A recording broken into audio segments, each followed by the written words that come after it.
At the onset of his journey through time, Chen Liguo's heart was filled with reluctance. However, he soon discovered that after his traversal, he was surrounded by men of impeccable beauty, each boasting chiseled eight-pack abs. The most significant aspect was that these men were fond of him. As a discerning admirer of male beauty, Chen Liguo was nearly brought to tears with excitement. Yet, it was evident that the world was not so generous. Just as he was about to succumb to temptation, a system emerged, informing him, "Sorry, my friend, you cannot be with these individuals." Chen Liguo retorted, "What if I persist?" The system merely chuckled. Chen Liguo exclaimed, "You wretched system. You ruin my youth. You confuse my orientation." Upon finishing his last cigarette, Chen Liguo finally witnessed a woman exiting through the door. She was stunningly beautiful, adorned in a light blue gauze dress that billowed gently in the wind, creating a mesmerizing wave-like pattern. When Chen Liguo glanced at her, he saw her speaking to the man beside her, her expression radiating happiness. However, this scene did not bring Chen Liguo solace. Instead, he furrowed his brow, his gaze fixating on a red progress bar hovering above the woman's head, visible only to him. The bar prominently displayed the number 88. After staring at it for a moment and hesitating, he extinguished the cigarette in his hand and casually tossed it into a nearby trash bin. "Tong Tong," Chen Liguo called out, taking a few steps closer, addressing the woman from a distance. Ran Tong Tong was engaged in conversation with the man beside her when she heard Chen Liguo's voice. She paused momentarily, then her face lit up with surprise. Turning to him, she exclaimed, "Wenyu, you're back." In this world, Chen Liguo was known as Su Wenyu, one of Ran Tong Tong's suitors, a perfect backup admired by all. "Yeah," Chen Liguo replied with a smile, running his fingers through his hair, his expression tinged with awkwardness. "I received the invitation you sent me." "Uhu," Ran Tong Tong blushed, casting a shy glance at the man beside her. "When did you return to the country? Do you plan to leave again?" Chen Liguo glanced at the man next to Ran Tong Tong, realizing that she had genuinely found her happiness. Yet, he felt an unsettling sensation as he noticed the progress bar above her head had not yet reached 100. Maintaining his smile, he replied, "I'm not sure, it depends on the situation."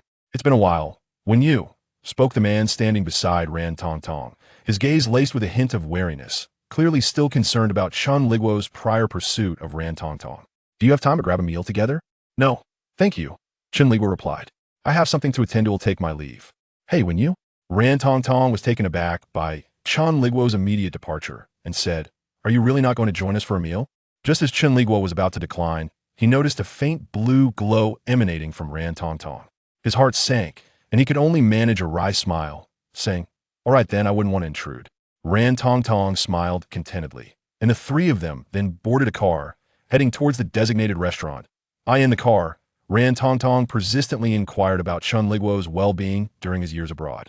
Chen Liguo had abruptly vanished without a trace, leaving everyone in search of him until, months later, he informed Ran Tong Tong that he had gone overseas and urged her not to worry about him. Only then did she manage to ease her concern slightly. In this world, Chen Liguo, who played the role of Wenyu, was supposed to be more talkative. However, burdened with unspoken matters, he found himself somewhat reticent while reminiscing with Ran Tong Tong. Upon arriving at the restaurant, the trio disembarked and entered a private room. Ran Tong Tong ordered dishes that Chen Liguo favored and resumed their conversation, while her fiancé, Gao Zheng, remained rather silent.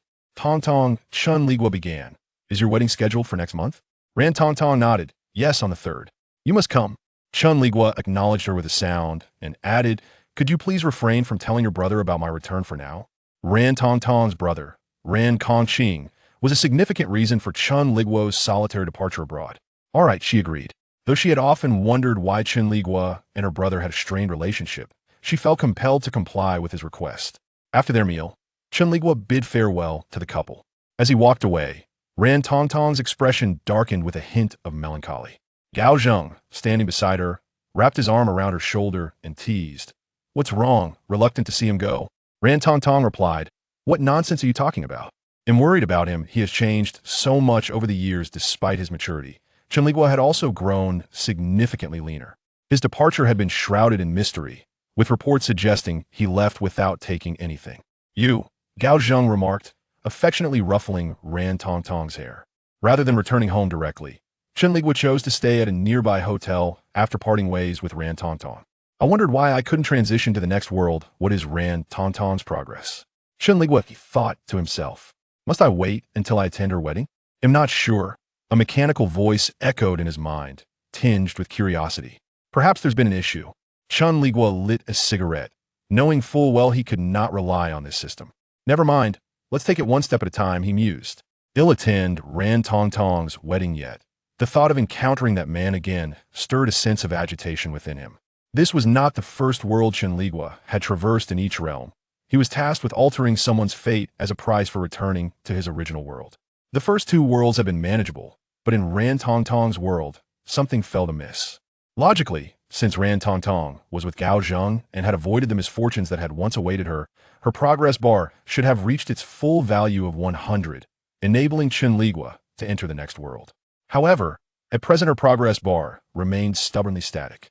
After a cigarette, Chen Liguo climbed into bed, resigned to the fact that Ran Tong Tong's wedding was imminent, and no amount of urgency would yield results in this world.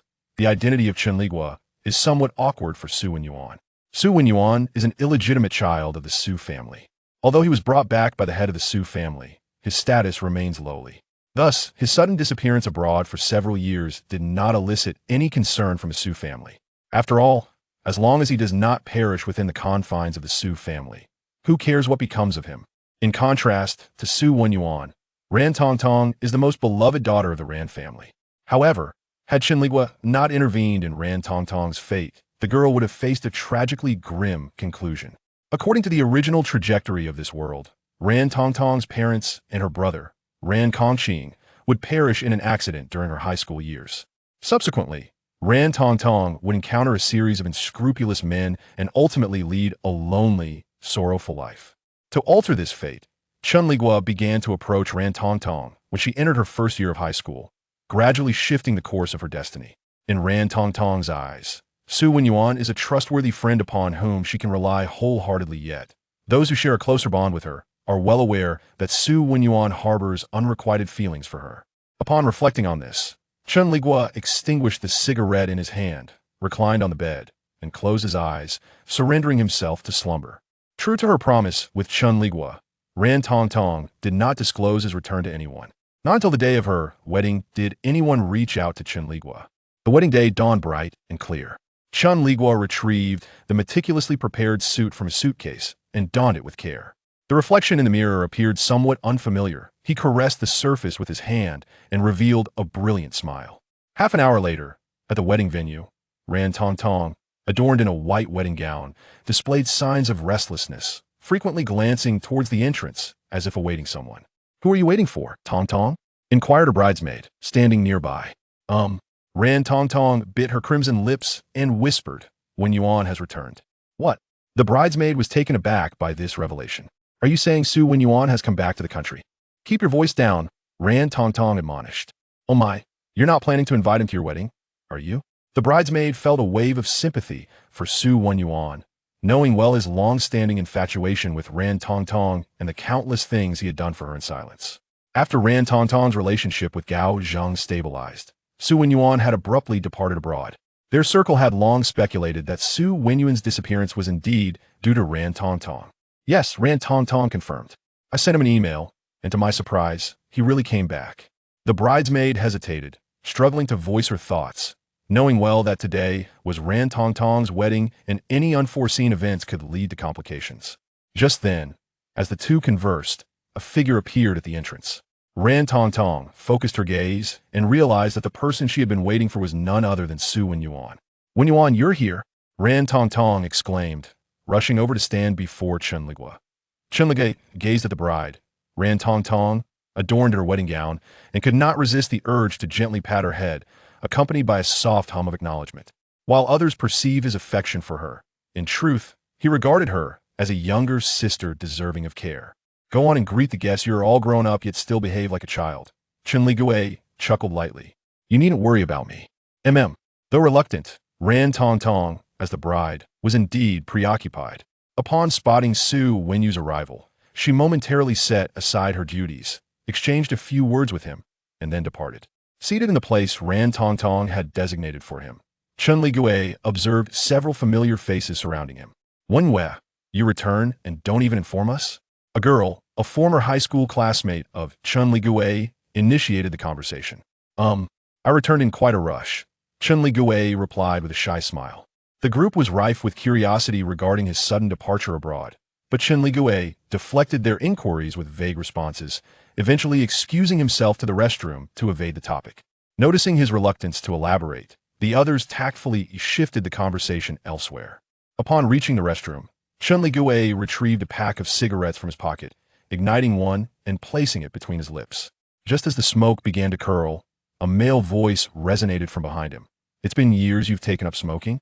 Startled, Chen Liguo nearly dropped the cigarette from his trembling hand. Chapter 2. Delving into the affections of my brother-in-law. Part 2. Ran Qinkong is an undeniably charming man. Indeed, during Chen Liguo's first encounter with him, all of his attention was drawn to this captivating figure. It is true that Chen Liguo identifies as gay, and were it not for this insufferable system, he would not feel compelled to feign kindness towards Ran Tongtong. As he removed the cigarette from his hand, tossing it into the ashtray before him, Ran Qinkong placed a hand firmly on Chen Liguo's shoulder and inquired, "Suinyue?" A slight tremor coursed through Chen Liguo's body, quickly replaced by his signature radiant smile as he replied, "Long time no see." Turning his head, he was met with the sight of Ran Qinkong, impeccably dressed in a tailored suit. Ran Qinkong was indeed striking, with sharp brows, captivating eyes, and lips that formed a rather displeased arc. Chen Liguo felt a tightening in his throat under the weight of his gaze. "Where have you been?" Ran Qinkong asked. Chen Liguo felt somewhat uneasy. The warmth of Ran Qinkong's hand seemed to penetrate through his clothing, creating an almost searing sensation on his shoulder. "I just went out for a stroll," he managed to say. "A stroll?" Ran Qinkong repeated, his curiosity piqued. Chen Liguo inhaled deeply before addressing him as Brother Ran. "How'd you come to smoke?" Ran Qinkong queried. Chen Liguo hesitated, for he had indeed always known how to smoke. However, he had previously forced himself to quit for the sake of his image. Now, under the scrutiny of Ran Qinkong, he felt an inexplicable wave of guilt wash over him. "Did you also get your ears pierced?" Ran Qinkong's typically composed demeanor seemed to falter as his brow furrowed slightly. He scrutinized Chen Liguo's ear for a moment before reaching out to grasp the earring. "Brother Ran," Chen Liguo exclaimed, startled by the suddenness of his action. Instinctively, he tried to recoil, but Ran Qinkong only pressed his hand more firmly on Chen Liguo's shoulder. The atmosphere between them grew palpably awkward. Chen Liguo felt the constriction in his throat and contemplated saying something to lighten the mood when, unexpectedly, Ran Qinkong released his hold and turned away in silence. With a heavy sigh, Chen Liguo watched Ran Qinkong's retreating figure. "Are you frightened of him?" The system's mechanical voice interrupted, laced with a hint of curiosity. "I am not afraid of him," Chen Liguo murmured, lowering his head as he washed his hands, stating, "I admire him. Is that the reason you are so determined to go abroad?" The system queried. "You certainly ask a lot," Chen Liguo retorted, leading the system to fall silent. Once he had dried his hands, he ambled slowly out. The wedding proceeded seamlessly, and seated in the front row, Chen Liguo observed as Ran Tongtong exchanged vows with her groom, Gao Zheng, a bittersweet pang rising within him akin to that of father marrying off a daughter. As Ran Tongtong's brother, Ran Qinkong took to the stage to utter a few words. However, true to his nature, he remained succinct, offering little more than a few polite phrases even at his sister's wedding. After emerging from the restroom, Chen Liguo crossed paths with Ran Qinkong several more times. Yet the latter no longer initiated conversation, his demeanor cold and distant. Chen Liguo recognized that he must be upset with him, leaving a bitter taste in his heart. Yet he found himself a loss for words.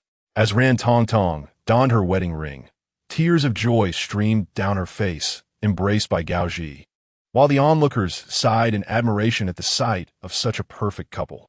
Yet, Chen Liguo's heart was far from being captivated by Ran Tongtong. Years ago, he had discovered his inappropriate feelings for Ran Qinkong, prompting him to leave the country without consulting anyone, hoping to quell these forbidden emotions. However, to his dismay, after several years, upon seeing Ran Qinkong again, his heart remained tumultuous. When would he transition to the next world?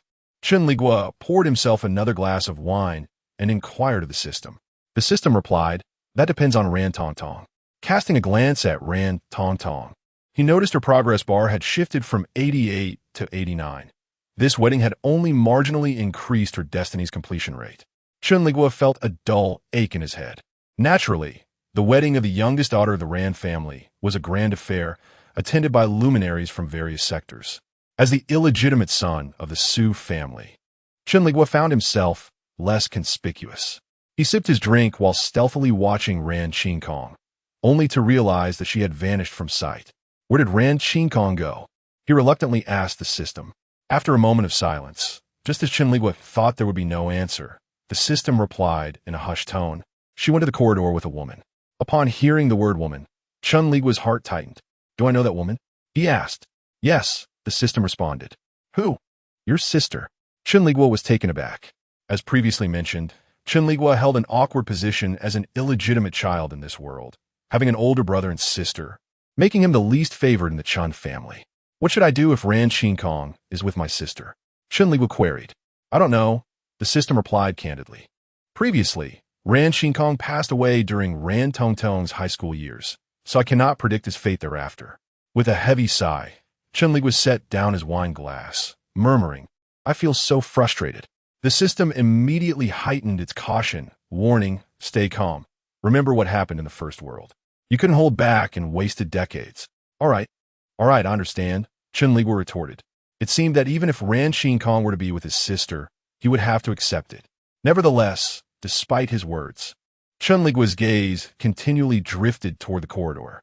True to the system's word, it wasn't long before he spotted Ran Qingkong emerging from the corridor with his sister. Engaged in conversation, their satisfied expressions indicated they had reached a consensus on some matter. Chen Liguo felt increasingly like a prize cabbage being devoured by swine. As he glared in indignation, Ran Qingkong, seemingly sensing his gaze, suddenly turned to look in his direction. Chen Liguo quickly lowered his head, feigning a serious demeanor as he drank. The outcome was unexpectedly surprising for Chen Liguo. His sister, Su Liya, who usually regarded him with disdain, initiated a conversation with him this time. Chen Liguo was taken aback. Is there something you need? Su Liya inquired. Did you not think to inform us about your return to the country? Chen Liguo thought to himself. Inform you? For what purpose? Wouldn't you prefer I perish abroad, thus saving on burial expenses? Such unsolicited concern must stem from ulterior motives. Nevertheless, he maintained an innocent demeanor, a gentle smile gracing his face as he replied. It was quite sudden. I did not have the chance. Su Luoya continued. Which country did you visit? Chen Liguo replied. I traveled to quite a few places, just wandering about. Upon hearing this, Su Luoya cast a glance at him filled with subtle disdain, attempting to suppress her feelings, yet some of it inevitably seeped through. She remarked, Are you not returning home to visit? Chen Liguo responded, Oh, after attending Tong Tong's wedding, I will drop by. Satisfied, Su Liya nodded and said, There are plenty of fish in the sea. Why cling to a single flower? Following her words, she displayed a sympathetic expression. Indeed, to everyone, Chen Liguo, the pitiable creature attending the wedding of his longtime crush, was the one deserving of sympathy. Chen Liguo popped a piece of ice into his mouth, crunching it before swallowing, ignoring Su Luoya's feigned pity. After the wedding, Chen Liguo declined the invitation of an old friend and returned to his hotel alone, packing his belongings before heading home. The system inquired about his sudden enthusiasm, to which Chen Liguo retorted, Be enthusiastic? If I don't, Ran Qingkong will have married Su Luoya before I know it. The system replied, Isn't that a good thing? With his marriage to Su Luoya, you'll have more opportunities to get close to him. Chen Liguo scoffed. What good is that? The mere thought of Ran Qingkong with Su Luoya filled him with resentment. Upon arriving home, the elderly servant expressed surprise at Chen Liguo's entrance but lacked the courage to pry, simply greeting him as young Master Su. Chen Liguo acknowledged with a grunt and dragged his luggage to his room. Fortunately, although the Su family disdained him as their son, they did not neglect him. They continued to maintain his room during his absence. After placing his luggage down, Chen Liguo took a shower and climbed into bed, his thoughts still consumed by Ran Qingkong's indifferent face. Early the next morning, Chen Liguo was roused by the sound of his phone ringing. Groggy, he answered it, only to hear Su Luoya's voice. Are you still asleep? Hurry up. There is something to discuss. Chen Liguo paused for a moment, fully waking up, and asked, How did you get my number? He had changed all his contact information upon going abroad. Su Liyao replied, if one truly wishes to find someone, it's not difficult. Chen Liguo was skeptical that Su Liyao had managed to track him down. Well, Ran Tong Tong gave it to me, Su Liyao clarified. Are you still in bed? Chen Liguo responded, I am awake. He remained curious about the urgent matter that prompted Su Liao's call. Come quickly. I have something to discuss with you, Su Liyao stated before abruptly hanging up the phone. After completing his morning routine and hastily consuming a bit of bread and milk, Chen Liguo set out for the address Su Liyao had provided. The system, observing Chen Liguo's unusual eagerness, inquired, haven't you always held disdain for her? Why are you so compliant today? Chen Liguo replied with a hint of melancholy. She shares a close bond with Ran Qinkong, and I cannot help but feel concerned. The designated meeting place Su Liyao mentioned was a CAF. Upon entering, Chen Liguo spotted Su Liyao seated in a corner. He approached her and took a seat opposite her, asking, what is it you wanted to discuss? Su Liyao pushed a file folder across the table toward him, saying, take a look. As Chen Liguo opened the folder, he discovered documents pertaining to the severance of ties with the Su family, along with a card. He asked, what does this mean? Su Liyao offered a cold smile and replied, it means you will no longer have any connection with the Su family. While Chen Liguo felt little attachment to the Su family, he feigned astonishment and sorrow to appease Su Liyao. Does your father know about this? He inquired. Given that I was able to invite you here today, it is clear that I have my father's consent, Su Liyao responded, displaying a facade of suppressed grief. Chen Liguo trembled as he took the documents, murmuring, very well, I will sign, but I have one question. Su Luis my... Seemingly anticipating his inquiry regarding whether his father had ever truly regarded him as a son. With tears glistening in his eyes, Chen Liguo choked out, how much is on this card? Su Liyao was momentarily taken aback, as if she had misheard him. What did you say? She asked. I asked how much is on this card. Chen Liguo innocently replied. What about the password? Su Liyao remained silent. What is the matter? Chen Liguo pressed. Taking a deep breath to suppress her emotions, Su Liyao said, there is enough for you to live on for the rest of your life. The password is 6 zeros. As Chen Liguo skimmed through the documents, he noted that accepting this sum meant relinquishing his right to inherit shares in the Su family. Without hesitation, he signed his name and tucked the documents into his pocket. Is there anything else? If not, I shall take my leave, he stated. Su Luiyin, don't you wish to know why? Why what? Chen Liguo retorted. Why I suddenly want you to sign this agreement, she clarified. Will you tell me? He asked. Su Liyao scrutinized him, remarking, that depends on your attitude.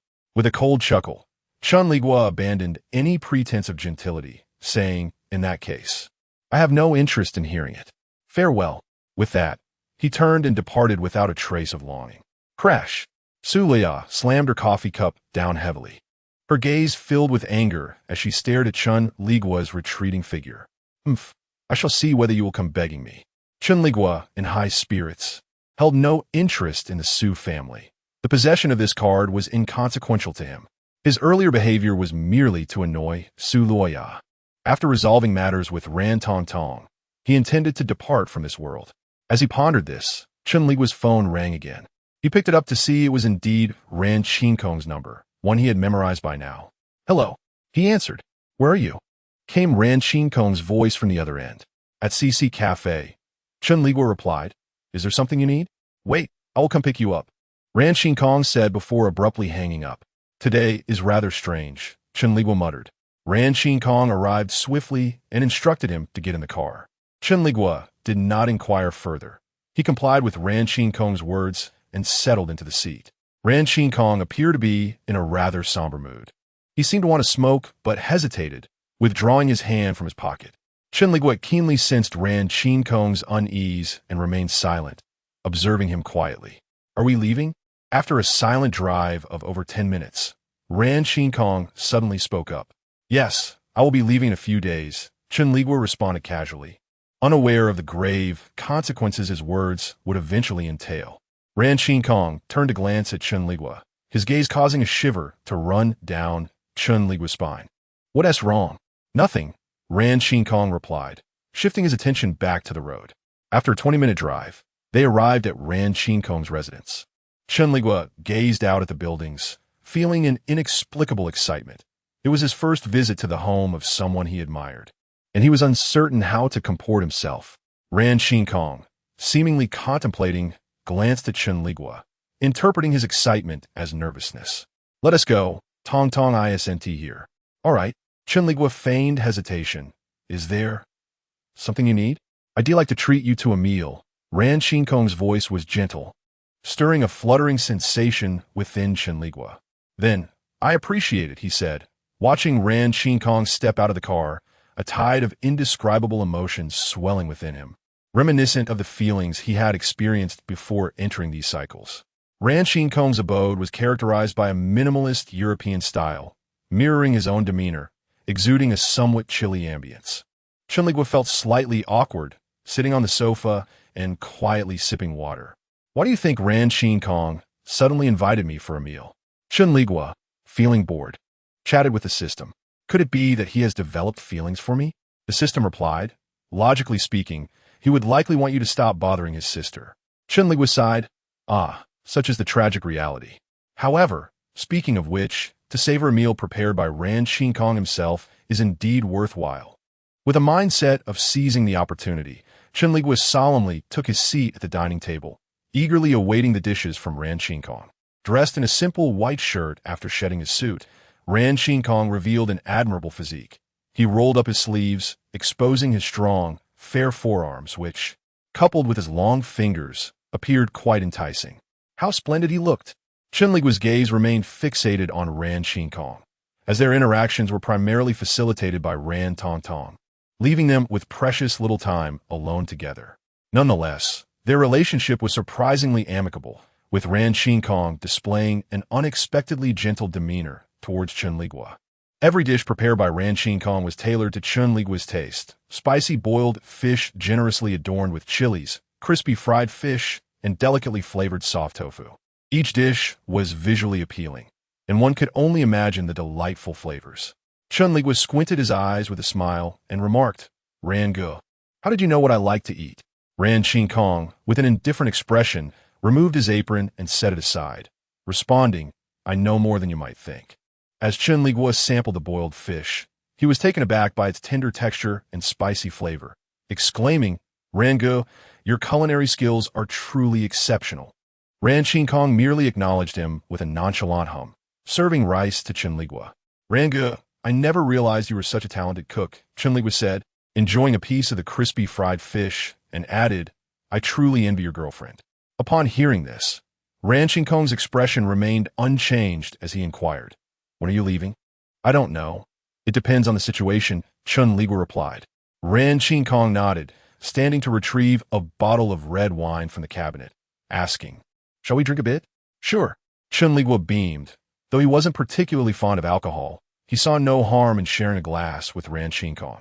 The crimson liquid flowed into the glass, and Ran Qinkong sat opposite Chen Liguo, the two exchanging silent glances. "Oh, come to think of it, I never noticed before," Chen Liguo said, while savoring another piece of fish. "I never realized how much you resemble Tong Tong." After uttering this, a shadow seemed to darken Ran Qinkong's demeanor, though upon closer inspection, Chen Liguo wondered if it was merely his imagination. "Why do I feel something is amiss?" Chen Liguo murmured to himself. Could it be that Ran Qinkong thinks I might harass Ran Tongtong and is intentionally trying to get me drunk to teach me a lesson? The system replied, "Does he need to get you drunk to do that?" Chen Liguo, I cannot find a rebuttal. Despite voicing his anxieties to the system, Chen Liguo continued to eat without hesitation, while it was Ran Qinkong, the chef, who consumed little. After a glass of red wine, a flush crept onto Chen Liguo's face, and he began to feel lightheaded, suspecting he might have had too much. In the intervals of his meal, he noticed that the gaze Ran Qinkong directed at him was filled with affection. Chen Liguo shivered, realizing he had indeed overindulged. The gentle voice of Ran Qinkong emerged softly as he inquired, "Do you remember our first encounter?" Chen Liguo replied, "Yes, I remember." How could he possibly forget someone as strikingly handsome as Ran Qinkong? "Oh, then please recount it," Ran Qinkong urged. "It was on the day school commenced." Chen Liguo murmured, "You helped Tong Tong carry her backpack, following closely behind her."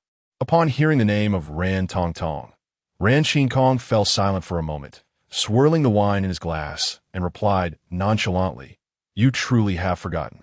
Under normal circumstances, Chen Liguo would have noticed something amiss with Ran Qing Kong, but the effects of alcohol dulled his senses, leaving him oblivious to the subtle shift in Ran Qing Kong's demeanor. He stammered, "W, what do you mean?" Ran Qing Kong responded, "Our first meeting was on February 17th of that year." Chen Liguo's mind was clouded, and he gazed at Ran Qing Kong, feeling as though the entire world was spinning around him. Ran Qing Kong continued, "On that day, it snowed heavily, and you stood under an umbrella, gazing intently at the Qingmao building." Chen Liguo leaned over the table. Ran Qing Kong added, "At that moment, I thought to myself, this child is truly intriguing.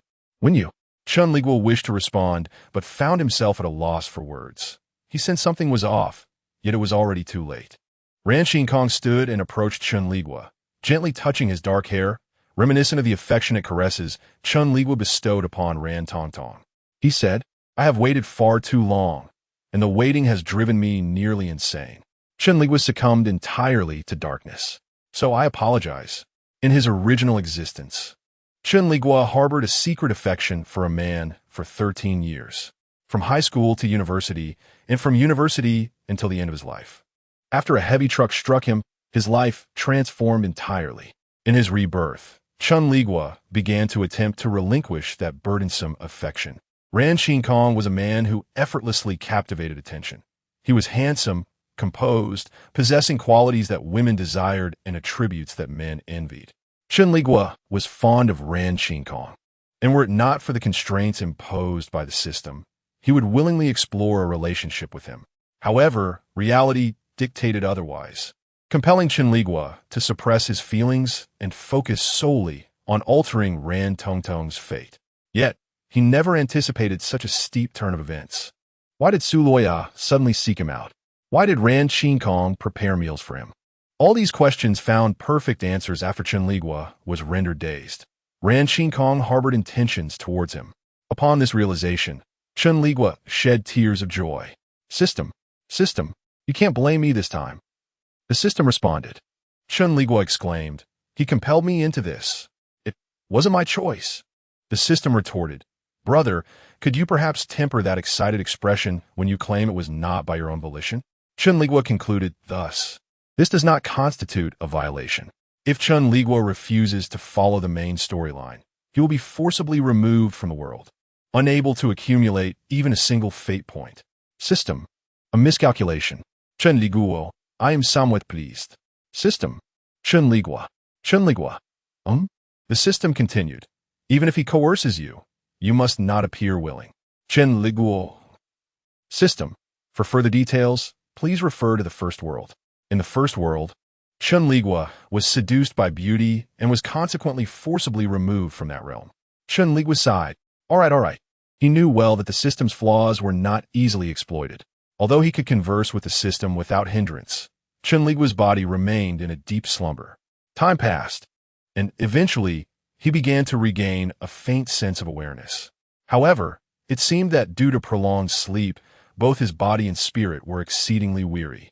Even a simple act of opening his eyes took an immense effort.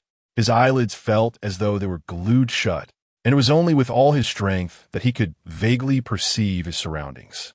He found himself in an entirely unfamiliar room, adorned with minimalist decorations, white curtains, and warm orange sunlight streaming through the window. Chen Liguo slowly stirred. Faint sounds of metal clashing reached his ears. A somewhat cool hand brushed against Chen Liguo's forehead, and Ran Qing Kong's voice remained as gentle as ever, soothing enough that Chen Liguo yearned to nuzzle his face against that hand. Fortunately, he managed to resist the urge.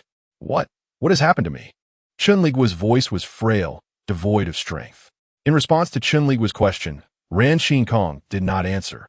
Instead, he enveloped Chen Liguo in his embrace and offered him a cup of water. The water had a hint of honey, and Chen Liguo sipped it slowly, allowing it to moisten his parched throat. Brother Ran, leaning against Ran Qing Kong, Chen Liguo's expression was a mix of confusion and a tinge of fear. He seemed to have only just noticed the silver chain around his ankle, and his once bright eyes glistened with trepidation. Still, Ran Qinkong remained silent, gently stroking Chen Liguo's hair before lowering his head to plant a tender kiss on the crown of Chen Liguo's head. Just as he was about to speak, his phone buzzed beside him. Glancing at the number, Ran Qinkong said nothing and rose to exit the room. Chen Liguo watched Ran Qinkong's retreating figure, silently swallowing hard, before clumsily rising from the bed and staggering toward the expansive floor-to-ceiling window. What lay before him left him utterly astonished. Beyond the window stretched a vast expanse of blue ocean, with golden sands and towering tropical trees, unmistakably indicating that he was far from the inland city he had known. Chen Liguo was not merely taken aback by the scenery. Rather, he was startled by Ran Qinkong's unexpected actions. In his recollection, Ran Qinkong was a composed individual, and it had never crossed Chen Liguo's mind that he would suddenly behave in such a manner. Alas, it was both exhilarating and frightening. With a touch of shyness, Chen Liguo smiled quietly to himself. Just as he was reveling in his solitude, Ran Qinkong returned from a phone call, standing behind Chen Liguo and gently resting a hand on his shoulder. Startled, Chen Liguo's body involuntarily shivered. Ran Qinkong softly called out, "When you..." Chen Liguo composed his expression and turned to face Ran Qinkong, taking a moment before responding with a hesitant, "Ran Go." "When you do not blame me," Ran Qinkong said, lowering his head to lightly brush his lips against Chen Liguo's earlobe, speaking tenderly, "I have waited far too long."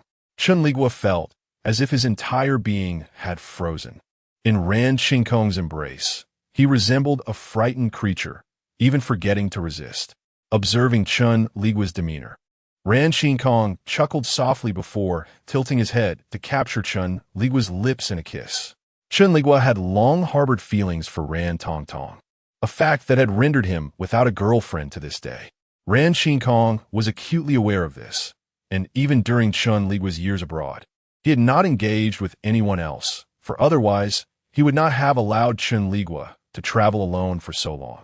Their lips and tongues entwined. A blush crept onto Chen Liguo's cheeks. He attempted to break free from Ran Qinkong's hold, but was firmly kept in place. "Ran Go." Chen Liguo trembled, whispering the name. Ran Qinkong, seeing Chen Liguo's state, almost believed that tears would soon spill from his reddened eyes. However, regardless of how much Chen Liguo cried, he would never let go. Unbeknownst to Ran Qinkong, what Chen Liguo truly wished to express was, "Ran Go, could you loosen your grip a bit? I'm getting hard." As the kiss concluded, Chen Liguo gasped for air, lowering his gaze to the chain around his ankle, his voice tinged with sorrow as he asked, "Ran Go, where are we? How long has it been?" "It has been 13 days, Ran Qinkong replied. "We are abroad." Chen Liguo widened his eyes in disbelief. "How did you explain my absence to the family?" "I've just vanished."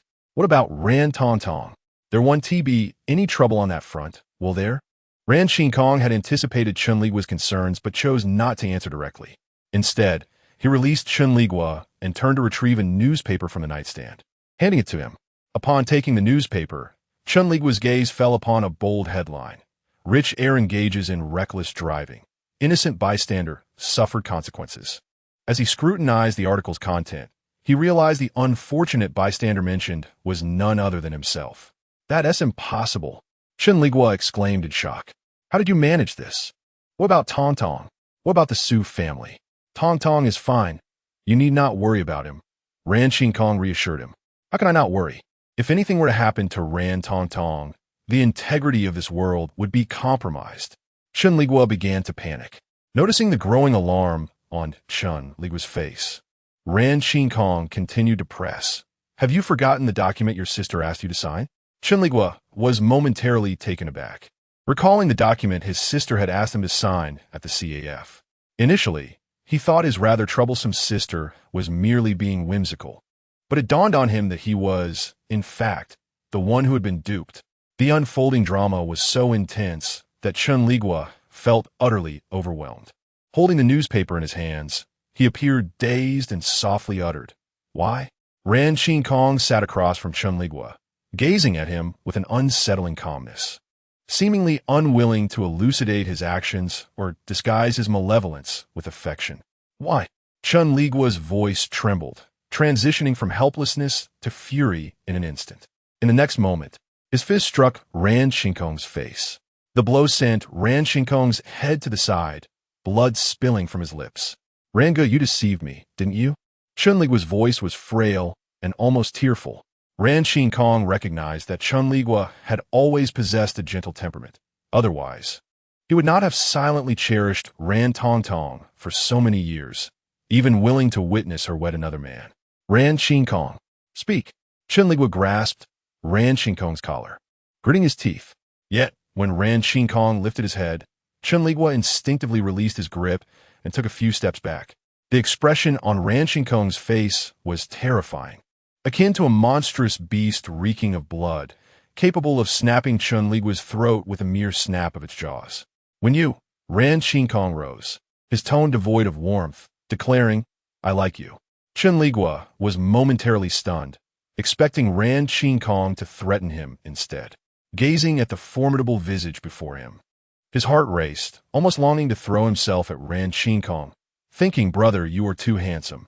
However, he exerted his self-control, forcing a desperate smile onto his face. "Ran Shinkong, you have lost your mind." "Indeed, I have lost my mind." The next instant, Ran Shinkong advanced towards Chen Liguo. After everything settled, Chen Liguo lay groggily, staring at the pristine white ceiling, letting out a long sigh. Ran Shinkong, believing Chen Liguo to be sorrowful, merely lowered his head to plant a gentle kiss on Chen Liguo's cheek. In contrast to Ran Shinkong, the system seemed to understand Chen Liguo far better, softly inquiring, "How do you feel?" "Elated," Chen Liguo replied. The system fell silent for a moment, leaving Chen Liguo feeling inexplicably guilty. "Can you see? There's a protective system." Clearing his throat, Chen Liguo asked, "And what about Ran Tongtong? Do you still remember Ran Tongtong?" The system replied, "Ha." After a pause, the system added, "There has been no movement from Ran Tongtong's side." Hearing that there was no activity regarding Ran Tongtong, Chen Liguo finally relaxed and drifted into a hazy slumber. The following day unfolded with a delightful charm. Chen Liguo rose only when the sun had reached its zenith, and upon awakening, he found no trace of Ran Shinkong. Thus, he ambled about the house in his natural state, enjoying his breakfast and subsequently indulging in television, completely unencumbered by modesty. Had it not been for the chain around his ankle, he would have shamelessly paraded to the beach in the same manner. The table was laden with easily digestible fare, a thoughtful gesture from Ran Shinkong, who had also prepared ointment specifically for Chen Liguo. He regarded the ointment for a moment before silently setting it aside. It remained uncertain whether Ran Shinkong was too shy to face him or genuinely preoccupied, as Chen Liguo had not encountered him throughout the morning. It was not until he dozed off on the sofa and awoke in a daze that he discovered Ran Shinkong seated beside him, silently observing him, the duration of his presence unknown. Startled, Chen Liguo sprang upright. Noting Chen Liguo's startled reaction, Ran Shinkong refrained from speaking, instead reaching out to check Chen Liguo's forehead, seemingly verifying whether he had a fever. The gentleness in Ran Shinkong's demeanor caused Chen Liguo's cheeks to flush. "Are you feeling unwell?" Ran Shinkong inquired. To avoid appearing overly elated, Chen Liguo lowered his head and slowly shook it.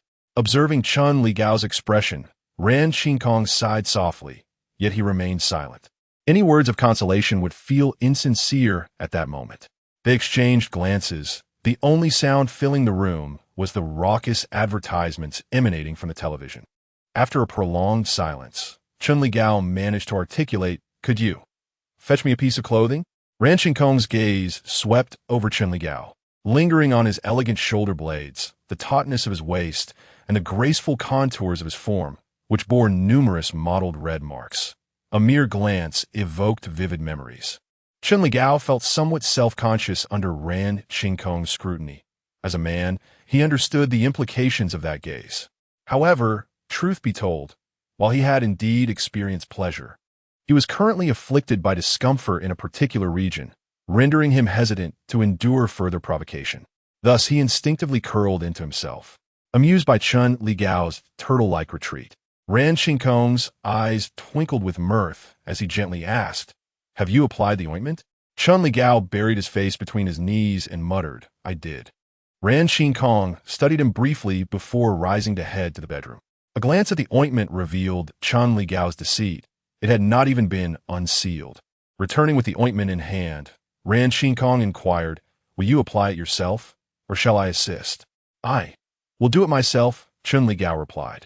Ran Qinkong, not wishing to pressure him further, nodded and placed the ointment in front of Chen Liguo. He gingerly picked it up and limped into the bathroom to apply it. This time, he was more cunning, managing to open the packaging and dispensing a considerable amount, albeit not precisely where it was needed. The thought of applying it in a somewhat awkward manner made him feel sheepish. After cleansing his hands, he emerged from the bathroom. Ran Qinkong remained on the sofa, greeting him with, "Are you done?" Chen Liguo let out a sound, believing the matter had come to an end. Little did he know that the next words from Ran Qinkong were, "Come here, let me check." Upon hearing this, Chen Liguo's face flushed instantly, and he stammered a few words, instinctively retreating a couple of steps. Ran Qinkong sighed, stood up, and walked over to Chen Liguo, saying, "Give me the medicine." Chen Liguo remained silent. Ran Qinkong insisted, "Be obedient." Clutching the medicine in his hand, Chen Liguo felt his palms grow clammy. He lowered his head, and after a moment of stalemate, he finally handed the item over to Ran Qinkong. Ran Qinkong looked at Chen Liguo and instructed, "Lie down on the sofa." Chen Liguo raised his head, his gaze pleading. Ran Qinkong, affected by the intensity of that look, felt his heart tremble, almost yielding, but then a thought crossed his mind, and his previously soft heart hardened once more. "Come here," Ran Qinkong commanded. Taking a deep breath, Chen Liguo ceased his resistance and hobbled over to the sofa. Obediently lying down, Ran Qinkong approached Chen Liguo to apply the medicine. "Damn, that really hurts," Chen Liguo thought, his body particularly sensitive to pain. Sometimes even trimming his nails could leave him trembling. It was needless to say how much more painful this was. As the medicine was applied, tears welled up in Chen Liguo's eyes. Embarrassed by the tears, he buried his hands between his arms, but to his dismay, Ran Qinkong noticed. Seeing Chen Liguo in tears, Ran Qinkong clearly did not believe it was due to pain. He lowered his eyelids and sighed softly, saying, "When you don't hate me." At that moment, Chen Liguo was writhing in agony from a specific spot, and upon hearing Ran Qinkong's words, he inadvertently squeezed Ran Qinkong's finger. Ah! Ran Qinkong was taken aback, yanking his finger away with a pop. Chen Liguo's face turned crimson. He wished to chuckle to ease the tension, but felt it was inappropriate at the moment. However, Ran Qinkong chuckled softly, bent down, and kissed the contour of Chen Liguo's ear, even gently biting the earring. I really like you," he said. Chen Liguo buried his face in his arm, not daring to speak, fearing that if he did, he might burst into laughter. After applying the medicine, Ran Qinkong retrieved a blanket from the bedroom and draped it over Chen Liguo. "Guran, can you find me some clothes to wear?" Chen Liguo asked. Ran Qinkong responded affirmatively. Chen Liguo continued, "Guran, where is this place?" Ran Qinkong replied, "Abroad." Chen Liguo understood that Ran Qinkong likely would not divulge the specific location and gave him muffled acknowledgement. Sensing Chen Liguo's discontent from his tone, Ran Qinkong paused for a moment before gently saying, "Be good. I will remove the chains after a while. Until they all think I'm dead?" Chen Liguo asked solemnly. Ran Qinkong remained silent, evidently acquiescing.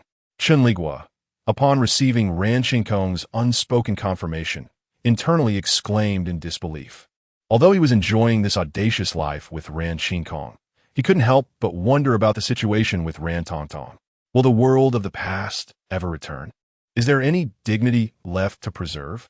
Chen Liguo repeatedly pondered these three questions within the confines of his mind, just as he believed he could resolutely provide an answer. He turned to behold the visage of Ran Qinkong. Ran Qinkong was breathtakingly beautiful. His eyes, nose, and mouth were all exquisite. He appeared striking when angry, and even more so when smiling.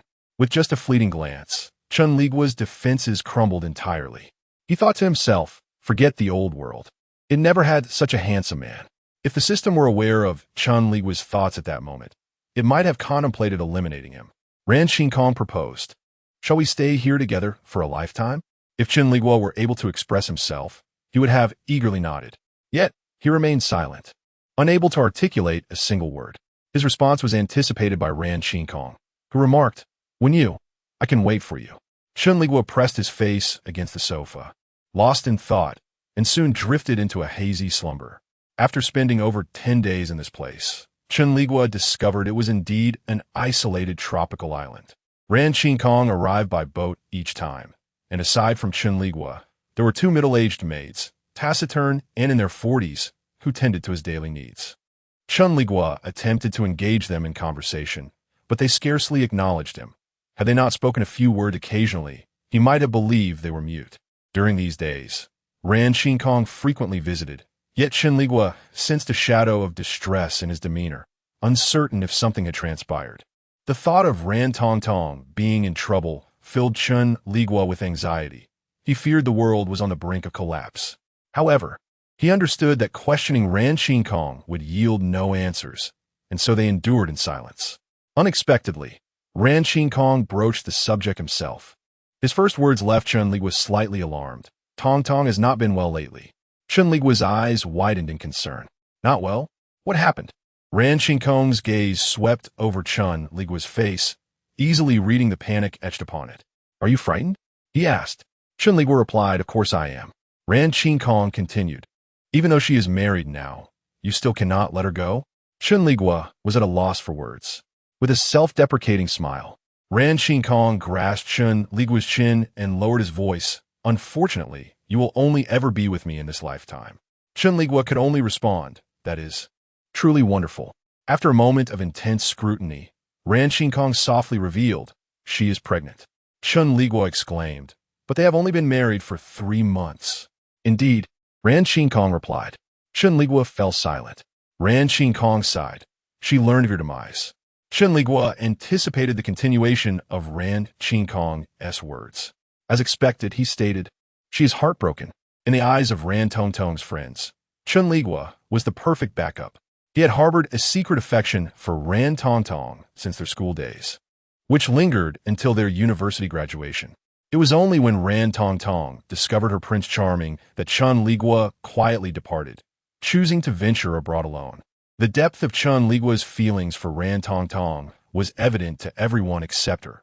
Perhaps due to a woman's intuition, she remained oblivious to his love, perceiving him merely as a particularly close friend. This suited Chen Liguo just fine. Upon returning to his homeland, he was invited to attend Ran Tongtong's wedding. However, shortly after the ceremony concluded, tragedy struck as he was unexpectedly involved in a car accident, leaving Ran Tongtong grappling with guilt. As fate would have it, during her time of sorrow, she also discovered she was pregnant. Listening to Ran Qingkong's brief account of the situation stirred a sense of worry within Chen Liguo. He realized that Ran Tongtong had endured considerable hardships in his absence, having suffered 2 or 3 miscarriages already. He feared that his emotional turbulence might lead to yet another unfortunate incident. Rango, Chen Liguo began, but before he could articulate his thoughts, Ran Qingkong had already discerned his intent and flatly replied, No. Chen Liguo's expression reflected his inner turmoil as he protested, but Tongtong, I know you care for her. Ran Qingkong gently caressed Chen Liguo's cheek, softly stating, She is also my sister. Upon hearing this, Chen Liguo's eyes betrayed a glimmer of despair, yet he remained resolute in his decision. The depth of his despair stemmed from the realization that the completion of his world was slipping away. However, a glance at Ran Qingkong filled him with a renewed sense of strength. After all, he had experienced some measure of pleasure, so perhaps it was not entirely in vain. As Ran Qingkong gazed into Chen Liguo's dim and vacant eyes, a pang of sympathy arose within him. He leaned in and pressed his lips against Chen Liguo's. To his surprise, Chen Liguo offered no resistance, and Ran Qingkong, observing his stillness, felt a rare twinge of impatience. He grasped the chain that bound Chen Liguo's ankle. Tightening it gradually, Chen Liguo found himself compelled to recline on the sofa, his gaze fixed above at the ardent eyes of Ran Qingkong, feeling a hint of shyness bloom within him. And then, they naturally succumbed to their desires. Initially, Chen Liguo feigned a symbolic struggle, but as Ran Qingkong entered him, he was swiftly engulfed in a haze of oblivion. The two continued their union throughout the morning, with Chen Liguo eventually descending into unconscious tears, pleading for mercy, while Ran Qingkong stubbornly maintained his hold over him. With vacant eyes, Chen Liguo gasped for breath, his mind a blank slate, incapable of coherent thought. Watching as Chen Liguo succumbed to exhaustion and drifted into slumber, Ran Qinkong stroked the damp strands of his hair and sighed softly. It was a struggle. Every mention of Ran Tongtong stirred uncontrollable emotions within him. When had he begun to harbor feelings for Chen Liguo? Even Ran Qinkong himself could not articulate the moment. The following day, Chen Liguo awoke, feeling as though his waist might break. Ran Qinkong was absent from his bedside, leaving him unaware of her whereabouts. Rising from the bed, he noticed a pack of cigarettes on the nightstand, selected one, and began to smoke leisurely. When Ran Qinkong entered the room, she beheld the sight of Chen Liguo perched at the head of the bed, smoking. Compared to his youthful days, Chen Liguo had transformed into a mature man. His appearance lacked the aggressive masculinity of Ran Qinkong, resembling instead a gentle stream meandering through a bamboo grove. Chen Liguo's attention was entirely consumed by Ran Tongtong, oblivious to the gazes of those around him, including a man named Ran Qinkong, who had fixated his eyes upon him from their very first encounter. As Chen Liguo became aware of Ran Qinkong, his cigarette was nearly extinguished, and a tremor in his hand almost caused the ash to fall onto the bed. "Rango," Chen Liguo murmured. Ran Qinkong replied, stepping closer and glancing at the cigarette in Chen Liguo's hand. "You should smoke less." Chen Liguo simply acknowledged with a sound, neither agreeing nor disagreeing. "I have something to attend to. I must leave first," Ran Qinkong stated softly. "All right," Chen Liguo responded quietly. "Take care of yourself." With those words, Ran Qinkong stood and exited the room. In the ensuing days, Ran Qinkong became increasingly occupied, yet he maintained the routine of visiting Chen Liguo every 2 days. Though fatigue began to etch itself upon his face. After enduring for over 10 days, Chen Liguo could no longer contain his concern and inquired, "Is something wrong with Tongtong?" At that moment, Ran Qinkong was changing clothes. Upon hearing Chen Liguo's question, he paused, turning to regard him with an inscrutable expression. "Are you very worried about her?" Chen Liguo shrank slightly under Ran Qinkong's gaze and replied, "You are indeed worried about Tongtong, aren't you?" Ran Qinkong set aside the tie he had been adjusting and slowly approached Chen Liguo. "We have been friends for so many years," Chen Liguo murmured. "Even in your current situation, you still worry about her?" Ran Qinkong probed. "Rango, I have thought a lot during these days," he admitted, revealing the weight of his contemplation. "Speak," Ran Qinkong encouraged. "I will not leave you. Can you tell Tongtong that I am not dead?" Chen Liguo genuinely feared that news of his demise would distress Ran Tongtong. "Su Wenyu," Ran Qinkong's demeanor turned cold at Chen Liguo's words. "Do you understand what you are saying?" "Rango." Chen Liguo forced a smile, striving to appear sincere. I have always been alone. Even if I were to disappear, few would care. Rather than letting Tongtong worry about me, it would be better to tell her the truth, that I love you and I am willing to be with you." Upon hearing this, a flicker of confusion crossed Ran Qinkong's face, indicating he did not grasp Chen Liguo's thoughts or the reasoning behind such a request. However, upon reflection, it seems that the only thing compelling Chen Liguo to make such a concession was the safety of Ran Tongtong. In order to alleviate Ran Tongtong's worries about him, Chen Liguo was even willing to be with a man. Ran Qinkong appeared somewhat perplexed by Chen Liguo's demeanor. He grasped Chen Liguo's chin, gradually lifting his head to meet his tranquil gaze and tightly pressed lips. He inquired, "Have you never considered why I have confined you here?" Chen Liguo wore a look of bewilderment. "Because I do not wish for others to see you," Ran Qinkong calmly articulated the twisted desires harbored within him, fully aware that should Chen Liguo discover these feelings, he would surely find them repugnant. Yet what of it? Be it distasteful or loathsome, Chen Liguo belonged solely to him.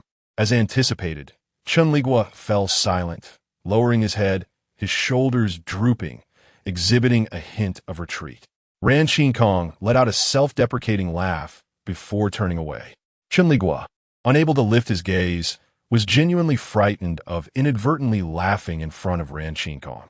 After that day, Ran Qinkong never broached the subject of Ran Tongtong again. Chen Liguo found contentment alone on the island. He had long grown accustomed to solitude, able to spend an entire afternoon lost in a book. The only drawback was a struggle to acclimatize to the coastal climate. A day or two was tolerable, but prolonged exposure left him feeling somewhat unwell. Ran Qinkong returned after an absence of over half a month, only to find Chen Liguo significantly thinner. Observing Chen Liguo's lack of appetite at the dining table, he frowned slightly. No appetite? Chen Liguo picked at his food, offering a non-committal sound in response.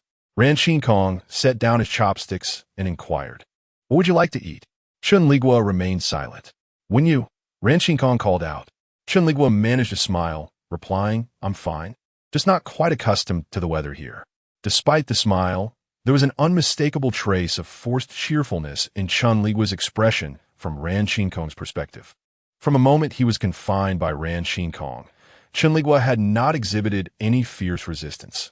It seemed he had quickly resigned himself to his fate, which aligned perfectly with his gentle disposition. Ran Qinkong had prepared for the worst, expecting Chen Liguo to vehemently reject him. Yet he had not anticipated that Chen Liguo's lack of overt resistance would evoke a sense of tenderness within him. Ran Qinkong set his chopsticks down, ceasing to eat. Chen Liguo, oblivious to Ran Qinkong's expression, was preoccupied with thoughts of, oh. Ran Qinkong is back. Oh. It has been over 10 days since we last. Oh, what new positions might we explore this time? Noticing that Chen Liguo had barely touched his food, Ran Qinkong's brow furrowed even deeper. "Stop eating," he insisted. Chen Liguo raised his head, thinking, "Is it about to begin? I haven't even showered yet." Ran Qinkong commanded, "Come to the study." Chen Liguo responded, Oh, we're going to study too? How thrilling and exciting." Thus, he obediently followed Ran Qinkong into the study, unaware that what unfolded next would be entirely different from his expectations. Ran Qinkong pointed to the scale on the floor of the study and instructed, "Step onto it." Chen Liguo. As Ran Qinkong observed Chen Liguo's reluctance to move, he reiterated, "Step up." Chen Liguo hesitated, displaying a lack of desire to comply. Ran Qinkong inquired, "When you?" Under Ran Qinkong's penetrating gaze, Chen Liguo finally ascended the scale. Upon seeing the glaring weight of 80 kilograms, he was taken aback, standing at 188 centimeters, weighing merely 74 kilograms. How could Chen Liguo possibly weigh 83 kilograms?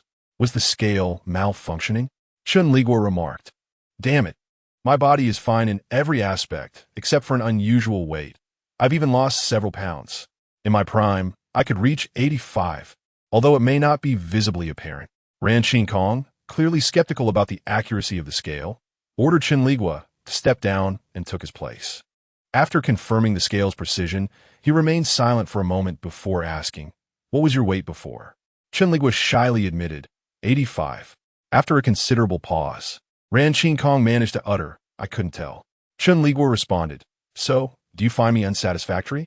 Ran Qinkong adjusted his emotions and softly remarked, "You've lost weight." Chen Liguo retorted, "Why do you say that with such a lack of conviction?" "I really have lost weight, you know." Despite weighing over 160 pounds, Chen Liguo had indeed slimmed down compared to his previous self. This was an undeniable fact, a harsh reality. After a moment of silence between Chen Liguo and Ran Qinkong, an inexplicable sense of grievance arose within him. He had not desired such a weight. Did Ran Qinkong truly harbor disdain for him because of it? Ran Qinkong queried, "Is it that you're unaccustomed to the food? I see you eating so little." Chen Liguo replied, "It's too hot here. I'm not used to it." Ran Qinkong suggested, "Once this period passes, I'll find another place." Chen Liguo nodded in agreement. He had initially intended to inquire about Ran Tongtong's situation, but given that every time he did, Ran Qinkong would become irate, he refrained from asking.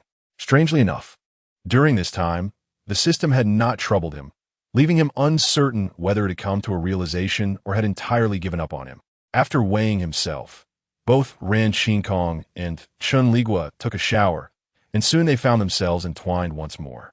Of course, Chen Liguo remained passive, fearing that should he take the initiative, the system would whisk him away from this world. Ran Qinkong relished the docile demeanor of Chen Liguo, observing his slightly bashful expression. His heart melted. In a tender embrace, Chen Liguo became lost in the moment, shielding his sweaty face with his elbow, surrounded by Ran Qinkong's fervent breaths. Ran Qinkong professed, "Su Wenyu, I like you."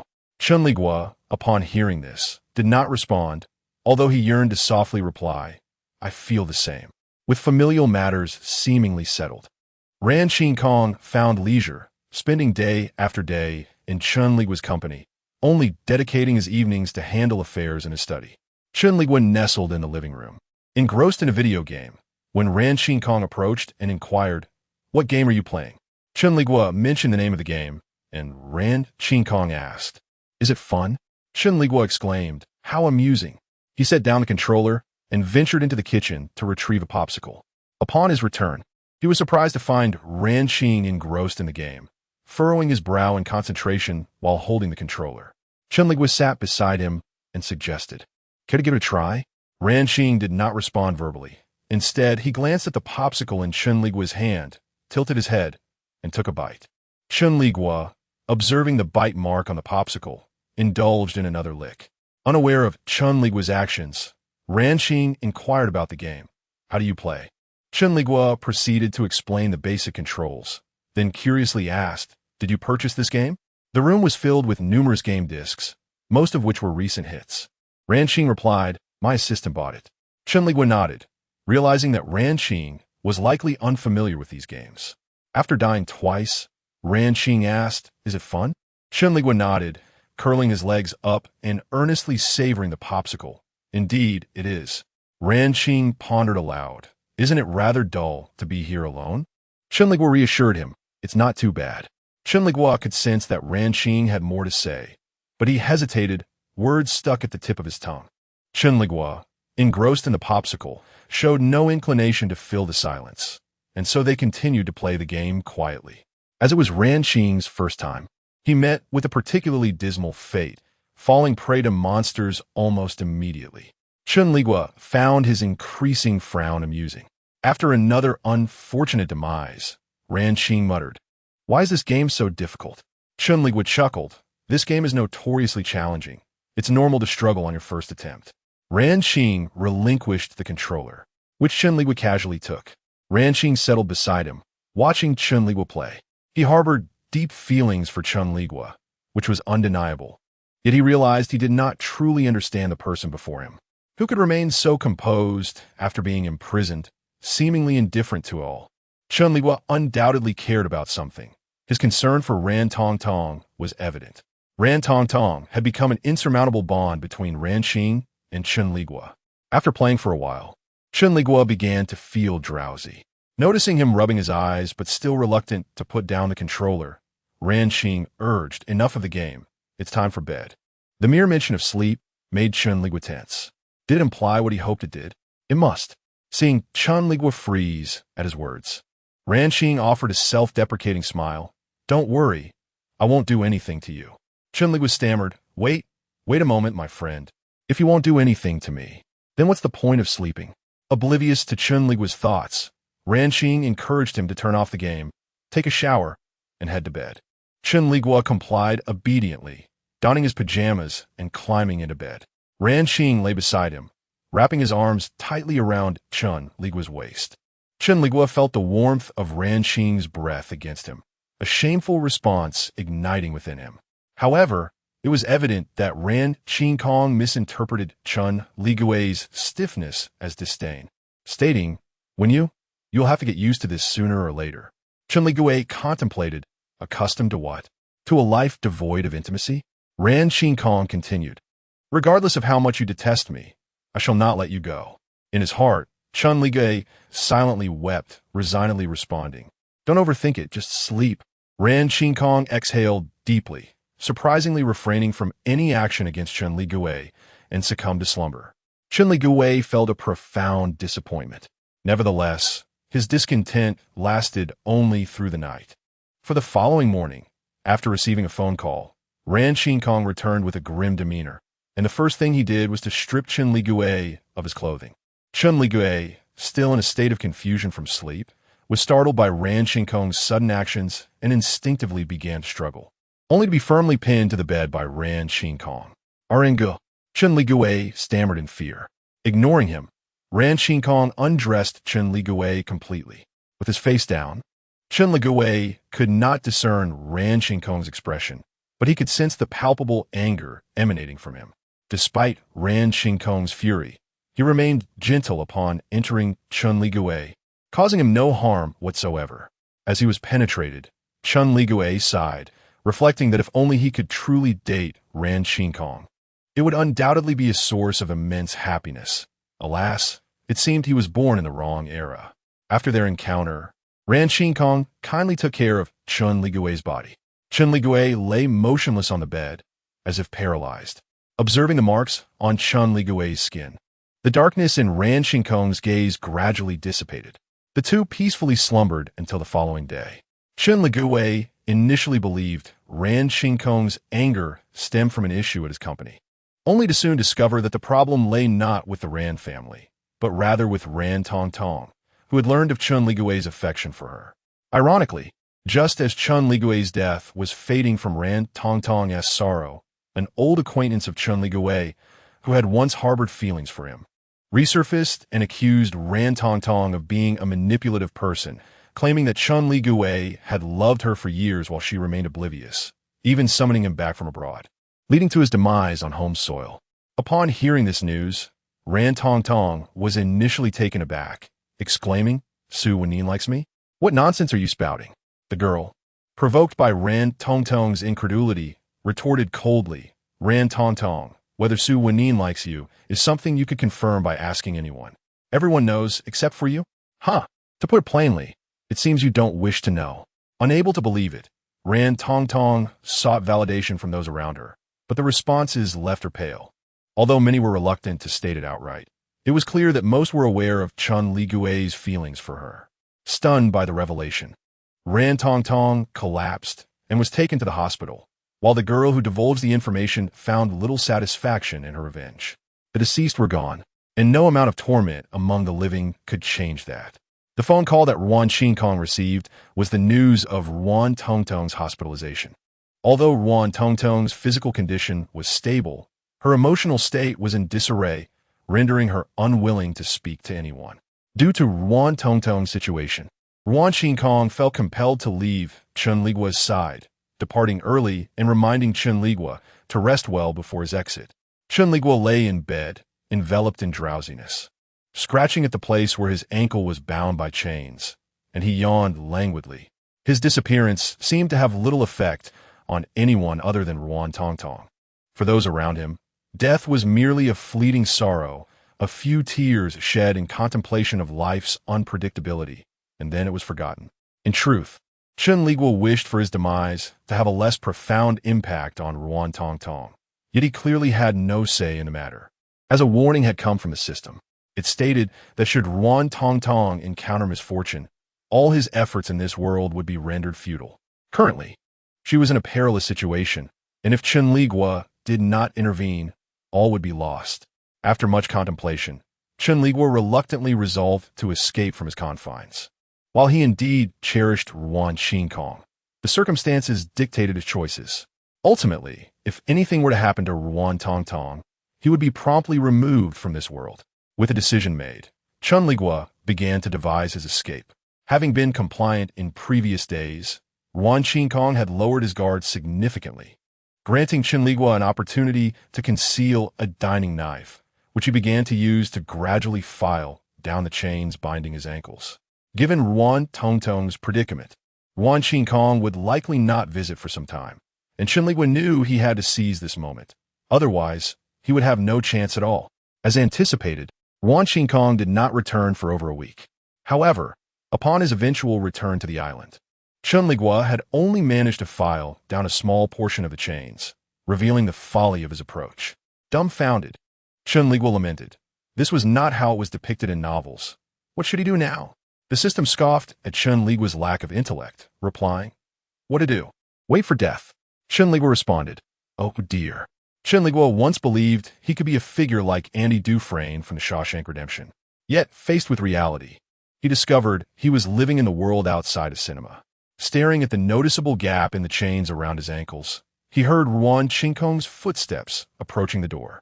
With a forlorn expression, Chen Liguo exclaimed, "System, I am quite anxious." The system internally lamented its choice in host. Upon entering, Ran Qinkong found Chen Liguo lying on the bed with a book, a thin blanket covering his lower half. Observing Chen Liguo's listless demeanor, he reached out to touch his forehead and softly inquired, "What's wrong?" Not a word escaped Chen Liguo's lips despite his prolonged hesitation. Noticing his silence, Wan Qingkong asked again, "Wenyu, what is the matter?" With a heart bleeding internally, Chen Liguo maintained an indifferent facade towards Wan Qingkong and replied, Wan Qingkong, have you been very busy lately?" Listening to Chen Liguo, who had not called him Ranga recently, Ran Qingkong furrowed his brow and said, Chen Liguo pressed her lips together, remaining silent. Observing his shy demeanor, Ran Qingkong surmised he must be curious about Ran Tongtong's condition, which left him inexplicably disappointed. He softly replied, "Tong Tong is doing well." Chen Liguo asked, "Is that so? When will you leave?" Ran Qingkong responded, "You wish for me to depart so soon after my arrival?" Chen Liguo thought to himself that if he left, he would surely discover the missing link in the chain around his ankle, potentially leading to dire consequences. Noticing Chen Liguo's discomfort, Ran Qingkong's heart grew heavier, and he said, "Wenyu, do not be afraid of me." Chen Liguo merely acknowledged him with a sound, falling silent once more. Ran Qingkong declared, "I shall take a shower." After he finished speaking, he headed to the bathroom, leaving Chen Liguo alone on the bed, filled with unease. A few minutes later, as Ran Qingkong approached Chen Liguo, drying his damp hair, he intended to slip under the covers when he heard Chen Liguo's soft voice, "Your hair is still wet." Ran Qingkong replied, Chen Liguo offered, "I can help dry it for you." Surprised yet pleased by Chen Liguo's unexpected initiative, Ran Qingkong responded, "Wenyu?" Ignoring him, Chen Liguo retrieved a hairdryer from the bedside table and began to gently dry Ran Qingkong's hair. With his back turned to Chen Liguo, Ran Qingkong felt the warm air of the dryer enveloping his head, stirring a sense of hope within a heart that he thought had long given up. They remained in harmonious silence until, as Ran Qingkong's hair was nearly dry, he broke the quietude. His first words nearly brought Chen Liguo to tears. "Wenyu, shall I remove the chains for you?" Chen Liguo responded with a pause. Ran Qingkong continued, "If you wish to escape, then do so. I cannot keep you imprisoned for a lifetime." Chen Liguo remained silent. Ran Qingkong added, "However, no matter where you flee, I shall never let you go." Chen Liguo remained quiet as Ran Qingkong turned to embrace him, passionately kissing his lips. Under normal circumstances, Chen Liguo would have been elated, but today was different. Instead of joy, he felt a jolt of fear. Seeing Chen Liguo's body tense with rigidity, Ran Qingkong assumed he was resisting the kiss and let out a bitter laugh, saying, "I understand that you do not trust me." Rising, he retrieved a silver key from the pocket of his clothes draped over a chair and said, "Allow me to demonstrate." Chen Liguo's face froze. He knew he should refuse, but found himself at a loss for words. Should he tell Ran Qingkong that there was no need to unlock anything, as he was content here? Observing Chen Liguo tightly wrapped in the blanket, refusing to let go, Ran Qingkong expressed surprise and called out, "Wenyu?" Chen Liguo's smile was more sorrowful than joyous. Ran Ge. He had once again referred to him as Ran Ge. Ran Qingkong replied, Chen Liguo said, I don't want to leave." Ran Qingkong widened his eyes in surprise, evidently taken aback by Chen Liguo's sudden declaration. Chen Liguo continued, "Ran Ge. I." Ran Qingkong called out, "Wenyu?" Chen Liguo responded, "Ran Ge." The two shared a long, heartfelt gaze before Ran Qingkong abruptly threw back the covers. At that moment, the conspicuous black gap on the silver chain around Chen Liguo's ankle was unmistakable.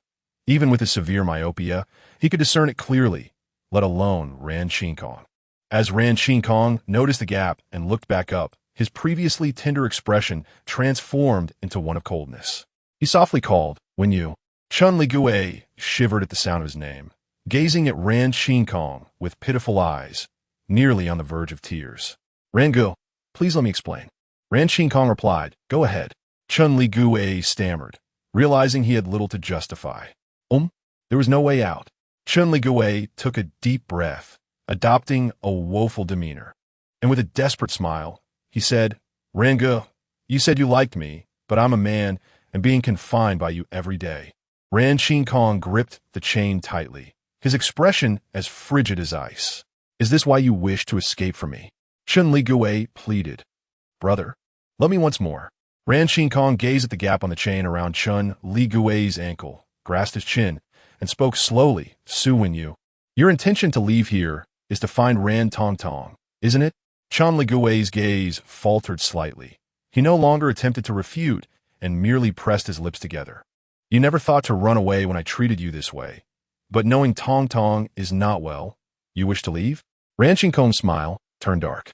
Unfortunately, you cannot go anywhere. Ran go. Chen Liguo was forcefully pushed onto the bed by Ran Kong.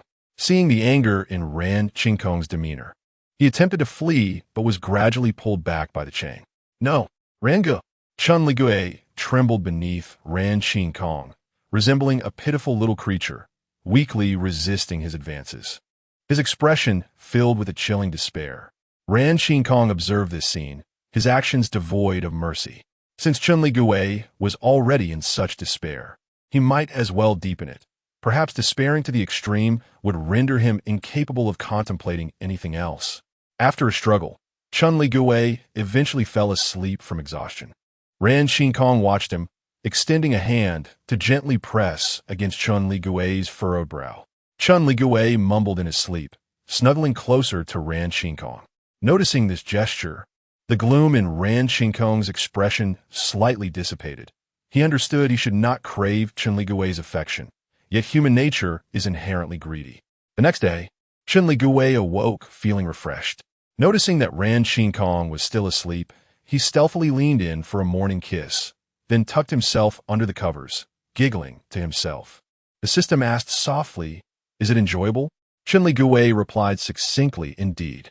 System, do you wish to continue indulging? Chen Liguo, yes. System, Ran Tong. Upon hearing these three words, Chen Liguo felt a wave of disheartenment wash over him, and he replied, I understand, system. Are you certain you comprehend? Chen Liguo, absolutely. Only then did the system fall silent. After a moment of mental preparation, Chen Liguo sluggishly rose from his bed and ambled towards the wardrobe, carelessly selecting a few garments. Ran Kong, still in a daze from sleep, paid no heed to Chen Liguo's actions until he felt his hands bound to the headboard. Realizing Chen Liguo's intentions, Ran Kong instantly snapped to attention, attempting to sit up but discovering Chen Liguo firmly pinning him down. What do you intend to do, Su Wenyu? Ran Kong exclaimed in frenzy. Ran go. Chen Liguo's eyes shimmered with unshed tears, as if words were caught in his throat. Ultimately, he managed to utter two words, take care. Su Wenyu.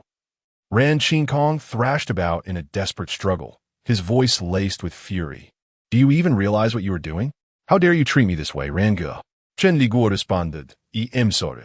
Hearing the sincerity in Chen Liguo's apology drained all strength from Ran Kong's body. He ceased his struggles and silently gazed at Chen Liguo.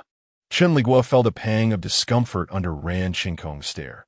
He longed to reassure him that if he were to reach out again, he would reciprocate. Yet the constraints of the system forced him to swallow his words. Ran Kong turned his head away, refusing to look at Chen Liguo. Watching him, Chen Liguo felt his heart pounding like a drum. He had previously thought he harbored mere affection for Ran Kong, but today, doubt crept in. If it were only affection, why did his heart race so? Observing the sorrowful profile of Ran Kong, Chen Liguo couldn't resist bending down to place a gentle kiss on his chin. Startled, Ran Kong froze, and just as he was about to speak, he heard Chen Liguo softly say, Ran go, I have never owed you anything. At that moment, Ran Kong's expression fell into despair. Indeed, from beginning to end, it had been his unreciprocated feelings for Chen Liguo. Chen Liguo descended from the bed, rummaging through Ran Kong's clothing for the key, swiftly unlocking the door. After unlocking it, he did not discard the key, but instead placed it in the pocket of his shirt. Wenyu. As Chen Liguo was about to step out, Ran Kong called his name, his voice trembling. Do you hate me? Leaning against the doorframe, Chen Liguo remained silent for a moment before softly replying, Ran go. You'll always be my Ran go. He could utter no further words. Ran Kong responded, all right, I understand. I will not seek you out again. Upon arriving at this place, Chen Liguo felt a profound sense of discomfort. Yet, upon hearing Ran Kong's words, he nearly wept aloud. Why had he not come to seek him out? His identification had been revoked by Ran Qinkong, leaving him in despair. He had hoped that once matters were resolved, Ran Qinkong would retrieve him, but instead, he was met with such a statement. The mere thought that his fleeting moments of happiness had come to an abrupt end brought tears of sorrow to his eyes. Nevertheless, he dared not linger any longer and swiftly exited the room where he had been confined. Ran Qinkong watched Chen Liguo's retreating figure, his bitten lip bleeding profusely. The place where Ran Qinkong had imprisoned Chen Liguo was a secluded island. Fortunately, the island was not vast, and Chen Liguo had not traveled far before he spotted a yacht moored by the shore. Before departing, he had not forgotten to pilfer the yacht keys, along with Ran Qinkong's mobile phone and all available cash. Upon locating the vessel, Chen Liguo utilized the phone to ascertain their location, discovering that the island was not far from the mainland, indicating Ran Qinkong's apprehension about unforeseen events. Without further hesitation, he embarked on the yacht and set sail. While aboard, the system informed Chen Liguo in detail about Ran Tongtong's circumstances, indicating that her fate would encounter unexpected fluctuations. Therefore, if possible, it was imperative for Chen Liguo to return to his homeland immediately. With a bitter smile, he lamented, "Return home? I have nothing on me." The system replied, "That is not for me to consider." Sighing, Chen Liguo pondered for a moment, then retrieved his phone and dialed number. After 2 rings, a voice answered, "Hello? Hello?" Chen Liguo responded, met with silence on the other end. "Yu Qi," he called out the name. "Ran Zong?" "Your voice." The man, addressed as Yu Qi by Chen Liguo, hesitated in confusion. "I am Su Wenyue." Chen Liguo replied softly, "I'm not dead." Yu Qi was Chen Liguo's university classmate, and they had once shared a close bond, which had faded after Chen Liguo went abroad. Additionally, due to Chen Liguo, Yu Qi had consistently harbored a negative view of Ran Tongtong, as everyone believed Chen Liguo had left for the sake of an unrequited love for her. "You're not dead? How is that possible?" Yu Qi's voice rose in astonishment. Chen Liguo succinctly recounted the events that had transpired, omitting certain details. Yet Yu Qi swiftly grasped the implications of Chen Liguo's experiences. "How dare Ran Qinkong treat you so?" Yu Qi seethed. "Do you owe the Ran siblings something?" Chen Liguo offered a vague response, merely stating that he was currently abroad and inquiring if Yu Qi could devise a means to bring him back, requesting that his survival remain undisclosed for the time being. "Why not inform anyone?" Yu Qi inquired. Chen Liguo quietly insisted, "Do not question the reasons. If you truly wish to assist me, keep this matter to yourself." With a sigh, Yu Qi promised to come the following day, advising him to remain hidden from Ran Qinkong and to avoid being discovered at all costs. Chen Liguo greeted and informed Yu Qi of his approximate location before hanging up the phone. Shortly after, Ran Qinkong's mobile rang again. Chen Liguo noticed an unfamiliar number and, with a slight tremor, pressed the answer button. "Hello, Wenyu." Ran Qinkong's voice resonated, nearly causing Chen Liguo to drop his phone. "Where are you?" he inquired. Chen Liguo remained silent, one hand clutching the phone while the other rubbed away the cold sweat on his pants. "Who were you speaking with just now?" Ran Qinkong pressed on. Chen Liguo softly uttered, "Brother Ran." Ran Qinkong chuckled calmly, sensing the trepidation in Chen Liguo's tone. "Do not be afraid," he reassured. Chen Liguo swallowed hard. "I have stated that I would no longer seek you out, and I shall uphold that promise," Ran Qinkong continued. Chen Liguo could only respond with silence. "Goodbye," Ran Qinkong concluded. Before Chen Liguo could utter a word, the line went dead. He sighed deeply at his phone, realizing that he was being cast aside, leaving him to ponder how to move forward in life. Unbeknownst to him, after ending the call, Ran Qinkong smashed his phone in frustration, gazing at the shattered remnants on the ground with a grim expression. "Su and you, I will ensure you return on your own," he vowed. After hanging up, Chen Liguo felt as though the world had turned bleak. He casually purchased 2 buns from a nearby vendor and sat on a bench by the roadside, slowly nibbling on them. It was now dusk, and he was contemplating where to spend the night when a striking blonde woman approached him, gently inquiring, "Are you Mr. Su Wenyu?" Her Chinese was slightly halting, yet communication posed no barrier. "And you are?" Chen Liguo asked, taking another bite of his bun. The woman smiled and handed him a small package. "This is from your boss." Upon hearing the word boss, Chen Liguo immediately thought of Ran Qinkong and stammered, "Be boss?" The woman replied, "Ran Chen Liguo nearly choked, astonished that he had been found so quickly, just hours after their last encounter. Noticing Chen Liguo's surprise, the woman chuckled. Here, a yellow-skinned man eating bread by the roadside is quite conspicuous. Chen Liguo was left speechless. What does Ran Qinkong mean by this? The woman continued, Mr. Su, this is a message from your boss. Please take care of yourself. Chen Liguo nodded in acknowledgement. The return flight ticket has also been booked for you. But your boss instructed me to advise you that going back may not be the wisest choice. I understand. Thank you, Chen Liguo replied. The woman then nodded at him and turned away without a hint of hesitation. If it were anyone else, being treated in such a manner by Ran Qinkong would undoubtedly send chills racing up their spine. This sensation of seemingly escaping is, in reality, still under the dominion of Ran Qinkong, perhaps gradually extinguishing the hopes within the heart of the individual involved. Chen Liguo, clutching the bag the woman had given him, gazed at her departing silhouette, feeling that his life was undeniably thrilling. Not only did Ran Qinkong prepare a new identity for Chen Liguo, but he also provided him with a sum of 1,000 yuan in cash. Holding the money, Chen Liguo was incredulous, exclaiming, when did Ran Qinkong become so stingy? The system remained unresponsive to Chen Liguo's musings. He continued, has he underestimated me so profoundly? Does he think that my financial straits would compel me to return on my own? The system queried, would you not?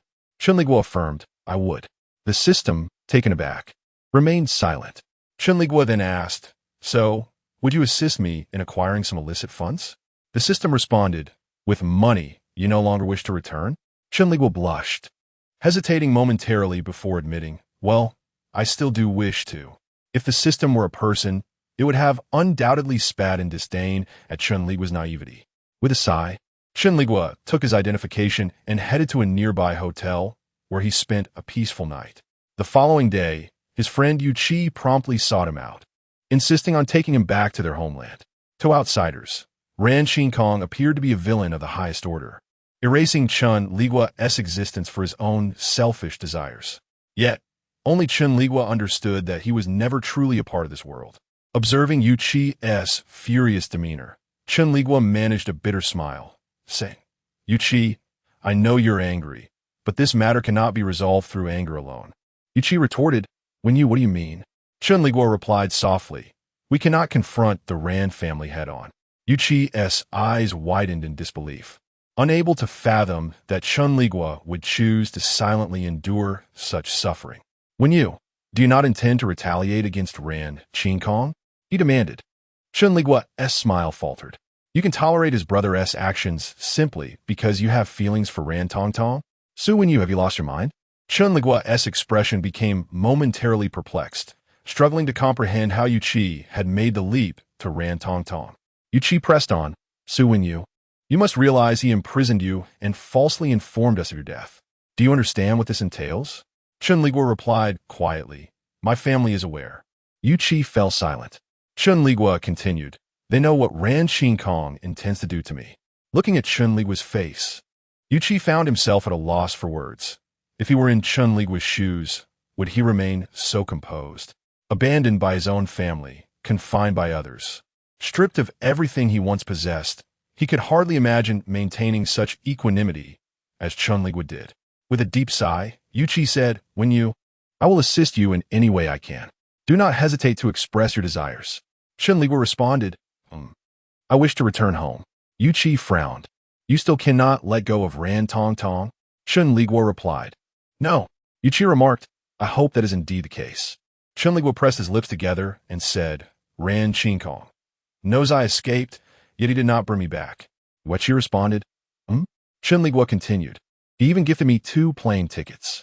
He was startled when he opened the bag. The woman mentioned that Ran Qinkong had prepared tickets for him, but he never anticipated that Ran Qinkong would provide 2, clearly having anticipated Yu Qi's presence. Yu Qi, to be honest, he is somewhat intimidated by Ran Qinkong. Had it not been for Chen Liguo, he would never wish to confront him directly. Chen Liguo patted Yu Qi's shoulder and stated calmly, what is meant to happen will inevitably occur. Evasion is not a solution. Observing Chen Liguo's untroubled expression, Yu Qi felt a renewed admiration for his friend. It was no wonder so many girls in their class were fond of Chen Liguo. A man who radiated warmth like the sun would likely be adored by many. Yet, it was regrettable. One is enamored, while the other remains indifferent. Chen Liguo was completely oblivious to Yueqi's peculiar elevation of him.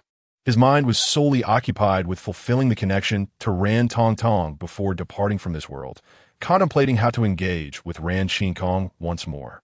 Upon his return to the country, Chen Liguo maintained a low profile, although Yueqi yearned to share the news of Chen Liguo's survival with others. He respected Chen Liguo's wishes and kept the secret, though he remained puzzled as to why Chen Liguo was reluctant to assert his name. In response to Yueqi's confusion, Chen Liguo managed a wry smile and explained, "I do not wish for others to know about my affairs with Ran Qinkong." At this, Yueqi understood, filled with sympathy for Chen Liguo and anger towards Ran Qinkong. Yet he felt limited in what he could do. After a brief slumber, Chen Liguo found himself back in the nation he had inhabited for over 20 years. As the plane landed, Yueqi inquired where Chen Liguo wished to go first. After a moment's contemplation, Chen Liguo quietly asked Tong Tong, "Is she well?" Surprised that Chen Liguo's first question upon returning was about Ran Tong Tong, Yueqi hesitated before answering. Ran Tong Tong is married now." Chen Liguo replied, "I know." After a moment's hesitation, Yueqi added, "She is pregnant, currently residing in the hospital."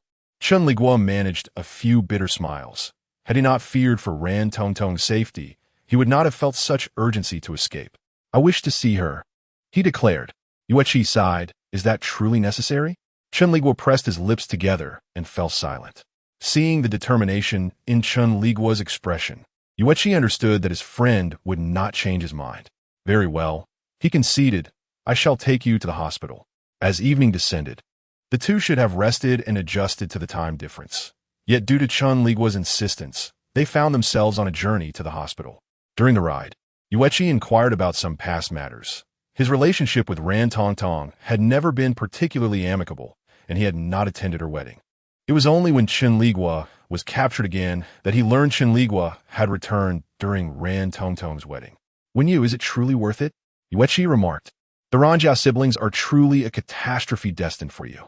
If I were in your shoes, I would undoubtedly flee far away." Chen Liguo gazed vacantly at the scenery outside the window and replied, "Flee? Where could I possibly go?" Observing his dear friend beside him, Yueqi felt a profound sense of compassion. Su Wenyu, as an illegitimate child, had always found himself in a rather awkward position within the Su family. Yet, his character remained unscathed. He was renowned for his affable temperament throughout the entire grade. To be favored by him seemed to be an exceedingly fortunate circumstance. Regardless of the troubles that befell Ran Tong Tong, Su Wenyu would invariably devise ways to assist her, which only incited jealousy among the girls who admired him. Yueqi had initially thought that developing feelings for Ran Tong Tong was the worst misfortune Su Wenyu could encounter. However, witnessing the haggard visage of his friend, he could only lament the unpredictability of life. If Ran Tong Tong represented one of Su Wenyu's trials, then Ran Qinkong was the formidable challenge he was yet to confront. Upon arriving at the hospital, the two alighted from the vehicle, their spirits notably low. Yueqi led the way, guiding Chen Liguo to the ward where Ran Tong Tong was situated. "Have you visited Ran Tong Tong?" Chen Liguo inquired. "Yes," Yueqi replied. "Not long ago, my girlfriend was hospitalized, and, coincidentally, Ran Tong Tong was in the same facility." At this, Chen Liguo chuckled softly and asked, "When did you get a girlfriend?" Yueqi shot him a glare, retorting, "How dare you ask me when I started dating?" Realizing his fault, Chen Liguo conceded. After going abroad, he had severed ties with everyone back home, including Yueqi. Thus, he was only aware that Yueqi had been faring well in recent years, without knowledge of the specifics. "Well, it's my fault," he admitted. Yueqi sighed.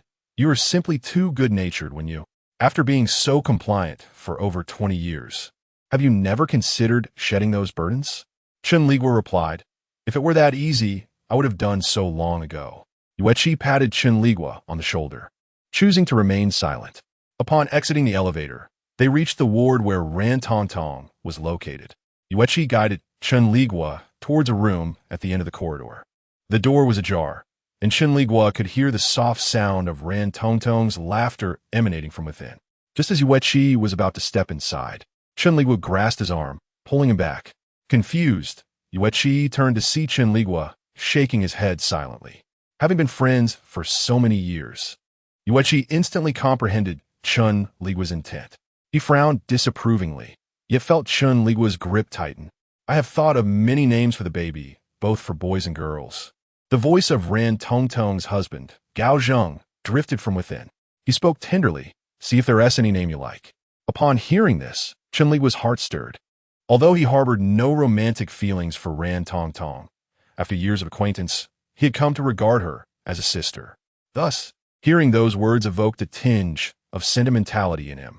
If he truly resurrected and returned to the world he once knew, perhaps he would coincidentally arrive just in time for his wedding. As Yueqi observed Chen Liguo's silence, a spark ignited within him. Yet he ultimately respected his friend's sentiments, murmuring softly, "What are you afraid of? Just go in." Chen Liguo replied, "Let us go." "What?" Yueqi's eyes widened. "You're leaving just like that?" Chen Liguo stated, "As long as I know she is happy, I can find peace. Otherwise, everything would be in vain." Upon hearing these words, Yueqi regarded Chen Liguo as if he were an enigma, incredulously exclaiming, You cannot be serious." Chen Liguo responded, Yueqi continued, "You have liked her for so long. She is right in front of you, and yet you—" Chen Liguo interrupted him, saying, "What does liking her matter? She has found her own happiness." Yueqi was filled with frustration, yet their conversation seemed to drift into the hospital room, where Ran Tongtong's voice echoed with confusion. "Who is it? Who's outside?" Chen Liguo quickly ushered Yueqi to hide in the adjacent staircase. By the time Gao Zheng emerged, the area was deserted. Ran Tongtong softly remarked, "I heard Wen Yu's voice." Gao Zheng, having heard it too, calmly turned and entered the room, gently closing the door behind him. "There's no one outside? You must have misheard, darling." "Is that so?" Ran Tongtong replied, feeling a sense of loss. At that moment, Yueqi, with a cigarette in his mouth, stood beside the flower bed at the hospital's entrance with Chen Liguo. He gazed up at the hospital room, illuminated with a warm orange glow, and said softly, "Su Wen Yu, I truly look down upon you." Chen Liguo asked, "Can I have a cigarette?" Yueqi handed one over. "Have you taken up smoking too?" Chen Liguo replied, "I've been quite bored abroad these past few years." Yueqi scrutinized Chen Liguo and remarked, "You've lost weight." Upon hearing that, Chen Liguo's expression twisted slightly. But fortunately, it was dark by the roadside, so Yueqi couldn't discern his expression. He mumbled an indistinct acknowledgement. "What are your plans now?" Yueqi inquired. "How did you end up with Ran Qingkong?" "How would I know?" Chen Liguo replied. "Let us just see how it goes." Yueqi sighed. "Ran Qingkong has given you a new identity. Have you considered starting anew?" Chen Liguo remained silent. "Wen Yu?" Chen Liguo took a deep breath. "Find me something to do." With only a few thousand yuan to his name and his previous sister's bank card gone, he feared he might starve on the streets if he did not find a job soon. Reflecting on his current predicament and contrasting it with the days spent gaming at home, enjoying plentiful food and a fulfilling life, Chen Liguo could not suppress his tears of sorrow. He truly did not wish to leave. With a long sigh, he lamented. Yueqi reassured him, "All right, I will help you find something to do. Just take your time. Don't worry, everything will turn out fine." Chen Liguo nodded listlessly. With this agreement, they parted ways, and Chen Liguo returned to the hotel. The following day, events took an unexpected turn. Something unfortunate occurred at Yueqi's home. It was not a grave matter, as his family was involved in the tobacco and liquor trade, but the largest store mysteriously caught fire overnight. Although the losses were not substantial, it left Yueqi in a cold sweat. At such a critical juncture, it was difficult for Chen Liguo not to associate this incident with Ran Qingkong. Over the phone, Chen Liguo urged Yueqi to prioritize his family matters. Yueqi's voice, tinged with exhaustion, was primarily filled with anger as he declared, "Wen Yu, do not fear. Does Ran Qingkong truly believe there is no law in this world? No matter what he does, he cannot prevent me from aiding you, Yueqi." Chen Liguo replied softly, "Thank you." Only then did Yueqi feel a sense of relief. However, after 2 days of busyness, when he returned to the hotel, he discovered that Chen Liguo had already checked out, and he was unaware of Chen Liguo's whereabouts. His friend had departed once more, leaving Yuechi engulfed in confusion and, more profoundly, despair. He once again sensed the overwhelming helplessness that pervaded his life. Chen Liguo had left. He did not wish to involve Yuechi and had left a letter behind, expressing his desire for solitude and asking Yuechi not to worry about him. Initially, Chen Liguo contemplated fleeing entirely, yet the system gently reminded him, "Have you forgotten why you escaped from Ran Xinkong?" It was then that Chen Liguo realized he had relinquished such a favorable situation to fulfill the course of Ran Tongtong's fate. Yet he pondered, what unexpected twist awaited Ran Tongtong's destiny? "I do not know," the system replied. "Therefore, my advice is to observe for a while to avoid a wasted effort." Chen Liguo acknowledged, "You make a valid point." The system continued, indeed. Chen Liguo queried, "So my relationship with Ran Xinkong does not affect Ran Tongtong's fate, correct?" The system retorted, "Damn, he knows." As expected, Chen Liguo resolutely declared, "I shall return to Ran Xinkong's side. One last thrill before I depart." Under the system's constraints, Chen Liguo's desire to return to Ran Xinkong was not an easy task. However, Ran Xinkong was evidently more anxious than Chen Liguo. He employed every means at his disposal to ensure Chen Liguo obediently returned to him. After leaving Yuechi, Chen Liguo embarked on a protracted job search. He dared not stray too far from Ran Tongtong, and with only an identification card in hand, he sought positions that did not require formal education. His targets primarily included convenience stores, supermarkets, or restaurant waiter roles. Yet, each time he secured employment, within 3 days, the job would inevitably fall through. Either someone would deliberately create trouble for him, or his boss would inexplicably dismiss him. As these occurrences multiplied, Chen Liguo's life began to deteriorate. "Boss, today Mr. Su checked out of the hotel. It seems he is preparing to spend the night in the park." The reporter cautiously observed the expression of Ran Xinkong, carefully choosing his words. He suggested, "Shall we perhaps send him something?" Ran Xinkong, engrossed in his documents, did not alter his demeanor upon hearing this. "Let him go," he replied. The subordinate felt a shiver run through him and whispered cautiously, "But boss, the security in the park isn't very good." Ran Xinkong responded, "Send a few people to watch over him." The subordinate sighed in acknowledgement. Ran Xinkong lifted his gaze slightly. "Are you particularly worried about him?" The subordinate gasped, quickly clarifying, "Boss, that is not my intention at all. I'm just afraid something might happen to Mr. Su." In truth, he and Su Wenyu were only acquaintances, yet upon learning of Su Wenyu's circumstances, he felt a surge of sympathy for him. Ran Xinkong acknowledged, falling silent thereafter. The subordinate, sensing the atmosphere, turned and exited. Once alone, Ran Xinkong nearly overturned his desk in frustration, his mind clouded with thoughts of Chen Liguo's recent situation, while the echo of Chen Liguo's words, "Brother Ran, you will always be my brother Ran," resonated in his ears. Had it not been for the sweltering summer, Chen Liguo might have already succumbed on the streets. Sitting on a park bench, plagued by swarming mosquitoes, Chen Liguo felt akin to a solitary cabbage swaying in the cold wind, his nose tinged with the threat of tears. "Am I to live here from now on?" he pondered. The system replied, "You could also choose a fast food restaurant. Why are you so adept at this?" Chen Liguo retorted. The system replied with silence. "Can you tell me what that so-called accident surrounding Ran Tongtong's fate truly is?" Chen Liguo inquired. The system responded, "I cannot. I can't shake the feeling that you're deceiving me. You'll go to any lengths to drive me away from Ran Xinkong." The system merely chuckled, disregarding Chen Liguo entirely. Muttering under his breath, Chen Liguo felt an overwhelming sense of grievance. He had failed to secure employment for a month, his funds dwindling perilously close to destitution. The most disheartening aspect was that Ran Xinkong showed no inclination to retrieve him. How was he to endure this life? As time wore on, the park grew increasingly desolate. Chen Liguo sat on the bench, gnawing at a plain ice pop, his empty stomach grumbling in protest. "I'm so hungry." With most of the park's patrons having departed, he reclined on the bench, gazing at the expanse of stars above, feeling the warm breeze, and gradually succumbing to drowsiness.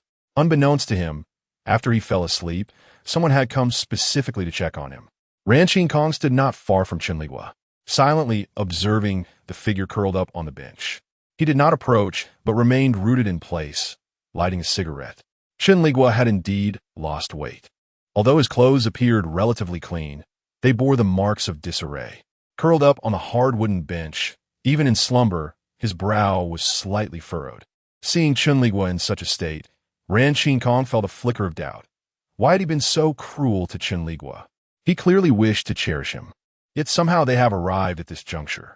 The park was teeming with mosquitoes. After standing there for a while, Ran Qinkong was bitten several times. One can only imagine how uncomfortable it would be for Chen Liguo to spend a night in such conditions. Ran Qinkong extinguished the cigarette in his hand and turned to leave. The following day, Chen Liguo groggily rose from the chair, feeling utterly drained. After coughing a few times, he realized his voice had become hoarse. "I feel dreadful," he muttered, placing his hand on his forehead, only to discover it was alarmingly hot. The system inquired, "Shall we go to the hospital?" Chen Liguo replied, "I have no money." The system responded with a long, drawn-out sigh before saying, "Do as you wish." Chen Liguo, somewhat dazed, took a moment to comprehend the system's words. He staggered to his feet and made his way to a nearby restroom, splashing cold water on his face. As he emerged, still coughing, he accidentally collided with someone. "Are you blind?" the person exclaimed, visibly irate at the impact. "I apologize," Chen Liguo croaked, lacking energy. "I don't feel well." The stranger scrutinized him with an unkind gaze, and upon noticing Chen Liguo's poor condition, a peculiar glint appeared in his eyes. "Oh, not feeling well, are we?" Chen Liguo mumbled an indistinct response and attempted to walk away, only to be grasped firmly by the stranger's arm. "Do you need me to take you to the hospital?" the individual inquired. "No, thank you," Chen Liguo replied, feeling uncomfortable under the man's gaze, trying to shake off the grip. "Don't be so hasty," the man chuckled. "You bumped into me quite painfully. How can you just walk away?" Chen Liguo retorted. "What do you want?" The man replied, "I'm not asking for much. Just compensate me with 500 yuan. Chen Liguo, he thought to himself. If I had 500 yuan, would I encounter someone like you? His physical discomfort was compounded by his foul mood, and he forcefully wrenched his arm away from the man. "No deal."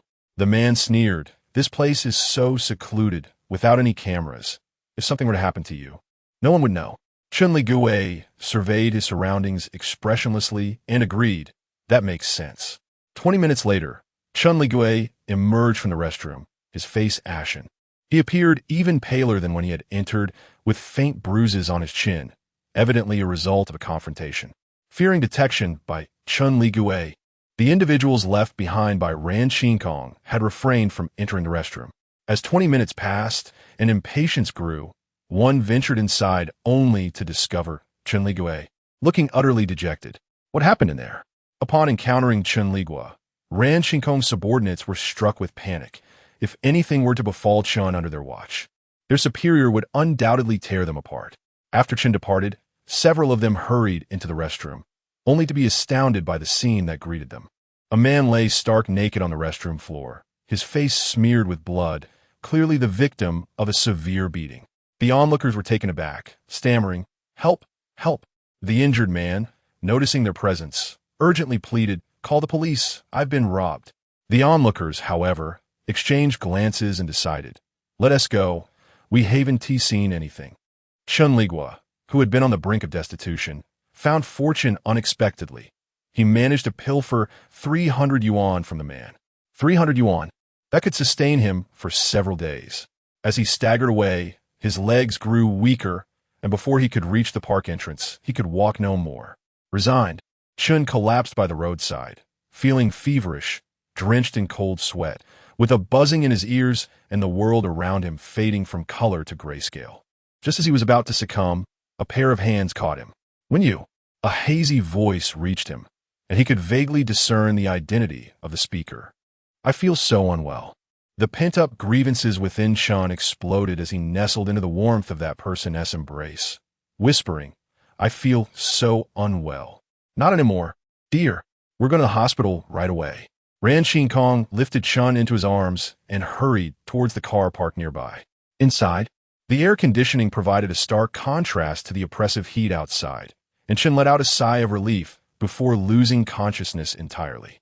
When Chen awoke again, it was nighttime. He opened his eyes to find his body aching unbearably. A fit of coughing escaped him, and he soon realized he was in a completely unfamiliar room, with an 4 drip in his right hand. Before he lost consciousness, he remembered hearing Ran Qinkong's voice. Slowly, he attempted to rise from the bed, noticing that his soiled clothes had been replaced. System, he murmured. Came a reply. Did Kong Kong save me? Kong Kong? Ran Qinkong. Yes. He even helped change my clothes? Yes.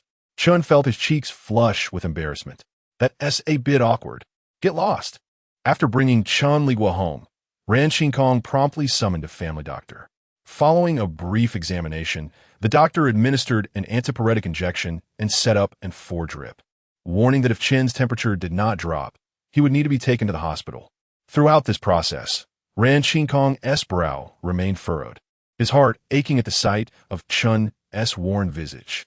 Chen Liguo appeared to have lost more weight.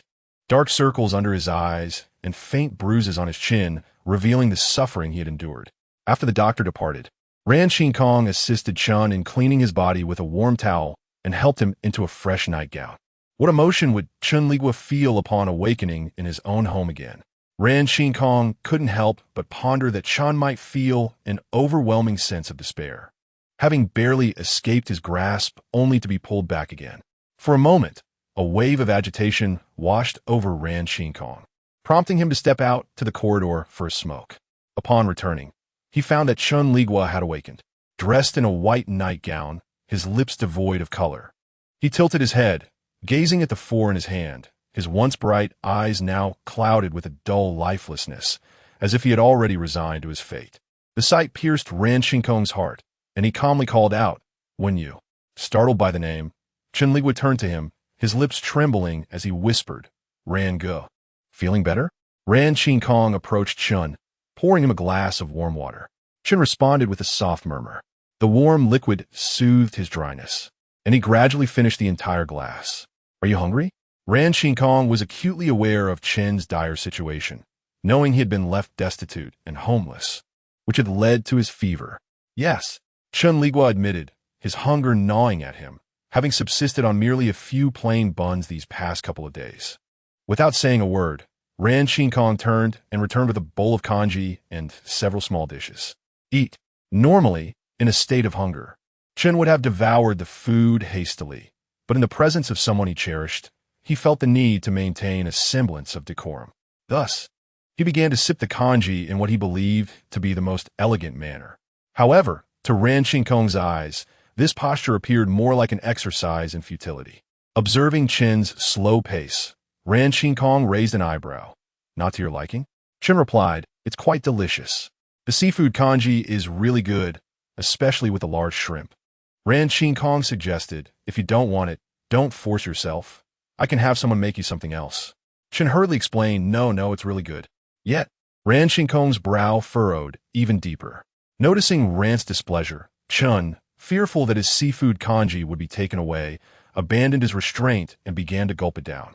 "Take your time," Ran Qinkong cautioned, but no sooner had the words left his mouth than Chen abruptly set down the bowl and promptly expelled the contents. "My shrimp!" Chen exclaimed in dismay. Seeing this, Ran Qinkong's temper flared. He snatched the bowl from Chen's hands, exclaiming, "If you don't like this food, why not say so? Do you truly believe I would intentionally torment you?" "Chen Liguo, please allow me to explain. I consumed my food too hastily, and I felt nauseous." Ran Qinkong nearly bit down on his own teeth in frustration. He summoned someone to clear away the mess and arranged for Chen Liguo to be provided with fresh sustenance. This time, there were no shrimp. Instead, he was presented with a tasteless vegetable porridge, which filled Chen Liguo with despair upon its arrival. Ultimately, under the piercing gaze of Ran Qinkong, Chen Liguo, with tears welling in his eyes, consumed the vegetable porridge. After a prolonged silence enveloped the room, Ran Qinkong casually inquired, "Have you visited Tong Tong?" Chen Liguo replied, "Yes." Ran Qinkong asked, "What was your impression?" Chen Liguo responded, "She is well. That brings me peace." Ran Qinkong scrutinized Chen Liguo intently and remarked, "You have sacrificed so much for her without ever revealing your feelings. Yet she chose another, Su Wen Yuan. Are you truly content with this?" Chen Liguo appeared bewildered and replied, "What are you saying?" Ran Qinkong continued, Do you genuinely believe that your actions have gone unnoticed by others? Chen Liguo's complexion paled. Ran Kong added, I can overlook the trivialities of her school days. But I must ask, when Tong Tong was kidnapped, it was you who rescued her, was it not? Chen Liguo replied, I'm unaware of what you mean. Ran Kong stated, she must believe that it was Gao Zheng who saved her. In her senior year, Ran Tong Tong faced an unexpected kidnapping, and according to the original narrative, she would endure significant hardships. However, guided by the system's prompt, Chen Liguo successfully rescued Ran Tong Tong. At that moment, she lay unconscious, and after saving her, he concealed her and single-handedly diverted the kidnapper's attention. Yet, upon awakening, the first person she saw was her husband, Gao Zhang. Chen Liguo's face grew increasingly pale, his lips trembled. Yet no words escaped his mouth. Have you begun to harbor resentment towards the Ran family? Ran Kong gently traced Chen Liguo's lips with his finger before pressing his own against them, slowly invading Chen Liguo's mouth. Chen Liguo. He would never divulge to Ran Kong that he had actually called Gao Zheng to rescue Ran Tong Tong. Ran Kong gradually shed Chen Liguo's clothing, and in a dazed state. Chen Liguo's eyes shimmered with moisture as he gazed at the ceiling, unwilling to meet Ran Kong's eyes. Look into my eyes, Ran Kong softly commanded. Su Wen Niang. Recognize who it is that kisses you, who possesses you. Chen Liguo murmured, please don't. Ran Kong replied, you have no right to refuse. Look around you. Who else in this world needs you besides me? Your family? Or perhaps the Ran Tong Tong you have loved for so many years? Chen Liguo, absorbing Ran Kong's words, appeared increasingly despondent, covering his face with his hands, terrified that Ran Kong would discover he could not contain a laugh. The two became entwined. This time, Ran Kong was exceptionally gentle yet resolute, cradling Chen Liguo in his arms and whispering tenderly in his ear, when Yuan, you are mine, solely mine. Chen Liguo, lost in ecstasy, was oblivious to his own name, tightly embracing Ran Kong, feeling an overwhelming desire to remain in this world forever. After everything concluded, Chen Liguo obediently found himself embraced in Ran Kong's arms. Ran Kong gently touched Chen Liguo's forehead, relieved to confirm that his fever had subsided. Noticing Chen Liguo's drowsy demeanor, he urged him to refrain from sleep. Chen Liguo, feeling content both physically and mentally, mumbled in response. Ran Kong then rolled off the bed, seemingly to fetch medicine for Chen Liguo. As Chen Liguo watched Ran Kong's silhouette, he swallowed hard, captivated by his impressive physique. From the broad shoulders to the slender waist, and down to the powerful yet graceful thighs, Chen Liguo couldn't help but chuckle to himself. Upon returning with the medicine, Ran Kong found Chen Liguo seemingly asleep. After a moment's hesitation, he decided to wake him, saying, be good, take your medicine first. Chen Liguo felt a twinge of grievance, but complied, swallowing the medicine. Watching him take it, Ran Kong lay back down beside Chen Liguo, and the two drifted into a sweet slumber. Being brought home by Ran Kong was undoubtedly a blessing for Chen Liguo, as he returned to the idyllic life of a pampered sloth, spending his days indulging in sleep and food. The only downside was that Ran Kong restricted his outings. However, this limitation was not absolute. Chen Liguo still had opportunities to venture outside, albeit accompanied by several bodyguards to prevent any attempts at escape. Chen Liguo had little interest in going out, occasionally requesting to see Ran Tong Tong. Although Ran Kong was displeased, he ultimately acquiesced to Chen Liguo's wishes. Thus, Chen Liguo observed the progress bar above Ran Tong Tong as head crawling slowly from 88 to 90 to 91 and finally to 99, before halting once more. It seemed that the unexpected turn of fate for Ran Tong Tong was imminent, which also implied that Chen Liguo's time in this world was limited. The thought of parting from Ran Kong brought tears of sorrow to Chen Liguo's eyes. He pondered what peculiar form he might take in the next world, and feared he might never encounter someone as compatible as Ran Kong again. Chen Liguo's melancholic mood inevitably affected Ran Kong, who assumed the cause was Ran Tong Tong's impending labor, unaware that Chen Liguo's heart was tethered solely to him. Throughout the 10 months of Ran Tong Tong's pregnancy, nothing untoward had occurred. Chen Liguo remained by Ran Kong's side, behaving like a tamed kitten, never attempting to flee. Yet this harmonious scene was destined to be a self-deceiving illusion. Just as Ran Qinkong believed Chen Liguo had resigned himself, Chen Liguo vanished once again. Along with him disappeared the frail Ran Tongtong, who had just given birth. The simultaneous disappearance of both individuals inevitably led to dire conclusions in Ran Qinkong's mind. After some time, he uncovered the cause of their vanishing, which chilled him further. There was a traitor within the Ran family, who had taken advantage of others' negligence to abduct the weakened Ran Tongtong. The reason behind Ran Tongtong's disappearance has been uncovered, but what of Chen Liguo? Is he somehow connected to her abduction? Contemplating this, Ran Qinkong felt as though his heart had plunged into a frigid abyss. If given the choice, Chen Liguo truly wished to remain, yet upon entering these realms, the power of choice had long since slipped from his grasp. The system had forewarned Chen Liguo of Ran Tongtong's kidnapping, which was the impetus for his decision to flee. Judging by the completion of Ran Tongtong's fate, it seemed that if he could escape this abduction, Chen Liguo might finally depart from this world. Though a flicker of attachment for Ran Qinkong lingered in Chen Liguo's heart, he recognized that returning to his original world was the rightful path. Thus, despite his lingering sentiments, he did not waver excessively. The perpetrators behind Ran Tongtong's kidnapping were indeed her own family. The coercive methods employed by Ran Qinkong over the years had ultimately sown the seeds of future troubles. By the time Chen Liguo arrived at the hospital, it was too late. After being rendered unconscious, Ran Tongtong was placed in a wheelchair, and the kidnappers brazenly wheeled her out of the hospital. Upon reaching the hospital, Chen Liguo witnessed the shocking scene of Ran Tongtong being loaded into a vehicle. Realizing he could no longer afford to wait, he promptly hailed a taxi and followed in pursuit. The taxi driver, eager to assist, inquired about the situation. Chen Liguo replied, "My sister has been abducted by human traffickers. Could you please help me report this to the police?"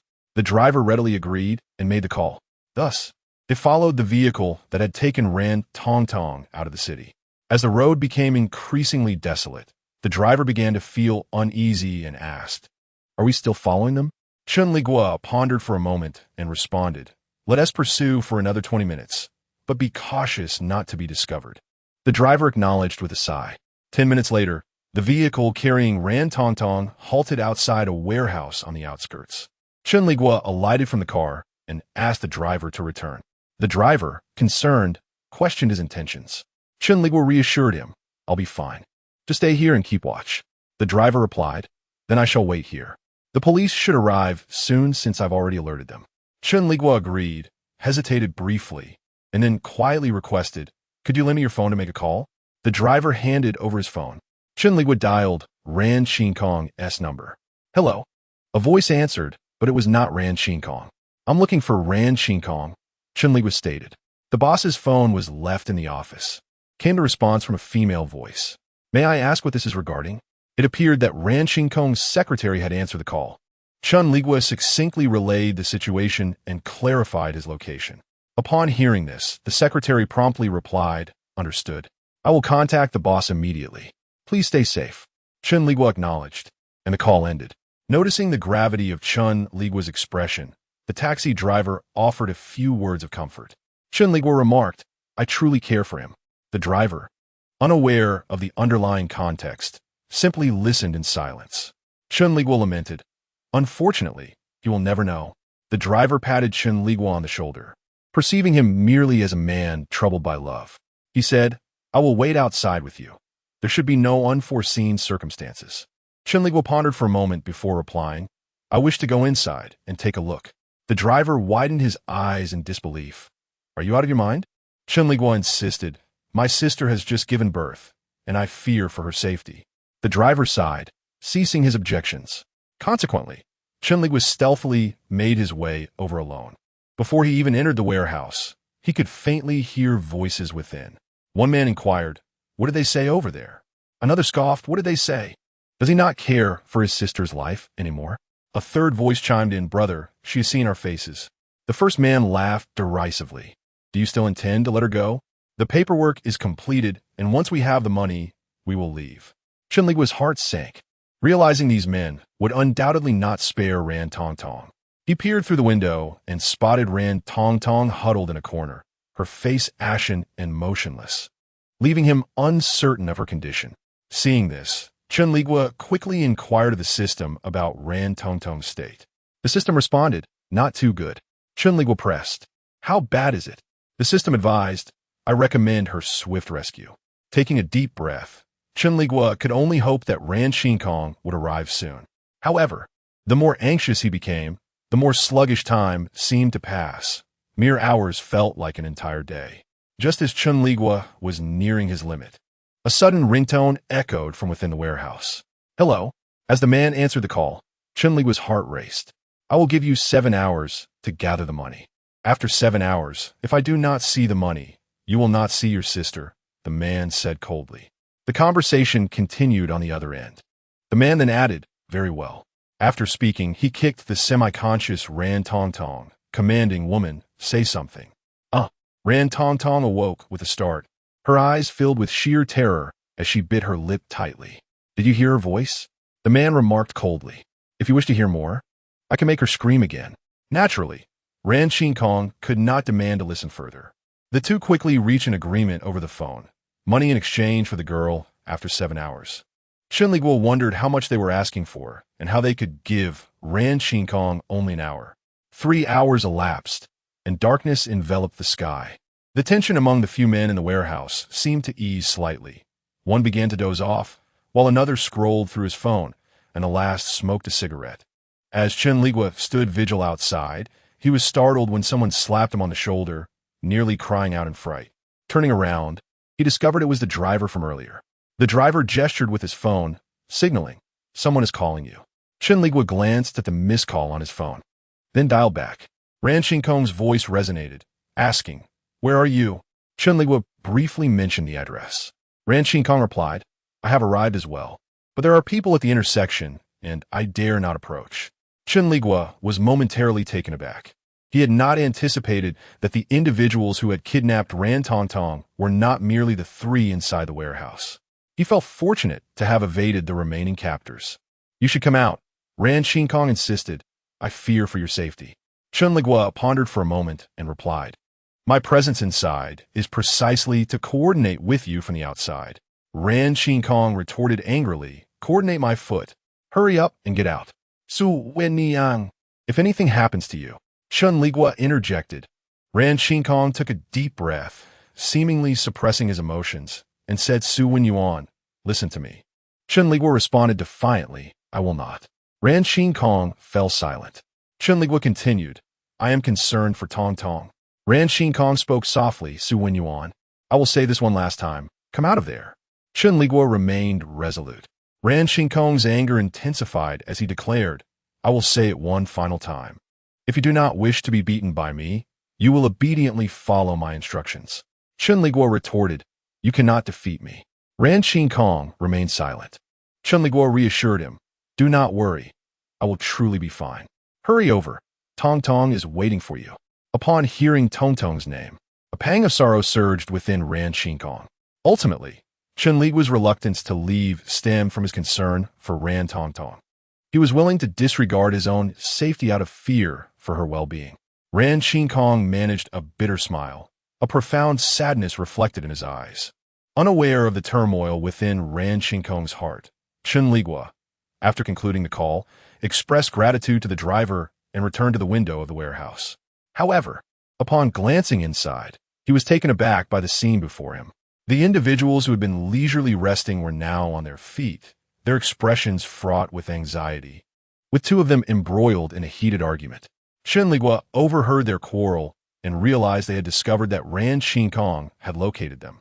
Sensing the gravity of the situation, he quickly texted Ran Kong. Ran Kong replied with 2 words, "No problem." As Chen Liguo pondered how Ran Kong could remain so composed, he noticed several figures appearing at the entrance of the warehouse. Initially, he assumed they were police officers, but upon closer inspection, he realized none were in uniform. While he was still contemplating this, the figures broke through the window, catching both Chen Liguo and those inside completely off guard. In the blink of an eye, they were subdued. Chen Liguo stood outside the warehouse, bewildered, The heroic rescue he had envisioned had not materialized, leaving him feeling utterly useless. What was even more disheartening was that after Ran Tong was rescued, the progress bar above her head remained conspicuously stuck at 99, showing no signs of moving forward. Chen Liguo felt perplexed and glanced at Ran Tong several times, a moment that did not go unnoticed by Ran Qinkong. Ran Qinkong approached from behind, wrapping his arms around Chen Liguo's waist. "Still looking?" he asked. Startled, Chen Liguo stepped back, inadvertently falling into Ran Qinkong's embrace. Ran Qinkong tightened his hold, gritting his teeth as he exclaimed, "Su Wenyuan, do you even comprehend what you are doing?" Chen Liguo cautiously remarked, "It was not my intention." Ran Qinkong retorted, "If you run again, I shall break your legs."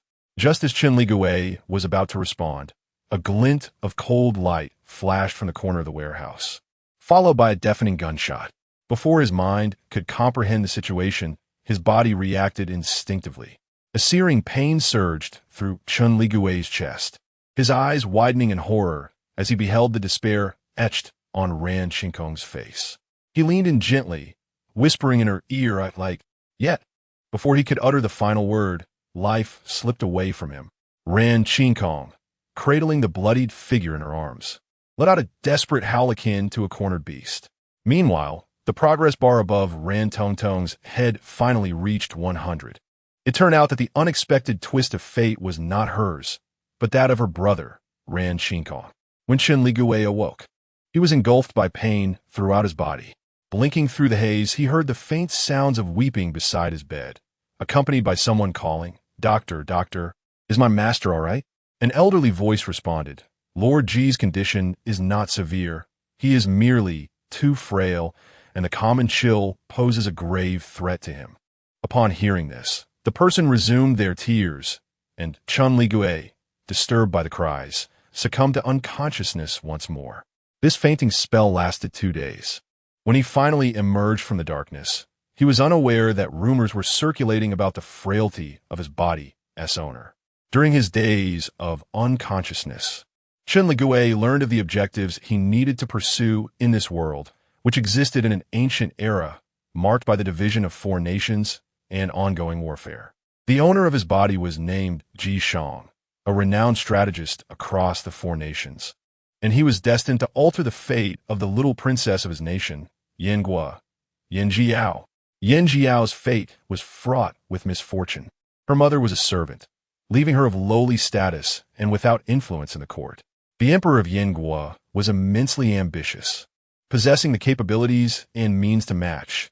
He commenced his campaigns at the age of 14 and, by 32, had annexed 2 neighboring countries. Simultaneously, Yan Jiao's tragic fate was just beginning. Subjected to humiliation since childhood, she was sent to a foreign land for a political marriage due to her lowly birth.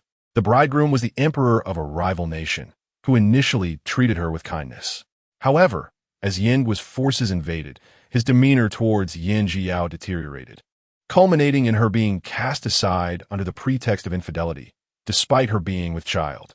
In vain did she plead for the emperor to reconsider, and thus she was banished to a remote mountain temple, where she gave birth to a prince 7 months later. At that moment, her husband's nation fell to her brother's assault, and the child she bore became the last hope for the restoration of the royal lineage. After absorbing the harrowing experiences of Yan Jiao, Chen Liguo silently shed tears of sympathy, realizing that her plight surpassed even that of Ran Tong. With these memories settled, he awoke from his stupor. Upon awakening for the second time, the youthful voice of unrestrained joy echoed in his ears. "My Lord Ji, you have finally awoken." Chen Liguo lifted his eyelids with great effort and managed a faint sound of acknowledgement. The boy inquired, "Would you like some water? I have prepared porridge for you." Chen Liguo slowly nodded in response. Observing this, the boy assisted him in sitting up against the headboard before turning to fetch water for him. As Chen Liguo reclined against the headboard, an unsettling feeling washed over him. After a moment of contemplation, his complexion turned pale. "System, why can I not feel my legs?" The system remained unresponsive. Chen Liguo protested, "My memories do not indicate that Ji Shang is a cripple." The system retorted, "Nor do they deny he is one." Chen Liguo found himself at a loss for words. The system continued, even with such a condition. Focus on completing your tasks and refrain from frivolous thoughts. Chen Liguo pondered deeply. My legs are crippled? The system huffed in silence. Chen Liguo, seeking to provoke the system, remarked, does that not mean I am unable to perform any postures? The system fell silent. Chen Liguo teased further. The old tree entwined with roots? Guanyin seated on a lotus? The old man pushing a cart? Just as he intended to continue his playful banter, the sound of the door creaking open interrupted him, revealing the adorable young servant who had returned with water. The servant cautiously regarded Chen Liguo and said, My Lord Ji, His Highness the Third Prince has come to see you. Just as Chen Liguo was about to respond, an itch in his throat compelled him to cough uncontrollably. And before he knew it, he expelled a mouthful of blood. The servant, seemingly accustomed to such sights, hurriedly offered him a handkerchief. Chen Liguo slowly wiped the blood from the corner of his mouth, mustering his strength to speak, though his voice emerged as a faint whisper. Please, let His Highness enter. The servant's eyes welled with tears as he looked at Chen Liguo, stammering, Be but my lord. Your health. Chen Liguo sensed his own vitality waning. Yet based on past experiences, he knew he was far from death. Thus he reassured, It is of no consequence. The servant hesitated, torn between words, but ultimately left with tears in his eyes. Moments later, a youth clad in battle armor entered the room. He appeared no older than 17 or 18, his youthful features already betraying the hardened demeanor of a man. He called out, My Lord Ji. This individual would soon become the emperor of the Yin kingdom, and despite his youth, a trace of regal authority emanated from him. Chen Liguo's face turned as pale as parchment as he offered a gentle smile. Third Prince. How is my Lord Ji's health? Inquired Yin Jingyi, the Third Prince. Much improved, Chen Liguo replied calmly. Upon hearing this, Yin Jingyi seemed somewhat displeased. My Lord Ji has just awakened. Why claim to be much better already? Chen Liguo remained silent. Yin Jingyi pressed on. Does my Lord Ji think I am so devoid of compassion? With a wry smile, Chen Liguo admitted, I cannot argue with your highness. Yin Jingyi's face lit up with a radiant smile. When he was not smiling, he appeared as cold and unyielding as stone. Yet when he did smile, it was like the gentle thaw of spring, warming the hearts of those around him. Yin Jingyi remarked, Lord Ji, you must take good care of your health. Otherwise, my second brother will not spare me. Chen Liguo, the current inhabitant of this body, had originally been a disciple of the second prince.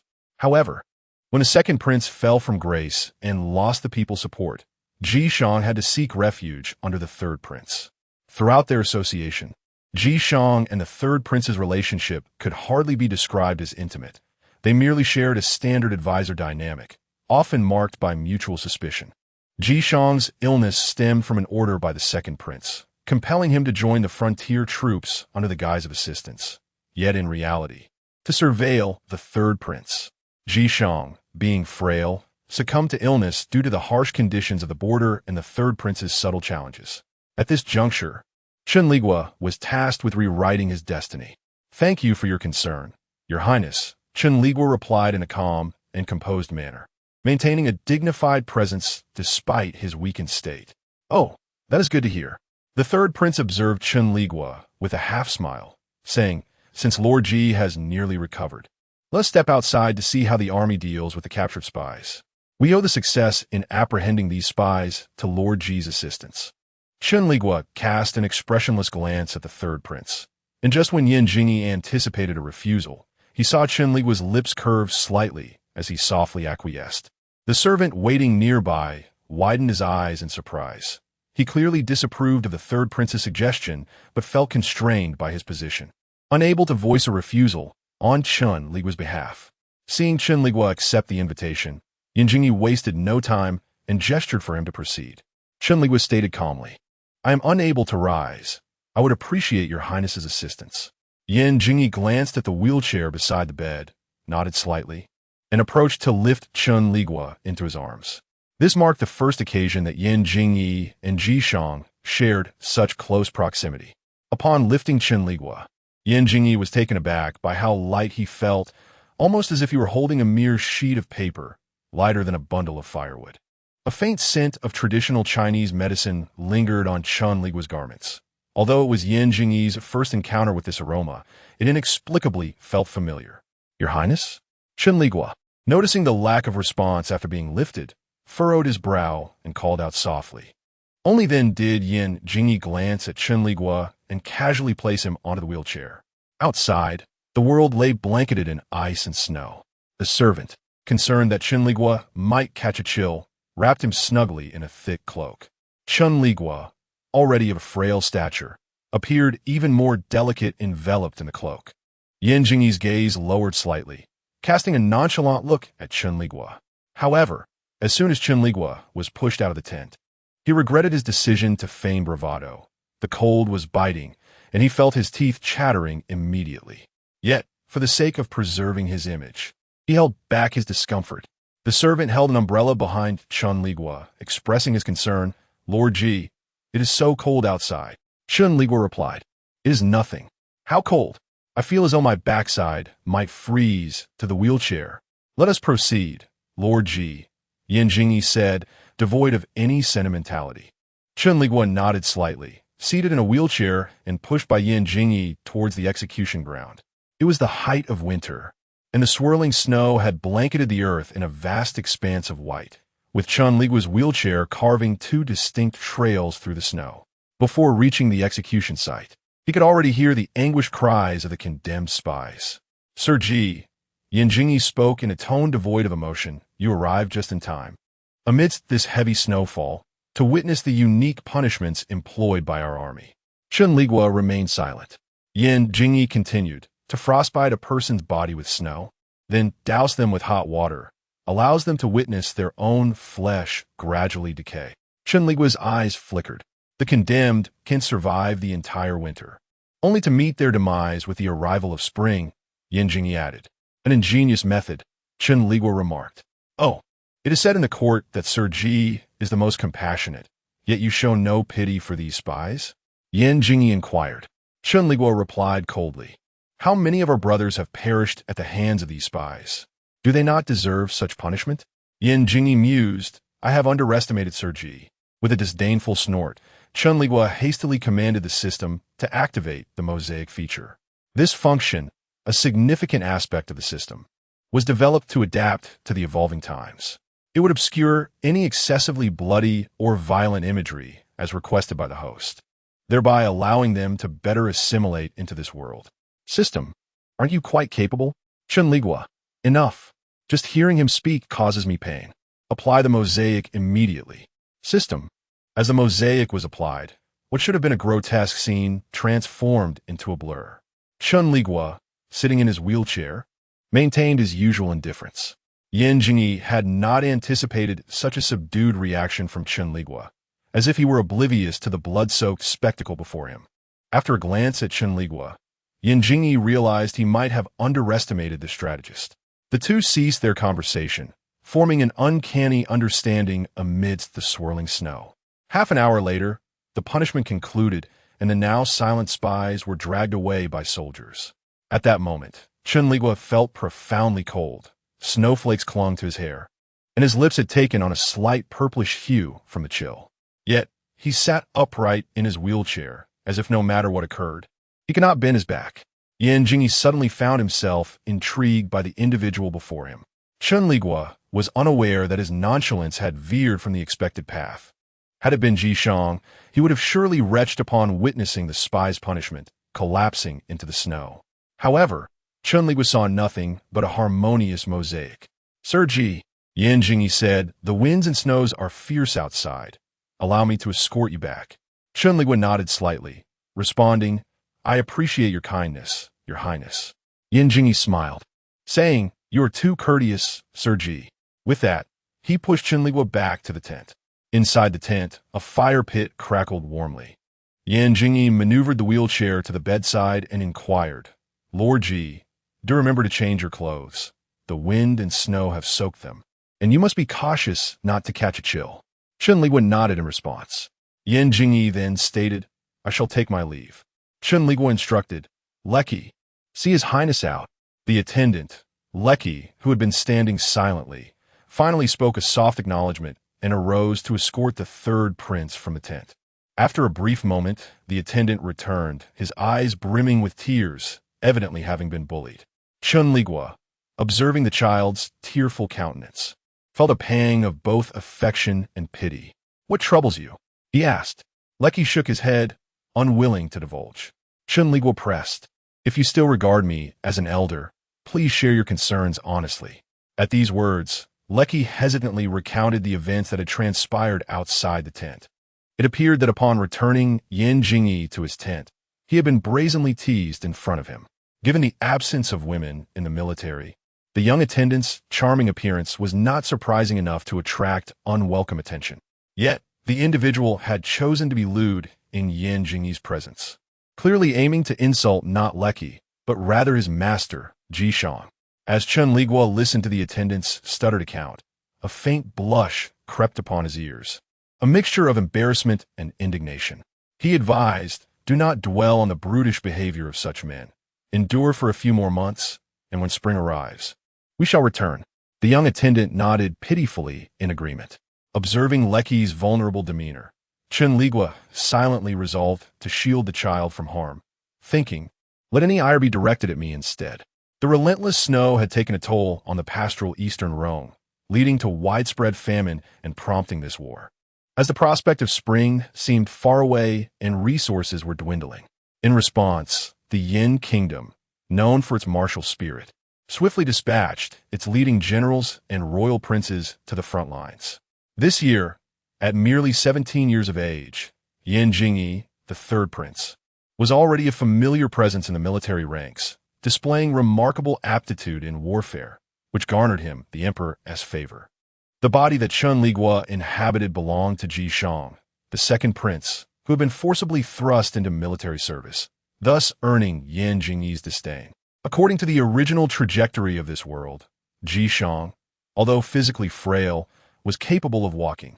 It was perplexing why Chen Liguo had inherited a body that could not move its legs. When he inquired of the system, it too was at a loss. Yet Chen Liguo harbored a suspicion that this was a calculated scheme to prevent him from mingling with men. Nevertheless, would he forsake his dreams simply because of his immobility? Absolutely not. He was a man of aspirations. Thus, the first day in this new world passed. After returning to the tent, Chen Liguo changed into clean attire, savored the porridge Lecky had prepared, and drifted into a sweet slumber. The following day, the snow ceased. Chen Liguo awoke to the commotion outside the tent, and as he groggily opened his eyes, he was startled to see a figure standing before him. The third prince? Typically, Yan Jingyi treated Ji Shang with courtesy. Their relationship was not close enough to warrant unannounced visits to one another's tents. Yan Jingyi observed the peculiar expression on Chen Liguo's face and inquired, "Is Lord Ji awake?" Each time Chen Liguo awakened, he required a moment to gather his thoughts, and this instance was no exception. He nodded obediently and replied, "I am awake." Yan Jingyi continued, "General Chen wishes to discuss an important matter with Lord Ji." Chen Liguo responded, "Oh." Noticing Chen Liguo's dazed demeanor, Yan Jingyi chuckled, remarking, "It is rare to see Lord Ji in such a state." Chen Liguo remained momentarily disoriented. Instinctively attempting to sit up, he realized his lower body lacked strength. After a brief pause, he recalled the unfortunate condition of his legs. Understood, Chen Liguo finally stated, his mind clearing, "Could you kindly summon Lu Qi for me, Your Highness?" Unfazed, Yan Jingyi replied, "Your young attendant is temporarily unavailable. Allow me to assist you." Chen Liguo, a man of considerable restraint, felt a twinge of embarrassment at the prospect of being alone with such an innocent youth, prompting him to decline the offer hastily. However, Yan Jingyi, seemingly resolute, disregarded Chen Liguo's protests. "Lord Ji, General Chen is in a hurry. We are both men, and there is no need for embarrassment. Do you harbor any reservations about my presence?" Chen Liguo appeared somewhat troubled, yet under Yan Jingyi's insistence, he acquiesced. Thus, Yan Jingyi proceeded to retrieve clothing for Chen Liguo, preparing to assist him in dressing. As the garments were removed, Chen Liguo felt a wave of shyness. He lowered his gaze, avoiding Yan Jingyi's eyes. Yan Jingyi's gaze lingered on Chen Liguo's fragile legs, which were fairer and slimmer than those of an ordinary person, though not malformed. Were it not for their limp repose upon the bed, he might have doubted Chen Liguo's inability to walk. Yin Jingyi lifted Chen Liguo from the bed, beginning the task of dressing him. Leaning against Yin Jingyi, Chen Liguo sensed the warmth of his presence enveloping him, causing a flicker of discomfort. He felt Yin Jingyi lean close to his ear, softly asking, "Does Lord Ji feel any pain?" "Chen Liguo de Blade, no sensation." Yin Jingyi remarked, "Is that so?" As he spoke, he reached toward Chen Liguo's waist and pressed firmly. Chen Liguo jolted, exclaiming, "What are you doing?" Yin Jingyi chuckled nonchalantly. "I did not expect Lord Ji to be so sensitive." Chen Liguo retorted. Yin Jingyi continued, "Lord Ji is already 24. Have you considered marriage? In our era, marrying at 17 or 18 is considered quite late, yet Jishang remains unmarried due to his condition." Chen Liguo coldly replied, "There is no need for you to concern yourself with that, Your Highness." With a half-smile, Yin Jingyi said, "I am merely expressing my concern for Lord Ji." As Chen Liguo felt his clothing nearly in place, he firmly grasped Yin Jingyi's hand, stating, "Thank you for your concern, but I'm fully capable of managing my own affairs." Yin Jingyi remained undeterred by Chen Liguo's brusque demeanor. Were he a man himself, he would likely respond similarly to such inquiries. As Yin Jingyi's hand was released, he stood at the bedside, observing Chen Liguo as he struggled to fasten his buttons one by one. The glimmer of amusement in his eyes resembled that of a child who had discovered an intriguing toy. Under such an unkind gaze, Chen Liguo felt a rush of excitement and thrill. He addressed the system.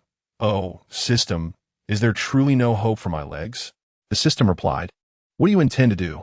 Chen Liguo, with a hint of shyness, responded, "Have you not noticed that His Highness seems to harbor some interest in me?" The system scoffed, "I believe he is merely contemplating a way to drive you away." Chen Liguo inquired, "Oh, what if I refuse to leave?" The system retorted. Chen Liguo continued, "Then does that mean he genuinely intends to do something to me? How frightening." The system exclaimed, "Enough. Cease the wave-like intonation at the end of your sentences." Chen Liguo giggled. The system sighed. "He is quite bothersome." Having fastened the last button, Chen Liguo tilted his head and coolly remarked, "Let us proceed, Your Highness." Yin Jingyi bent down, lifting Chen Liguo once more. This time, he did not immediately set him down, but deliberately inhaled the scent from the tips of Chen Liguo's hair, softly inquiring, "May I ask what kind of incense Lord Ji uses?" Chen Liguo's face flushed. He wished to conceal the fact that he had not washed his hair in half a month, so he replied, "I have not used any." Observing the blush on Chen Liguo's face, seemingly born from humiliation and shame, Yin Jingyi's mood brightened.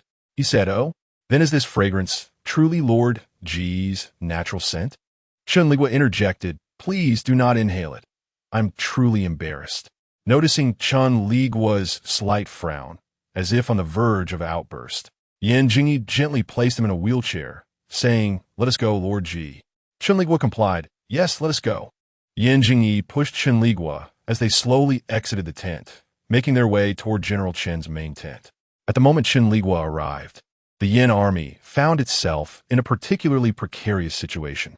Supplies were dwindling, yet the barbarian onslaught showed no signs of abating. Should they persist in enduring the harsh winter with the Yin army, the soldiers, starved of food, might soon rebel in desperation. The senior officers were well aware of this reality, resulting in a tense atmosphere within the general's tent. Chen Liguo was ushered inside by Yin Jingyi. "Your Highness, Lord Ji, please take a seat," General Chen said, arranging the seating for the guests before resuming discussions. Their conversation revolved around strategies to compel the Eastern Rhone barbarians to initiate an offensive rather than prolonging their standoff. Chen Liguo and Yin Jingyi shared a profound understanding, choosing to listen attentively without interjecting. As the fervor of the discussion intensified, Chen Liguo began to feel drowsy in the warmth of the gathering. Lifting a cup from the table before him, he took a small sip, only to nearly spit out the contents in surprise. He had mistaken the drink for tea, but it was in fact strong liquor. With his entire face flushed crimson, Chen Liguo covered his mouth, his body trembling uncontrollably. Yin Jingyi, who had been silently sitting beside him, seemingly with good intentions, gently patted Chen Liguo's back and inquired, "What troubles you, Lord Ji?" Chen Liguo shook his head. Yin Jingyi continued, Could it be that Lord Ji has never partaken of wine? After a considerable struggle to cease his coughing, Chen Liguo turned his head and shot Yan Jingyi a glare, fully aware of the glee lacing his tone. The more Chen Liguo glared, the more the amusement sparkled in Yan Jingyi's eyes as he remarked, "I must admit, I had not previously realized how entertaining Lord Ji could be." At that moment, a tinge of red appeared on Chen Liguo's previously pale complexion, further accentuated by his anger, revealing an alluring charm that Yan Jingyi had never encountered before. Just as the two were engaged in their interaction, an unexpected voice pierced the air. Upon focusing, Chen Liguo recognized it as one of Yan Jingyi's subordinates, a young soldier, who was now casting a disdainful gaze in his direction. Chen Liguo calmly shook his head and replied no. The young soldier, whether prompted by someone else or simply harboring his own disdain for Chen Liguo, let out a sarcastic laugh and declared, "They say Lord Ji possesses wisdom bordering on the supernatural, but today it seems otherwise." Unfazed, Chen Liguo maintained his composure, replying coldly, "Oh." The young soldier was momentarily taken aback. Yan Jingyi, too, had not anticipated that Chen Liguo would remain impervious to such provocations. He chuckled softly, advising Lord Ji, "Do not stoop to the level of my subordinate. If you possess any strategies, it would be prudent to disclose them promptly. The lives of countless soldiers are not to be trifled with." Chen Liguo cast a deep glance at Yan Jingyi and stated, "Since His Highness the Third Prince has already formed a plan, why trouble Ji Shang unnecessarily?" Yan Jingyi's eyes lost their mirth, and he retorted, "What do you imply?" "Lord Ji," Chen Liguo responded, "the Third Prince's capture of the spies seems likely to be more than a mere effort to purify the ranks." Yan Jingyi narrowed his eyes slightly. Chen Liguo continued, "Moreover, I have observed that the morale among the soldiers appears fervent, far from resembling a situation where supplies are running low." Yan Jingyi remained silent. Chen Liguo opined, "If my conjecture is accurate, the provisions should soon arrive at the camp. Correct?" Yan Jingyi clapped his hands and laughed heartily. "Indeed, Lord Ji is truly perceptive." Covering his mouth, Chen Liguo coughed heavily a few times and declared, "Since the matter is resolved, I find myself unwell and must take my leave." Surprisingly, Yan Jingyi did not press Chen Liguo further, instead instructing someone, "Escort Lord Ji back." Chen Liguo interjected, "Wait. Your Highness, where's my attendant Li Qi? Kindly summon him to escort me home." Yan Jingyi replied, "Certainly." Moments later, a tearful Li Qi entered from outside, gently pushing Chen Liguo forward from behind. Yan Jingyi showed no intention of accompanying Chen Liguo, but his gaze held an added intrigue. Chen Liguo asked, "Where have you been?" Li Qi, looking aggrieved, responded, "These people are utterly unreasonable. They insisted I prepare congee for them." Chen Liguo inquired, "Did you prepare it?" Li Qi affirmed, "Of course I did." Chen Liguo then asked, "What kind of rice did you use?" Li Qi, perplexed, inquired, "Why does Lord Ji ask this?" "It is made from the finest rice." Chen Liguo nodded slightly, sighing indeed. Li Qi, with a puzzled expression, responded, "What does my lord mean?" Chen Liguo smiled softly. "It is of no consequence. Rest well these days. I fear that in a short while, we shall engage in battle with the barbarian tribes." Li Qi, taken aback, exclaimed, "But did they not wish to avoid conflict with us? Why then are we to go to war?" Chen Liguo replied nonchalantly, "The provisions in the army are dwindling. The Third Prince has deliberately created the illusion of impending supplies to compel the barbarians to raid for grain. The prior elimination of so many scouts was likely a part of Yan Jingyi's scheme." Li Qi scratched his head, seemingly still bewildered, his innocent demeanor quite endearing. Observing the boy's charming disposition, Chen Liguo couldn't help but reflect, "Such an adorable child. How is it that he is a spy for the Third Prince?" Indeed, Li Qi was a spy, an agent under Yan Jingyi's command. It remained a mystery as to when he had been turned. From Chen Liguo's observations of the previous world, it was likely during their time in the army that Yan Jingyi had swayed Li Qi.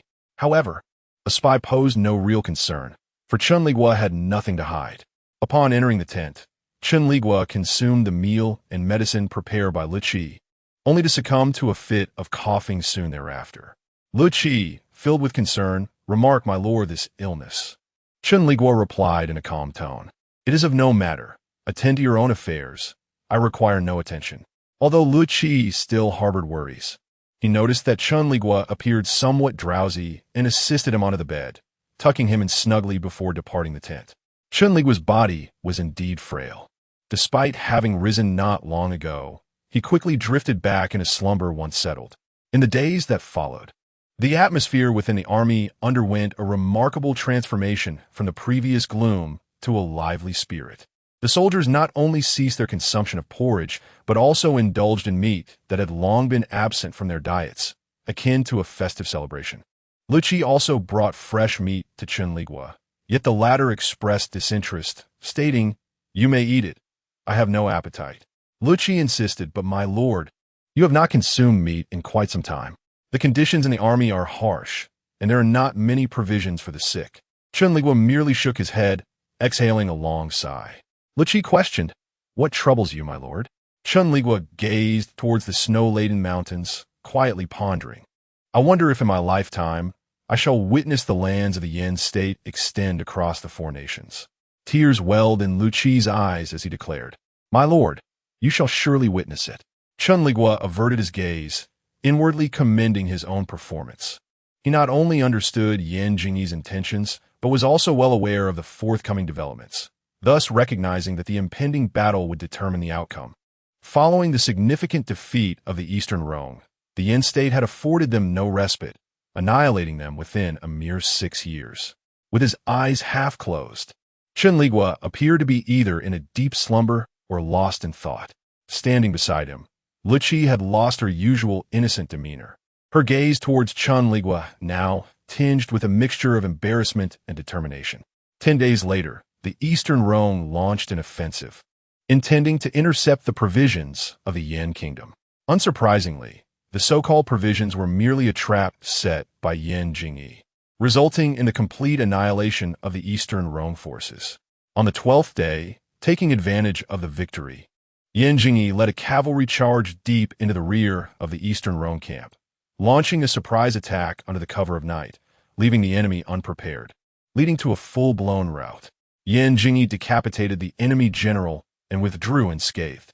By the night of the 13th, the main forces of Yan had arrived, exterminating the remaining troops of Eastern Rome.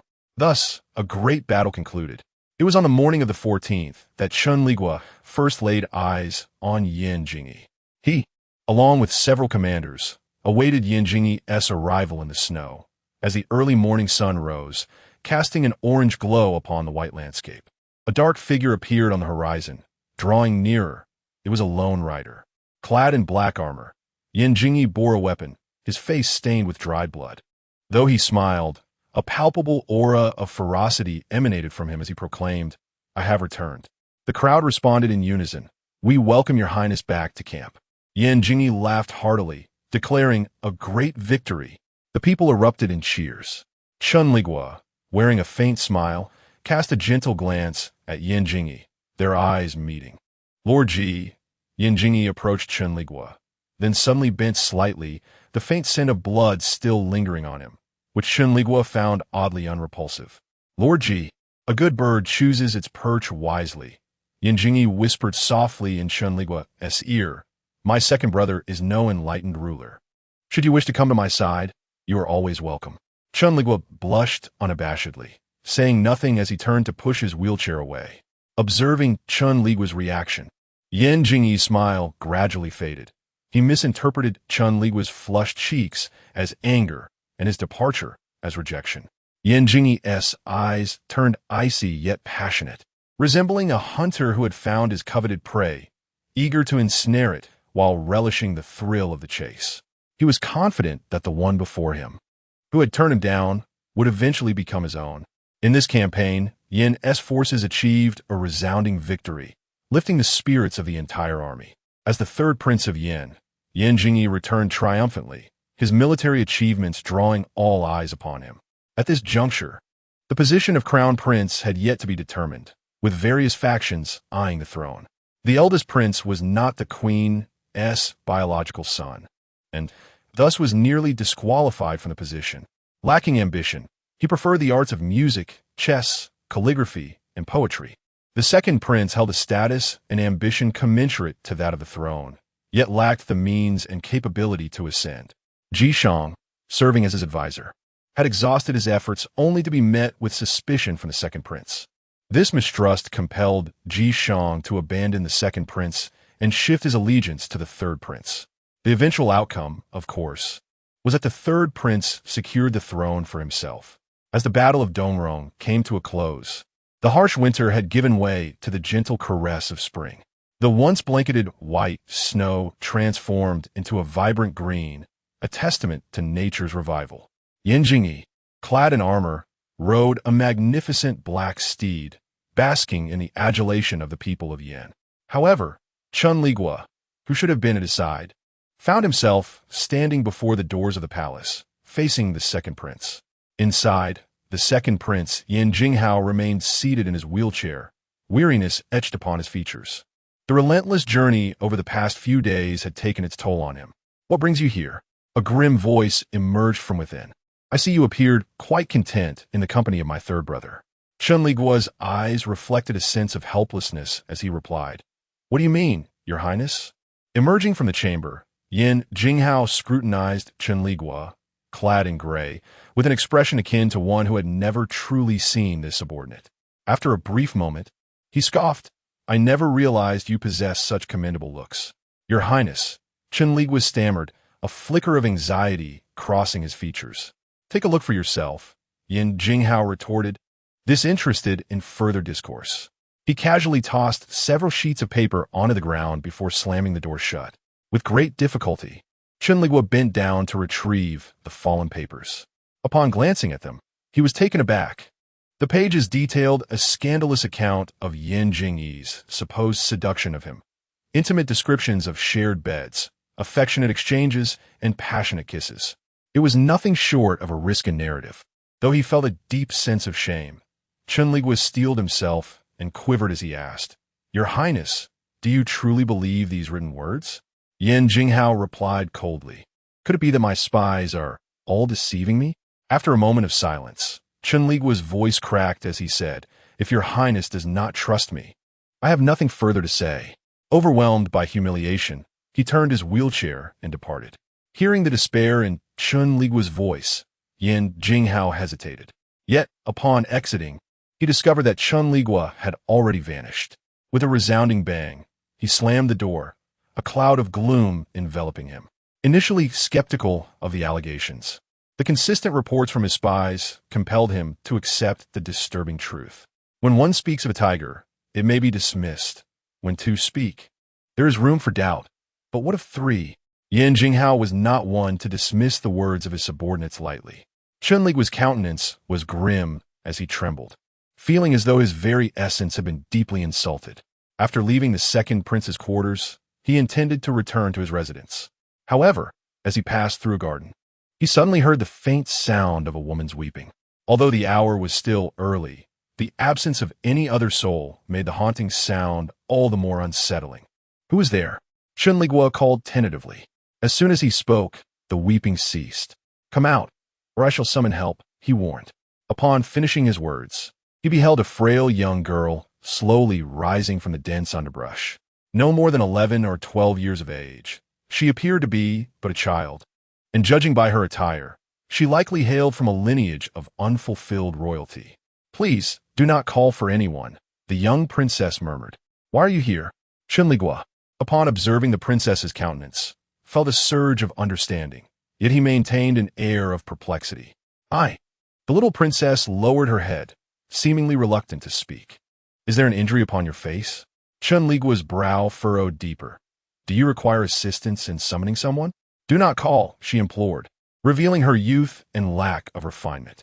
The princess, upon being queried by Chen Liguo, began to sob softly, confessing, "I am merely too hungry and came here in search of something to eat." A pang of concern gripped Chen Liguo's heart. "Come closer," he urged. The little princess approached slowly, and as she emerged from the thicket, he noticed the myriad scars adorning her exposed arms. By merely recalling the layout of the palace, he confirmed that this pitiable girl before him was indeed Yan Jiao, the very individual whose fate he sought to alter. Having been in this realm for several months, confined to military duties, He had only just arrived in the royal city, contemplating how to meet Yin Jiao, only to unexpectedly encounter her. Lacking provisions, he retrieved some silver coins from his sleeve and offered them to her. Take this and exchange it with the palace servants for some food. Yin Jiao, taken aback by the sudden generosity, instinctively shook her head in refusal. Please, accept it. Chen Liguo sighed softly, if fate allows. I shall return to the palace to see you again. Yin Jiao cautiously glanced at him, finally noticing that he was seated in a wheelchair. She wished to decline his kindness, but the grumbling of her empty stomach betrayed her, causing her cheeks to flush with embarrassment. Observing her plight only deepened Chen Liguo's compassion. He had a younger sister of similar age, and seeing Yin Jiao subjected to hardship stirred within him a profound sympathy. Take it, be obedient. Reluctantly, she accepted the silver coins, turning swiftly to flee, seemingly eager to avoid further conversation. Chen Liguo watched her retreating figure, letting out a gentle sigh. That evening, as the third prince's army returned to the capital, Emperor Yin hosted a grand banquet for the guests. Chen Liguo excused himself, citing ill health, and remained at home to rest. Indeed, he felt unwell. This body was exceedingly frail. Although the system assured him that death was far from imminent, he still felt its effects. Lying in bed with nothing to occupy his mind, he recalled the risque literature he had glimpsed earlier at the second prince's quarters. After mentally revisiting it, he remarked to the system, "Those spies possess quite the literary flair." The system remained reticent, disinclined to engage in conversation. I saw Yin Jiao today. That girl is truly pitiable, he continued. Indeed, the system acknowledged. Chen Liguo pressed on, I must inquire about the life she desires. Agreed, the system replied. But what if she wishes to be with me? Such a young girl would be a transgression. The system, have you committed fewer sins? After a moment of contemplation, Chen Liguo finally managed to utter, it's mainly about not being able to perform. The system replied, but you still have your little yellow novels, don't you? Chen Liguo, how disheartening. Observing Chen Liguo's discomfort, the system leisurely reassured, do not worry. You are already a cripple. She wouldn't be interested in you. Chen Liguo retorted, but I am quite handsome. The system chuckled. I will remember to enhance your appearance in the next world. Chen Liguo exclaimed, no, I was wrong. As the two engaged in their banter, suddenly, there was a knock at Chen Liguo's door, followed by a servant's voice. My lord, the third prince requests an audience. Chen Liguo wished to invite the prince in for a conversation that could traverse poetry, songs, and the philosophies of life. But he mustered all his strength to resist and merely uttered 2 words, not seeing. Consequently, silence ensued outside the door. Feeling somewhat disappointed, he intended to continue his idle chatter with the system.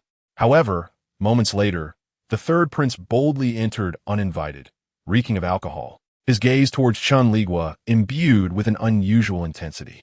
He remarked, Lord Ji, to keep me waiting outside is not the way to treat a guest. Chen Liguo's expression darkened. To intrude without invitation is akin to thievery. Third prince, please mind your manners. The third prince, still clad in armor, noticed Chen Liguo's displeasure and felt a surge of amusement. He casually shut the door and approached Chen Liguo, methodically shedding his heavy armor. As the armor fell away, it revealed a well-defined chest and arms. Indeed, the third prince possessed a striking physique. At merely 17, he already exuded the allure of a mature man, an 8-pack abdomen, broad shoulders, and a sculpted V-line that nearly caused Chen Liguo's eyes to pop out. The third prince then pulled over a chair and seated himself beside Chen Liguo's bed, smiling. Lord Ji, the night is long. What shall we discuss? Chen Liguo thought it impossible to suggest, come lie beside me, and we shall converse slowly, so he suppressed that urge and instead feigned annoyance, stating, why must you be like this, third prince? Yan Jingyi continued to smile nonchalantly, though there was little warmth in his expression. He replied, Lord Ji, I am not a patient man. Do not force me to take drastic measures.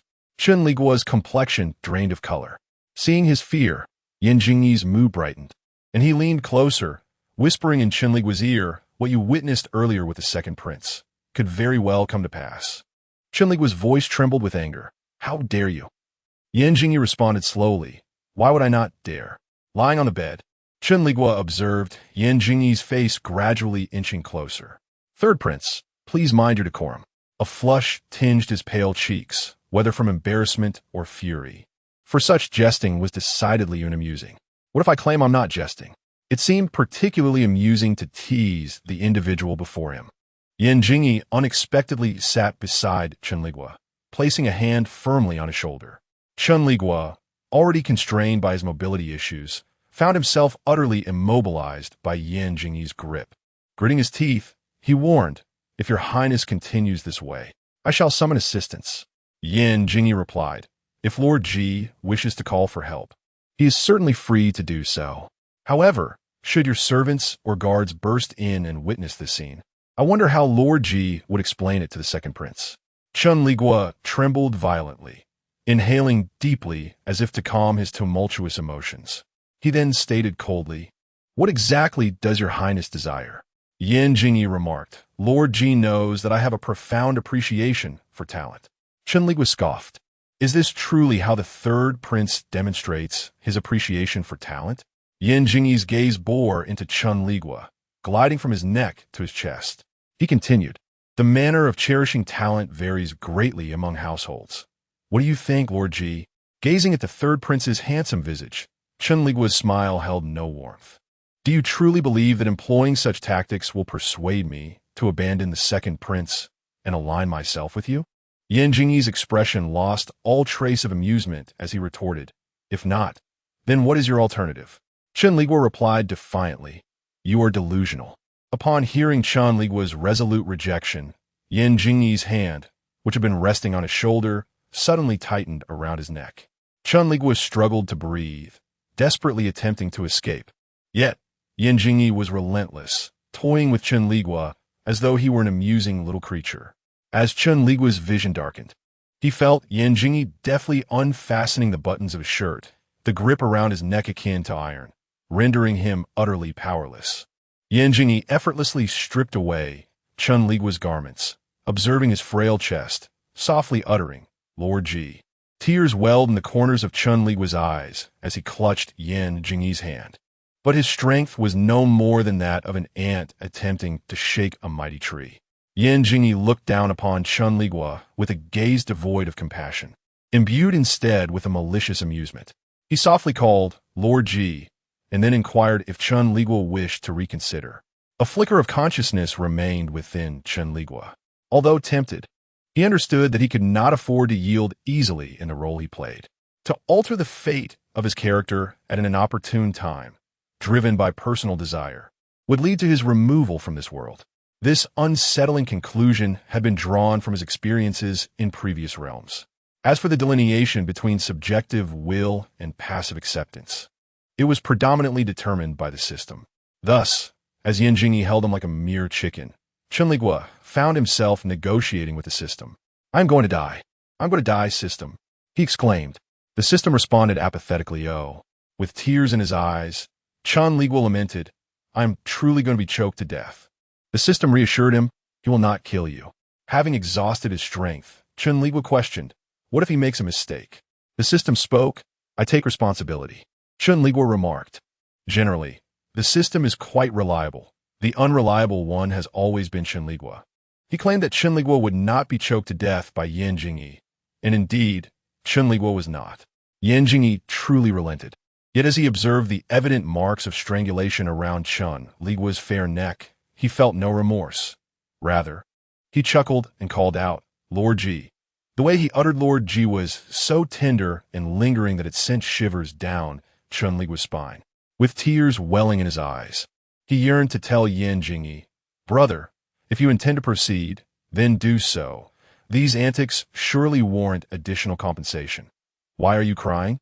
Yan Jingyi's fingers brushed against the corner of Chen Liguo's eye, and he chuckled softly, so adorable. Chen Liguo retorted, "Even if you praise me thus, I shan't be pleased." Yan Jingyi replied, "Lord Ji, you ought to reconsider. This time, I have let go. Next time, it may not be so." Chen Liguo scoffed, his voice raspy due to his throat. "Thank you for your concern, third prince."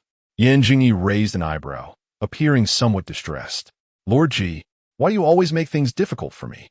His expression seemed to convey that he was the one wronged, prompting Chen Liguo to grit his teeth and respond. Dream on. Yan Jingyi's smile faded as he lowered his gaze to Chen Liguo's pale chest. Before Chen Liguo could react, Yan Jingyi suddenly leaned down and bit into his throat. The bite was merciless, causing Chen Liguo to tremble in pain, his neck involuntarily arching like a dying swan. Fortunately, Yan Jingyi did not intend to kill him outright. After breaking the skin, he withdrew, observing the bite mark with keen interest for a moment before rolling off the bed. Chen Liguo exclaimed, "Brother, you have choked and bitten. Where is the flesh play? Do not tell me ends here." Yan Jingyi replied, "Today, I shall spare you." Chen Liguo gasped, "This is a grave loss." Yan Jingyi continued, "I shall grant you a few more days to ponder." Chen Liguo's expression reflected utter desolation. Yan Jingyi added, "If you remain perplexed, I shall return to offer guidance." Upon hearing this, Chen Liguo felt a lump in his throat. Yan Jingyi concluded, "Then I shall take my leave." As Chen Liguo heard the door open and close, a solitary, melancholic thought consumed him. "I have already disrobed, and you show me this." While Chen Liguo was engulfed in his inescapable sorrow, his devoted servant stealthily entered the room. Lu Qi gasped upon seeing the bite marks on Chen Liguo's body and the scattered clothing on the bed. Trembling, he called out, "My lord." Chen Liguo jolted back to reality, inquiring, "Has he departed?" Lu Qi nodded gently, saying, "My lord, do you require me to summon a physician?" Chen Liguo shook his head gravely, replying, "Prepare some warm water for me. I wish to bathe." Lu Qi did not dare to inquire further and promptly exited. After a brief moment, he prepared warm water and, having sent Chen Liguo into the bath, he quietly withdrew. Chen Liguo sat in the bath, enveloped in swirling steam, his legs weary and his neck marked with bruises and bites, his expression tinged with profound sorrow. As he washed himself with clear water, he murmured to himself, "I feel so filthy, what should I do? I feel utterly soiled." He watched the water cascade from his shoulders, a slight tremor in his voice. "This broken body of mine." "System." "Chen Liguo, why are you silent, system?" "System, because I cannot utter foul words." In an instant, Chen Liguo's expression shifted to one of desolation. "Even you disdain me? I might as well be dead." "System, hurry, it's still warm." Chen Liguo, "Haha, just kidding. I wouldn't dream of dying." "System." Chen Liguo, "Ah, his strength is remarkable. The bite marks on my neck are quite orderly. Look at those powerful incisors." "System." Chen Liguo, "It must have felt delightful during the kiss." "System, you're truly bothersome." In his moments of idleness, Chen Liguo took pleasure in teasing the system, relishing the silence that brought him the most joy. He inquired, "Do you regret choosing me?" He had been struck by a truck in his original world, faced with an inevitable demise, only to be drawn into these peculiar realms by the system, which promised that if he achieved a certain level of completion, he could be resurrected. Initially, Chen Liguo was quite eager, but upon reflection, he pondered what awaited him back home. Perhaps the people he had longed for had completely forgotten him. Thus, this world he now inhabited was not without its merits. "System, I would have returned you if I could." Chen Liguo, a product with no guarantees, no returns accepted. During his bath, Chen Liguo conversed with the system, extending his time in the water. Just as Lu Qi, standing outside the bathroom, grew concerned about his master's well-being and prepared to rush in, Chen Liguo called out calmly, "Lu Qi." Lu Qi responded with a soft yes. Chen Liguo continued, "Come in." Only then did Lu Qi enter, noticing Chen Liguo's back, which exuded a certain melancholic aura. He cautiously addressed him, "Master?" Chen Liguo replied, You may leave." "Yes," Lu Qi complied, approaching to assist Chen Liguo into a wheelchair and pushing him toward the dormitory.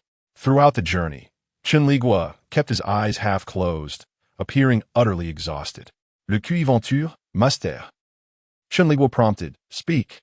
Lu Qi hesitantly asked, "Do you hate the third prince?" Chen Liguo glanced at Lu Qi with indifference. "Why would I hate him?" Lu Qi replied, "He has treated you this way." With a self-deprecating smile, Chen Liguo remarked, "If I were a strategist for the third prince, I would commend his methods. It's a pity I am not." Le cul listined, bewildered. Chen Liguo concluded, "I only resent having chosen the wrong master." In the following days, Chen Liguo, remarkably, refrained from attending court and took a rare sick leave. Even though Lu Qi was somewhat slow-witted, he could discern the profound impact that the events of that night had on his master. On this particular day, while delivering meals, he cautiously inquired if Chen Liguo was feeling unwell. Chen Liguo, reclining in bed, assured him that he was fine and instructed Lu Qi to leave. Upon hearing this, Lu Qi's beautiful almond-shaped eyes began to glisten with unshed tears, and he said, "My lord, please do not jeopardize your health." Chen Liguo sighed softly, replying, "There is no need for concern. I am well aware of my own limits." Lu Qi hesitated, wishing to say more, but ultimately refrained due to his status as a servant and turned to exit. Once Lu Qi had departed, Chen Liguo yawned and pulled the blanket over his head, intending to resume his slumber. His frail body found it exceedingly difficult to rise before dawn, yet he felt compelled to persist through various pressures. Now that he had the excuse of illness to avoid court, he was not about to let this opportunity slip away. The warmth of the bed enveloped him, lulling him into a drowsy state, until Lu Qi returned with dinner and exclaimed, "My lord, are you still asleep?" Chen Liguo responded with a slow murmur. Seeing this, Lu Qi hurried to his side, feeling Chen Liguo's forehead, and hesitantly remarked, "My lord, you seem to have a slight fever." Chen Liguo remained silent. Lu Qi continued, "My lord, shall I summon a physician for you? You cannot afford to neglect your health." With a couple of coughs, Chen Liguo replied, "I am fine." Lu Qi's expression was filled with concern. Noticing Lu Qi's intention to persuade further, Chen Liguo relented, saying, "Very well, go and call for the doctor." Lu Qi sighed and rushed out. Before long, the physician arrived, checked Chen Liguo's pulse, and frowned. "Master Ji, this is a case of heartache due to excessive worry," he stated. Chen Liguo averted his gaze, remaining silent. Lu Qi interjected, "Then, could you kindly prescribe some medicine for my lord?" The physician nodded and added, "Medicine serves only as an auxiliary. The heartache must be treated with heart remedies." Lu Qi bit his lip, revealing a sorrowful expression. After advising Chen Liguo on important matters, the physician departed. Lu Qi collected the prescribed herbs and asked, "My lord, what would you like to eat?" After a moment of contemplation, Chen Liguo quietly replied, "Please fetch a banquet of joyous dishes from Hongyan Tower." Upon hearing the term joyous banquet, Lu Qi was momentarily taken aback, wondering if he had misheard. He confirmed, "And my lord, do you wish to eat the joyous banquet?" Chen Liguo affirmed, "Yes." Lu Qi was left speechless, but that joyous banquet is so rich. It is a renowned feast at Hongyan Tower, featuring only the finest ingredients, such as abalone and sea cucumbers, and boasts an extravagant reputation. Clearly, such a feast is ill-suited for a patient. Chen Liguo offered a wry smile and replied, "If I cannot find joy, then let me at least indulge in something that brings happiness." The moment of astonishment for Lu Qi swiftly transformed into sorrow. He choked back a sob, feeling as though he had touched upon the most profound anguish within his guardian's heart. His guardian, it seemed, could only find solace in such a manner to ease the burdens of his soul. "I shall go now," Lu Qi stated, turning away as he silently wiped the tears from his cheeks before heading out to procure a meal for Chen Liguo. Watching Lu Qi's sorrowful silhouette fade, Chen Liguo, whose conscience had already been gnawed at by guilt, felt a fleeting pang of remorse. Yet, this moment of compassion was ephemeral. The thought of no longer having to subsist on gruel and finally indulging in hearty fare reignited a sense of vigor within him. Lu Qi was swift in his return, and in less than half an hour, a banquet of delectable dishes adorned the table before Chen Liguo. The rich aroma of the Buddha jumping over the wall was intoxicating. Even before the lid was lifted, yet Chen Liguo's pallid complexion raised doubts about his ability to consume such a feast. Lu Qi intended to stand by and serve Chen Liguo, but was instructed to wait outside instead. "Pardon, my lord," Lu Qi stammered, clearly anxious that Chen Liguo might overexert himself. "Please, do not impose upon yourself. Just go outside," Chen Liguo replied. Though reluctant, Lu Qi shuffled out. As soon as Lu Qi departed, Chen Liguo seized his chopsticks and quickly devoured a hefty piece of fatty meat. "Delicious," he exclaimed. Truly, it was a banquet of the highest order. The fat was rich yet not greasy, melting in his mouth. Tears brimmed in his eyes as he remarked, "System, How delightful it is to have wealth. System. Not this again. Chen Liguo, while stuffing his mouth, inquired, can you choose a wealthier identity for me in the next world? System. Certainly. As Chen Liguo continued to indulge, he felt a sudden pang of anxiety at the system's prompt and straightforward response. You're not deceiving me, are you? System. No. Chen Liguo. This doesn't feel good. Though he harbored suspicions regarding the system's intentions, he figured that the next world was far in the future, and thus chose to focus on the sumptuous meal before him. His body had not experienced such rich food in ages. Logically, given Chen Liguo's ravenous consumption, his physique should have struggled. Yet, due to the system's fortuitous intervention and Chen Liguo's passion for indulgence, he remarkably polished off a significant portion of the feast. Having nearly finished, he grabbed a piece of leftover pastry from the table and began to eat. The pastry was somewhat dry, and as he rushed, he inadvertently choked on it. Chen Liguo struggled to swallow for what felt like an eternity, his already pale face turning ghostly. Frustratingly, he searched the room for water, but found none. System. Help, I'm going to die. Chen Liguo thought he might faint. System. You absolute fool. As Chen Liguo felt he might depart from this world due to a mere pastry, the door was unexpectedly thrust open. Initially, he assumed it was Lecky, but upon raising his gaze, he was met with a face shrouded in clouds of discontent. Oh, my third prince, what brings you here again? Your Highness, you mustn't enter. Lecky insisted, fervently pretending to block the third prince's path. However, Yan Jingyi showed no mercy, effortlessly lifting Lecky and tossing him aside as if he were a refused bag, before stepping into the room and locking the door. It was only when Chen Liguo, nearly suffocated by the pastry, finally processed the situation that he realized the gravity of his predicament. Yan Jingyi's piercing gaze fixated on Chen Liguo, sweeping across the nearly empty plates on the table, and he let out a cold laugh before striding over to Chen Liguo's side. Assessing the dire circumstances, Chen Liguo recognized he was no match for Yan Jingyi. Yet due to the constraints of his status, he could not afford to show weakness. Thus, he maintained an impassive demeanor, feigning ignorance of Yan Jingyi's presence as he sat at the table. Yan Jingyi observed Chen Liguo's pallid countenance and the remnants of the meal, remaining silent for an extended period. The facade had been abruptly lifted, although Chen Liguo's expression remained calm. Internally, he was in turmoil, lamenting, System. Is he going to kill me? The system replied flatly, yes. Won't you help me? Chen Liguo pleaded. No. Could you at least say a few more words? I can. In tears, Chen Liguo vowed never to torment the system again, though the system dismissed his plight as mere nonsense. Just as Chen Liguo's emotions surged wildly within him, Yan Jingyi finally spoke, and his first utterance rendered Chen Liguo speechless. Sir Ji, I never anticipated you would resort to such measures to torment yourself. Chen Liguo thought, this plot is diverging from what I expected. Yan Jingyi reached out, grasping Chen Liguo's chin and drawing his face closer, his tone ominous. Sir Ji? The proximity revealed Yan Jingyi's striking features, and the faint scent of blood wafting from him startled Chen Liguo, causing the pastry that had lodged in his throat to finally descend. Ah, how refreshing! Chen Liguo exclaimed. Yan Jingyi noticed a glimmer of moisture in Chen Liguo's eyes, and just as he expected the latter to burst into tears, he observed the traces of water vapor vanish without a trace. Indeed, a man of integrity, Chen Liguo piqued Yan Jingyi's interest further. Struggling for composure, Chen Liguo inquired, Your Highness, what is it that you truly desire? Yan Jingyi replied, Should you comply with my wishes, I shall treat you with respect. What say you?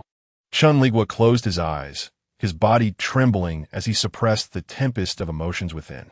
When he reopened them, a veil of tranquility enveloped him once more as he stated, I find it difficult to acquiesce.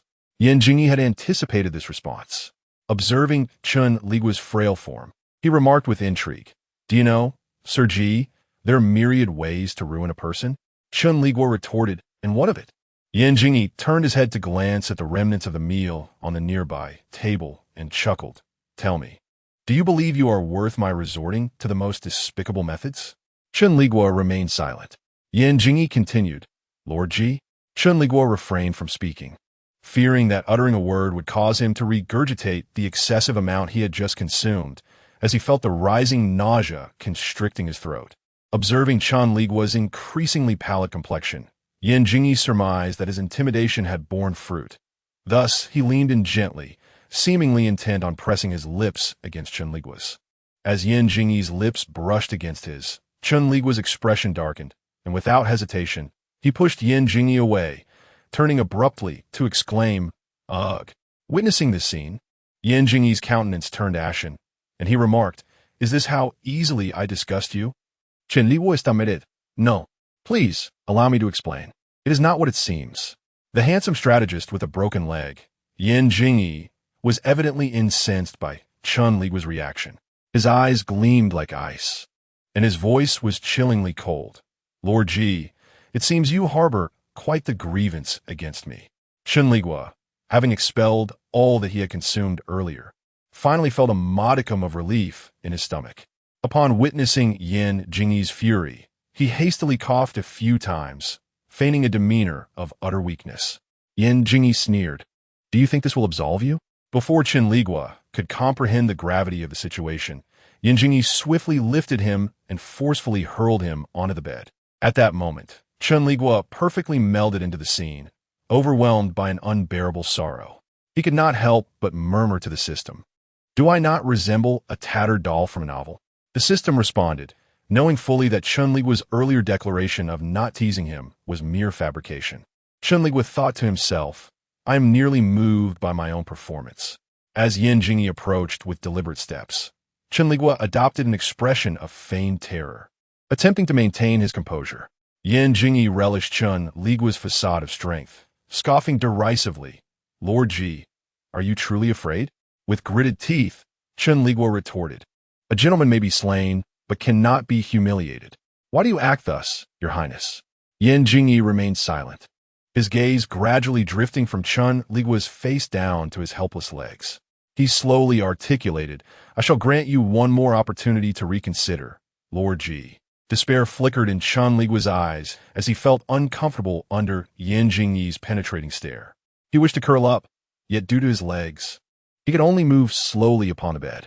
Yan Jingyi observed Chen Liguo's struggles without interference, his eyes unwavering. "Since the second prince has already come to believe in our connection, let us today make this matter a reality." Chen Liguo's complexion turned ashen. His hair and attire were disheveled, and his gaze was filled with despair. In this state, he unwittingly exuded an unusual charm that intrigued Yan Jingyi. If previously Yan Jingyi had used this tactic as a threat, now he found himself genuinely captivated by Chen Liguo. With a slight droop of his eyes, Yan Jingyi asked, "Has Lord Ji changed his mind?" Chen Liguo's voice trembled. While he could endure the status of a prisoner or even death, he could not accept such treatment from the third prince. Yan Jingyi mistakenly presumed Chen Liguo was on the verge of submission, yet he felt a twinge of regret at that thought. Unexpectedly, Chen Liguo lay there, pallid and silent, turning his face away without uttering a word. Was this another form of capitulation? A sense of inexplicable irritation brewed within Yan Jingyi as he forcefully turned Chen Liguo's face towards him, coldly demanding, "Is my brother truly worthy of your unwavering loyalty?" In that moment, Chen Liguo's eyes reflected nothing but a chilling resolve as he replied, "The Ji family has served loyally for 3 generations. Treachery is an act I cannot abide." The third prince softly uttered a greeting, his fingers gently caressing Chen Liguo's cheek, as if he were touching the finest silk. Chen Liguo closed his eyes. "Lord Ji, since it is thus, I shall not be courteous." Yan Jingyi gazed down at Chen Liguo, supporting his face, and spoke deliberately, "Open your eyes wide and behold how you belong to me." This night was destined to be interminable. As tranquility returned, Lu Qi felt as though his soul had detached from his body. He heard the sound of a door opening and, in a daze, turned to see the third prince emerging from the room. A look of satisfaction adorned Yan Jingyi's countenance as he cast a glance at Lu Qi and said indifferently, "Fetch some hot water. You promised me you would not harm the Lord." Lu Qi found an unexpected courage to question the third prince, his mind clouded by the echoes of the preceding events. Eager to voice his deepest concerns, Yan Jingyi chuckled, "When have I ever harmed him?" Le curieux face flushed crimson. Yan Jingyi continued. He seemed to be enjoying himself. Did you not hear? Lu Qi retorted angrily. You speak nonsense. The Lord was clearly unwilling. Oh, unwilling? The cool amusement in Yan Jingyi's eyes remained. Knowing he is unwilling, and yet you care so much for him, why did you not come to his rescue? Le curieux fell silent, his face paling at the sting of those words. He struggled fiercely, but Yan Jingyi remarked, Yet, what use is that? Tears streamed down Lu Qi's cheeks as he lowered his gaze to the shattered bowl on the floor. If you were to diligently fulfill your duties, Yan Jingyi said, I might treat him well, but should you cause me any trouble, you would not wish for the streets to be filled with whispers of our affair, would you? Lu Qi could no longer utter a word. It was only now that he comprehended the folly of attempting to contend with a tiger. Hot water, Yan Jingyi repeated, before turning back inside. Lu Qi, feeling as though his spirit had vacated, numbly moved to prepare hot water for the two within the room. He stood outside, watching as Yan Jingyi carried the water inside, and eventually his body succumbed, collapsing to the ground. Chen Liguo had not slept so soundly in a long time. He awoke the next day, feeling refreshed, filled with hope and dreams for the future. By this time, Yan Jingyi had already departed, but his body had been properly tended to, leaving only a slight discomfort in one area. Everything else was perfect. A new day, a new morning. System, good morning. Chen Liguo cheerfully greeted the system. System. Chen Liguo did not mind the system's silence. He sat on the bed, reminiscing about the previous night, exclaiming, 8-pack abs, a strong waist, long legs, and a broad chest. Life is good. System. Chen Liguo, why are you silent? System. Tuntong? Chen Liguo. System, my nickname is Tuntong. System. He couldn't help but recall the celestial Ruan Qinkong. Chen Liguo sighed, lamenting that the only imperfection in his current state was the inadequacy of his legs. The system responded, suggesting that upon entering the next world, he would discover numerous other deficiencies. Unbeknownst to Chen Liguo, the system was seething with frustration, wishing for his demise. Aware of his own enjoyment, he nonetheless recognized the necessity of attending to important matters. He collected his thoughts and inquired, Is the foreign envoy arriving soon? The system affirmed this, expressing relief that he still remembered the matter at hand. Chen Liguo remarked, Indeed, it is time to assist this suffering little princess. He stifled a yawn and lazily called out, Lecky. A moment later, Lecky, his eyes swollen like walnuts, entered the room. He dared not lift his gaze to meet Chen Liguo's eyes, merely murmuring, What orders do you have, my lord? Chen Liguo instructed, Prepare the carriage. I wish to take a stroll. Lecky's eyes widened in surprise. He seemed on the verge of voicing a protest, yet ultimately remained silent as he exited. Chen Liguo mused, That child is quite endearing. The system interjected, He has sold you to Yan Jingyi. Upon hearing this, Chen Liguo blushed slightly and replied, Oh, I shall find an opportunity to thank him. The system, perplexed, lamented the tears now shed as mere remnants of past foolishness, questioning why he had chosen such an individual as a host. Chen Liguo radiated vitality and vigor, as if he had attained a state of harmonious existence, prompting Lecky to believe that his master had experienced a revival. Noticing Lecky's unusual expression, Chen Liguo moderated his demeanor, adopting a more somber appearance as he stated, Let us depart, Lecky. I have a place to go. The handsome strategist with a broken leg. Part 8. It was previously mentioned that Yin Jiao endured a life of hardship before her marriage. To what extent was her suffering? For her, merely having 3 meals a day was a source of immense happiness. If Yin Jiao had been an ordinary girl, Chen Liguo would have taken her home and cared for her diligently. However, she was a princess of the Yin kingdom, and even if Chen Liguo had the desire, the emperor would never consent to such a thing. On this occasion, Chen Liguo's destination was a pawn shop. Inside the carriage, Lu Qi, who had been accompanying Chen Liguo, hesitated to speak. Chen Liguo, with his eyes closed in contemplation, feigned ignorance of Lu Qi's struggle.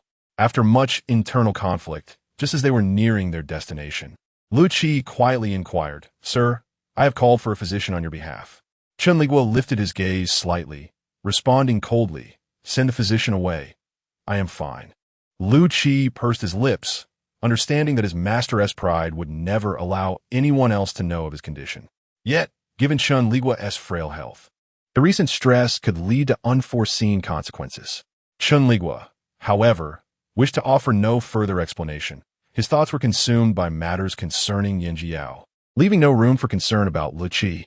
Seeing Chen Liguo's disinclination to converse, Lu Qi ultimately lowered his head and fell silent. Upon arriving at the pawnshop, the coachman halted the carriage and assisted in lowering the wheelchair. Lu Qi was about to push Chen Liguo inside when he heard his master instruct him to wait outside.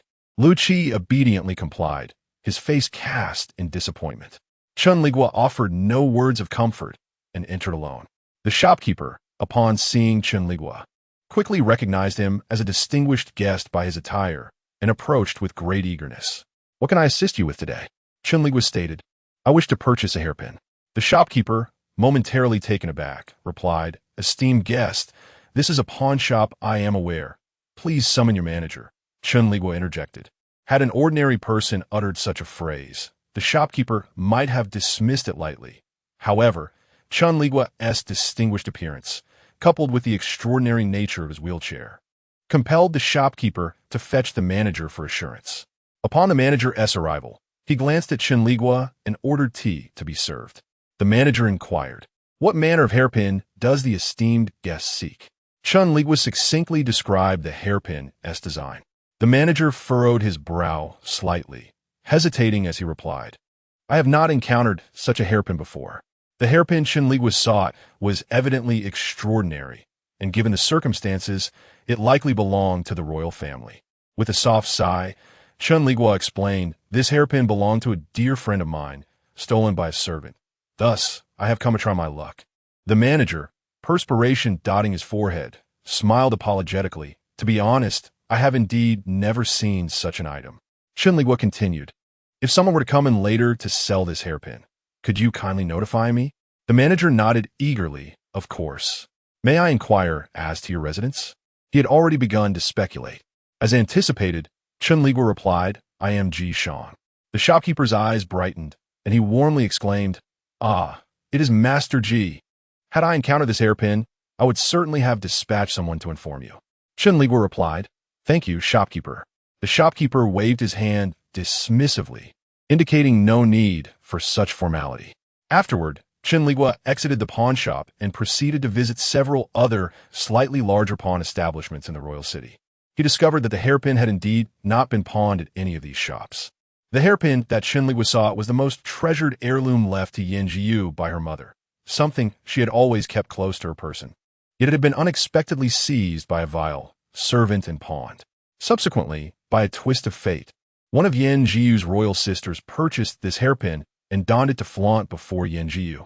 It was not difficult to surmise the profound impact this had on Yan Jiu. In a fit of uncontrolled emotion, she injured her royal sister, and from that moment forth, she could not step outside her chamber. Chen Liguo's arrival was somewhat awkward, having spent the previous months in the military. He had not been able to ascertain the precise timeline of this world. The hairpin was of paramount importance to him.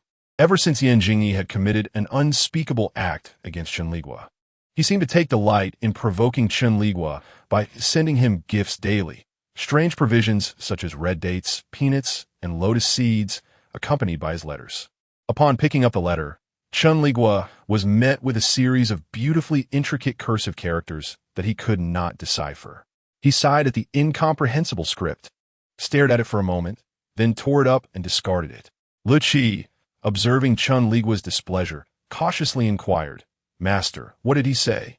Chen Liguo replied, "I do not know." Lu Qi, unconvinced of Chen Liguo's ignorance, suspected that Yan Jingyi must have said something inappropriate to elicit such a reaction from his master. Chen Liguo instructed, "Bring me a pen." Lu Qi hastily presented him with writing materials. Chen Liguo then boldly inscribed a few striking characters on the rice paper. "Send this with a few pounds of lamb." Le Cui, trembling, took the letter and requested lamb from the kitchen, arranging for it to be delivered to Yan Jingyi's residence. While practicing swordplay, Yan Jingyi received Chen Liguo's letter along with a basket of lamb. His aide, who happened to be nearby, noticed Yan Jingyi staring at the letter for quite some time before finally receiving it back. can you understand this? The aide blinked. I can only recognize the character for love. Could this possibly be some barbarian script? Yan Jingyi remained silent. The aide continued. Is this a love letter from some woman sent to your highness? Yan Jingyi chuckled lightly, carefully folded the letter, and tucked it away. Since it was delivered by that individual, it was unlikely to contain any pleasant sentiments. Coupled with the basket of lamb, which was traditionally used for sacrificial offerings, it subtly implied adherence to etiquette, almost mocking him for his lack of propriety. Yan Jingyi burst into laughter, declaring, "Bring forth the lamb. I shall pay a visit to some acquaintances this evening." The attendants were perplexed by his highness's sudden good mood. Meanwhile, on the other side, Chen Liguo, savoring his red date, lotus seed, and koik seed porridge, unexpectedly sneezed. Lecky, concerned for Chen Liguo's frail health, muttered about how he had yet to take his medicine that day and hurried out to prepare a remedy for him. System, when do you plan to enter the palace to meet Yin Jiao? Chen Liguo, probably in a few days. The second prince has been under increasing pressure lately and is likely to reprimand me. System, understood. Chen Liguo, drinking porridge daily makes me feel rather uncomfortable. System, why did you send him mutton? Chen Liguo, to invigorate him. System, Chen Liguo, what else could it be? System, let him be for a moment. With Lecky absent, Chen Liguo could not muster the energy to savor his food. So he lifted his bowl and gulped down a large portion. Afterward, he burped and remarked, I am indeed full, but it feels as though my stomach is merely filled with water. Sigh, I really wish I could eat some meat. System, go ahead and eat. Chen Liguo retorted, I would love to, but every time I do, I end up coughing up blood. It was uncertain whether vigorous activity contributed to physical and mental well-being, but on that particular day, after indulging in a celebratory feast and enduring an indescribable encounter with Yan Jingyi, Chen Liguo suffered no ill effects. However, thereafter, every time he consumed meat, he would inevitably cough up blood, as if experiencing a severe hemorrhage. The first time this happened, Chen Liguo was understandably alarmed, but he soon realized that with the system's support, he could not truly perish. Gradually, he adapted to this peculiar situation. Yet, while he became accustomed to it, Lecky could not tolerate such circumstances. Lecky began to strictly regulate Chen Liguo's diet, ensuring that every meal consisted solely of broths, porridge, and nourishing tonics. The meals became so monotonous that Chen Liguo started to hallucinate. As Chen Liguo lamented his discomfort to the system, a loud knock echoed from the door. He promptly set aside his bowl, his expression betraying a loss of appetite, and coldly said, Come in. To his surprise, the visitor was not Lecky but rather the third prince, who had intruded uninvited for the third time. Yan Jingyi, smiling broadly, approached Chen Liguo, holding a roasted goose in his hands, and said, Lord Ji, I have come to see you. For the first time, Chen Liguo did not find Yan Jingyi handsome, as all his attention was fixated on the delectable roasted goose. Brother, your timing is impeccable. Noticing Chen Liguo's lack of eye contact, Yan Jingyi assumed the other was averse to him and suggested, with wine and dishes aplenty, shall we share a meal? Chen Liguo, yes. In the company of fine wine, exquisite dishes, and charming companionship, Chen Liguo pondered that this life was not in vain. Despite enduring such grievances, he could still engage in conversation with himself, unwavering in demeanor. This man indeed held a certain intrigue, thought Yan Jingyi. Thus, two individuals, with entirely divergent thoughts, unexpectedly reached a tacit understanding. The wine was exceptional, the meat delectable, yet Chen Liguo showed no inclination to speak. The two sat in silence, drinking, until Yan Jingyi could no longer contain himself. Lord Ji, he began. Chen Liguo responded with a faint acknowledgement. It has been several days since Lord Ji last attended court, and just 2 days ago, my father inquired about your well-being, Yan Jingyi continued. Chen Liguo merely uttered a non-committal sound, his expression still aloof. Yan Jingyi chuckled. Doesn't he, Lord Ji, wish to know what my father asked? Chen Liguo replied coldly. The grace of the sovereign encompasses both thunder and rain. Yan Jingyi raised an eyebrow. Chen Liguo added, Hasn't he, the third prince, already achieved his aim? What aim do you speak of? Yan Jingyi countered.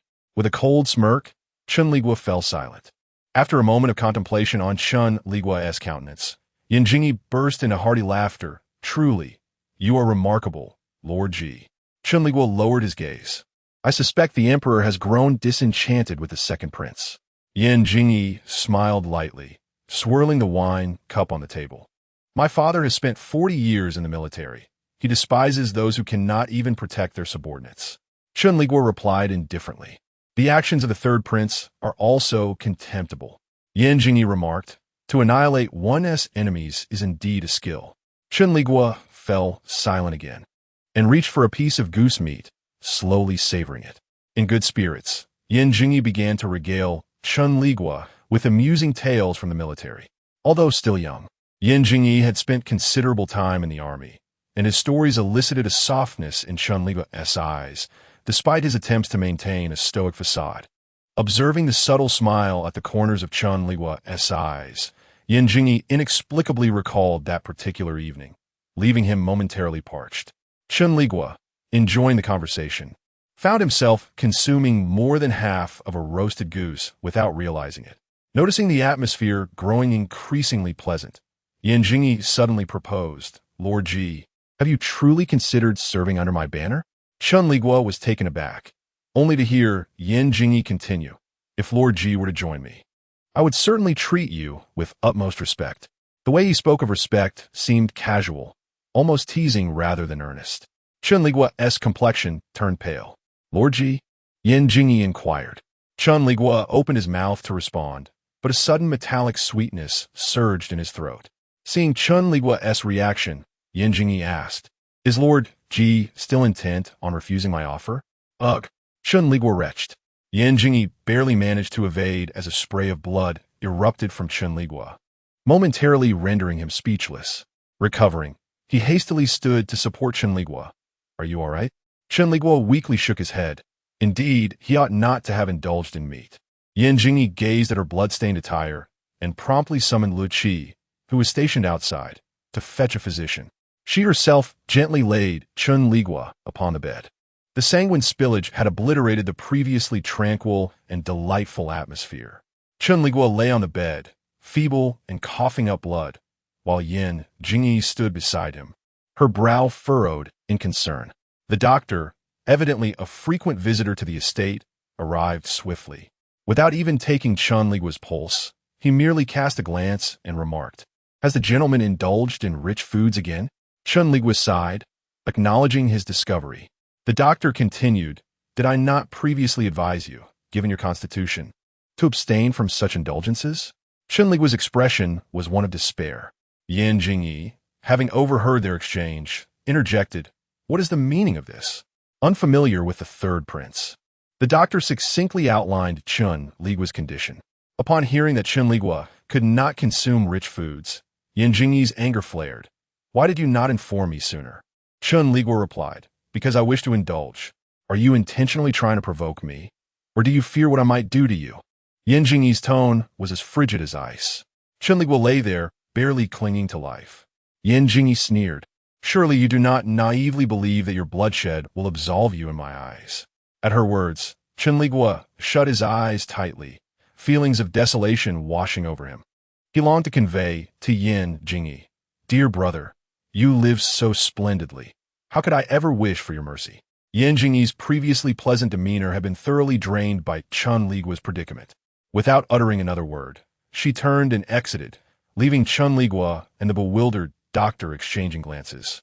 The doctor inquired, what has transpired with Lord Ji? Chen Liguo coughed. What should I do if my wife is angry? The doctor merely stared in response. Due to his blood loss, Chen Liguo was compelled to rest in bed for several more days. Coincidentally, on a certain afternoon, he received word from the pawn shop he had previously contacted, stating that someone had attempted to pawn the hairpin he described. The proprietor had detained the individual and urged Chen Liguo to come quickly. Calling for Lu Qi, Chen Liguo hastened to the pawn shop. Lord Ji, you have arrived, greeted the attendant at the door, stepping forward to whisper, the person is inside, about to leave, but the shopkeeper has detained them. Thank you, replied Chen Liguo. The attendant chuckled. Lord Ji is too gracious. Such a servant should be handed over to the authorities and exiled thousands of miles away. As they spoke, they entered the inner room. Upon entering, Chen Liguo beheld a middle-aged woman sitting nervously in a chair. Her expression shifted from anxiety to sheer terror upon seeing him. What was the meaning of this? She stammered. Chen Liguo regarded her with a dispassionate glance, unwilling to engage in conversation, and simply instructed the shopkeeper to present him with the hairpin. The shopkeeper handed over the item, and Chen Liguo examined it, confirming it to be the relic of Yan Jiao's mother. He coldly remarked, "You possess remarkable audacity." With but a single phrase, the servant immediately fell to her knees, repeatedly bowing and pleading for mercy. "Please spare me, my lord. I was momentarily bewitched." The innkeeper, previously skeptical of Chen Liguo's words, found himself more convinced upon witnessing the servant's reaction. He inquired, "Lord Ji, shall I assist you in reporting this matter to the authorities?" Chen Liguo shook his head, expressing gratitude. "Thank you, innkeeper. Might I request a moment of privacy to converse with this lowly maid?" The innkeeper, discerning the situation, readily agreed and stepped outside. The servant, with her head bowed, continued to plead for mercy. Chen Liguo remarked, "If the current sovereign were to learn of your oppression of the princess, how many of your kin do you think would face execution?" Upon hearing this, the servant burst into tears. Her earlier bravado completely dissipated. Chen Liguo offered, "I provide you with an opportunity to atone for your misdeeds." The servant, upon hearing these words, quickly wiped her tears and, kneeling, grasped the hem of Chen Liguo's garment, imploring, "Lord, you are merciful indeed. Remove your hand." Chen Liguo replied coldly. The servant immediately withdrew her hand. Chen Liguo continued, "This hairpin shall remain in my possession for the time being." The servant, bowing her head in submission, understood that her fate rested entirely in Chen Liguo's hands. Should he desire her life, she would live, and should he wish her death, she would perish. "How fares the princess in the palace?" Chen Liguo inquired. The servant, about to fabricate a tale, was interrupted by Chen Liguo's stern command, "Speak the truth." With a sorrowful expression, the servant confessed in a hushed tone, "It is quite difficult. It was only natural for an unappreciated young princess to struggle within the scheming confines of the court. The servant, having seized the princess's hairpin, likely fared better than the princess herself." Chen Liguo instructed, "Then you shall take good care of the princess." The servant bowed in agreement. Chen Liguo warned, "If I see the princess again and she has lost weight, consider your life forfeit." The servant, weeping, assured him, "It shall certainly be so. It shall certainly be so." Chen Liguo nodded, "You may go." The servant, astonished, stammered, You do not punish me?" Chen Liguo, with an impassive expression, replied, "Punish you? To punish you would be to condemn you to death. How would you have me punish you?" The servant dared not speak further, bowing deeply several times before hastily exiting. Outside, the innkeeper observed the scene with surprise. Lord Ji does not punish this servant? Chen Liguo smiled, since she recognizes her mistake. It is only fair to grant her clemency this time. The innkeeper, upon hearing this, sighed in admiration. "You are truly benevolent, my lord." Chen Liguo smiled quietly, choosing not to respond. The transformation of an individual's fate often begins with subtle details. Yan Jiao awoke early, roused by hunger. As she stirred, she touched her emaciated belly, pondering where to procure food for the day. Yet before she could arrive at a conclusion, she caught a whiff of fragrant rice. The aroma was tantalizing and warm, evoking a vivid sensation, as if she could already relish the soft texture of the rice. Yan Jiao swallowed several times, fully aware that these were mere illusions. The servants would never bring her steaming meals. Accepting her fate, she decided to indulge in the scent a little longer, returning to her bed and staring vacantly at the canopy above. "Your Highness," someone called her name, but Yan Jiao felt no inclination to respond. Perhaps her hunger had intensified, as the enticing fragrance in the room seemed to grow stronger.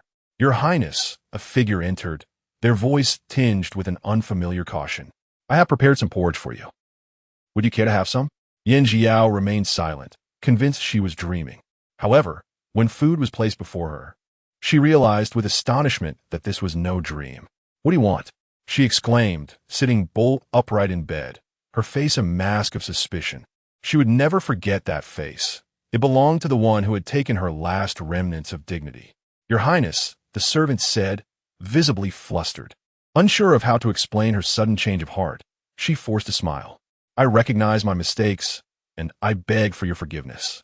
Yan Jiao regarded the servant with a steely gaze and replied, Then return to me the hairpin you stole. The servant's expression froze at the mention of the hairpin. She recalled the smirking face of a certain lord, sending a chill down her spine. Stammering, she offered an excuse. I accidentally lost it. Yan Jiao was not inclined to believe her, but what could she do? The sight of the steaming food before her made her gulp. The servant continued from now on, I shall ensure you are never hungry again. This was the only promise she could make. Upon hearing this, Yan Jiao's gaunt face brightened, her dark eyes shimmering with hope. It had been over a month since Yan Jingyi last visited the Ji residence. During this time, Chen Liguo had been summoned by the emperor once, and the second prince had called for him as well. The emperor inquired about his health, yet, judging by his cryptic expression, it was evident he was aware of the means Yan Jingyi had employed. However, the emperor merely presumed that Yan Jingyi was deliberately tarnishing Ji Shang's reputation with the second prince, unaware that a genuine connection had formed between them. Shortly after his meeting with the emperor, Chen Liguo encountered the second prince again. This time, the prince showed no mercy, unleashing a tirade of harsh insults directed at Chen Liguo, filled with foul language. As his circumstances grew increasingly dire, his mindset deteriorated further, and he vented his frustrations upon Chen Liguo. Chen Liguo sat in his wheelchair, enduring the scorn of the second prince. His complexion was slightly pallid, yet his expression remained composed, as if the insults hurled at him bore no relevance. It was only by evening that Chen Liguo was finally allowed to depart. The second prince, intent on making his life difficult, showed no inclination to summon assistance. He remarked, Lord Ji, please return at once. The night is dark, and I trust you will take care to ensure your safety. Chen Liguo uttered no further words, turning his wheelchair and departing. The palace was vast, and the second prince's intentions were deliberate, compelling Chen Liguo to navigate the corridors alone and slowly with his own strength. By the time darkness enveloped the sky, he had traversed only half the distance. Fortunately, he engaged in a lively banter with the system along the way, which alleviated the tedium of his journey. As night fell, the path became increasingly treacherous. Along his route, Chen Liguo encountered a group of guards, some of whom inquired if he required assistance, all of which he declined. Noticing their puzzled expressions, he smiled and said, If the second prince were to learn of your aid, he would surely reprimand you. The guards then understood, their faces reflecting an expression of apology. Chen Liguo, however, remained unperturbed, unaffected by praise or blame. Within the palace, certain areas were exceedingly remote, and as he walked alone, a hint of trepidation crept in. He inquired, System, there are no ghosts here, are there? The system replied, I have heard. Yes. The palace is steeped in an oppressive aura. Chen Liguo felt a flicker of navet, foolishly expecting the system to offer him comfort. The system continued, Countless consorts have hanged themselves, and numerous maidens and eunuchs have perished by jumping into wells. At this moment, Chen Liguo found himself beside a well, and, whether it was his imagination or not, he felt an inexplicable chill seep through him. Enough, he interjected. The system added, There are even tales of tragic deaths. At the stroke of midnight, one can hear the weeping of women within the palace. As the words left its digital lips, a soft, sorrowful cry wafted through the air nearby. I did not intend for that to happen. Listening to the wailing, Chen Liguo felt goosebumps rise on his skin, immobilized in his wheelchair, unable to advance or retreat. What should I do? I need to urinate. The system responded, Theoretically, this world is devoid of supernatural elements. Can you guarantee that? The system bluntly stated, I cannot. Will a female ghost seek to harm me? The system pondered seriously before replying. You might charm her with your beauty. She cannot see me in this darkness. Deliberately diverting his focus through conversation with the system, Chen Liguo steeled himself and slowly maneuvered his wheelchair forward. As he approached, he softly called out, Who is there? Upon his utterance, the weeping ceased instantly. Before him, a pale figure began to materialize, nearly causing his hair to stand on end. Who? He demanded. My lord, it is I, came the voice of a young girl. Chen Liguo fixed his gaze and discovered that it was indeed Yin Jiao, with a bright progress bar above her head barely discernible in the cover of night. Despite its obscurity, he could still make out the number 2 on the progress bar. Chen Liguo inquired, "What brings you here at such a late hour?" Yin Jiao stammered, I came to search for something I lost." Chen Liguo sighed softly, saying, "It is late. You should return home early." Yin Jiao replied, "Yes. Thank you for the silver you gave me earlier, my lord. I can accompany you to the palace gate." Chen Liguo was taken aback, suddenly wondering if Yin Jiao had learned of the difficulties he faced from the second prince and had come to offer her assistance. Observing the young girl's face, he asked, "What sort of future do you envision for yourself?" Yin Jiao looked confused. "What do you mean?" Chen Liguo gently reiterated, "I'm asking what kind of life you wish to lead." Yin Jiao shyly smiled, "I just want to have enough to eat and warm clothes." Chen Liguo nodded, "You should head back now. It's too late, and it's unsafe for a girl like you." A sense of disappointment washed over Yin Jiao. She yearned to say more, yet the deep-seated insecurities within her rendered her unable to oppose Chen Liguo's words. As Chen Liguo watched Yin Jiao retreat, he had already formulated a plan in his mind. To his surprise, he heard a voice suddenly materialize beside him, startling him so much that he nearly tucked his head into his shoulders. Yin Jingyi chuckled at Chen Liguo's reaction, amused that such a proud individual was frightened by tales of ghosts and spirits. He had been following Chen Liguo since he left the second prince, only revealing himself upon Chen Liguo's encounter with Yin Jiao. "Third prince," Chen Liguo said, somewhat irked, "What are you doing here? Am I interrupting your pursuits, my lord?" Yin Jingyi stood behind Chen Liguo, grinning. "I was wondering why Lord Ji has yet to marry. It seems you prefer women like her." Chen Liguo replied, "You are mistaken. In truth, it is someone like you that I favor." Noticing Chen Liguo's silence, Yin Jingyi pushed him gently from behind, urging him forward. "Lord Ji, the moonlight is quite lovely. Let us converse throughout the night." Chen Liguo looked up, only to find the sky shrouded in thick clouds, devoid of stars. And he couldn't help but admire Yin Jingyi's ability to fabricate tales. As a reserved individual, Chen Liguo felt compelled to decline, stating, "It is late. Let us defer to another day." Yin Jingyi squinted his eyes and smiled. "Very well, then let it be another day." At that moment, Chen Liguo had yet to grasp the profundity of the Chinese language, and it was only when Yin Jingyi forcibly brought him home and pushed him onto the bed that he realized the true meaning behind another day was transformed into "let us retire to bed instead." On this day, the sun had risen high in the sky by the time Chen Liguo awoke, having spent the night in slumber. As he opened his eyes, he discovered Yin Jingyi sleeping beside him.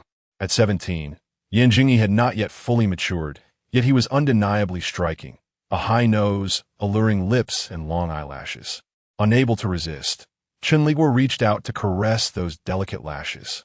Being a martial artist, Yin Jingyi was acutely sensitive to his surroundings. Upon feeling the touch, he instantly opened his eyes, his gaze still clouded with the remnants of sleep. Upon noticing Chen Liguo so close, Yin Jingyi leaned in and planted a soft kiss on Chen Liguo's forehead, languidly greeting him with a good morning. Chen Liguo was taken aback by Yin Jingyi's gesture, inexplicably reminded of Ran Qingkong from his previous life. The drowsiness in Yin Jingyi's eyes dissipated quickly as he propped himself up on his chin, lying on his side while observing Chen Liguo. "Did Lord Ji sleep well?" he inquired. Chen Liguo remained silent. Yin Jingyi chuckled, seemingly unconcerned by Chen Liguo's reticence. "Lord Ji, I must depart for battle once more. You must take good care of yourself in the imperial city." "Departing for battle?" Chen Liguo echoed. Yin Jingyi nodded. "Father has issued the military order." A heavy sigh escaped Chen Liguo's lips as a wave of sorrow washed over him. If Yin Jingyi were to leave, he would be left alone, unaware of Chen Liguo's melancholic sentiments. Yin Jingyi rose from the bed and began to don his attire, piece by piece. It was then that Chen Liguo noticed a gruesome wound on Yin Jingyi's back, a gash that almost cleaved him in two. Once dressed, Yin Jingyi assisted Chen Liguo in putting on his clothes. Observing the noticeable red marks on Chen Liguo's fair skin, he grinned mischievously and remarked, "Lord Ji must take care. You wouldn't want anyone else to lay a hand on this delicate body of yours." A flush of shame and indignation crept onto Chen Liguo's face as he retorted, Your Highness, please conduct yourself with decorum. Yan Jingyi maintained his gentle smile, brushing his fingers against Chen Liguo's cheek as he said, "Wait for my return." Chen Liguo recoiled from his hand, choosing silence instead. Yan Jingyi appeared momentarily disappointed. Yet he quickly recognized that he and the person before him had never harbored mutual feelings. It was always his own imposition. Chen Liguo was lifted into a wheelchair, and Yan Jingyi observed his face, commenting, "Lord Ji, it seems you have lost more weight." Chen Liguo replied, "Because I vomit blood whenever I consume meat." Yan Jingyi urged, "You must take good care of your health." Chen Liguo did not respond, simply requesting, "Take me back." Yan Jingyi smiled in agreement and wheeled Chen Liguo towards the prepared carriage. Throughout the journey, Yan Jingyi engaged Chen Liguo in conversation, though often it was a monologue on his part. Upon arriving at the gates of the Ji residence, Yan Jingyi offered to escort Chen Liguo inside, but Chen Liguo coldly declined. Yan Jingyi laughed lightly. "Is Lord Ji still angry with me?" Chen Liguo gazed deeply into Yan Jingyi's eyes, replying, "Your Highness, your objective has been achieved. Why persist in troubling me further?" Yan Jingyi's smile faltered, only to be instantly replaced by a cold demeanor. Chen Liguo remarked, "Although I, Jishang, am not particularly clever, I am not foolish either." Yan Jingyi replied indifferently, "Your Excellency jests within the imperial city. Who does not know that Jishang is exceptionally astute?" Chen Liguo gestured, "Please, Your Highness." With that, he turned away without casting a glance back. Yan Jingyi observed Chen Liguo's retreating figure, her hand, which hung at her side, clenched tightly. The incident of the esteemed Jishang being reprimanded for an entire day by the second prince and subsequently escorted away by the third prince only solidified the notion that he had chosen a new master. In matters concerning Jishang, the second prince was essentially digging his own grave, leaving his subordinates somewhat disheartened. However, the third prince's ambitions extended beyond just Chen Liguo. He sought to win over many others. Not long after this event, the third prince embarked on another campaign, this time without Chen Liguo and without any intention of bidding him farewell. Chen Liguo continued his daily routine of eating and sleeping. Aside from abstaining from meat and lacking a romantic life, everything was quite perfect. This time, Yan Jingyi's campaign targeted the smallest neighboring nation of the Yan Kingdom. If the course of history remained unchanged, within 3 years, the Yan army would march across that territory, taking the royal family as trophies of war, to be brought back to the Yan Kingdom. Chen Liguo had grown accustomed to the days spent in wading across various worlds. In truth, he harbored no aversion to this idle time. How many could, like him, squander time without a trace of psychological burden? Chen Liguo had always possessed a remarkably open-minded disposition. 3 years, neither long nor short. 12-year-old Yin Jiao had reached marriageable age, and Yan Jingyi's coronation ceremony was conducted amidst military ranks. Chen Liguo's health remained quite poor. Yet regardless of the severity, death was still a distant concern. Meanwhile, Yin Jiao's fate began to take a slight turn. She found herself enamored with a handsome guard. The guard reciprocated her affections to some degree, but was acutely aware of his position, hence refrained from any presumptuous actions. Over the years, Chen Liguo discreetly looked after Yin Jiao in various matters. Initially, she harbored doubts about his intentions, but upon realizing his genuine concern for her well-being, she gradually let her guard down. Yin Jiao confided her feelings for the guard to Chen Liguo when he seized an opportunity to enter the palace and deliver some silver to her. Upon hearing this, Chen Liguo inquired, "Do you truly like him?" Yin Jiao blushed and nodded slowly. Chen Liguo continued, "Does he like you in return?" Yin Jiao's face flushed deeper, and she softly affirmed. At 15, Chen Liguo still perceived Yin Jiao as a child yet to mature. He gently said, "You are still young." "I'm not a child anymore," Yin Jiao retorted, pouting, "I'm already 15. Chen Liguo merely smiled in silence. Yin Jiao asked if I like someone. "Can I be with him?" Chen Liguo replied, "That depends on the character of the person you like." Yin Jiao then queried, "For instance, that guard?" Chen Liguo gazed at Yin Jiao, who had seen only a slight improvement in her fortunes over the past 3 years, and slowly remarked, "The chances are slim." Yin Jiao bit her lip, filled with unwillingness. Chen Liguo continued, "Yet, it is not entirely devoid of opportunity. Despite his words, her expression remained dejected as she lamented. Why must I be a princess? Chen Liguo affectionately ruffled her hair, saying, being a princess is not without its advantages. Yan Jiao shook her head in silence. Compared to a few years ago, her body had begun to mature, transitioning from a girl into a blossoming woman. Lacking the attention of the court, few cared about her well-being, which inadvertently facilitated Chen Liguo's visits. Upon returning home, his servant, Lu Qi, casually inquired, Sir, have you been to the palace again? Chen Liguo recognized Lu Qi as a spy for Yan Jingyi. Over the years, there had been no communication from Yan Jingyi, leaving him uncertain of the spy's utility. With a non-committal hum, he turned a page in the book he held. Why does the master always show such concern for Princess Huaich? Could it be that the master has taken a liking to her? Chen Liguo slammed the book shut and retorted, What if I have? Lu Qi's eyes widened in surprise at the boldness of Chen Liguo's admission. Fetch me a cup of hot tea, Chen Liguo instructed. Lu Qi bowed his head and exited. Moments later, Chen Liguo sipped the tea that Lu Qi had brought, then remarked, Lu Qi, you are not a child anymore. Have you considered the matters of marriage and family? Lu Qi was momentarily stunned but soon grasped Chen Liguo's intent, exclaiming, Master, do you no longer want me? Chen Liguo replied, Who said I no longer want you? If you marry and have children, would you then leave my household? Lu Qi's worries were alleviated, and he sheepishly replied, No, it's just that I haven't found someone I like. Chen Liguo nodded. If you do find someone, let me know, and I shall assist you. Lu Qi beamed, saying, Master, I knew you would treat me well. Chen Liguo thought to himself how Lu Qi acknowledged his kindness while still selling him out to Yan Jingyi. Chen Liguo had anticipated that his tranquil life would persist until Yan Jingyi's return, but unforeseen events soon unfolded. Less than 3 days after his visit with Yan Jiao, she abruptly sent him a message urging him to come immediately for urgent matters. Without delay, Chen Liguo made his way to the palace, only to have his heart sink at Yan Jiao's first words upon seeing him. Lord Ji, my father is gravely ill. Chen Liguo's heart trembled at her statement. What has happened? He inquired. Yan Jiao replied, My father has not attended court in recent days. Do you know this, Lord Ji? Chen Liguo nodded in acknowledgement. Yan Jiao continued, It seems he has suddenly fallen seriously ill. Upon learning this, the second prince wishes to suppress the news.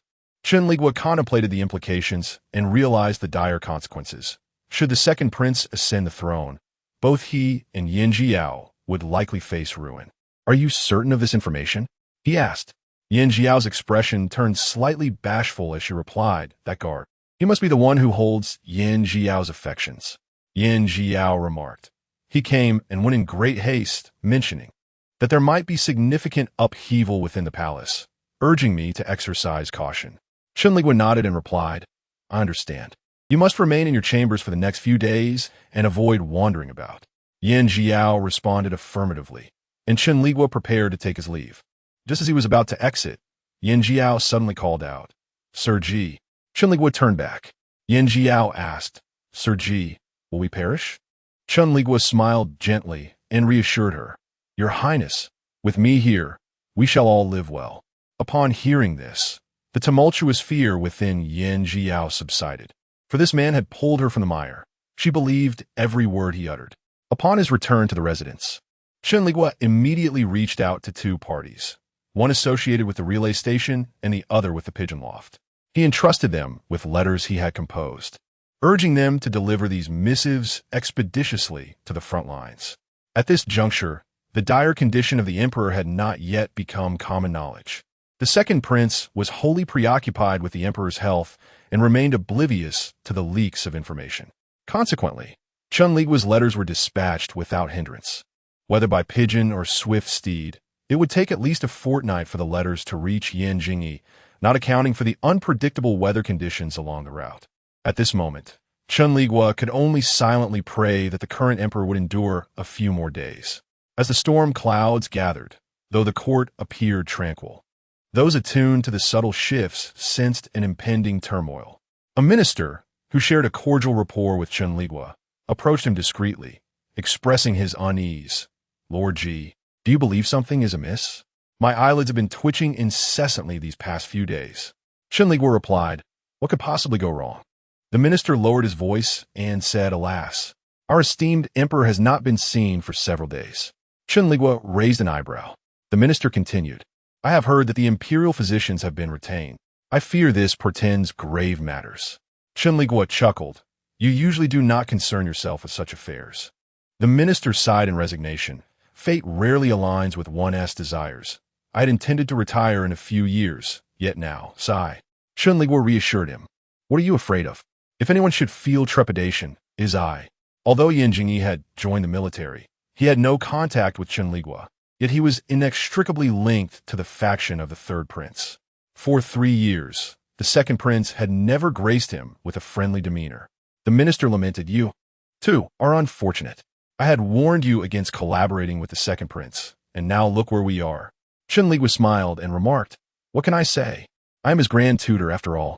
The minister sighed deeply, reflecting on the unpredictability of life, while Chen Liguo remained unperturbed, taking a sip of tea. He was indifferent to the second prince's disdain, confident that his support for the third prince's ascension would be rewarded. With such an achievement, he was certain to secure a favorable future for Yin Jiao within the palace. Inwardly, Chen Liguo praised his own cleverness and bravery. The second prince was ill-suited for the throne. His treatment of Chen Liguo and the third prince betrayed his lack of courage and sagacity. His suspicious nature and excessive caution revealed him as anything but a wise sovereign. Should he ascend to the throne, the kingdom of Yin would not fulfill its destined expansion and dominance. Meanwhile, in the military, Yan Jingyi received a swift letter, which bore a terse message. "Deceased, return quickly." He grasped the letter, inhaling its scent. Ordinarily, after days of travel, the fragrance of ink would have faded, yet he detected a faint aroma of traditional Chinese medicine, reminiscent of someone he knew. "Prepare the swift steed," he commanded his subordinates, tucking the letter into his bosom. "We must return immediately." In the past few days, Chen Liguo has grown exceedingly gaunt, unable to swallow his food or find solace in sleep, fixated in silence upon the chessboard before him. Lu Qi inquired what he was contemplating. Chen Liguo offered a faint smile and replied, "I am pondering the future of the Yin state." Lu Qi, filled with concern, urged, "My lord, please take care of your health." Her words deepened the sorrow etched on Chen Liguo's face as he said, "In this broken body of mine, if I can do anything for great Yin, it is worth it." Lu Qi's eyes brimmed with tears at his words. Chen Liguo then addressed the system. "So, how would you rate this facade I am putting on?" The system remained silent. Chen Liguo mused, "I wonder when my little darling will return home." The system queried, "Little darling?" Chen Liguo responded, "Yes, I am a few years older than he is." The system felt a profound weariness and began to contemplate why the function to shield the host from such sentiments was absent. Upon receiving Chen Liguo's missive, Yan Jingyi did not dawdle. He swiftly assembled a troop and hastened towards the imperial city. At this moment, all Chen Liguo could do was wait. Fortunately, luck was on his side, as Yan Jingyi ultimately returned. When Yan Jingyi reached the imperial city, it was already on high alert. He refrained from immediately revealing his identity, instead utilizing the imperial token discreetly bestowed upon him to seek out the commander of the palace guards. In recent years, the emperor's health had been deteriorating, plagued by intermittent ailments. He had intended to allow Yan Jingyi to gain further experience in the military before retrieving him to confer the throne. However, an unforeseen circumstance had arisen. The token in Yan Jingyi's possession was a duplicate. The genuine one remained with the emperor, and it was uncertain whether the second prince had seized it. Yet, the most pressing concern was evidently to assert control over the imperial city's mightiest military force, the Forbidden Army. When a sudden decree was issued from the palace summoning all officials to court, Chen Liguo astutely discerned its political implications. The emperor had not attended court for several days due to illness. Thus, this sudden gathering could signify either the emperor's deteriorating health or, regrettably, that he was truly at the end of his road. The former seemed implausible, leaving only the latter as the grim reality. As Chen Liguo entered the palace by carriage, he arrived at the grand hall to the sound of hushed whispers among the ministers. Surveying the room, he noted the varied expressions, some tense, others perplexed, many terrified, all betraying their respective stances. Just as speculation ran rampant regarding the cause of the commotion, the second prince, who had been residing in the palace under the pretense of caring for the ailing emperor, made his appearance. Though he appeared somewhat fatigued, his eyes sparkled with uncontainable excitement as he feigned sorrow, announcing, "My father has just passed away." This proclamation detonated like a bomb, scattering shockwaves throughout the assembly, prompting a chorus of anguished cries from the ministers. The second prince continued, "What I hold in my hand is his last will." Instantly, silence enveloped the room. Clearing his somewhat hoarse throat, the second prince declared sharply, "All ministers, heed my command." The officials standing in the hall prepared to kneel. Yet at that moment, a voice devoid of emotion pierced the air, coldly questioning, "How can we ascertain the authenticity of this will?" The second prince's face suddenly flushed crimson as he turned to the source of the voice, only to discover it was Ji Shang. He exclaimed in anger, "What do you mean, Lord Ji?" Ji Shang appeared unfazed by the second prince's glare. Seated in his wheelchair, he maintained an upright posture and asked, "Has anyone seen the imperial edict? Does it bear the 3 seals?" Fuming, the second prince retorted, "Are you implying that I forged the edict?" Chen Liguo, with an indifferent demeanor, interjected, "If your highness has a clear conscience, why the anger?" The second prince, trembling with a mix of fear and fury, approached Chen Liguo, delivering a forceful kick to his wheelchair. Chen Liguo fell to the ground, slightly furrowing his brow, yet wearing a mocking smile. "Your highness's reaction is quite dramatic. Are you embarrassed?" The second prince pointed an accusing finger at Chen Liguo, shouting, "You wretched scoundrel." Chen Liguo responded with a cold laugh. "Do you think I am unaware of your relationship with my brother? For whom do you put on this facade? Everyone knows you have shared his bed. Huh? On what grounds do you question me?" Chen Liguo's face paled at the second prince's words, the provocation causing him to spit blood. A bystander, unable to remain silent, exclaimed, "How can your highness speak so?" The second prince, trembling all over, sneered, "I know what you all desire. You wish for my brother to ascend. Let me inform you. He is currently stationed at the border. He won't return." Wiping the blood from his lips with his sleeve, Chen Liguo perceived the second prince's bluster. Understanding that time was of the essence, and he had yet to locate the 3 seals. "Your highness has said much. Dare you show the edict to the ministers?" The second prince, gritting his teeth, replied, "Do you wish to see it at the cost of your lives?" A loyal minister boldly proclaimed, "The nation must not abandon propriety. Since your highness is innocent, what harm is there in showing us the edict?"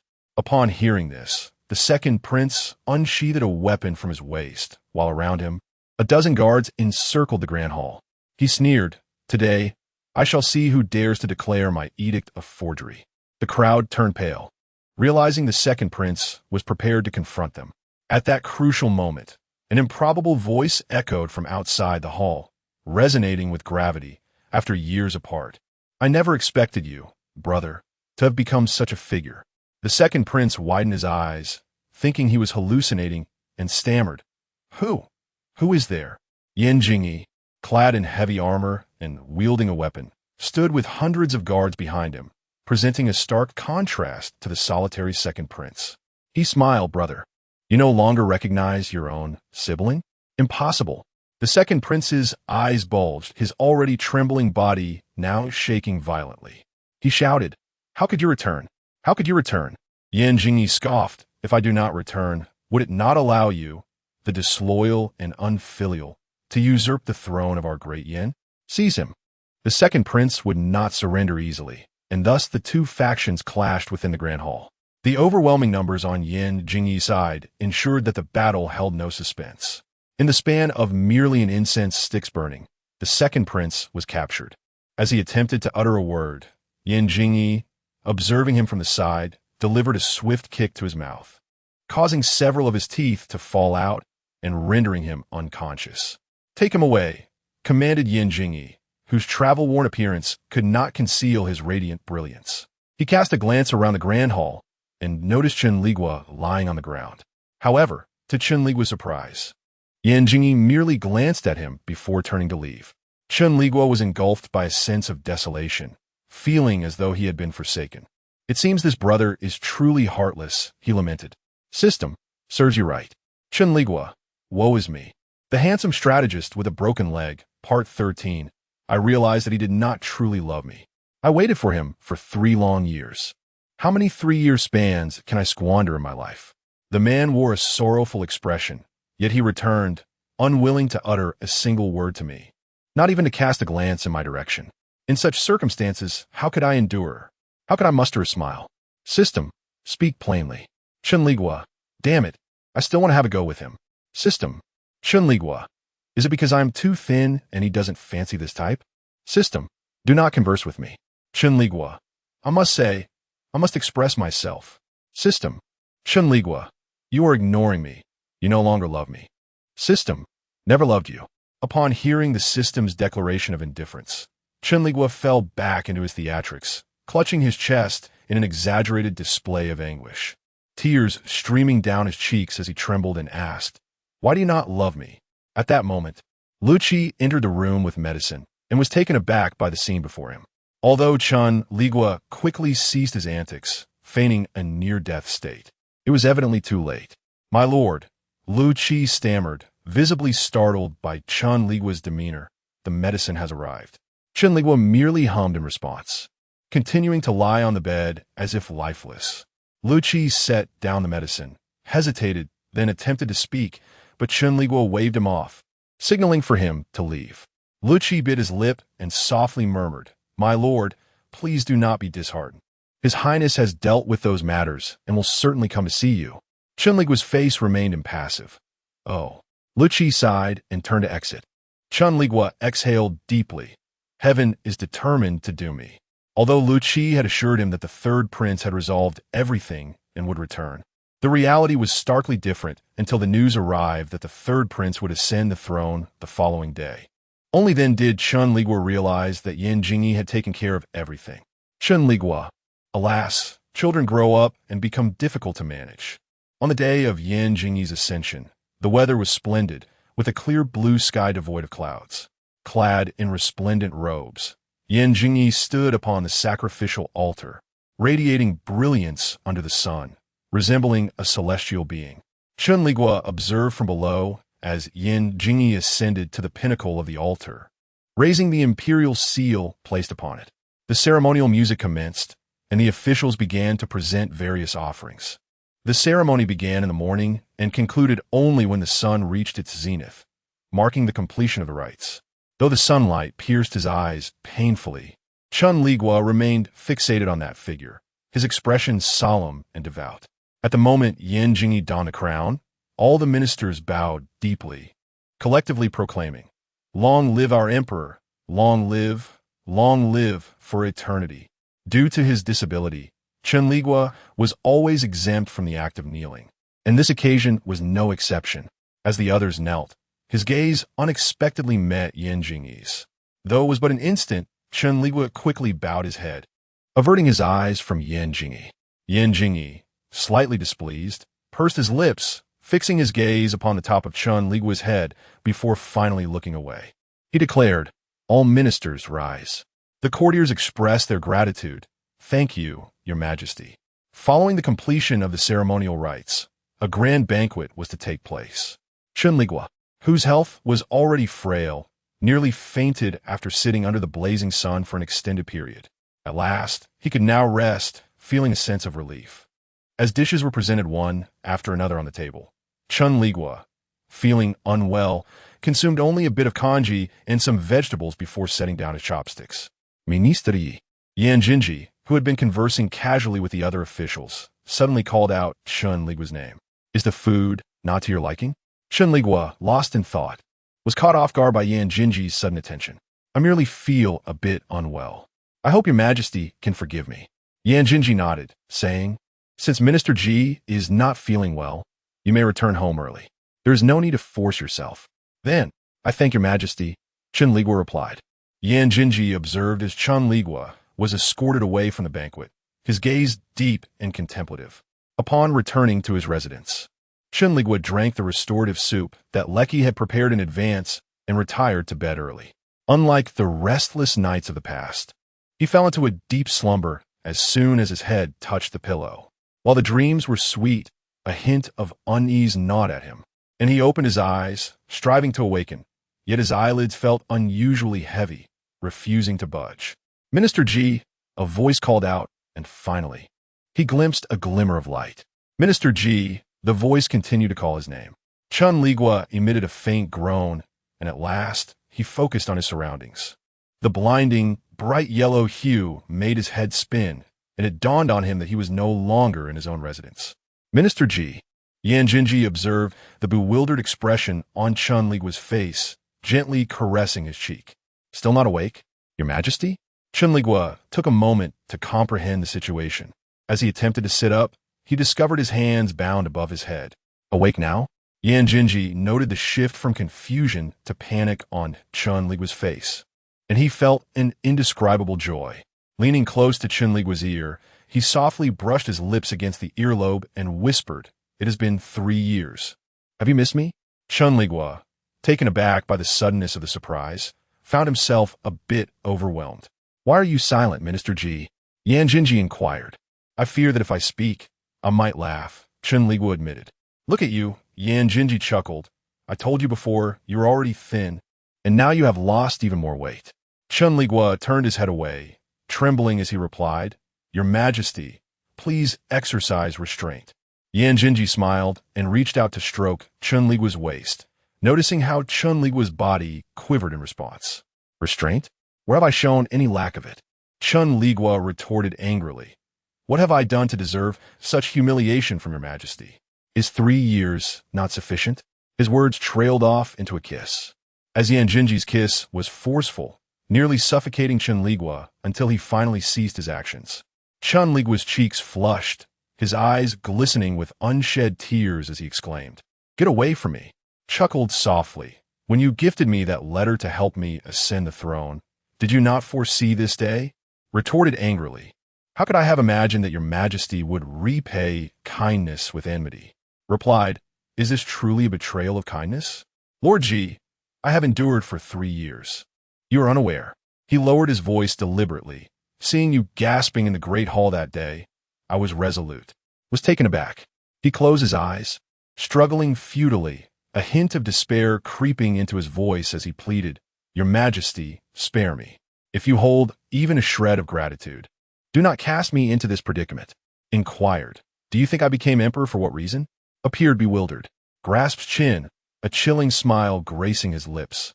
"Is it not to acquire that which I desire?" As he spoke, he slowly began to remove inner garments. In the next moment, felt something hard pressing against his leg. Turning his head away, he seemed reluctant to speak further. Forcefully turned S face towards him, asking, "Lord Ji, are you not disappointed?" Remained silent. Continued, "What do you suppose Princess Huige would think if she knew of your true nature?" Froze, "How do you know this?" Replied, "I have my ways. Am I unaware of the happenings within this palace over the past 3 years?" Gritted his teeth. "Are you aware of the second prince's plans?" Shook his head. "The incident was sudden. My informants had yet to deliver the news when I received your letter. The implication being that the credit for this support would still be attributed to." Felt a wave of relief wash over him, feigning sorrow as he said, "She is but a child. Do not let her learn of these matters."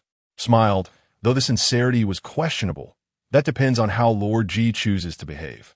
Shrank back, his garments now largely discarded, feeling akin to a skinned rabbit before a wolf. Breathing heavily, he lamented, "Why? Why must it be me?" Sighed, "I too wish to inquire." Tears streamed down his cheeks as he ceased to struggle, surrendering to his actions. Sensed resignation. A mix of pleasure and irritation surged within him. Yet he showed no restraint in his actions. Was drawn into a tumultuous whirlpool of desire. This night stretched on interminably, and even as cried out for mercy, did not relent. Having starved for 3 years, finally indulged. Had it not been for a twinge of compassion for his form, he might have continued until the following noon. By dawn, felt as though he had become one with the void, his eyes devoid of light, resting his head upon shoulder. Whatever commanded, he complied without hesitation. The obedient Jishang possesses an alluring charm, while Yan Jingyi's gentle smile casts a warm glow upon the person before her, who, having surrendered his proud demeanor, resembles a delicate doll. Lord Ji, Yan Jingyi spoke slowly, I truly desire to see you succumb in my embrace. The one who had lost his senses remained oblivious to Yin Jingyi's words. Cradled in her arms, he could not even muster the strength to utter a plea. Bring forth. Yin Jingyi commanded with unwavering vigor. Prepare the hot water. I wish to bathe. Moments later, the palace servants announced that the water was ready. Yin Jingyi lifted Chen Liguo, wrapping him snugly in a blanket, and carried him into the bathing chamber. Chen Liguo, in a daze, was entirely oblivious to the world around him. In the midst of the swirling steam within the bath, Chen Liguo's spirit harmoniously united with his essence. He felt a delightful languor enveloping him, almost enticing him to moan in pleasure. In the bath, Yin Jingyi refrained from further fussing over Chen Liguo, merely attending to his cleansing before carrying him back to the chamber. With utmost care, he dried Chen Liguo's hair before succumbing to slumber beside him. Both enjoyed a restful night, with Chen Liguo drifting into dreams. Upon awakening the next day, Chen Liguo discovered Yin Jingyi was no longer beside him. A glance out the window revealed that the sun had already risen to its zenith, suggesting that Yin Jingyi had likely gone to court. The previous day's intensity had left Chen Liguo's body feeling utterly drained. He lay in bed, realizing it was not just his legs that felt numb, but rather, the entirety below his waist was devoid of sensation. This realization stirred a flicker of alarm within him, prompting a thought. Surely, Yin Jingyi had not rendered him permanently incapacitated. System, he called out. The system remained unresponsive. What is the condition of my body? Why can I not move? He queried, yet the system continued its silence. I have a foreboding sense of dread. Why have you ceased to respond? In its cold demeanor, the system thought, who the hell are you calling, baby? Yet, fulfilling its duty, it finally answered, intense physical activity has resulted in muscle strain. A few days of rest should suffice for recovery. I see, Chen Liguo replied. I actually felt the exertion was manageable, though it had been quite some time since I last moved. As he spoke, a blush crept onto his cheeks, accompanied by a blissful smile. The system, relieved for the protective function, mused that otherwise, Chen Liguo's eyes might have been blinded by his own ignorance. Indeed, the previous night had been excessive. After a brief moment of wakefulness, Chen Liguo fell back into a dreamy stupor, only to be gently roused later by a soft touch when Yin Jingyi returned from court. Upon opening his eyes, he was greeted by Yin Jingyi's close visage, startling him into an involuntary burp. Sitting up, Yin Jingyi smiled, "You are awake." Chen Liguo attempted to speak, but instead, he let out another burp. "Please," he urged, "let me go home." What was intended as a threat emerged in a rather endearing tone. Yin Jingyi, noting this, allowed a slight smile to grace his lips. "What did you say, Lord Ji? I didn't quite catch that." Chen Liguo, holding his breath, endeavored to articulate himself clearly. "Your Majesty, please escort me back to my residence. If others were to discover my relationship with you, it would surely tarnish your reputation." Yin Jingyi's smile dimmed slightly as he considered this. That is a valid point. Still burping, Chen Liguo felt the need for water. Observing Chen Liguo's averted gaze, Yin Jingyi reached out, gently lifting his chin to meet his eyes. The person before him had indeed grown leaner compared to 3 years prior. Yin Jingyi couldn't help but sigh inwardly. Yet, the stubbornness that characterized Chen Liguo remained unchanged. Chen Liguo gently hiccuped, his lips pursed, his demeanor exuding an air of indifference. Yan Yingyi spoke, Yishunk. Upon hearing his name suddenly called by Yin Jingyi, an inexplicable chill crept down Chen Liguo's spine. Unaware of Chen Liguo's unease, Yin Jingyi inquired softly, "Why do you help me?"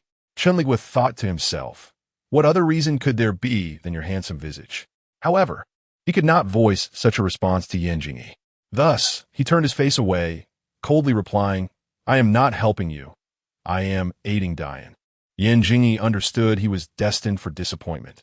Yet when he finally received an answer, he found it hard to accept. He remarked, "What if I treat you this way?" Chen Liguo sighed, resembling a weary elder, and said, "Your Majesty is young and playful. I can comprehend that. I am merely a man of stern disposition. After a few years, when you grow weary, you shall forget me." Yin Jingyi tightened his grip on Chen Liguo's hand until Chen Liguo slightly furrowed his brow, at which point he released him. Yet by then, A mark of purple had already formed on Chen Liguo's chin. Yan Jingyi stated, "So this is how you think." Chen Liguo remained silent. "The Yin army has triumphed," Yan Jingyi abruptly declared, but before I could relay the news of our great victory back to the court. "I received your letter." Chen Liguo vaguely sensed what Yan Jingyi was about to say. Yan Jingyi continued, "The ruler of that nation seeks peace, offering us 10 cities in exchange for the marriage of a princess." Chen Liguo's eyes widened in disbelief, trembling as he exclaimed, "No, you cannot." Yan Jingyi's voice turned icy as he replied, "I can." Chen Liguo quaked, insisting, "Huigu is not suited for such a marriage. She is still so young, your majesty." Yan Jingyi's gaze held no warmth as he coldly stated, "Mr. Ji, whether it is permissible or not, the choice lies in your hands." Chen Liguo was at a loss. Yan Jingyi added, "You have rendered meritorious service.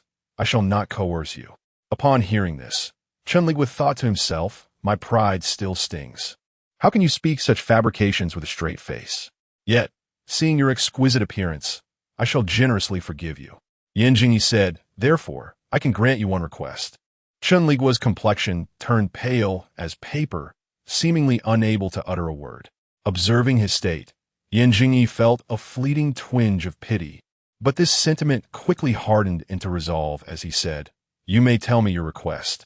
Chen Liguo replied, "My request is that you agree to 1,000 more of my requests." This was impossible and did not align with Ji Shang's character. If he truly spoke such words, he would likely be whisked away from this world the next moment. Thus, Chen Liguo clenched his jaw and managed to squeeze out, "Your Majesty, why must you make it so difficult for me?"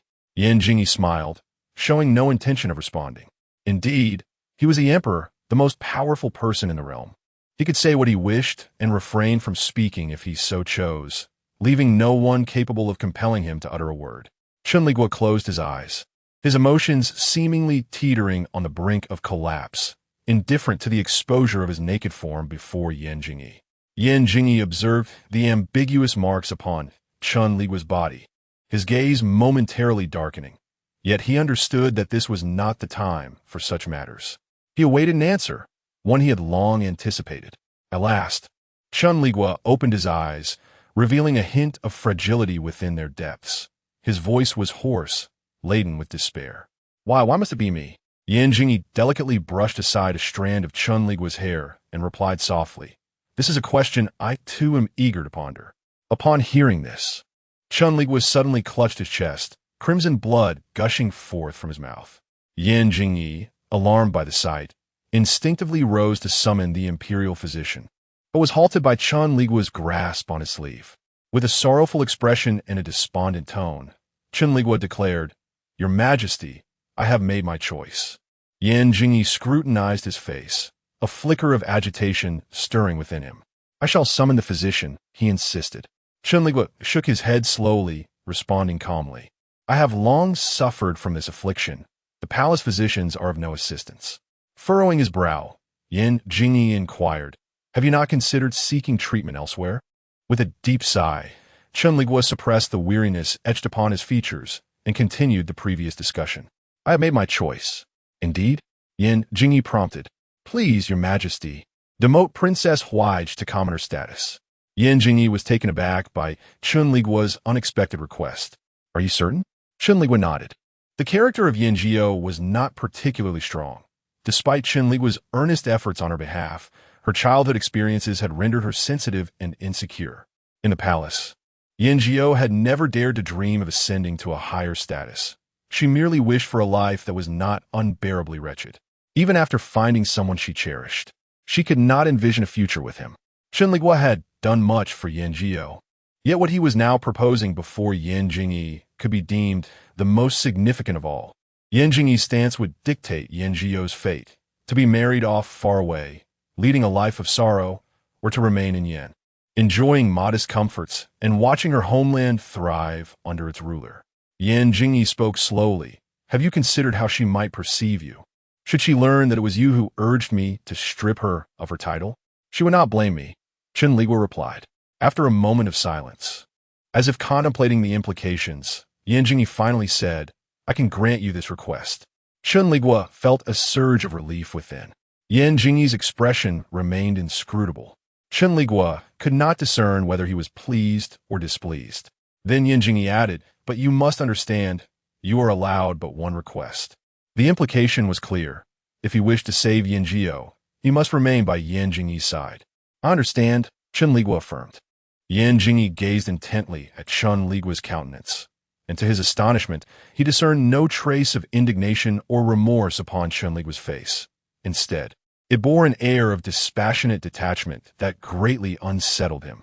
He remarked, "Lord Ji, I must admit, I had not realized your close relationship with Princess Huaij until now." Chen Liguo replied with an air of indifference, "We are merely pitiable souls, ensnared by circumstances beyond our control." Yan Jingyi let out a cold laugh, asserting, "Then it is settled." Chen Liguo nodded, "I would appreciate it if your majesty could see me safely home." "Very well," Yan Jingyi responded, and immediately summoned attendants to prepare a carriage.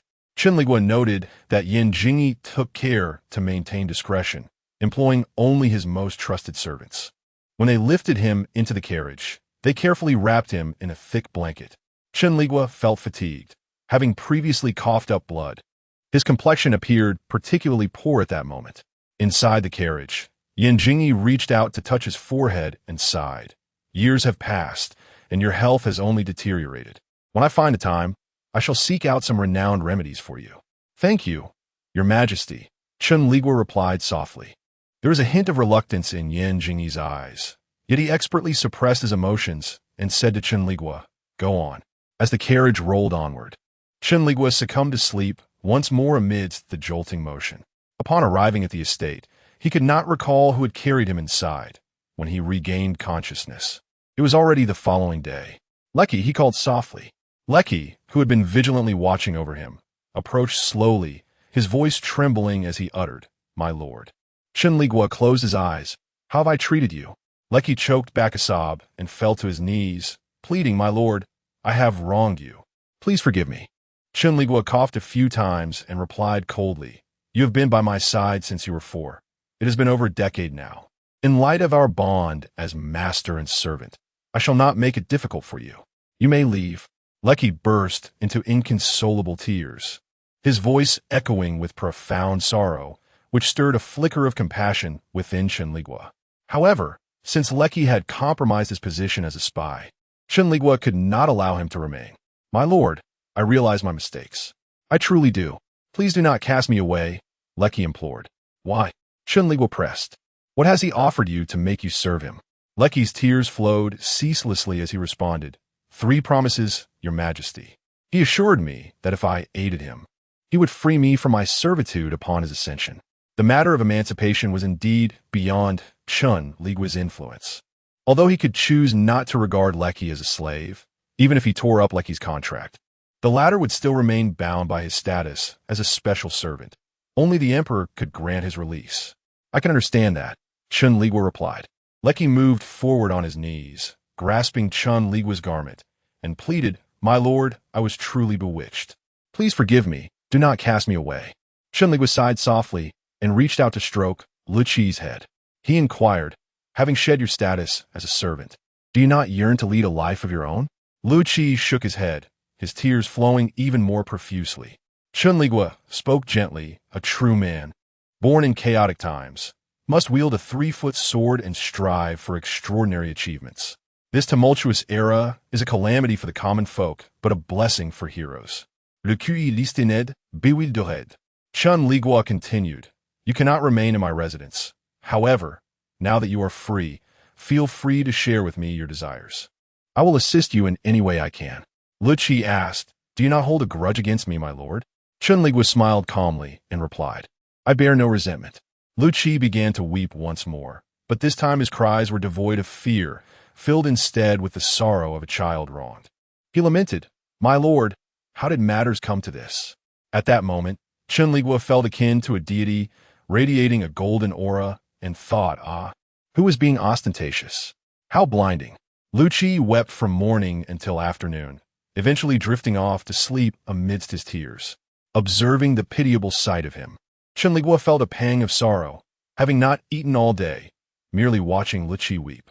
Yet, seeing Lu Qi in such a state, Chen Liguo hesitated to awaken him, fearing it would be unkind. Fortunately, Lu Qi did not slumber for long. Upon waking, he appeared dazed and asked, "My lord, how long have I been asleep?" Chen Liguo replied, "Half a day." Lu Qi exclaimed, "Why did you not wake me, my lord?" Chen Liguo said, "Rest a little longer. You look exhausted." Witnessing Chen Liguo's tender consideration, Lu Qi felt tears welling up again, choked with emotion as he said, "My lord, you are truly kind." Noticing the tears still glistening in Lu Qi's eyes, Chen Liguo hastily remarked, "I find myself somewhat hungry. Could you fetch me something to eat?" Lu Qi responded with a soft ah and rose to comply. Chen Liguo exhaled deeply and remarked to the system, "Lu Qi is endearing in every way, though he cries far too much." The system responded with silence. Chen Liguo continued, "Look at how strong I am. I've never wept so pitifully before." After a moment of quiet, the system slowly replied, "You have cried even more wretchedly than he has." Chen Liguo asked, "When was that?" The system answered, "Yesterday."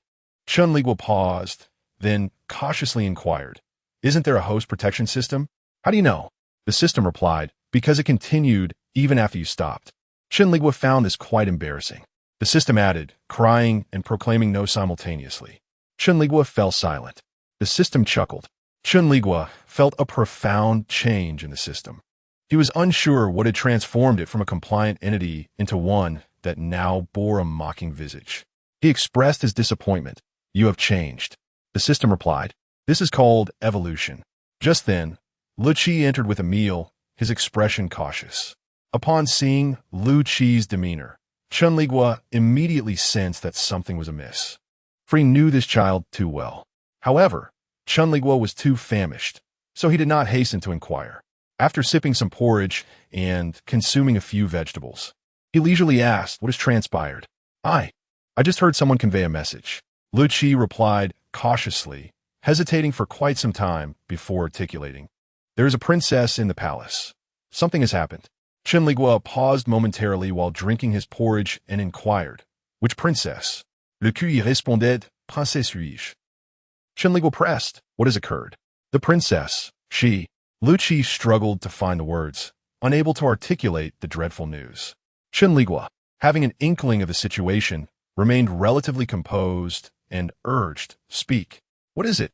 Gritting his teeth, Lu Qi declared, "The princess has passed away." At this revelation, Chen Liguo's bowl clattered to the ground, his eyes wide in disbelief, exhibiting an unprecedented display of emotion in this world. "What did you say?" "It is said she succumbed to a grave illness," Lu Qi whispered, his voice diminishing as he continued.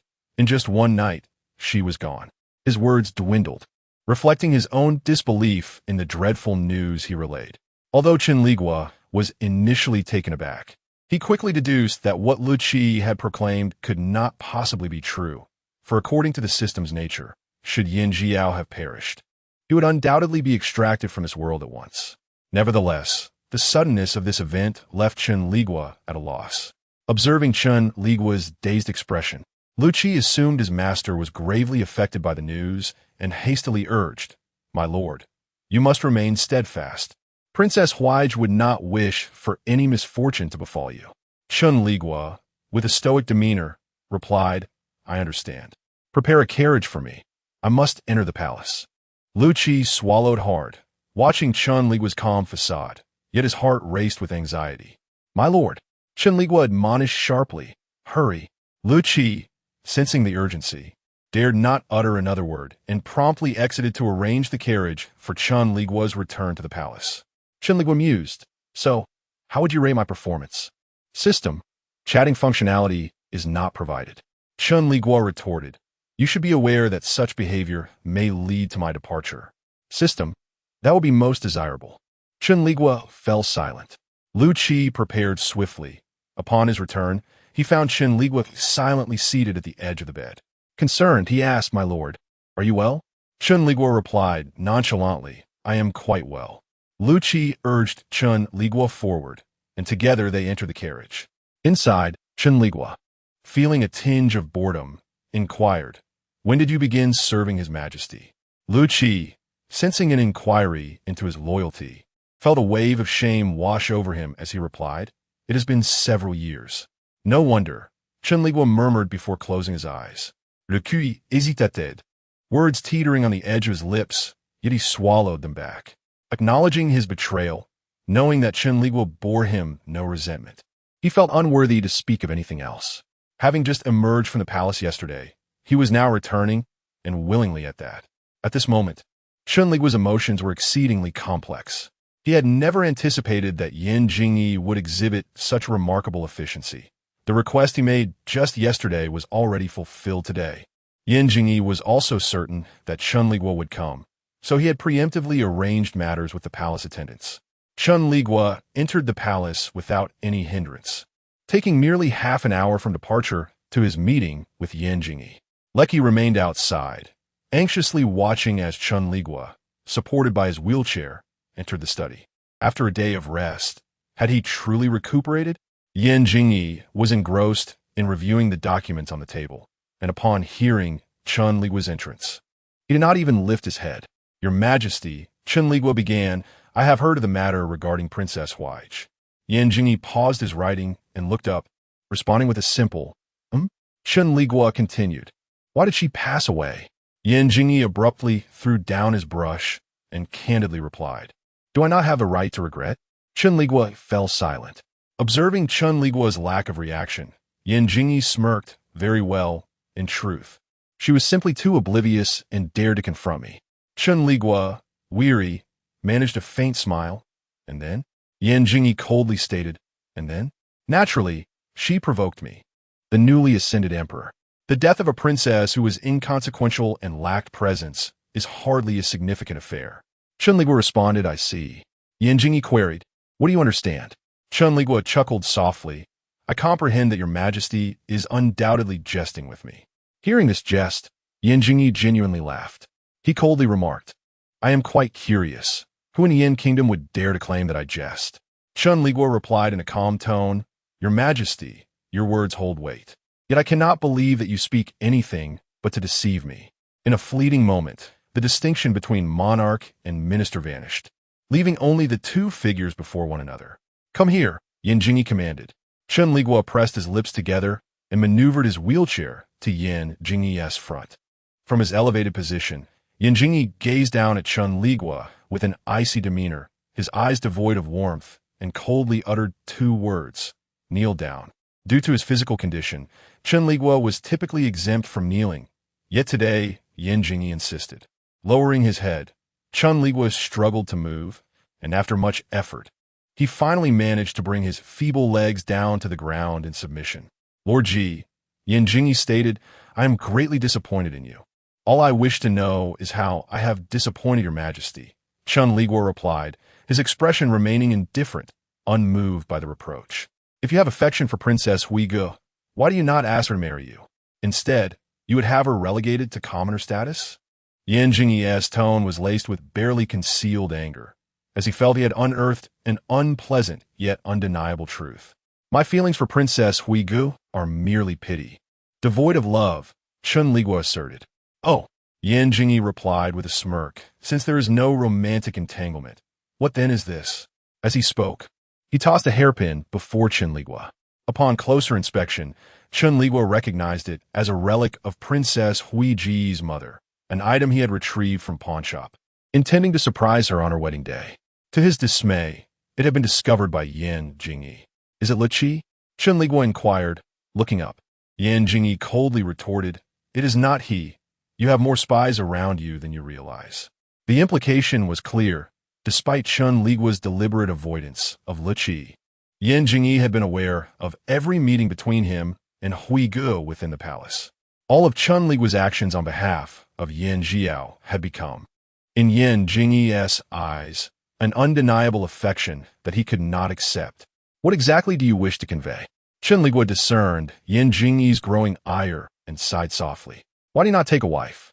Seeing Chen Liguo maintain his calm demeanor, as if impervious to provocation, only fueled Yan Jingyi's anger further. He struggled to suppress it and posed the question coldly. My disability would only burden another, even if I were to marry, Chen Liguo answered with an untroubled tone, as though discussing someone else's affairs. Is that so? Yan Jingyi laughed coldly, repeating, Is that so? Before Chen Liguo could respond, Yin Jing'ai suddenly raised his hand and swept all the document from the table to the floor, exclaiming, Jishang, I cannot believe you think this way. Still kneeling in discomfort, Chen Liguo was abruptly seized by the wrist and pulled into Yin Jingyi's embrace. Your Majesty! Chen Liguo's eyes widened in shock as he found himself tightly embraced by Yin Jingyi. I wonder why you would assist Yin Jiao.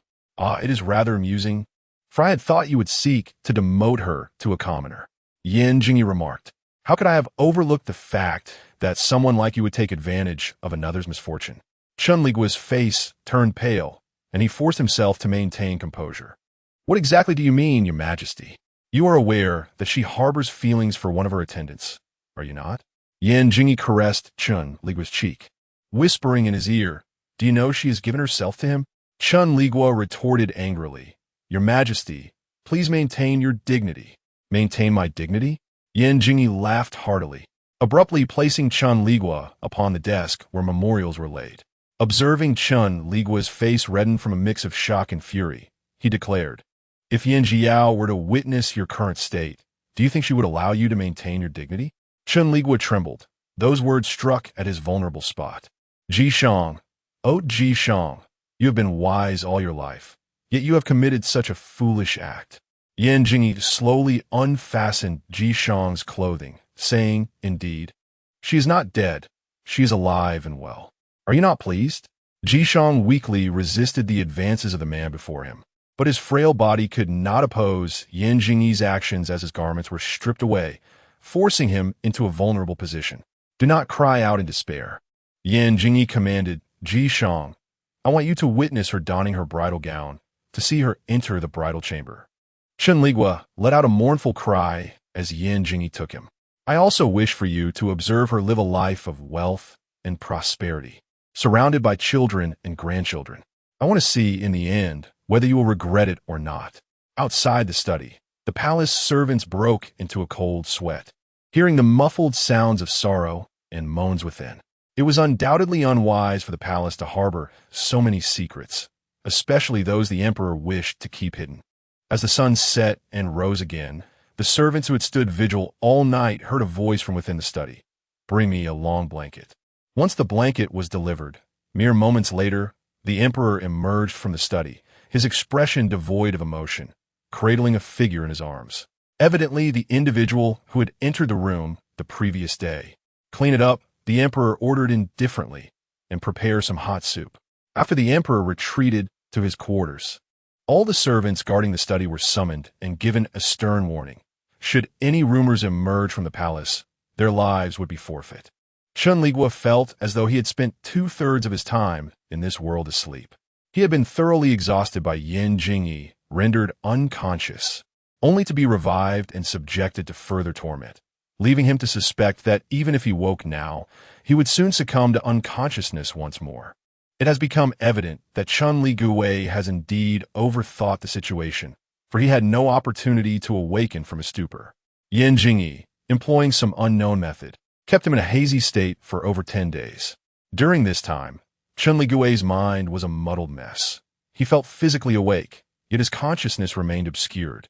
He complied with whatever Yin Jingyi instructed him to do, a sensation that was quite bizarre, leading Chen Liguo to suspect that he might have been hypnotized. After a prolonged period, he inquired of the system why it had not roused him under such circumstances. The system remained silent for a moment before responding. I find a silent version of you rather agreeable. Chen Liguo. The system continued. Moreover, Yin Jiao was also in a rather good state at that time. Chen Liguo. System, love me once more. When one finds themselves not only with a fierce adversary, but also a reluctant ally, the situation becomes rather dire. After enduring this out-of-body experience for over 10 days, Chen Liguo finally regained a semblance of awareness. However, as his consciousness gradually returned, an unsettling sensation enveloped him, for he could see nothing and lacked the strength even to raise his hand. The sounds of gongs, drums, and Swana horns filled the air, composing a jubilant melody that should have been festive and lively.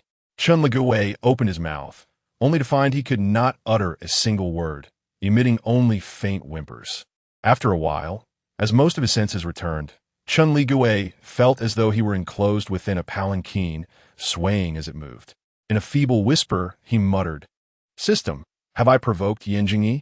The system replied. Chen Liguo sobbed. "Is he planning to take me away to bury me?" The system confirmed, "Yes." Chen Liguo, "No way." The system remarked meaningfully, "Marriage is the grave of love." Before Chen Liguo could fully comprehend this, he heard a woman's piercing voice sing, "Welcome the bride." In the next instant, he felt a distinct brightness before his eyes as two hands grasped him, lifting him as if he were a mere puppet. Upon hearing this, even Chen Liguo, slow to react, grasped the situation. He widened his eyes as impossible scenarios flooded his mind. Could it be that he was attending a wedding? Ancient weddings were typically intricate and protracted, yet this one appeared to have significantly simplified the proceedings. After crossing a fire basin, he was forcibly escorted for a considerable distance until a voice commanded, "Bow to heaven and earth." A chill ran down Chen Liguo's spine. He could hardly fathom that Yan Jingyi had suddenly lost his mind, intending to marry someone off to him. However, before he could rationalize this absurdity, the three bows concluded swiftly. Although he was assisted throughout the kneeling, Chen Liguo experienced a tumultuous shift of emotions, from bewilderment to sorrow, and from sorrow to indignation. Chen Liguo exclaimed, "Damn it, Yan Jingyi is such a fool." The system. Chen Liguo, should I even continue to associate with him? Chen Liguo pondered for a moment, feeling a twinge of regret, and thus altered his stance. "Let us reconcile one last time, and I shall take my leave after our farewell." "Are you not speaking again, darling?" Chen Liguo asked. "I am weary," came the reply. Before he could utter another word, he heard a voice proclaim, "Enter the bridal chamber." His heart sank, consumed by thoughts of how to explain the situation to the girl, lamenting that while he, a man, was indifferent to reputation, it was the unfortunate girl who bore the brunt of his recklessness. During this time, the effects of the drug had waned considerably. Once seated on the bed, he quietly inquired, "Is anyone there?" Silence ensued.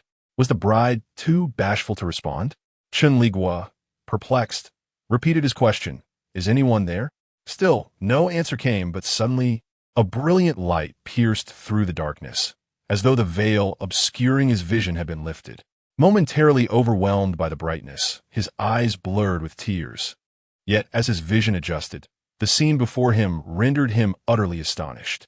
Yan Jingyi stood before him, not the most surprising aspect, but rather the sight of her adorned in bridal attire filled him with awe. She gazed at him, her expression serene and joyful. Is love's arrival akin to a whirlwind? Chen Liguo mused internally. Yan Jingyi remained silent, turning instead to pour 2 cups of wine from a bottle on the table, and extended one towards Chen Liguo.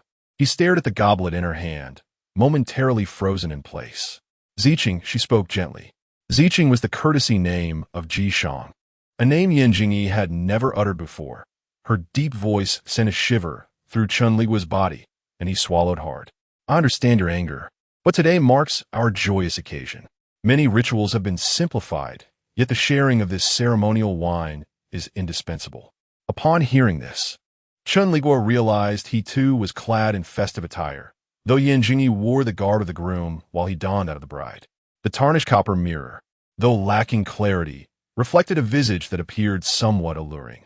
His usually gentle face, adorned with blush and expertly drawn brows, now radiated a captivating charm. Chen Liguo mused that indeed, makeup was a woman's second life.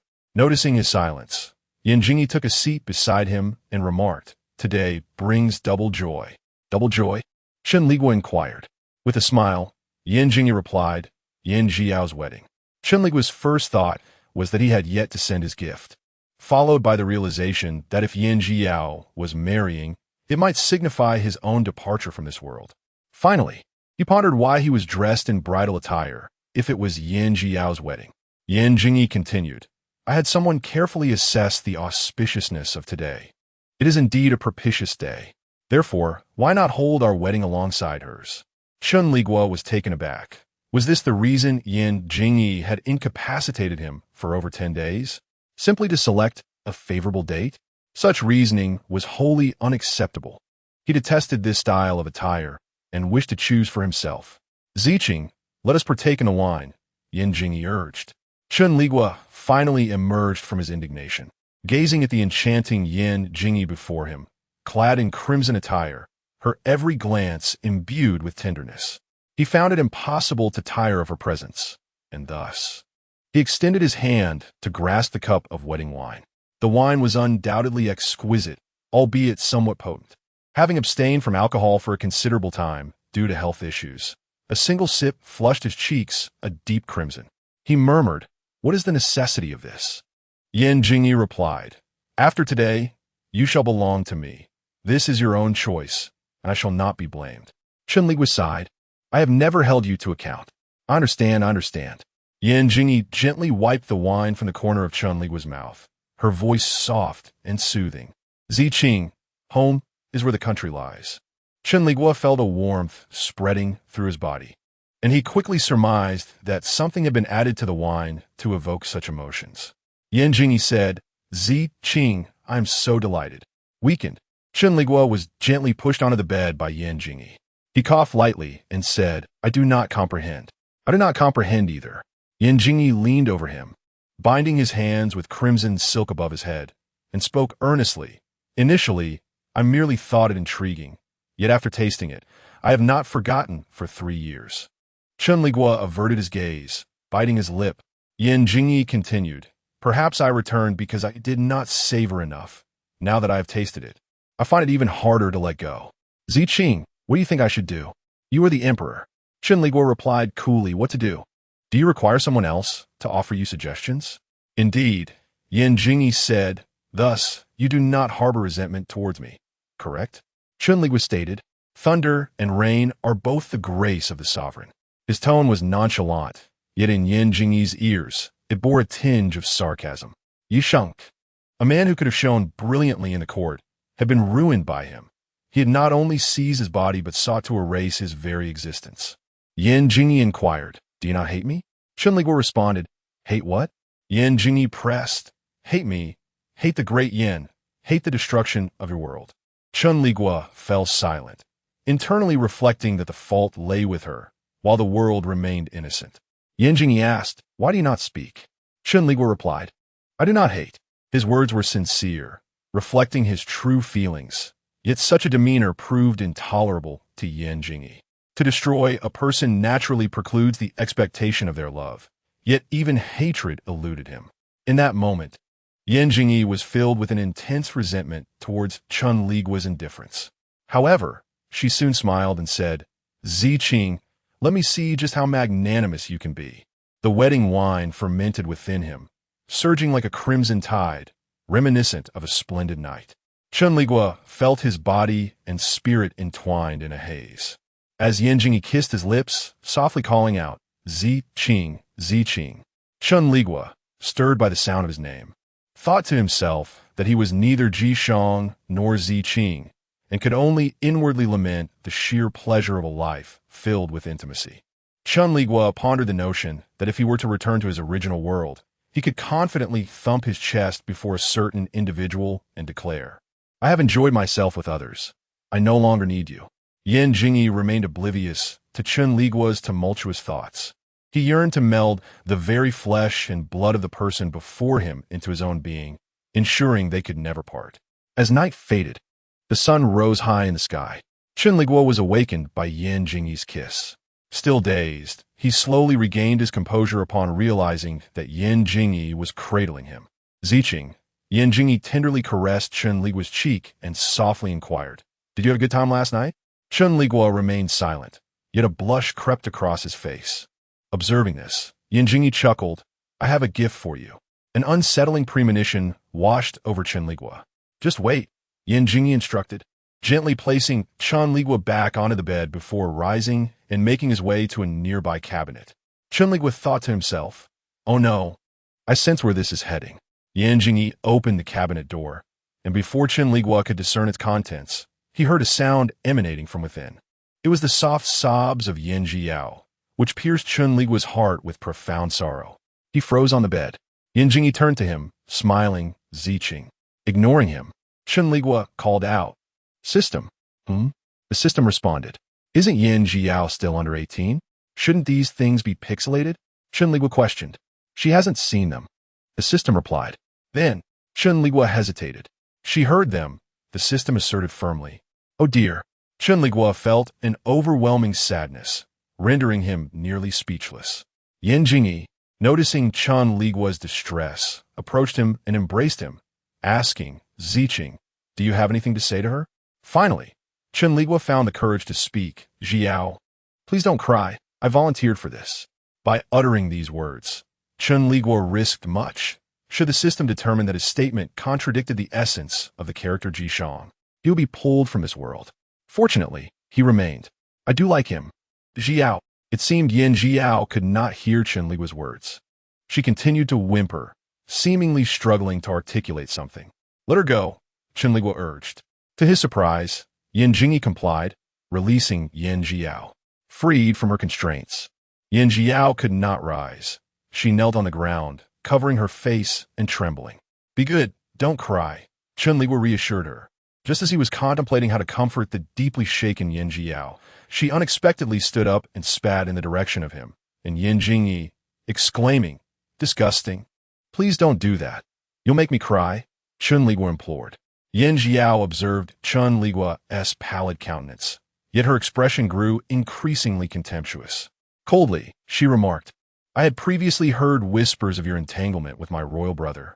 I dismissed it as mere slander, but I never anticipated that you, Jishang, would be such a person who sells their body.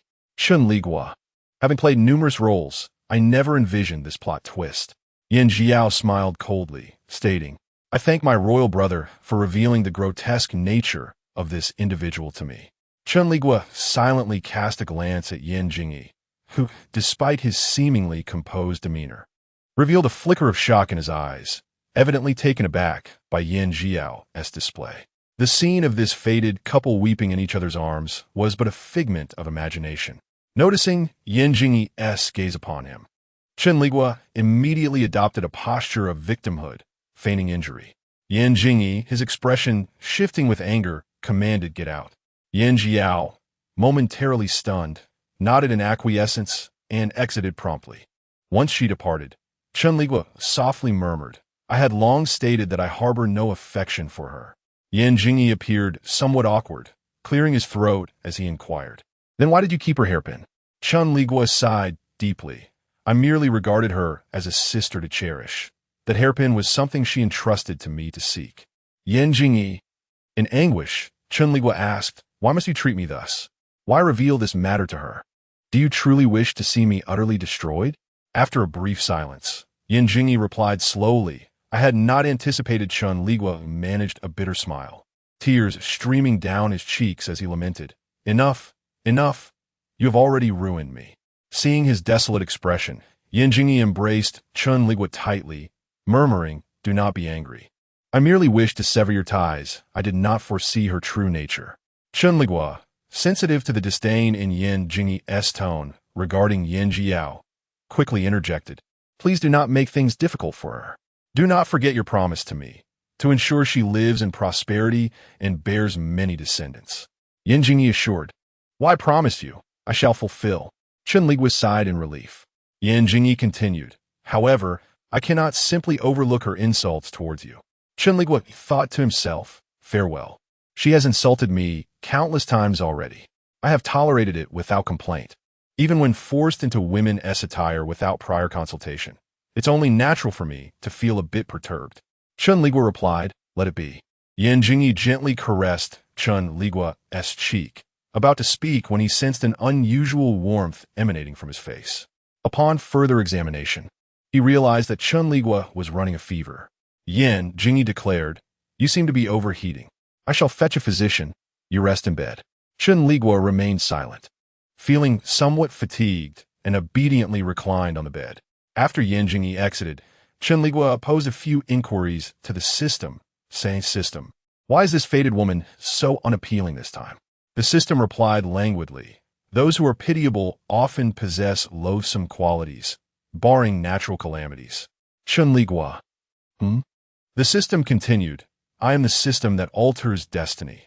Thus, whether one is virtuous or nefarious, As long as the price paid is sufficient, destiny can be transformed. Chen Liguo sighed, struggling to come to terms with Yin Zio's drastic transformation. The system commented, "Just endure it. There are plenty of days ahead."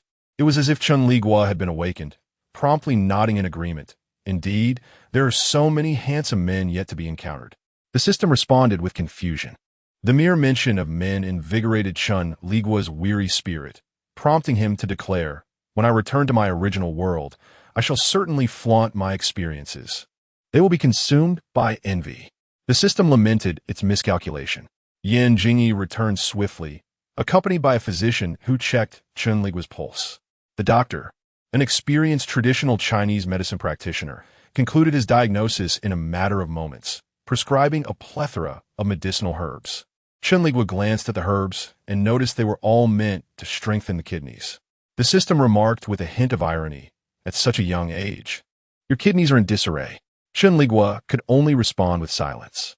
Before departing, the doctor discreetly advised Yan Jingyi, and Chen Liguo, with keen ears, caught the gist. Moderation in intimate matters was imperative. The moment those words reached his ears, Chen Liguo was overwhelmed with excitement.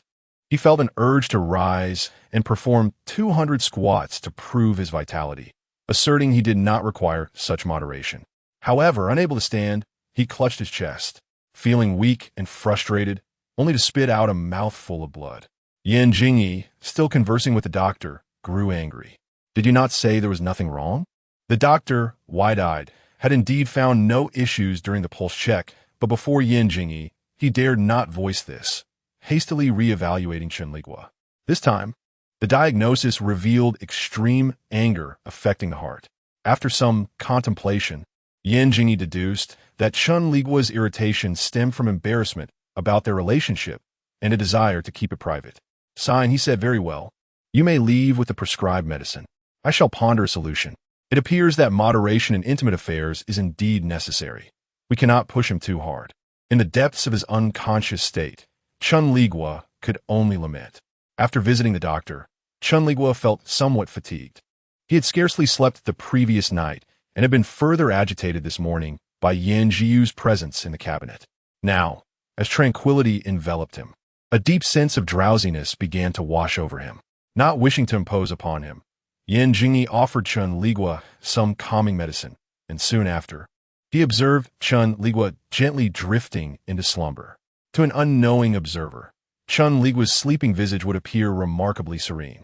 Yet, as Yan Jingyi gazed upon the faintly darkened circles beneath Chen Liguo's eyes and his gaunt chin, a twinge of sympathy stirred within him. He tenderly kissed Chen Liguo's cold lips, tucked him in snugly, and then quietly exited the room. Yesterday had been a day of celebration, with wedding feasts resounding throughout the royal city.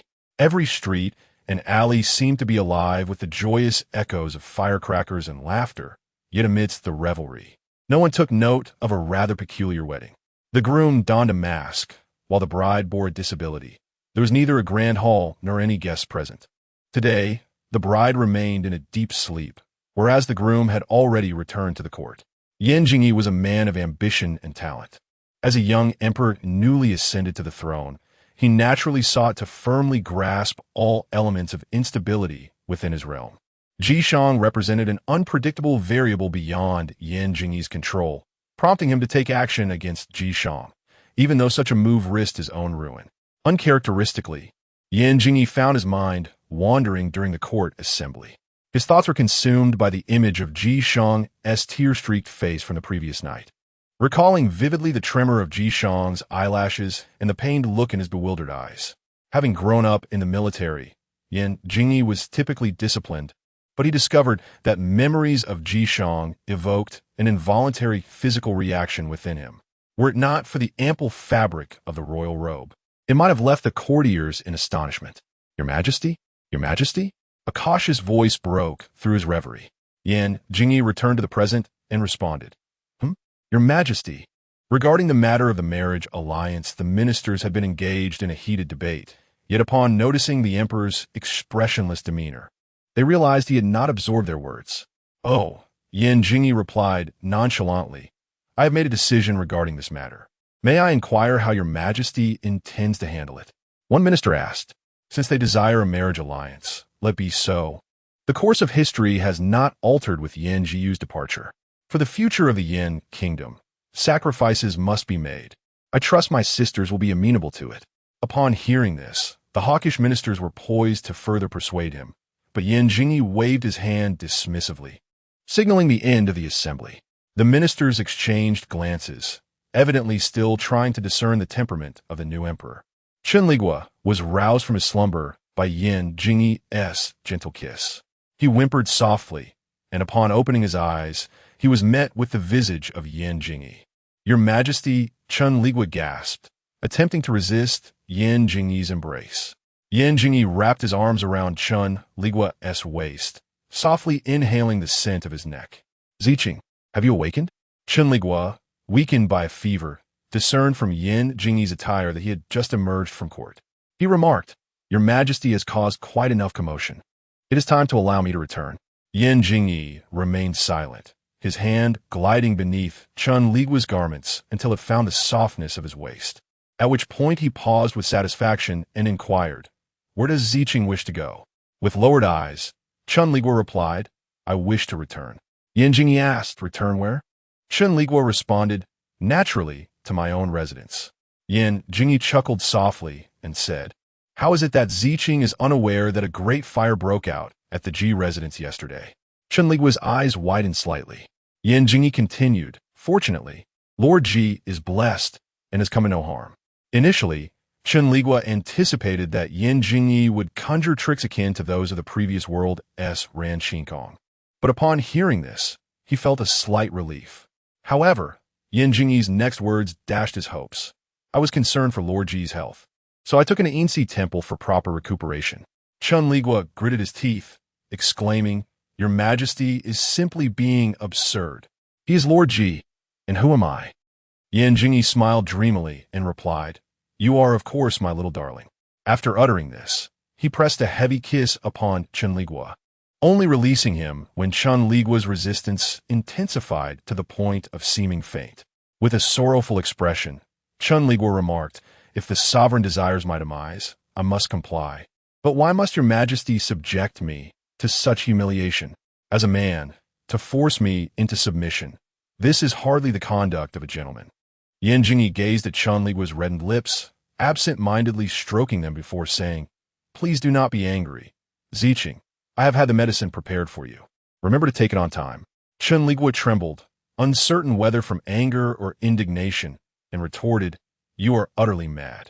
Yan Jingyi laughed. "If others were to hear you say such things, it could cost you your head." With that, he rose to fetch the medicine for Chen Liguo. Upon seeing the dark concoction in the bowl, Chen Liguo knew it would be unbearably bitter and protested, "I will not drink it."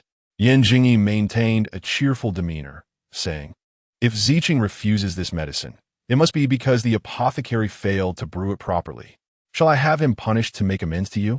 Chen Liguo's complexion fluctuated between shades of green and white, yet he ultimately gritted his teeth and said, "Bring it here." Yan Jingyi had already seized upon his vulnerability. With such a soft heart and so many considerations, how could Chen Liguo possibly escape his grasp? The medicine was indeed bitter, and Chen Liguo sipped it with sorrow. He knew he would not perish for refusing it, yet he insisted on tormenting his own tongue. Observing Chen Liguo's furrowed brow, Yan Jingyi's smile grew ever more tender.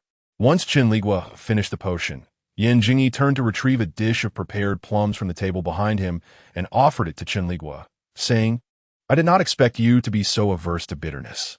Chen Liguo raised his gaze and took a plum, placing it in his mouth. Yan Jingyi instructed, "Rest well here. I shall visit you every day." With the plum in his mouth, alleviating the bitter taste of the medicine, Chen Liguo ventured, "Does your Majesty not consider the matter of taking a consort? Others might say that marrying a concubine wouldn't provoke such ire from Yan Jingyi." Yet the mere utterance of these words by Chen Liguo instantly extinguished the smile from Yan Jingyi's face. He retorted, "Did I not just marry one?" Chen Liguo's cheeks flushed slightly. "You." Yan Jingyi interjected, "Just last night, we reveled in such splendid moments. How could you forget so soon? Is it possible that I failed to satisfy you, Ziqing?" "No. I distinctly recall you pleading for me to be gentler." Chen Liguo inhaled heavily. gritting his teeth as he declared, "Shameless." Yan Jingyi relished the sight of Chen Liguo in such a state of embarrassment and deliberately made several lewd remarks regarding his soft waist, slender legs, and delightful skin. The words rendered Chen Liguo's face a deep crimson, revealing an expression of mortification and fury, compelling him to silence. Yan Jingyi reassured, "Ziqing, I shall treat you well." Chen Liguo remained silent, simply casting his gaze downward in melancholy. From that day forth, Chen Liguo embarked on his life of leisure, discovering that he truly thrived in a lifestyle devoted solely to sleeping, eating, and indulging in carnal pleasures. The system chastised him for his lack of ambition and time wasting. Chen Liguo retorted with conviction, "How many can waste time as I do?" The system responded with silence. Chen Liguo continued, "Ah, you're simply envious of me." The system replied, "What could I possibly envy you for?" Chen Liguo teased, "Jealous of my boyfriend, perhaps?" The system fell silent again. Chen Liguo lamented, "It's a tad dull without television. Alas, I haven't finished that drama from the last world. I hope to catch up someday." Before he could finish his thought, the system coldly interjected, "The bride is the murderer." Chen Liguo was taken aback. The system continued, "The motive for the murder is the male lead's infidelity." Chen Liguo was speechless. The system added, "The mistress is the female lead's best friend." Chen Liguo was left at a loss. The system concluded, "You have no chance." Chen Liguo was bewildered as to how he had provoked the system, receiving such unsolicited spoilers with dismay. Over the next few days, it seemed something was amiss in the court, as Yan Jingyi visited less frequently. Nevertheless, he continued to come each day, bringing fresh news and intriguing books for Chen Liguo. As an emperor, Yan Jingyi was well versed in the palace's secrets. For instance, he shared with Chen Liguo that several princesses had been scheming against one another to avoid marriage alliances. Chen Liguo listened intently, and when Yan Jingyi mentioned a certain princess hastily finding someone to marry to evade a betrothal, he suddenly remarked with significance, "Had Princess Huaij still been alive, she would surely have been the chosen one for this match." Chen Liguo's smile faltered. Indeed, Yan Jiao, being a suitable age and lacking any significant background in the harem, would have been the inevitable choice had she not passed away. Noticing the change in Chen Liguo's expression, Yan Jingyi inquired, "Do you still have feelings for her?" Chen Liguo coldly replied, "I have made it clear that I regard her as nothing more than a sister." Yan Jingyi, with a hint of amusement, stated, "My sources inform me that she is with child and appears to be preparing to leave the capital to give birth in the homeland of that guard." Chen Liguo felt a tightening in his heart. Yan Jiao's fate had already reached over 80, with just a few more points needed. It seemed that in a few years, once the child grew up, it would be complete. However, in ancient times, finding someone was fraught with difficulties. If Yan Jiao had left the royal city and encountered any misfortune, he would be utterly helpless. Yan Jingyi asked, "What is wrong? Feeling unwell?" Chen Liguo's demeanor was cold, and he said nothing. Yan Jingyi appeared provoked by Chen Liguo's attitude. He abruptly lifted Chen Liguo, who was sitting in a wheelchair, and threw him onto the bed with an uncharacteristically rough motion. He declared, "Ji Shang, have you not yet understood? You are mine and shall forever remain so." Fear flickered across Chen Liguo's face as he trembled and pleaded, "Please, no." Yan Jingyi sneered, "After all this time, you still have not grown accustomed to it. It seems I have been too gentle with you." With that, he pressed down upon him. The following day, Chen Liguo did not rise until nearly noon. After freshening up, he had lunch and then picked up a book to read. As he was engrossed in his reading, he heard a soft voice calling from outside, "My lord." Chen Liguo replied, "Come in." The visitor was a young eunuch, somewhat unfamiliar in appearance, seemingly new to serving Chen Liguo. The young eunuch cautiously entered, carefully placing a box before Chen Liguo, saying, "The master said this is a gift for you." Chen Liguo acknowledged with a sound. The young eunuch did not linger, setting down the box and turning to leave. Chen Liguo regarded the box, pondering for a moment what it contained. He maneuvered his wheelchair to the table, lifted the lid, and upon seeing the contents, he was taken aback. Inside the exquisitely wrapped box lay a collection of jade figurines, ranging in size from as small as a pinky to as large as an adult's arm. Chen Liguo was momentarily speechless. After a brief silence, he glanced toward the door a few times to ensure no one would enter. He cautiously picked up one of the figurines, felt its texture, and marveled. What a generous gift. This must be Hatian Jade. System, how much do you think this entire box is worth? System replied, it's pixelated. I can't see anything. Chen Liguo retorted, you're deceiving me.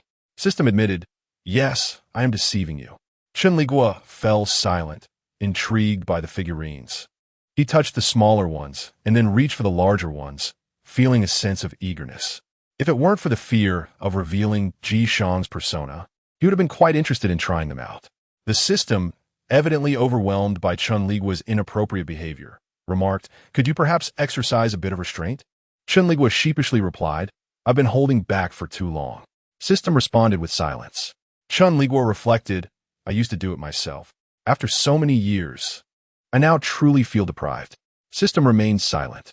After toying with the jade for a while, Chen Liguo reluctantly returned the figurines to the box and prepared to read his book once more, albeit with a sense of disinterest.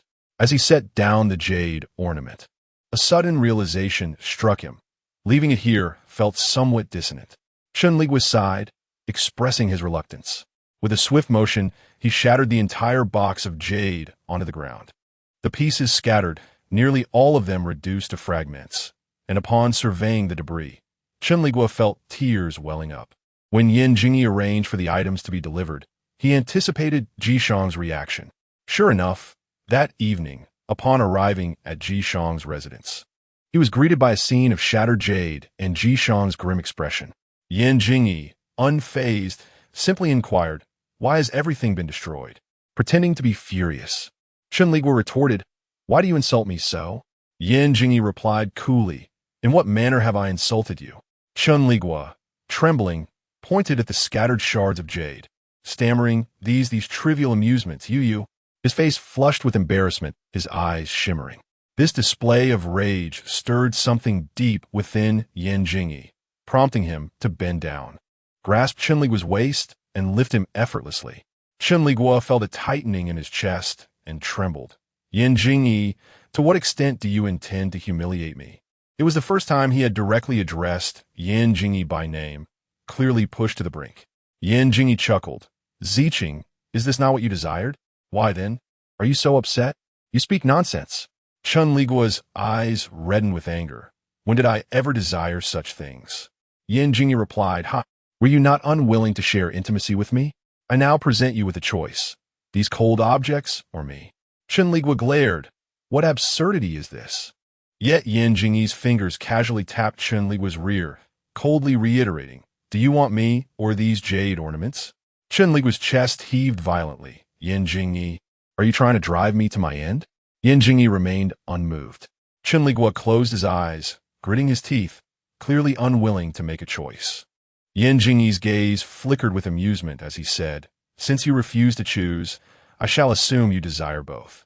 With that, he placed Chen Liguo onto the bed, then turned to leave, returning shortly with an identical box in hand.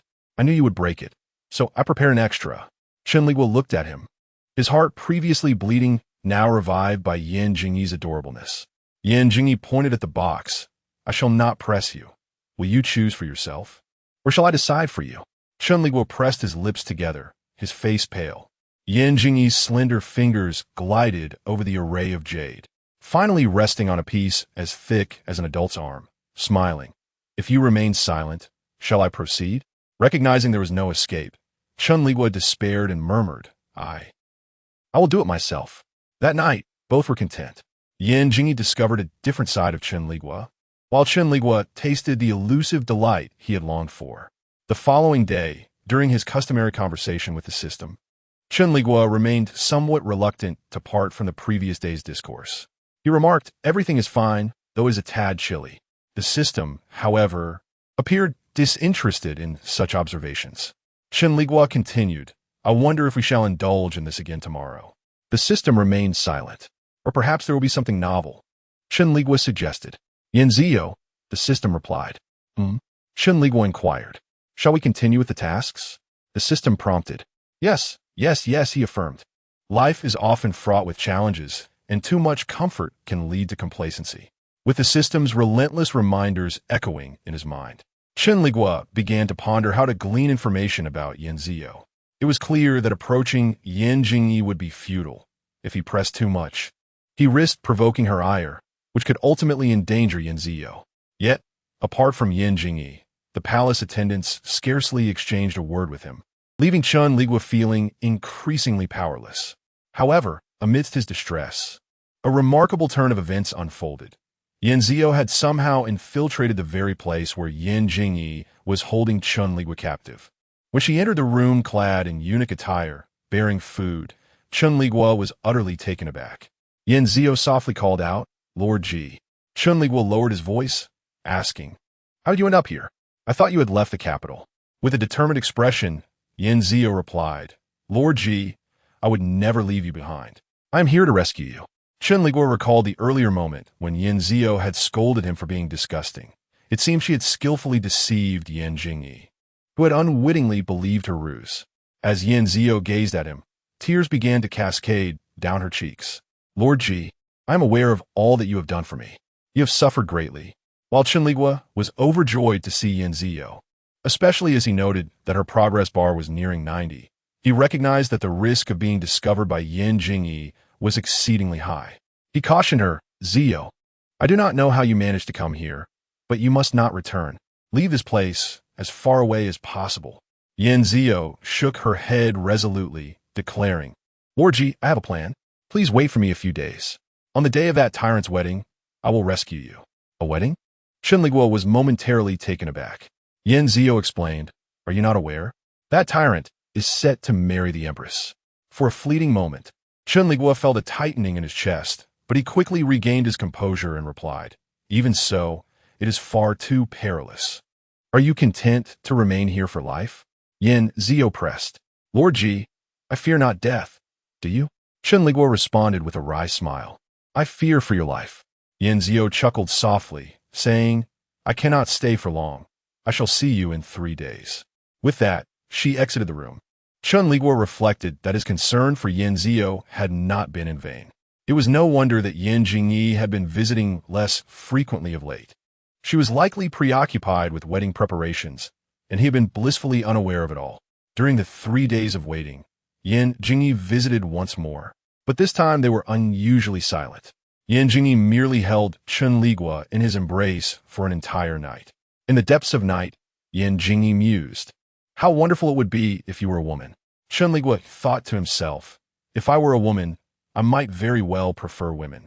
"Would you still stand a chance?" Yan Jingyi called out, "Ziqing." Chen Liguo replied, "When will you let me go?" Yan Jingyi tightened his grip slightly around Chen Liguo's waist. "Do you still wish to leave?" Chen Liguo, "You scoundrel, you're about to marry yet you won't let me go?" Although Chen Liguo held his tongue, Yan Jingyi understood the meaning in his gaze. He murmured, "I will not let you go. You will never escape." In his heart, Chen Liguo thought, "With the system in my grasp, I can leave whenever I wish." Lost in his thoughts, he fell into a deep slumber, while Yan Jingyi remained awake, contemplating throughout the night.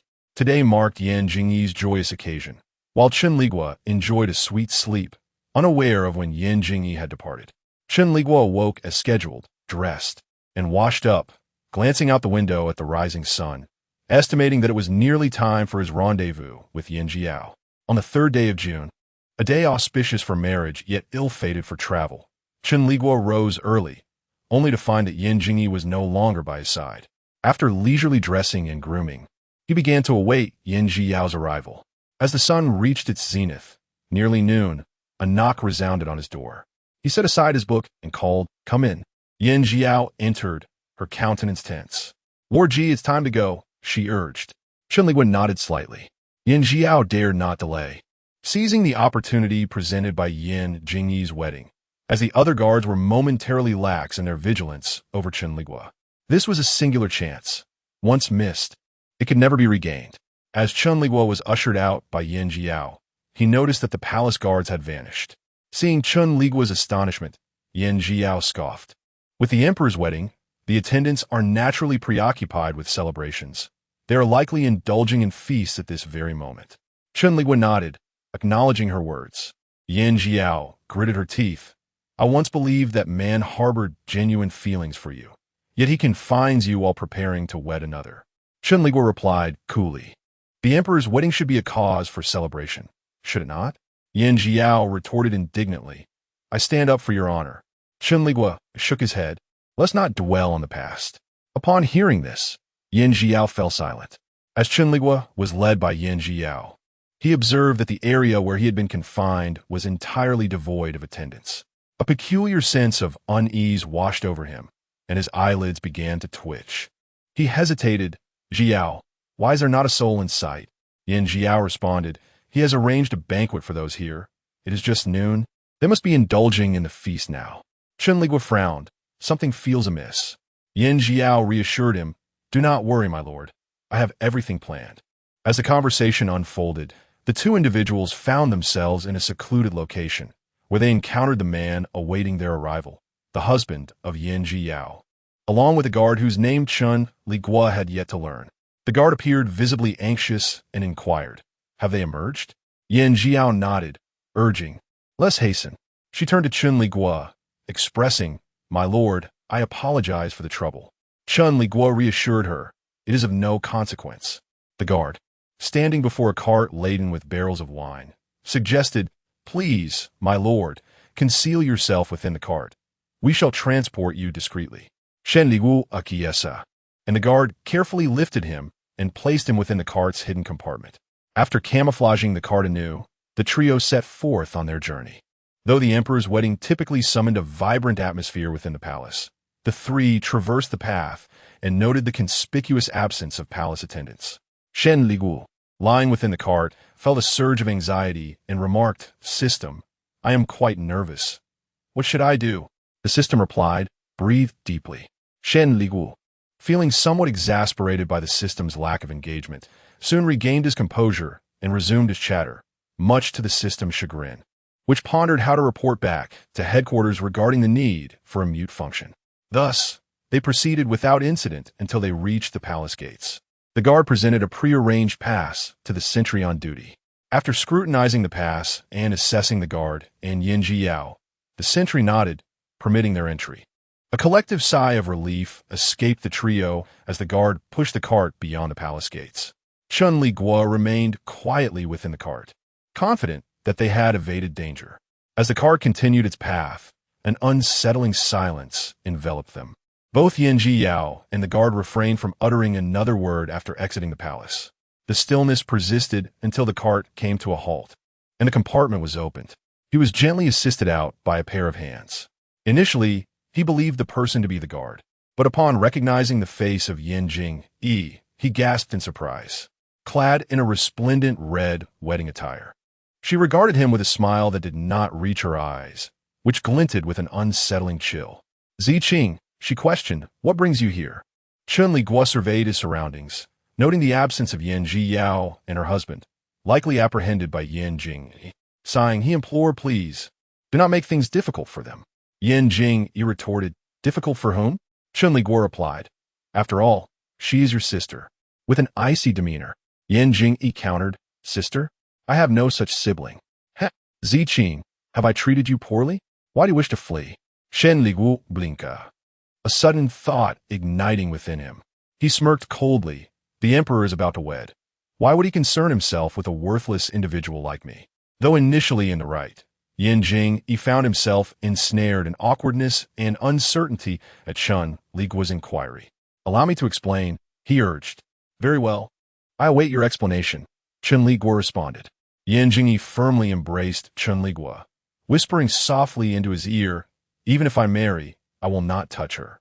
Chen Liguo replied coolly, then I must inquire, Your Majesty, how do you intend to resolve the issue of heirs if you do not engage with the Empress? Yan Jing's expression stiffened at this. Chen Liguo sneered, is this truly how it will be? You intend to keep me here regardless? Yan Jing tightened his hold on Chen Liguo, as if he wished to meld him into his very being. Through gritted teeth, he declared, even so, I shall not let you go. Chen Liguo uttered several weary affirmations and said, release me, I shall not leave. Yet Yan Jing refused to relinquish his grip. Let Jiao and the others go, and I promise you, I shall never leave again. As he spoke, a haunting emptiness filled his gaze, as if he had come to understand many things. Upon receiving Chen Liguo's vow, Yan Jingyi should have felt elated, yet he found no joy in it. Instead, he sensed the sting of unshed tears at the corners of his eyes. As an emperor, were Ji Shang a woman, he could have married him and cherished him for life. However, Ji Shang was a man, and this fact condemned him to a life devoid of any official recognition.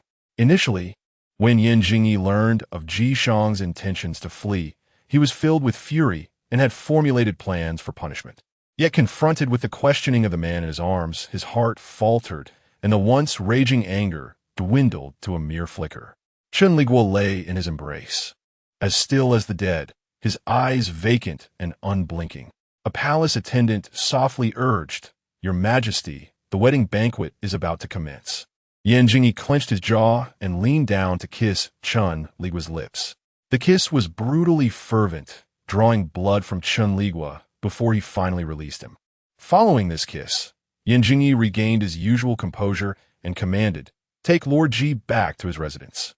Chen Liguo, in a hoarse voice, implored, "Do not harm Yan Jiao." Yan Jingyi replied coolly, "I shall not harm her. I want you to witness her giving birth to a child." Chen Liguo responded, "You are too considerate. I find you quite likable." Yan Jingyi asserted, "It is only upon seeing her child that I believe your heart will be utterly broken." With that, he placed Chen Liguo into a waiting wheelchair and turned to leave. Chen Liguo watched his retreating figure, silent as a statue. The palace attendant cautiously suggested, "Lord Ji, shall we return?" Chen Liguo coldly replied, "Return where?" The attendant answered, "Naturally, to your residence." Chen Liguo scoffed, "If I were to refuse, would you heed my words?" The attendant, flustered, nevertheless, pushed Chen Liguo towards his residence. Having not escaped, Chen Liguo felt no sorrow. Addressing the system, he remarked, "Did you witness my performance just now? How many points do I deserve?" The system replied, "Passable." Chen Liguo retorted angrily, "Only passable?" The tears welling in my eyes, the way I looked at Yan Jingyi, and the sorrow that lingered after he turned away. "If you don't give me full marks, we are far from finished." The system replied, "What can you do about it?" Chen Liguo responded playfully, The system soon realized its egregious error. Indeed, Chen Liguo was capable of endless conversation. Communicating within his consciousness required no effort at all. And as the system endured the incessant drivel from Chen Liguo, it felt on the brink of disarray. In a moment of despair, it finally relented and said, "I grant you a performance score of 88. Chen Liguo responded, "Just 88? The system, in a tone of humiliation, replied, "The remainder will be conveyed in the form of 666. Chen Liguo was satisfied. If the system had a face, it would undoubtedly betray its utter despair. Why were other hosts so endearing while its own was so challenging? Chen Liguo mused, "I believe once Yan Jiao has her child, we can depart." The system acknowledged, "That seems about right." Chen Liguo inquired, "Is the next world prepared?" The system confirmed, "Yes." Chen Liguo asked, "Am I still as beautiful in this new realm?" The system chuckled, "You will be exceedingly handsome." Chen Liguo, perceptively sensing an underlying implication in the system's tone, questioned, "You aren't trying to trick me, are you?" The system assured, "I am not that kind of system." Chen Liguo hesitated, "Really?" The system replied sincerely, "Indeed." Yet, Chen Liguo couldn't shake the feeling that the system might be unreliable. It wasn't until he arrived in the next world that he discovered the system had spoken the truth. He was indeed remarkably handsome, perhaps to an excessive degree. On the day of Yan Jingyi's wedding, Chen Liguo had assumed he would not come that night. To his surprise, in the dead of night, he stumbled in, intoxicated, and lay beside Chen Liguo, merely holding him tightly without further action. Chen Liguo, carefree and untroubled, indulged in his meals and sleep, unaffected by Yan Jingyi's presence, and soon fell into a deep slumber, even snoring softly. Yan Jingyi, deprived of sleep, gazed at Chen Liguo's serene face, feeling an overwhelming complexity of emotions. The following day dawned bright and clear. Chen Liguo, groggily opening his eyes, was startled by an imposing face before him.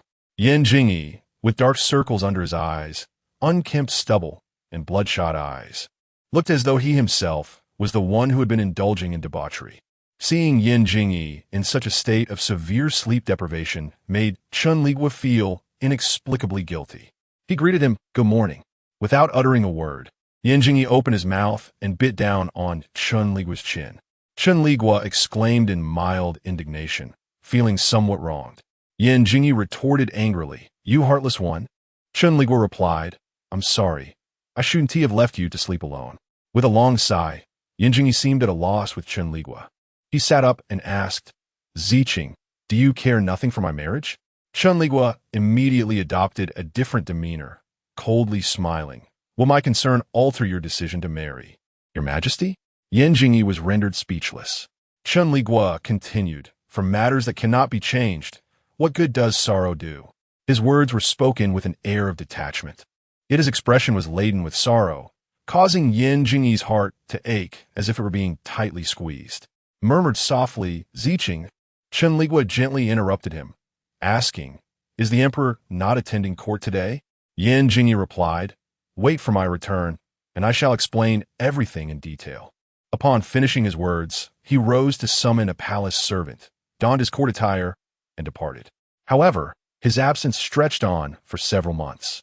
It was only later that Chen Liguo learned that Yan Jingyi had wed the only daughter of a prominent minister, thus securing her favor.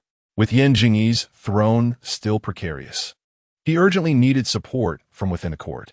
On their wedding night, the empress remained alone in her chambers, which led her to discover Jishang's existence.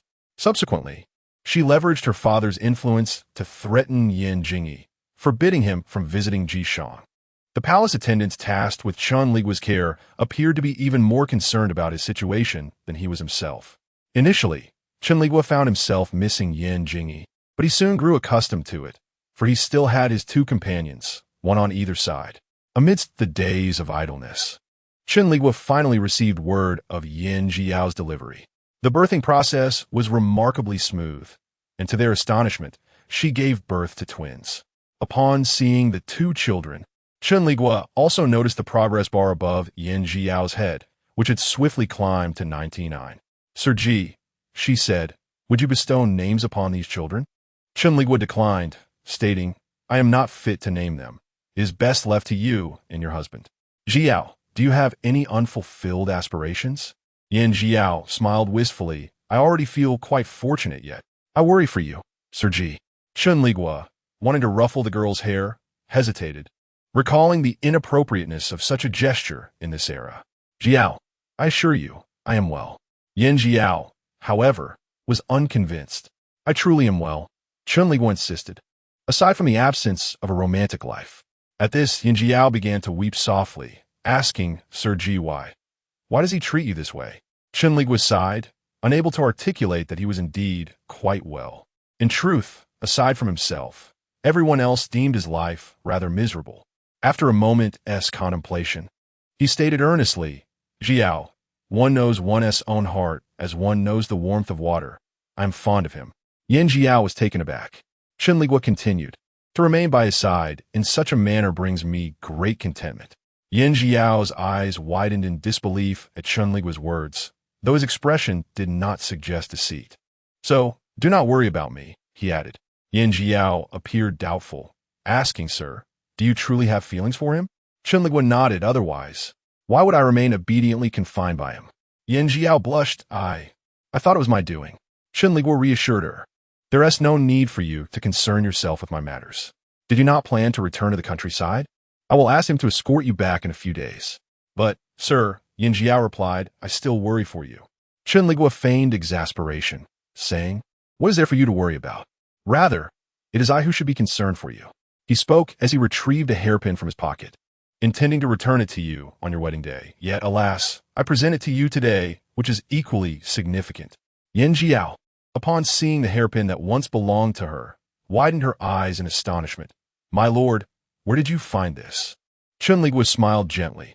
"I had someone search for it on my behalf." Yan Jiao accepted the hairpin, carefully placing it within her bosom, and inquired, "My lord, are you truly happy?" Chen Liguo replied, "Naturally, I am content."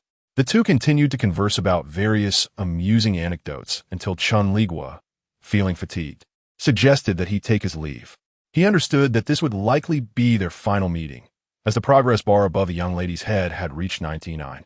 After returning to the palace, Several months passed before Chen Liguo sought an audience with Yan Jingyi. Yan Jingyi did not meet him, but merely sent a message inquiring about his purpose. Chen Liguo succinctly relayed the matter concerning Yan Jiao, expressing his desire for Yan Jingyi to escort her back to her hometown. Yan Jingyi readily acquiesced. Thus, Chen Liguo began to await the arrival of that final day. After completing her confinement period, Yan Jiao returned to her village, a journey that took approximately 6 months. During this interval, Chen Liguo and Yan Jingyi met only once. Yet they exchanged no words or actions. Although Yan Jingyi's eyes were brimming with unspoken thoughts, Chen Liguo remained engrossed in the book in his hands. It was only when a moon crested the treetops that Chen Liguo softly remarked, "It is getting late. The emperor should return."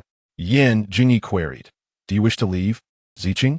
Chen Liguo replied, "I shall not depart." Yan Jingyi appeared somewhat pleased as he said, "Wait for me." Observing his retreating figure, Chen Liguo felt an indescribable melancholy, realizing that this farewell might never transpire. Upon Yan Jiao's return to her hometown, the system notified him that his completion rate had reached 100%. At that moment, Chen Liguo was reclining on his bed, munching on an apple, and nearly leaped off the bed in joy upon hearing the announcement. However, once the excitement subsided, a sense of inexplicable disappointment washed over him. The system, initially thinking he was too immersed in this world, recognized that every host might experience excessive engagement, leading to a reluctance to depart. Just as it was about to offer some words of encouragement, it noticed Chen Liguo's gaze peculiarly fixated on a particular cabinet. After a brief pause, the system recalled what lay within the cabinet, and its expression darkened. "Chen Liguo, everything." The system gritted its teeth. "The worlds differ. You cannot carry items." Chen Liguo, with tearful eyes, protested, "Did you not say that after completing several worlds, I could take some items that would not affect other worlds?" The system retorted angrily, "So you wish to take that?" Chen Liguo replied nonchalantly, "Indeed." The system felt it was on the brink of madness due to Chen Liguo's persistence, exclaiming, "Could you not choose something of significance?" Chen Liguo, equally vexed, countered, "What makes this insignificant?" The system, Chen Liguo, "It has accompanied me through countless lonely nights." The system, Chen Liguo, "I have never seen anything so exquisitely crafted, feeling so remarkable." Chen Liguo, "It still had Tian jade. Quite precious." System, "Forget it, do as you please." Indeed, what Chen Liguo wished to take was that box of jade. Seeing the system relent, Chen Liguo beamed and said, "I knew you were the best." System, "Hee." Thus, Chen Liguo swiftly rolled out of bed, sat in his wheelchair, opened the cabinet, and cradled the box containing the jade in his arms, returning to bed with a grin akin to that of a fool. System, "I truly cannot bear to witness this individual." Chen Liguo, clutching the box, wave his hand, "Let us go." The system then commenced the settlement of this world. Moments later, with a chime, Chen Liguo felt his soul detach from his body. He looked down at Jishang's form and uttered, "Farewell, thank you." He was subsequently drawn into another world. Upon awakening in this new realm, the first thing Chen Liguo did was search for a rather conspicuous box, yet after an extensive search, he realized it was nowhere to be found. Chen Liguo inquired, "System, where is the box?" System, "It seems there was a glitch. It couldn't be brought over." Chen Liguo, "Am I to believe it was merely an error?" System, "This is the truth." Chen Liguo, "I want to file a complaint. I want to complain." The system chuckled coldly within, thinking, "I haven't complained about you, and yet you wish to complain about me." Chen Liguo, disheartened by the absence of the box, sulked and tearfully lamented, "Fairy tales are all lies. You are not the system that loves me." The system feigned ignorance, choosing to remain silent. After a few sobs, Chen Liguo suddenly had a realization. Since he didn't bring it, that means the box must be in Jishang's embrace. System, indeed. Chen Liguo. He truly wondered what expression Yan Jingyi would reveal upon discovering Jishang holding the corpse with the jade. Observing that Chen Liguo was still fixated on the jade, the system hastily redirected the conversation. "Are you still going to undertake tasks?" Chen Liguo, "Of course I will." The system promptly inputted the objectives into Chen Liguo's mind. fearful he might dwell on undesirable thoughts. Chen Liguo had long suspected that the system harbored grievances against him. Upon arriving in this world, he not only affirmed that the system indeed held animosity, but also discovered its intensity. In the previous world, he had been beaten upon arrival, and in the world before that, he had been gravely ill.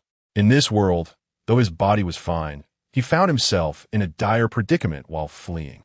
Chen Liguo, if you have grievances, just voice them. After all, we are partners. There is no need for mutual harm. System, I do not wish for this either. Chen Liguo, then why not? System, if you hadn't taken that time to retrieve the box, perhaps the timing would have aligned perfectly. Chen Liguo, so, it's my fault then? The system remained silent. Chen Liguo, moreover, the key point is that you didn't bring the box with you. The system retorted angrily. What difference does it make if I had brought it? Are you planning to escape with that box? Chen Liguo replied defiantly. I could sell the box to gather some travel funds. The system found itself at a loss for words. Nevertheless, Chen Liguo picked himself up from the ground and brushed the dust off his shoulders. In this world, he was a beleaguered major general on the run. According to the system's description, this world was quite unique, categorized into 3 genders: Alpha, Beta, and Omega.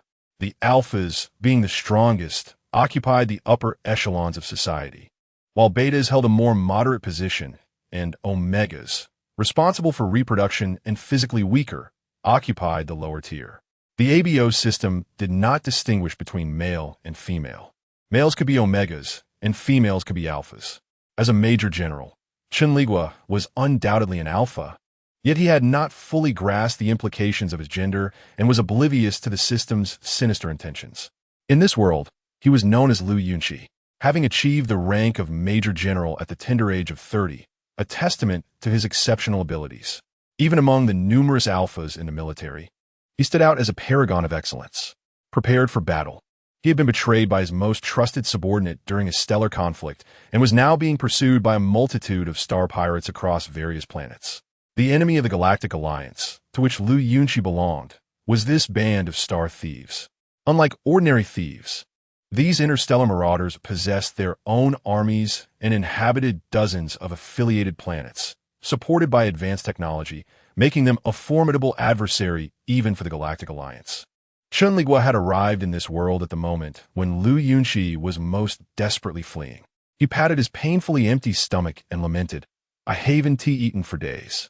The system calculated, 3 days, right? Chen Liguo. The system continued, "Oh, in 2 more hours, it will be 4 days." Chen Liguo. Though he longed to argue with the system, he knew that if he did, he would likely find himself in a different world by the time he finished.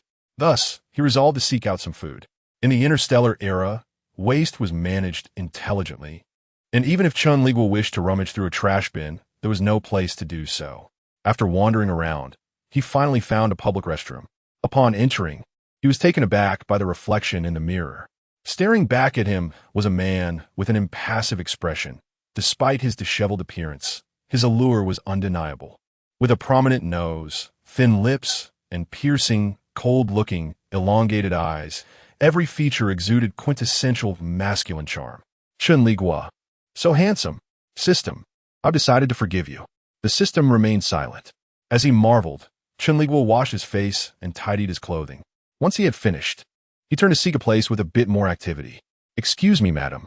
Before the man stood, a handsome visage bore a hint of embarrassment, his ears adorned with an endearing blush. He spoke with a measure of caution. "I encountered a bit of misfortune. Might I kindly request a loan of 10 interstellar coins?" "What has transpired?"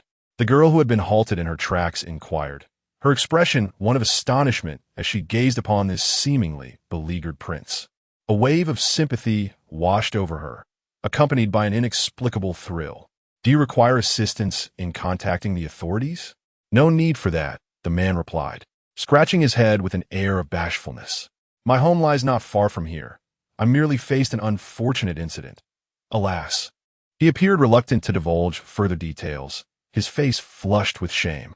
"It is merely 10 coins, the girl thought, refraining from pressing him further. She extended the money to him, reiterating her willingness to assist should he need anything, assuring him she would do her utmost to help. Chen Liguo offered a shy smile. expressed his gratitude, and then took his leave. Having gathered a few others along the way, he soon found himself savoring a steaming hot lunch. As his starved stomach began to revive, he exhaled a long breath of relief, stating, "I feel so much better." "System, where next?" The system responded, indicating he was preparing to clandestinely traverse to White Cotton Star, where allies awaited him. Chen Liguo acknowledged this and began to strategize the route in his mind. This time, the individual whose fate he sought to alter was an Omega girl who had concealed her true gender, masquerading as a beta within the military. Through her remarkable talents, she rose to prominence as a renowned military doctor. However, during a fateful incident, her Omega identity was revealed, leading to an Alpha forcibly marking her, resulting in a loss of all she once possessed. The ensuing events were even more tragic. Her attempts to flee were thwarted multiple times by the Alpha, ultimately resulting in the birth of a child. Following the child's arrival, the Alpha who had been with her met an untimely demise in battle, leaving her to navigate a tumultuous existence. Chen Liguo was more than willing to assist such a resilient and self-reliant young woman. Yet the pressing concern remained. He needed to devise a plan to return to the Galactic Alliance expeditiously, rather than be embroiled in a desperate flight across the domain of space pirates. The smuggling dock was intended for the transportation of goods. Yet, as fate would have it, when Chen Liguo stealthily approached the dock, a drizzle began to fall from the sky. Observing the raindrops, he couldn't help but voice his lament, "I am truly unfortunate." The system remained silent. Chen Liguo continued, "Other hosts arrive and find themselves comfortably in bed upon their arrival, while I find myself scavenging in the rain." The system remained unperturbed. "Wait, I have nothing to scavenge." Chen Liguo corrected himself, sensing the system's amusement. His melancholy deepened as he discovered the cargo being transported consisted of seafood. "Why must it be seafood?" he lamented. "I understand the reasoning, but why seafood?" The system queried. "What is seafood?" "I am allergic to seafood," Chen Liguo replied, despair evident in his tone. The system remarked, "This body is not yours.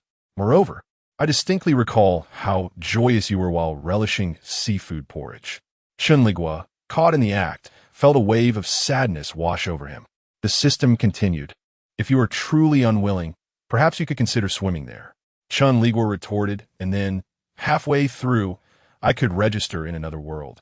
With the system's revelation, Chen Liguo reluctantly boarded the ship. The extraordinary quality of this body proved to be remarkable. From sneaking into the port to entering the cargo hold, he evaded detection. Lying amidst a heap of squid, he felt utterly defeated. The thought of languishing among the squid for several days, even resorting to consuming them for sustenance, nearly brought him to tears. Yet, regardless of his desire to weep, life must go on. Chen Liguo lay among the fresh squid, pretending to be a giant squid himself. After enduring 2 grueling days, he could no longer tolerate the situation. Stealthily, he slipped out of the cargo hold, scavenging for 2 apples and some water on the ship to replenish his strength. While crouched in a secluded corner, gnawing on an apple, he was suddenly enveloped by a rich aroma of roasted chicken. The scent was utterly tantalizing, causing him to salivate uncontrollably. "How delightful," he murmured to the system. "I desperately wish to savor roasted chicken." The system remained unresponsive. Chen Liguo understood that he should not be swayed by the allure of food at that moment. Yet the aroma was so intoxicating it made him slightly dizzy. "What are they roasting?" "The chicken smells divine," he pondered.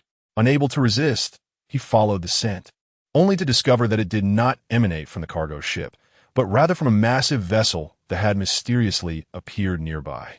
The grand ship was trailing the cargo vessel, unmistakably not an ordinary cruise liner. Chen Liguo, slightly dazed from the aroma, regained his senses only to realize he had stealthily moved from the cargo ship to the larger vessel, with no recollection of how he made the transition. Hiding in a corner, his expression darkened. He asked the system, "How did I end up here?" The system, irate, replied, "I was about to inquire the same. I called out to you for so long, and you have ignored me." Even Chen Liguo, typically slow on the uptake, sensed something was amiss, with a grimace. He said, "What now?" He noticed the cargo ship had drifted far away. The system retorted, "I don't care." Chen Liguo pleaded, "Please, system." Show me some affection once more. As he conversed with the system, he slowly sought the source of the enticing aroma. However, just as he was entangled in thoughts over what kind of chicken could smell so heavenly, the startling truth sent him into despair. The delightful aroma did not originate from roasted chicken at all, but rather from two individuals engaged in a passionate kiss. Upon uncovering the source, tears streamed down Chen Liguo's face. This is a trap. Is this world filled with such perversions? Why would anyone use this scent as perfume? The system clearly sensed something was amiss. Upon discovering that the tantalizing aroma of roasted chicken was not that of poultry, but of human flesh, Chen Liguo succumbed to a profound despondency. What was the use of such a lure if one could not partake? He sighed in disappointment, preparing to make his escape, only to be startled by the sight of a single person remaining from what had been a passionate embrace. That individual gazed at him with a look of sheer terror. Suddenly, Chen Liguo sprang to his feet, realizing he had been discovered.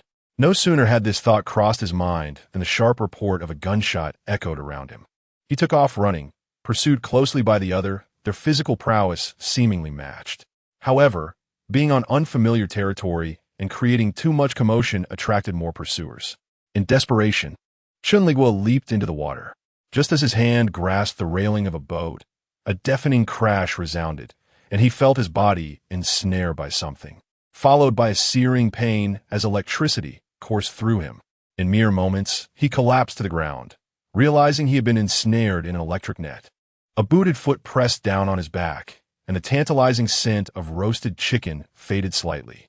Summoning the strength to lift his head, he beheld a strikingly beautiful face, its owner gazing at him with a bemused smile. "Major Liu, what a surprise to encounter you here," she remarked. Chen Liguo, having previously seen her face obscured, now recognized her as a notorious star pirate. In his heart, he lamented, "System, am I to be reborn yet again?" The system replied, "Possibly."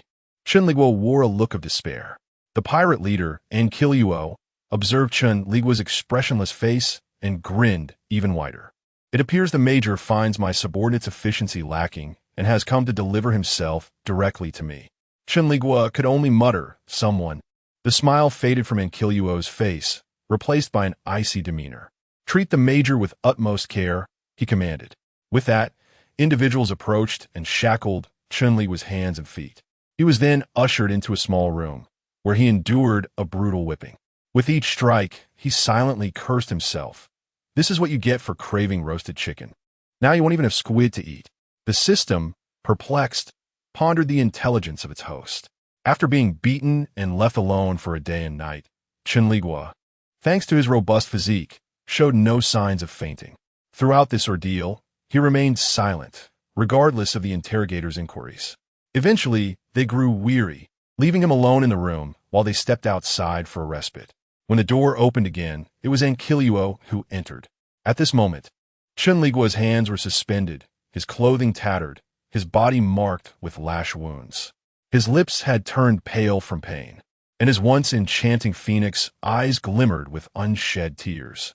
Chen Liguo lifted Chen Liguo's face with a whip, chuckling, "If the Major were not an alpha, I might well find myself captivated." Chen Liguo pressed his lips tightly together, remaining silent. Chen Liguo continued with a grin, "Tell me, what does it feel like to be betrayed by someone you trusted the most?"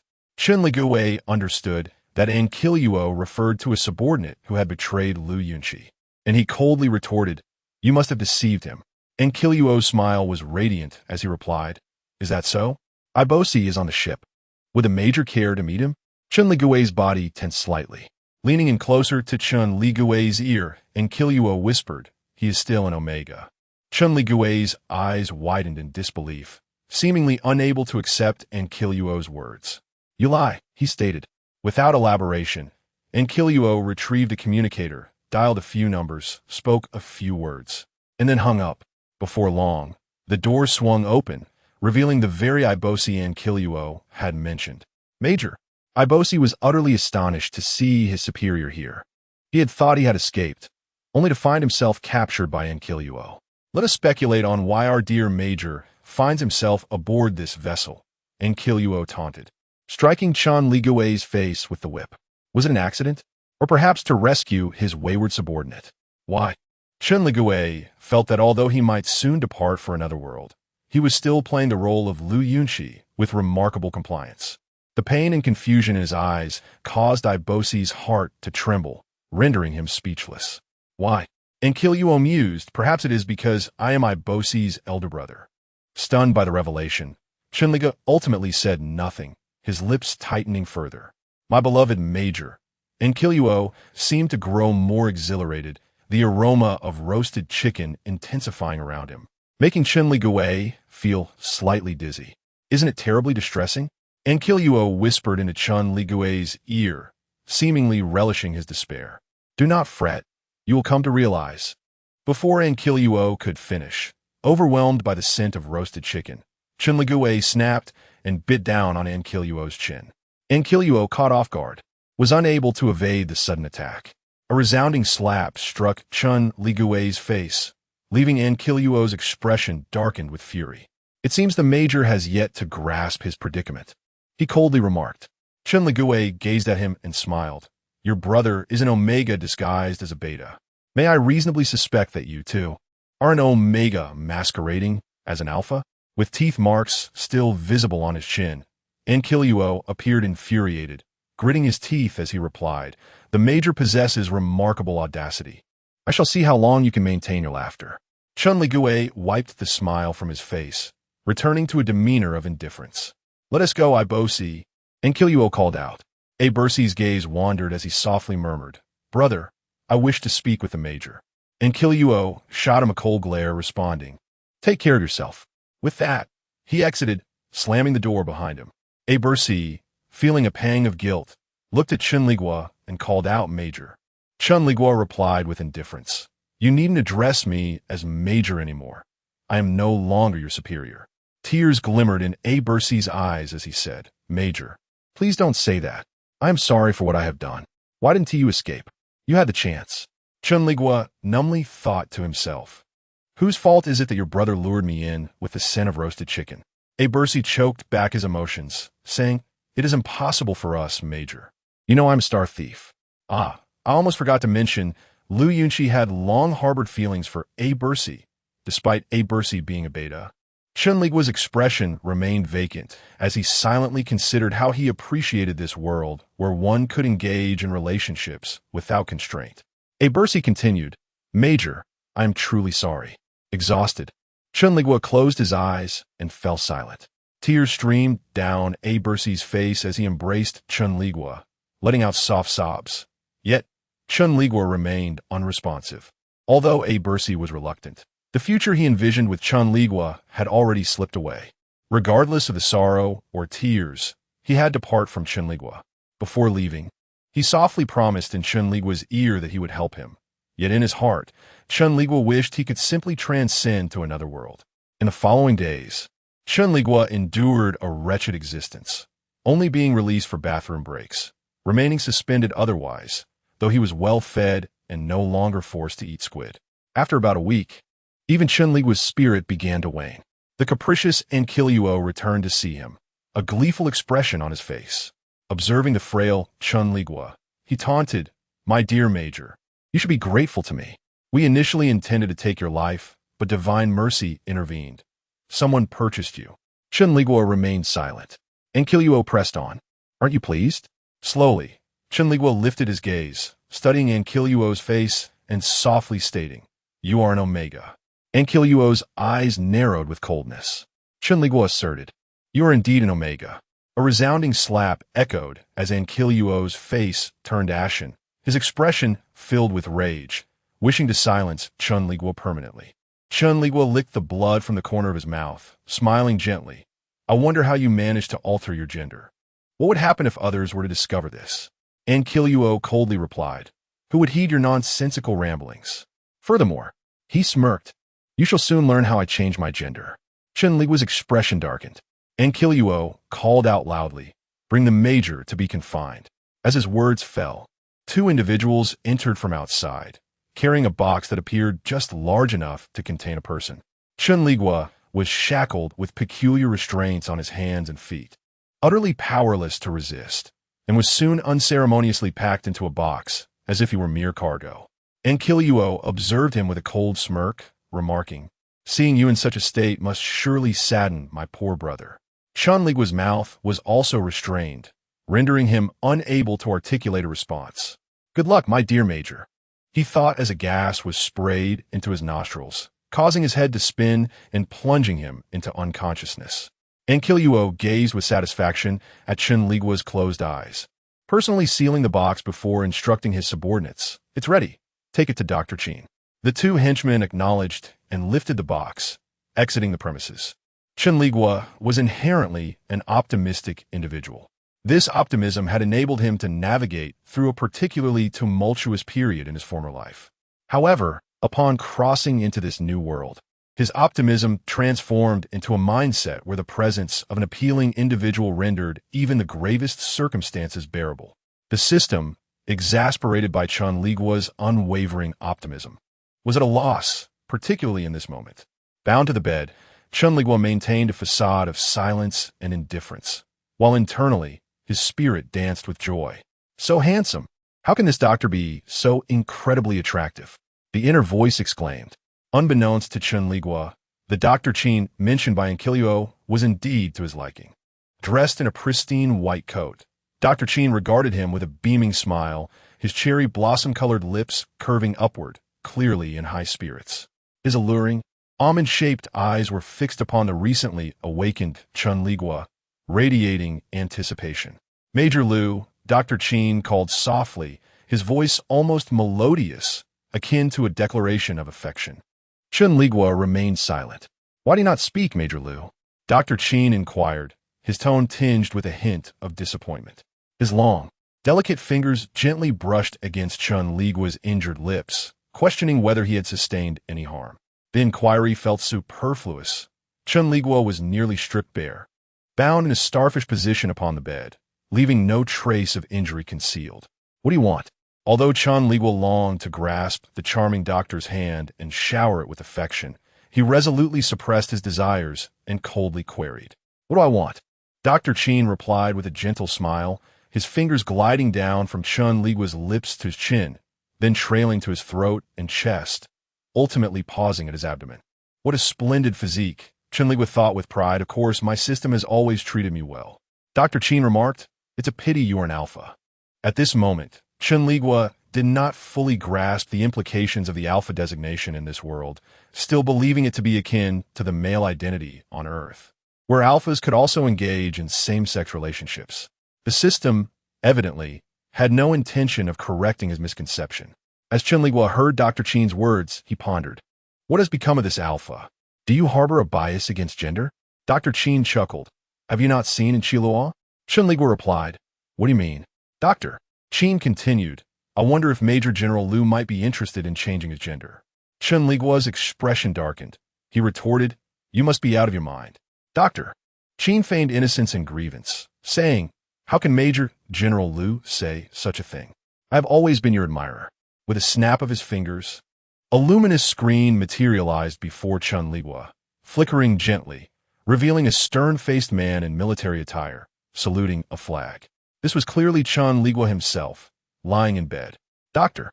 Chen gazed at Chen Liguo with an almost infatuated look, tracing the contours of his body with his finger, sighing softly, "So beautiful. I imagine if you were an Omega, you would be utterly captivating."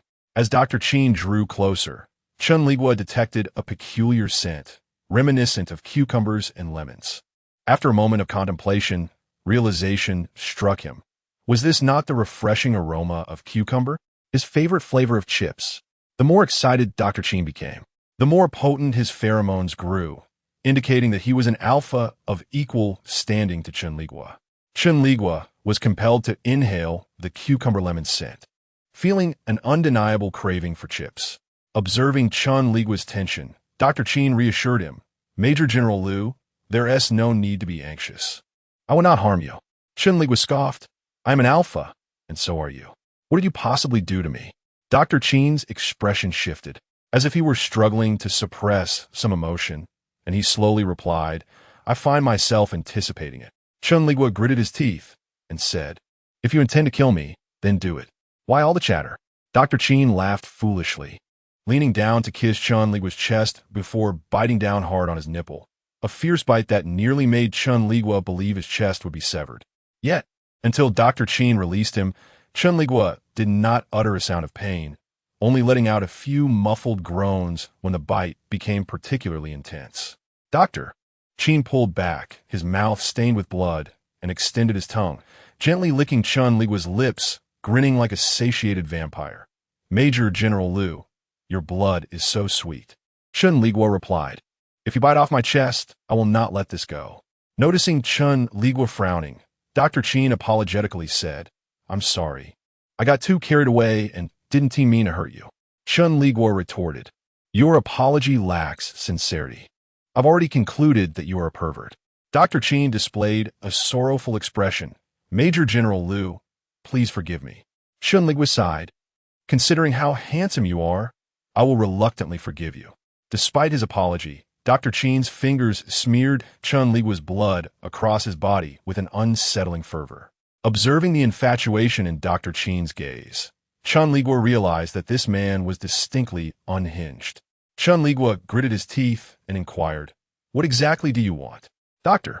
Chen narrowed his eyes, a smile gracing his lips as he replied, does Major General Liu wish to experience the pleasures of being an Omega? Chen Liguo's pupils contracted. He had no desire to undergo gender transformation. Observing Chen Liguo's reaction, Dr. Chen's satisfaction grew. Fear not, Major General Liu. Our technology is exceedingly advanced.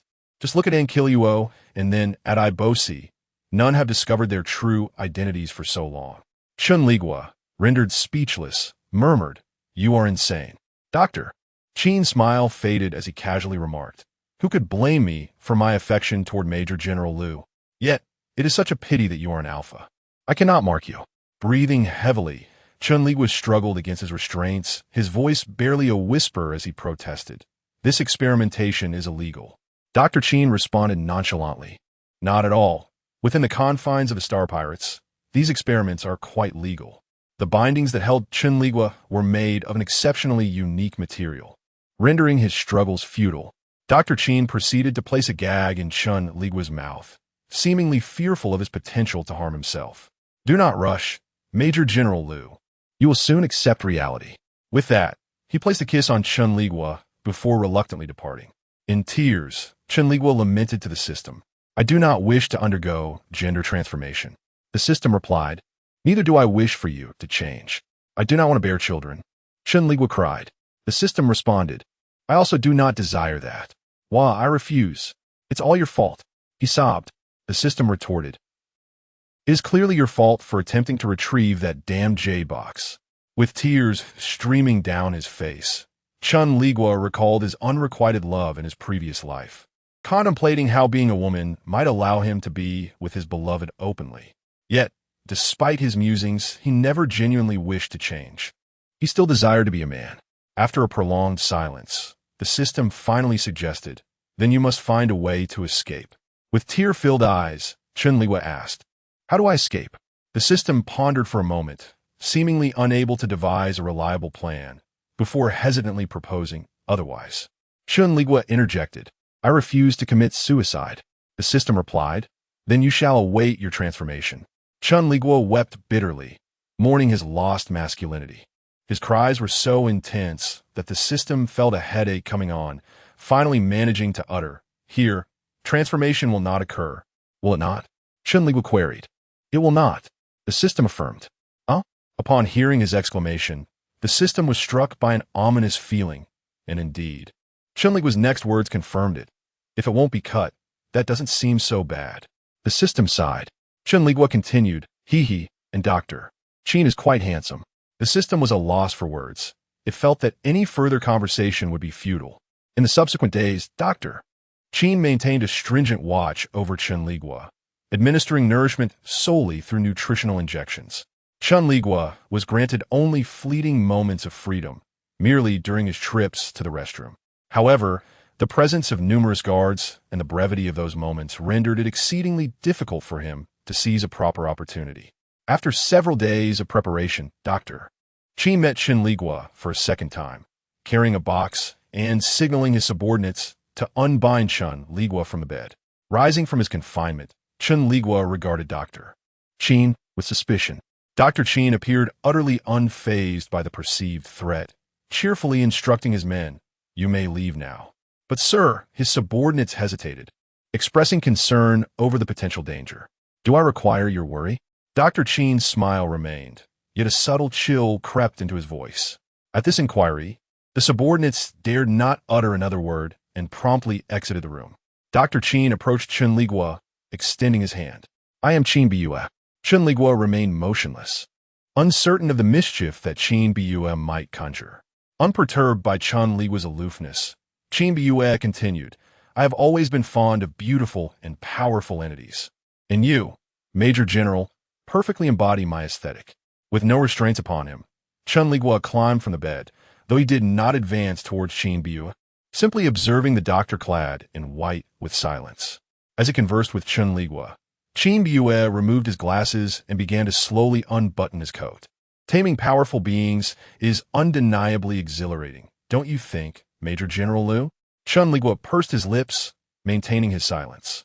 "Come now." Chen Bue shed his cumbersome lab coat, brushed his bangs back to reveal a smooth forehead and a gaze brimming with aggression. "If you strike me today, I shall let you go." Chen Liguo's voice was hoarse as he inquired, "Really?" Chen Bue's smile faded, replaced by a placid tone. "Indeed." As the words left his lips, Chen Bue felt a fierce wind aimed at his throat. With a cold smirk, he did not retreat. Instead, he extended his hand to intercept Chen Liguo's strike.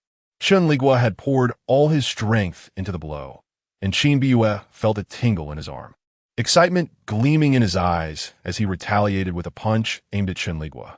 In the clash between two elite alphas, even a minor miscalculation could lead to devastating defeat. Had Chen Liguo been in his prime physical condition, he might have matched Chen Bue evenly. However, after being confined for several days, he was at a disadvantage. Noticing Chen Liguo's attack waning, Chen Bue swiftly took the initiative, landing a punch that grazed Chen Liguo's chin, leaving a trail of blood in its wake. Chen Liguo staggered back, gasping for breath. Had Chen Bue's strike landed fully, he would have surely collapsed. Seeing Chen Liguo's pallor, Chen Bue chuckled. "It seems Major General Liu's physique is lacking." Chen Liguo gritted his teeth, forced to retreat step by step under Chen Bue's relentless pressure. Chen Bue reveled in the thrill of the hunt, particularly when pursuing prey of equal caliber, as he observed Chen Liguo being gradually cornered into a state of desperation. Chen Liguo knew that this was untenable. He dodged another punch from Chen Bue and rolled on the ground before sprinting towards the door. Observing Chen Liguo's retreating figure, Chen Bue remarked nonchalantly, "Major General Liu, do you concede? That door is specially designed. Even a rocket launcher cannot breach it." Chen Liguo was drenched in sweat, and even he, in his sluggishness, recognized that something was amiss with his body. Given his previous physical condition, he would not have been reduced to such a pitiful state, even if he were to lose against Chen Bue. Chen Bue approached, savoring the weakness of his prey. He beckoned Chen Liguo with a curl of his finger, saying, "Are you afraid, Major General Liu?" "Despicable," Chen Liguo retorted coldly, his brow furrowed tightly, his clothes soaked through with perspiration. Chen Bue detected the unique pheromones emanating from Chen Liguo. Typically, he would not experience desire upon encountering another alpha's scent, yet today he found himself inexplicably drawn to it. Observing his disheveled quarry, he felt an involuntary reaction in a certain part of his body, prompting him to lick his lips as he closed the distance between them.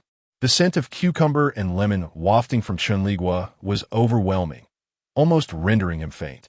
His body seemed to instinctively reject the fragrance, and he felt a faint nausea stirring in his stomach. Chen Liguo's mind grew hazy, reminiscent of the moment aboard the cargo ship when he lost consciousness. As Chen Bue approached, he suddenly saw Chen Liguo, who had been standing by the door, lunge towards him in a desperate attack, akin to a mortally wounded beast making a final stand. Chen Liguo's demeanor was fierce, his every motion imbued with an intensity that suggested he was expending the last of his strength. Even Chen Bue lacked the confidence to withstand this onslaught directly. Thus, he deftly evaded the blow, sidestepping to avoid the strike.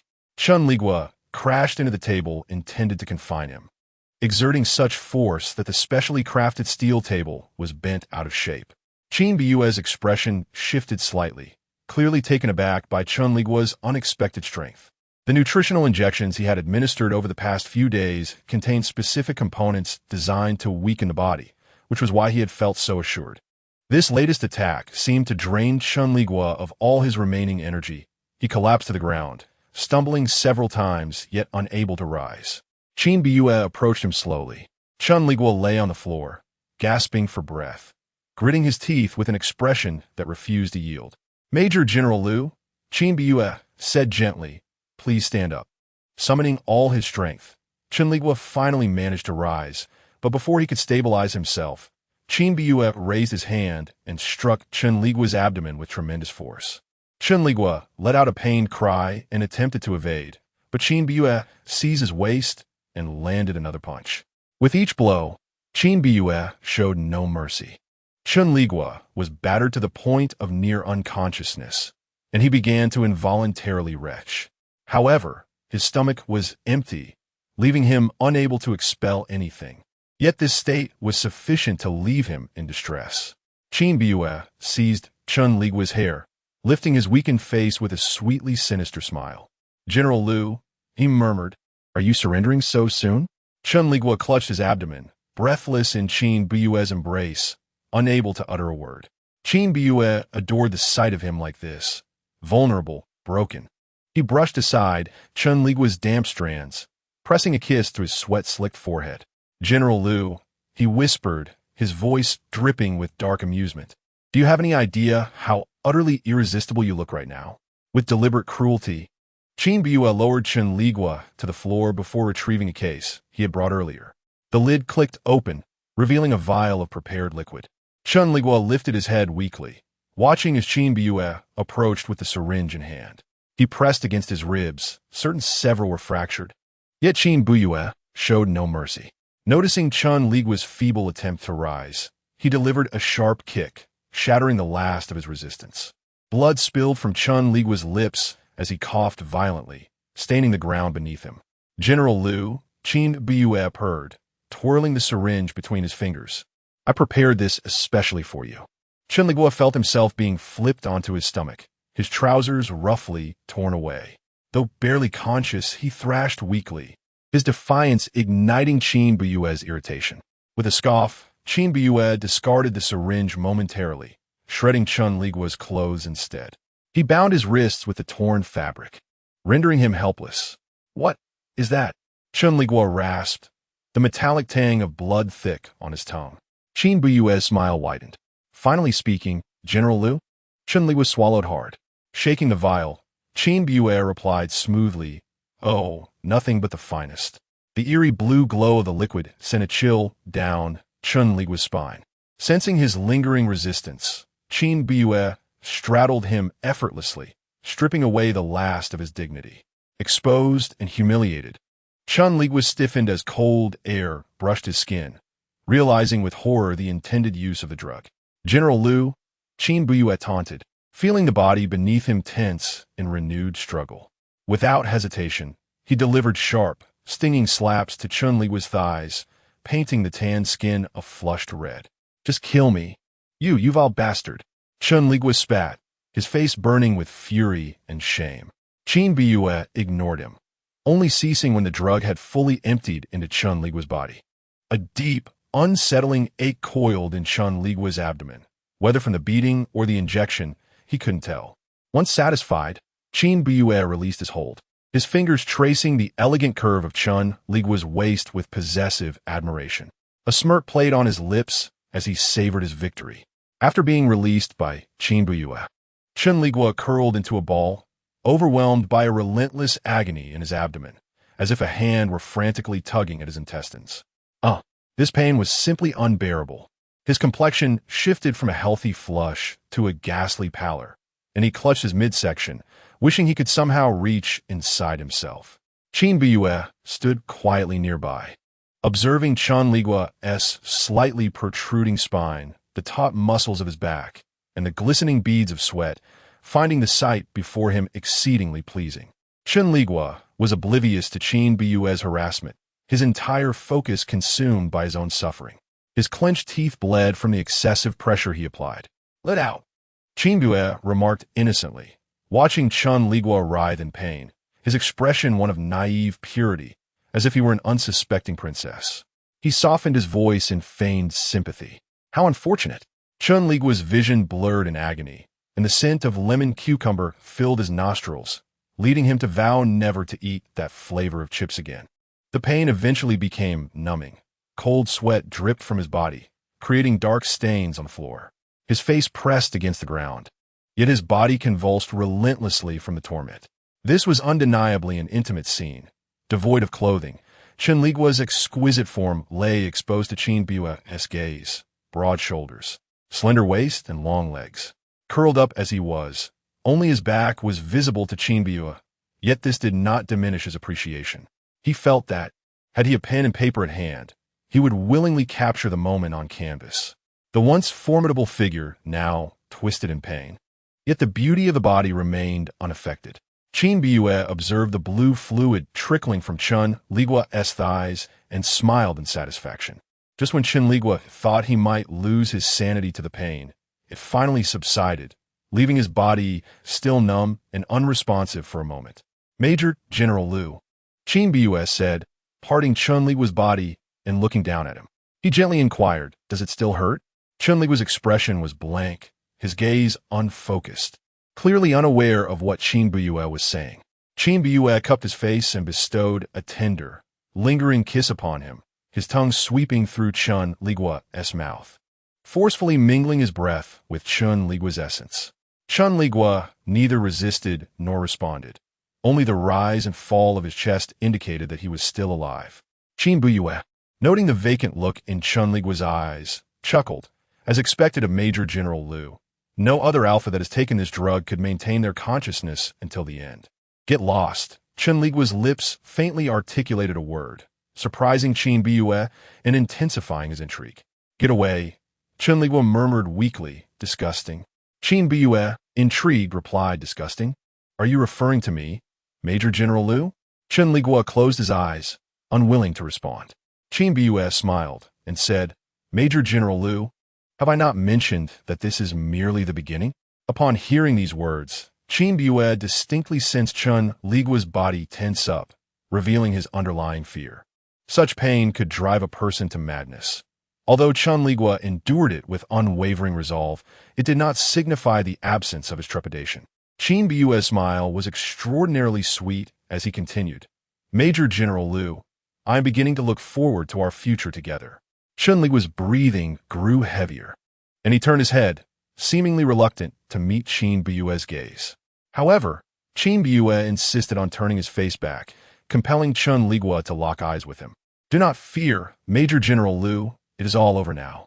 I shall take you to clean up," he said, lifting Chen Liguo in his arms as they both entered the bathroom. In the bathroom, the exhausted Chen Liguo could only submit to Chen Liguo's whims. Lying motionless in the bathtub, his eyes filled with humiliation and rage, Chen Liguo, relishing Chen Liguo's anger, meticulously began to tend to a certain area that had likely never been touched before. His gaze was laden with a sweet, cloying smile, and in response to Chen Liguo's disdain, he feigned innocence, asking, "Does Major General Liu wish to do this himself?" With gritted teeth, Chen Liguo replied, "Leave." Chen Liguo retorted, "This is my domain. Why should I leave?" He paused his actions, adding, "If Major General Liu believes I am not performing adequately, you may certainly take over. Please, feel free." With that, he gazed expectantly at Chen Liguo, waiting for him to act. Chen Liguo ignored him, remaining utterly still. Chen Liguo pressed on, "Major General Liu, if this medicinal solution is not cleaned properly, the pain will persist. You must consider this carefully." Upon hearing this, Chen Liguo's face paled, clearly haunted by the prospect of pain, yet he stubbornly chose to close his eyes and remain motionless. In truth, it would have been quite simple for Chen Liguo to continue tormenting Chen Liguo, but upon seeing his pale visage, he was unexpectedly struck by a pang of compassion. "Oh dear, how could Major General Liu be so adorable? I suppose I must make an exception," he remarked, once again inserting his fingers and beginning to clean slowly. Chen Liguo lay still, as though lifeless. The system had previously been quite concerned for Chen Liguo, and now that he appeared to be free of pain, it cautiously inquired, "Are you all right?" Chen Liguo, barely clinging to consciousness, replied, "Not well." The system retorted, "Then shall we abandon this world?" Chen Liguo protested, "I refuse. I refuse." The system remained speechless. Chen Liguo lamented, "He could have simply taken me directly. Why must he change my gender? This is gender discrimination. He loves my body, not my soul." The system found itself at a loss for words, even when faced with the possibility of Chen Liguo's imminent demise. Chen Liguo wept sorrowfully. "Why must we hurt each other? It hurts so much. Had you not blocked 75% of my pain, I would have fainted by now." The system thought to itself, "I should have blocked none of it. Then you would desire to escape to another world." Chen Liguo astonishingly guessed what the system was contemplating, and he exclaimed in anger, "Are you trying to make me suffer even more?" The system replied, "No." Chen Liguo shook his head, "I know you too well. You must be thinking that." The system insisted, "I am not." Chen Liguo countered, "You are." The system conceded, "Yes, I am."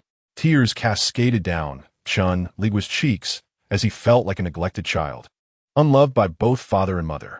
He lamented, "You have changed." The system took a deep breath, striving to quell emotions that should not have surfaced, and said, "Listen to me. If this world is unworthy, so be it. I see that you haven't even met the daughter of fate, and the chance of completion is barely 20%. Was Chen Liguo the type to abandon hope easily? No, he was not. He asserted, "But I haven't even reached Dr. Qin yet." The system retorted, "Just go die." Chen Liguo replied, "He has kissed me several times already." The system fell silent. Chen Liguo continued, "I want to kiss him back." The system remained mute. Chen Liguo added, "Is it all right to die after such pleasure?" The system was exhausted from the conversation, leaving only endless silence for Chen Liguo. He sighed deeply, "But it hurts too much, reminiscent of when I had my appendix removed. I admire the people of this world." The system pretended to be non-existent. Meanwhile, Dr. Qin had already cleaned Chen Liguo's body with gentle care, wiping away the moisture on his skin, then tenderly lifting him as if they were lovers. Oblivious to the fact that the source of Chen Liguo's current plight was the very person holding him with such gentleness. Upon exiting the bathroom, the chaos outside had been tidied, and the original iron bed had been replaced with a soft, large mattress. Qin Biyue cradled Chen Liguo and gently placed the weakened individual onto the bed. "Major Lu, rest well. I will fetch some nutritional supplements for you." Qin Biyue brushed his fingers against Chen Liguo's forehead and planted a kiss there. Chen Liguo pressed his lips together, remaining silent. Qin Biyue gazed at him with concern, saying, "I know you despise me right now, but in a few days, you will grow accustomed to it." He concluded with a radiant smile. Chen Liguo lay on the bed, feigning death. After a few days of recuperation following the injection from Qin Biyue, he spent his time in bed. Indeed, the physique of an alpha was astonishing. His broken ribs, merely wrapped with some bandages, had healed on their own without any medication. During this period of rest, Qin Biyue did not disturb Chen Liguo. In fact, when he wasn't in a frenzy, he appeared somewhat bashful. Chen Liguo remarked, "I quite like this type. It's truly endearing." The system interjected, "What type do you not like?" Chen Liguo replied, "Your type." The system retorted. Chen Liguo sighed, "It's just a bit frightening when you go mad." The system coldly remarked within, "Isn't your interrupted rib feeling better now?" Chen Liguo smacked his lips, thinking how pure and unpretentious he appeared, in stark contrast to the gaudy temptresses outside. The system mused whether his brain had been damaged. Meanwhile, Major General Lu was still speaking about Qin Biyue, when suddenly Qin Biyue entered, carrying food and pushing the door open, making his way towards Chen Liguo. The dishes on the tray emanated an alluring aroma, and to Chen Liguo's astonishment, everything Qin Biyue brought was to his liking. Setting the tray before Chen Liguo, Qin Biyue maintained his cheerful demeanor and softly urged, "Go ahead, I haven't added anything else." Chen Liguo hesitated, his gaze filled with confusion. He had been consuming nutrient solutions for days, so why had Qin Biyue suddenly prepared food for him? Could there be some hidden agenda? Yet, seeing Qin Biyue's unwavering smile, he concluded that there seemed to be no reason for deceit and boldly began to eat. Qin Biyue silently observed Chen Liguo as he savored the food. his gaze roving over Chen Liguo, ultimately lingering on the bandaged abdomen. 6 days had passed. It's been 6 days, Chen Liguo suddenly remarked. Chen Liguo paused, a flicker of wariness crossing his face. Noticing his reaction, Chen Liguo reassured him with a smile. Rest assured, Major General Liu, that medicine will only be used once. Chen Liguo pursed his lips, evidently skeptical of Chen Liguo's words. Chen Liguo shrugged, feigning innocence. I have no reason to deceive you. Indeed, considering the current circumstances, should Chen Liguo wish to do anything, it seemed Chen Liguo would be powerless to resist. Surprisingly, the thought stirred a hint of excitement within him. With an impassive expression, Chen Liguo finished his meal. Chen Liguo gazed at him with a smile, suddenly reaching out to touch the corner of Chen Liguo's mouth. Reacting instinctively, Chen Liguo recoiled, but Chen Liguo innocently stated, "You have a grain of rice." With that, he licked his tongue and devoured the morsel. Chen Liguo frowned slightly. Does this meal suit Major General Liu's taste? Chen Liguo inquired with a smile. Chen Liguo remained silent, suddenly feeling a twinge of discomfort. Observing his confusion, Chen Liguo chuckled. Then I'll wait a little longer. Before long, Chen Liguo comprehended Chen Liguo's implication. His body was indeed reacting rather provocatively. Despicable, Chen Liguo muttered. Chen Liguo blinked. I didn't expect Major General Liu to trust me so easily. Chen Liguo retorted. I was mistaken. You are indeed akin to those gaudy temptresses outside. As Chen Liguo spoke, Chen Liguo was already drenched in cold sweat, gritting his teeth to endure, only to witness Chen Liguo beginning to disrobe before him. This time, Chen Liguo stripped down to nothing, leaving even his undergarments behind. Though he typically donned a white lab coat and glasses, presenting a scholarly appearance, once unclothed, he revealed a physique adorned with well-defined muscles, boasting 2 more abdominal muscles than Chen Liguo. Chen Liguo found this utterly unacceptable. Let us savor the taste of an alpha. It seems quite delightful, Chen Liguo declared. Chen Liguo gasped heavily, exerting all his willpower to suppress his loss of composure. Chen Liguo remarked lightly, there is no need for you to endure. This medicine is beyond anyone's tolerance.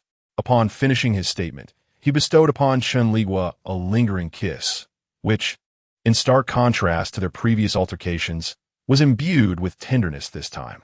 Chen Liguo, breathless and yearning to resist, found himself devoid of strength. Chen Liguo gazed at him with an infatuated expression and softly declared, Major General Liu, I am quite fond of you. Chen Liguo responded, what a coincidence. I'm also rather fond of myself. Chen Liguo leaned down, unveiling Chen Liguo's form, enveloping them both in a whirlwind of desire. Afterward, Chen Liguo lay on the bed, barely clinging to consciousness, while Chen Liguo slept soundly beside him. Summoning his strength, he addressed the system. I demand to transition to another world. The system, just emerging from its protective function, appeared perplexed and inquired, why? Chen Liguo, choked with emotion, lamented, this body has issues. The system, instantly grasping the situation but feigning ignorance, pressed, what sort of issues? Chen Liguo, feeling bashful, stammered, well, it's just that. The system prompted, which? Frustrated, Chen Liguo shouted, it won't stand up. Do you understand?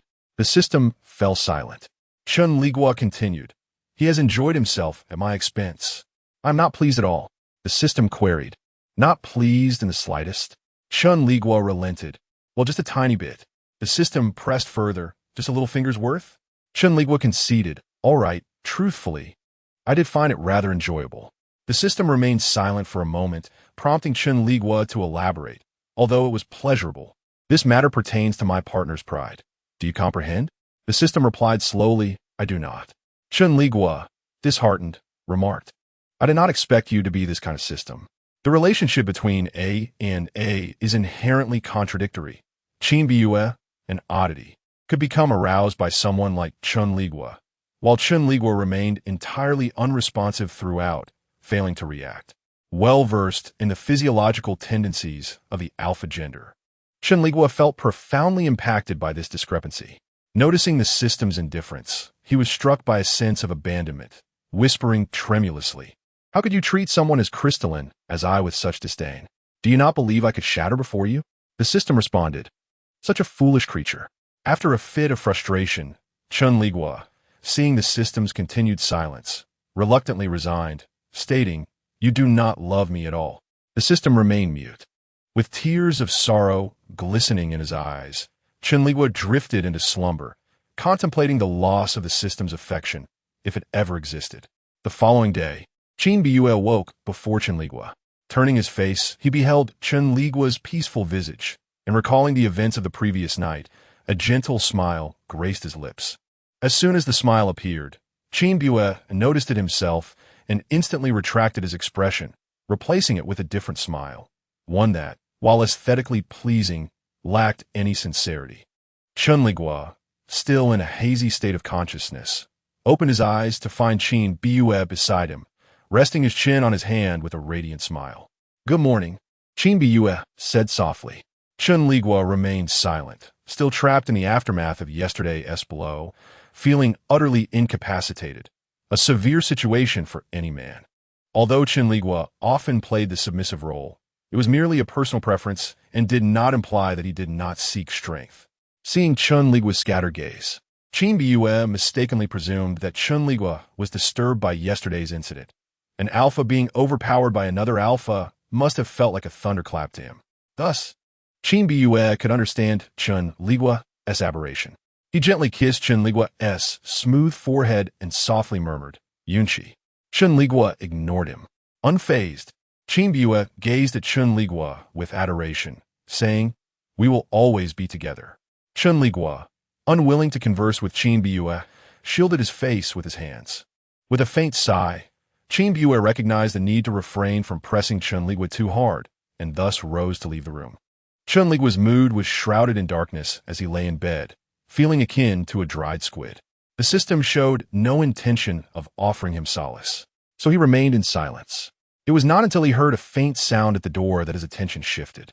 Initially, he thought it was Chen Liguo returning, but to his surprise, it was Ibosi's voice. "Major General." Upon entering, Ibosi saw Chen Liguo lying on the bed, his lower body covered by a blanket while his upper body was exposed, the marks on him unmistakably revealing what had transpired. Ibosi's eyes instantly welled with tears, unable to fathom the feelings of an alpha, especially a military commander like Lu Yunqi, enduring such events. All of this was because of him. Had he not betrayed Lu Yunqi would not have been pursued. If Lu Yunqi had not still held hope for him, he would not have appeared on Enchilawa's ship, ultimately leading to everything that followed. Contemplating this, Ibosi's resolve strengthened, and he softly called out, "Major General." Chen Liguo slightly lifted his gaze to Ibosi, yet he showed no intention of responding. Ibosi approached and grasped Chen Liguo's hand, his voice trembling as he said, "You have suffered." Before Chen Liguo could reply, he felt Ibosi's fingers gently tapping his palm, quickly comprehending that Ibosi was transmitting some message. 5 days escape doorway.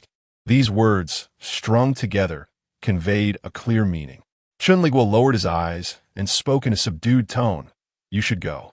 Ibosi's eyes widened, tears streaming down his cheeks as he trembled. "Major General, do you blame me?" Chen Liguo chuckled self-deprecatingly. He usually wore a mask of silence. Even when Chen Liguo had pressed him tightly the previous day, he had only shown a hint of his struggle. As if only in the presence of Ibosi could he reveal such emotions. He remarked, "Each serves their own master. What is there to be surprised about?" Ibosi's sorrow deepened, and he clutched Chen Liguo's hand desperately, gradually kneeling before him and pressing his face against Chen Liguo's. "I'm sorry, Major General, I'm so sorry." Chen Liguo replied, "Let us go." Ibosi shook his head, "I want to leave. Let me see you just a little longer." Chen Liguo fell silent, sighing internally, "Go on. I cannot be what you need. I cannot give you happiness. You should seek it elsewhere." Ibosi wept more profoundly. As an Omega, he was inherently sensitive, with tear ducts readily producing tears, forming a small puddle on the ground. Concerned for Ibosi's eyes, Chen Liguo hastily said, "Stop crying."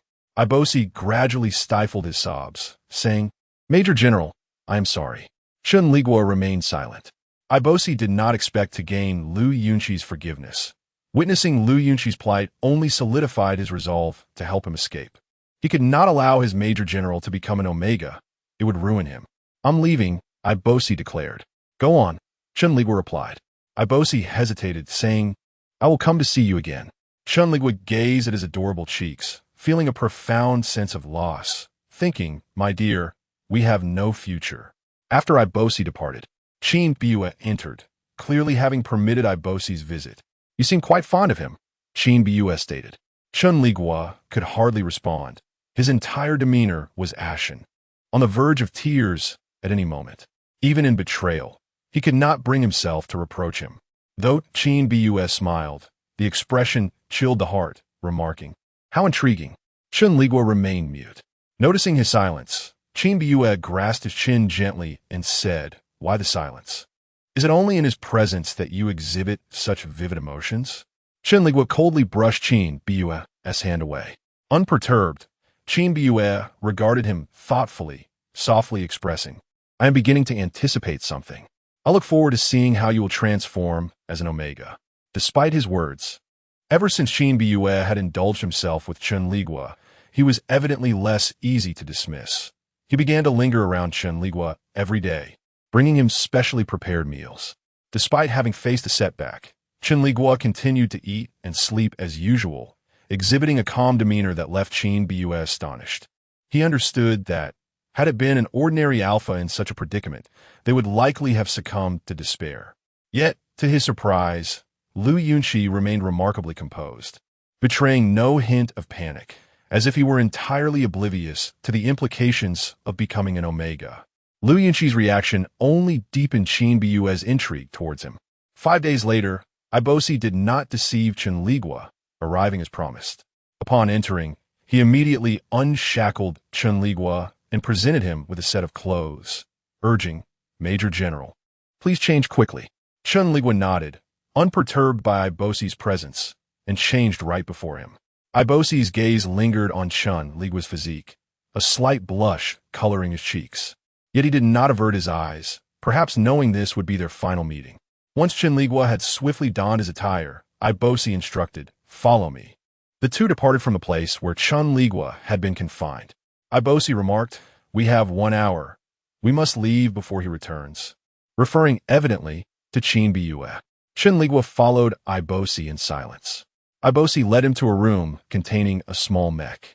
He retrieved a key from his pocket and handed it to Chen Liguo, saying, I have already set the route for you, Major. Farewell. Chen Liguo inquired, what about you? Ibosi's eyes brightened. He had not anticipated that even at such a moment, Chen Liguo would be concerned for his safety. He responded with a tremor in his voice. I'm fine, my brother is here. Chen Liguo will not harm me. Chen Liguo looked at the young man and gently ruffled his hair. Ibosi's eyes glistened with tears, clearly wishing to say more, but time was of the essence.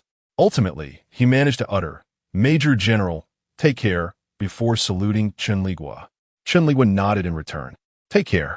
Without further hesitation, he unlocked the mech with the key and took his seat. Ibosi inhaled deeply, turned, and exited, activating the mech's external switch. He heard the roar of the engine starting up, and as the sound faded into the distance, silence enveloped the space. Leaning against the wall, Ibosi slowly crouched down, burying his head in his arms, overwhelmed by tears. It was Chen Liguo's first experience piloting a mech. Although he possessed memories related to it, the thrill of personally taking the controls was both exhilarating and daunting. Outside the window, brilliant stars twinkled against the boundless night sky, resembling an expansive sea where one felt insignificantly small. Chen Liguo was struck by the breathtaking scenery, remaining speechless for an extended period. Only after several hours, assured that he had successfully escaped from the clutches of Chen Liguo, did he utter, System, I wish to go home. The system replied, What shall you do upon returning? Chen Liguo responded, I want to see how the cabbage I painstakingly nurtured is being ravaged by pigs. Chen Liguo, increasingly despondent, lamented, To think that I have returned only to attend his wedding. It is truly a tragic fate. However, he soon rallied his spirits, declaring, No matter, I have enjoyed the company of many handsome men. Yet, I find myself confronted with a pressing question. What question? Inquired the system. Chen Liguo responded, Are there urologists in this world? The system, accustomed to silence, coldly mused that whether or not such specialists existed was irrelevant. After all, no doctor could remedy an alpha's inability to perform with another alpha. If this ailment cannot be cured, I shall not wish to live, Chen Liguo stated. How can you be certain that your body will remain in this state in the next world? The system retorted. Chen Liguo, with keen insight, countered, so, you are deliberately doing this to me, aren't you? The system feigned ignorance. Chen Liguo, filled with indignation, exclaimed, have I not treated you well? Is this how you repay me? I am but a pitiable child. The system internally scoffed, wondering how one could be a child while constantly fretting over their virility. As Chen Liguo's outbursts echoed through the cosmos, and the system remained silent, the two journeyed through space for 3 days, approaching the destination set by Ibosi, a fortress established on the front lines by the Galactic Alliance. Upon spotting a small craft approaching, the soldiers of the Galactic Alliance promptly inquired with their superiors regarding the appropriate course of action. After a brief observation, the superior confirmed it was merely a transport mech, instructing his subordinates to prepare for landing on the platform. The mech descended slowly, and moments later, its doors opened to reveal a face that astonished the superior, Major General Lu Yunqi, who had been presumed dead. Sir, the officer hurriedly saluted, exclaiming, You are alive? Chen Liguo glanced at him and asked, Your name? The officer straightened his posture, responding, Wells Ikisa. And Norman, who is he to you? Chen Liguo inquired. Wells replied, He is my cousin. A weary expression crossed Chen Liguo's face as he stated, I require rest. Wells, brimming with excitement, responded, Yes, Major General. I shall prepare accommodations for you immediately. Should I relay the news of your survival? After a moment's contemplation, Chen Liguo nodded, Yes, send word. The two armies are likely still engaged in battle. My survival should bolster the morale of the Galactic Alliance. The room Wells prepared for Chen Liguo was, in fact, his own. Chen Liguo paid little heed to this detail, for fatigue overtook him, and he collapsed onto the bed, slipping into a deep slumber. Unbeknownst to him, his departure had caused a significant uproar back at Qin Bue's location. Qin Bue was aware of Ibosi's interest in Lu Yunqi, yet he had not anticipated Ibosi's audacity in allowing Lu Yunqi to escape. Upon learning this, Enchilua slapped Ibosi, yet being his brother, Enchilua, despite his fury, felt compelled to protect him. With a sardonic laugh, Qin Bue addressed the disheveled Ibosi, who was kneeling on the ground. Did you truly believe he could escape? Ibosi, with red-rimmed eyes, was already shedding tears. Qin Bue, with an impassive expression, addressed Enchilua, stating, Keep a close watch on your brother. Otherwise, I cannot ascertain the validity of our agreement. With that, he departed, exuding an aura that was utterly disorienting. Enchilua turned to his brother, gritting his teeth. Do you even comprehend the gravity of your actions? Of all people to offend, why must it be him? Ibosi replied bitterly, Brother, I love him. Enchilua shook his head in disbelief. You are out of your mind. Reflect on your choices. Ibosi offered a bitter smile as he heard the heavy slam of the door behind him. Meanwhile, Chen Liguo had a restful sleep, alleviating his physical exhaustion. He sat up in bed and summoned the system to inquire about the whereabouts of the Daughter of Fate. After a brief search, the system provided him with a general location. Nodding in response, Chen Liguo declared, Let us proceed. We must resolve this swiftly. This was the first time he felt such urgency to complete a task. Observing Chen Liguo's efficiency, the system began contemplating which world would be suitable for him next. As Chen Liguo stepped outside, he encountered the officer who had previously attended to him, standing at the door. Upon seeing Chen Liguo, the officer's excitement was palpable. Commander Lu, the headquarters has sent word, instructing you to proceed to Fei Star. Chen Liguo nodded and asked, Could you assist me in locating someone on Jishui Star? Wells replied, Of course. Chen Liguo continued, I'm searching for a military doctor named Ruan Fei. Wells nodded affirmatively. Understood. Should I bring her back once found? After a moment of contemplation, Chen Liguo replied, Yes. He felt uneasy leaving Ruan Fei unprotected. Should her estrus suddenly occur, it would be nearly impossible for her to avoid being marked. Thus he aimed to cut the tragedy at its source. Wells, a person of remarkable efficiency, managed to locate Ruan Feifei within 2 days. Unaware of the reasons behind her summons, she approached Chen Liguo with an unusual caution, her heart heavy with guilt. Major Lu, are you the one searching for me? Ruan Feifei, with her doll-like features, appeared quite charming. Her medical skills were well regarded on Jishui's star, and had it not been for her status as an Omega, she might have achieved even greater success. Yes, Chen Liguo confirmed, you will accompany me to Fei's star. May I inquire why? Ruan Feifei, feeling a trickle of cold sweat, feared that her disguise as a beta might have been discovered. Chen Liguo replied nonchalantly, there are no reasons to divulge. With a bitter smile, Ruan Feifei realized that Chen Liguo had no intention of providing an explanation. After locating Ruan Feifei, Chen Liguo hurried back to Fei's star.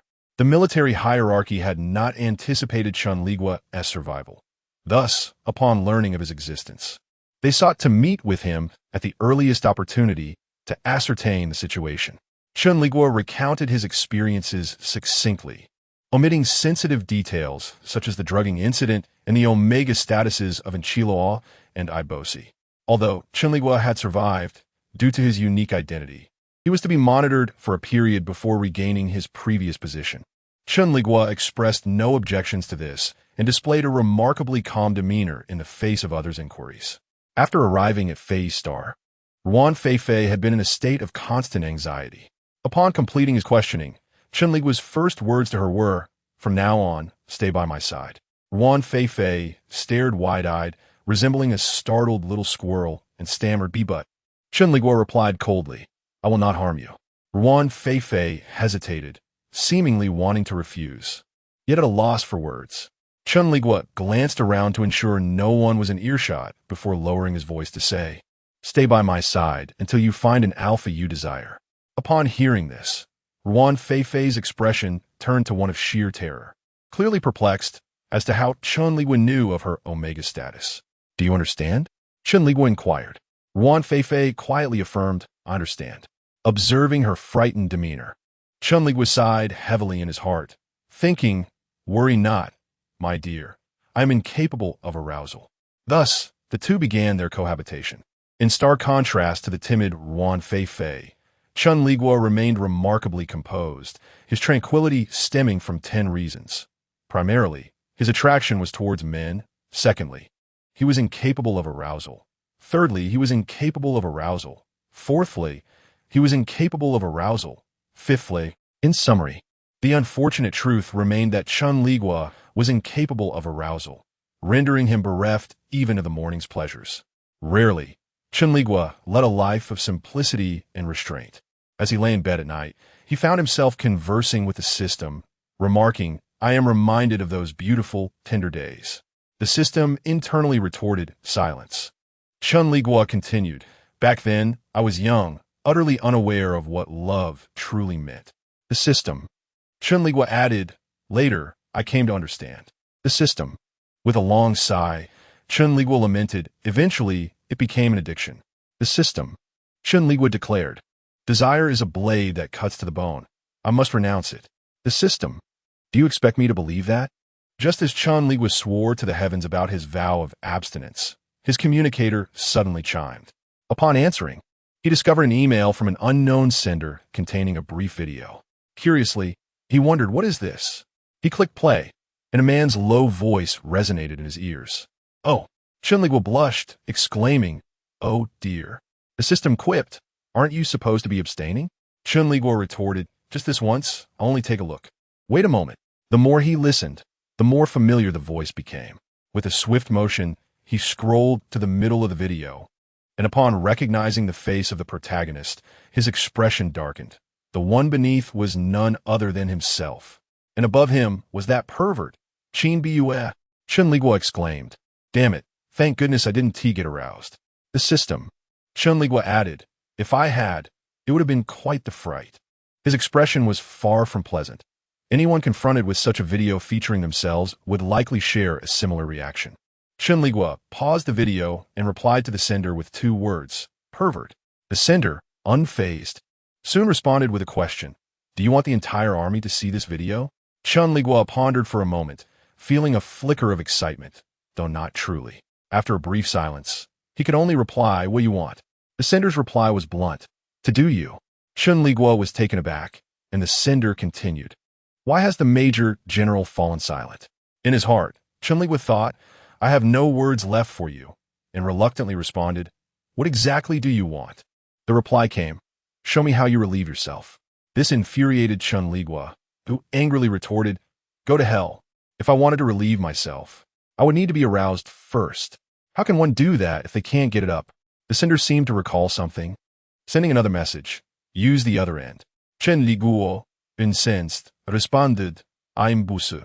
After a long pause, the sender did not reply, perhaps startled by Chen Liguo's boldness. Chen Liguo swore, "If he shows my video to anyone else, I will immediately end it all." The system replied, "I didn't expect you to possess any sense of shame." Chen Liguo scoffed, "How could I allow others to know that I can't get it up?" The system responded, "He knows." In Yuan Feifei's eyes, Major General Lu Yunqi was a rather peculiar individual. At first glance, one might perceive him as solemn and serious, with a demeanor that demanded precision and left no room for error. This archetypal alpha typically exuded dominance and possessiveness in the presence of omegas. Yet Yuan Feifei discovered that Lu Yunqi was, in fact, a remarkably gentle and affable person. Despite cohabiting with Chen Liguo, their interactions were limited. Yet the brief moments they shared revealed certain facets of the Major General's character. It must be said, women are indeed sensitive creatures. Having escaped from space pirates, Lu Yunqi was undergoing isolation and inspection, leaving him with more free time than Yuan Feifei. Each morning, as she departed, she would find him expressionless on the sofa, staring at the chaotic advertisements on the screen. Yuan Feifei cautiously greeted him. "Good morning, Major General." He glanced at her and nodded slightly. "Morning." As an Omega with a keen perception of others, she sensed a hint of fatigue and irritation etched across Lu Yunqi's brow. Though his emotions were deeply repressed, she could still discern them. Hesitant, she struggled to find the words of concern her position prevented her from voicing, preparing to leave. Just then, Lu Yunqi suddenly called out to her. "What is it, Major General?" she asked nervously. "Is your suppressor running low?" Lu Yunqi inquired. Meanwhile, Chen Liguo had already caught the scent of Yuan Feifei, the aroma of grilled steak wafting through the air, perhaps seasoned with black pepper. This fragrance was incredibly tantalizing, especially for a carnivorous creature like Chen Liguo, who felt his mouth water at the scent. Yes, indeed.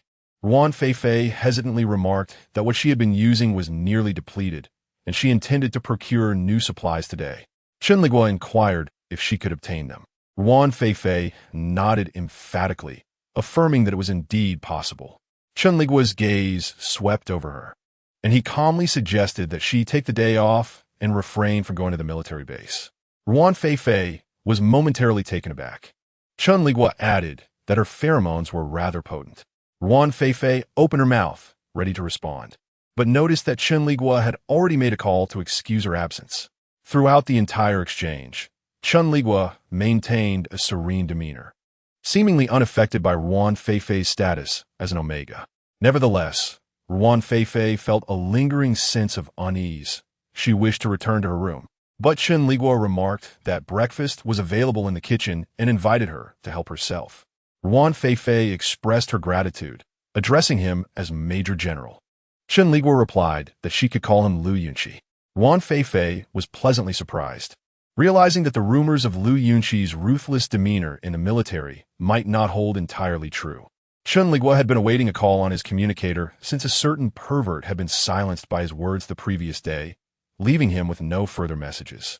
He felt a certain degree of anxiety, even discussing with the system that if that perverse individual, Qin Biua, were to disseminate their intimate video within the military, he would swiftly arrange for a relocation.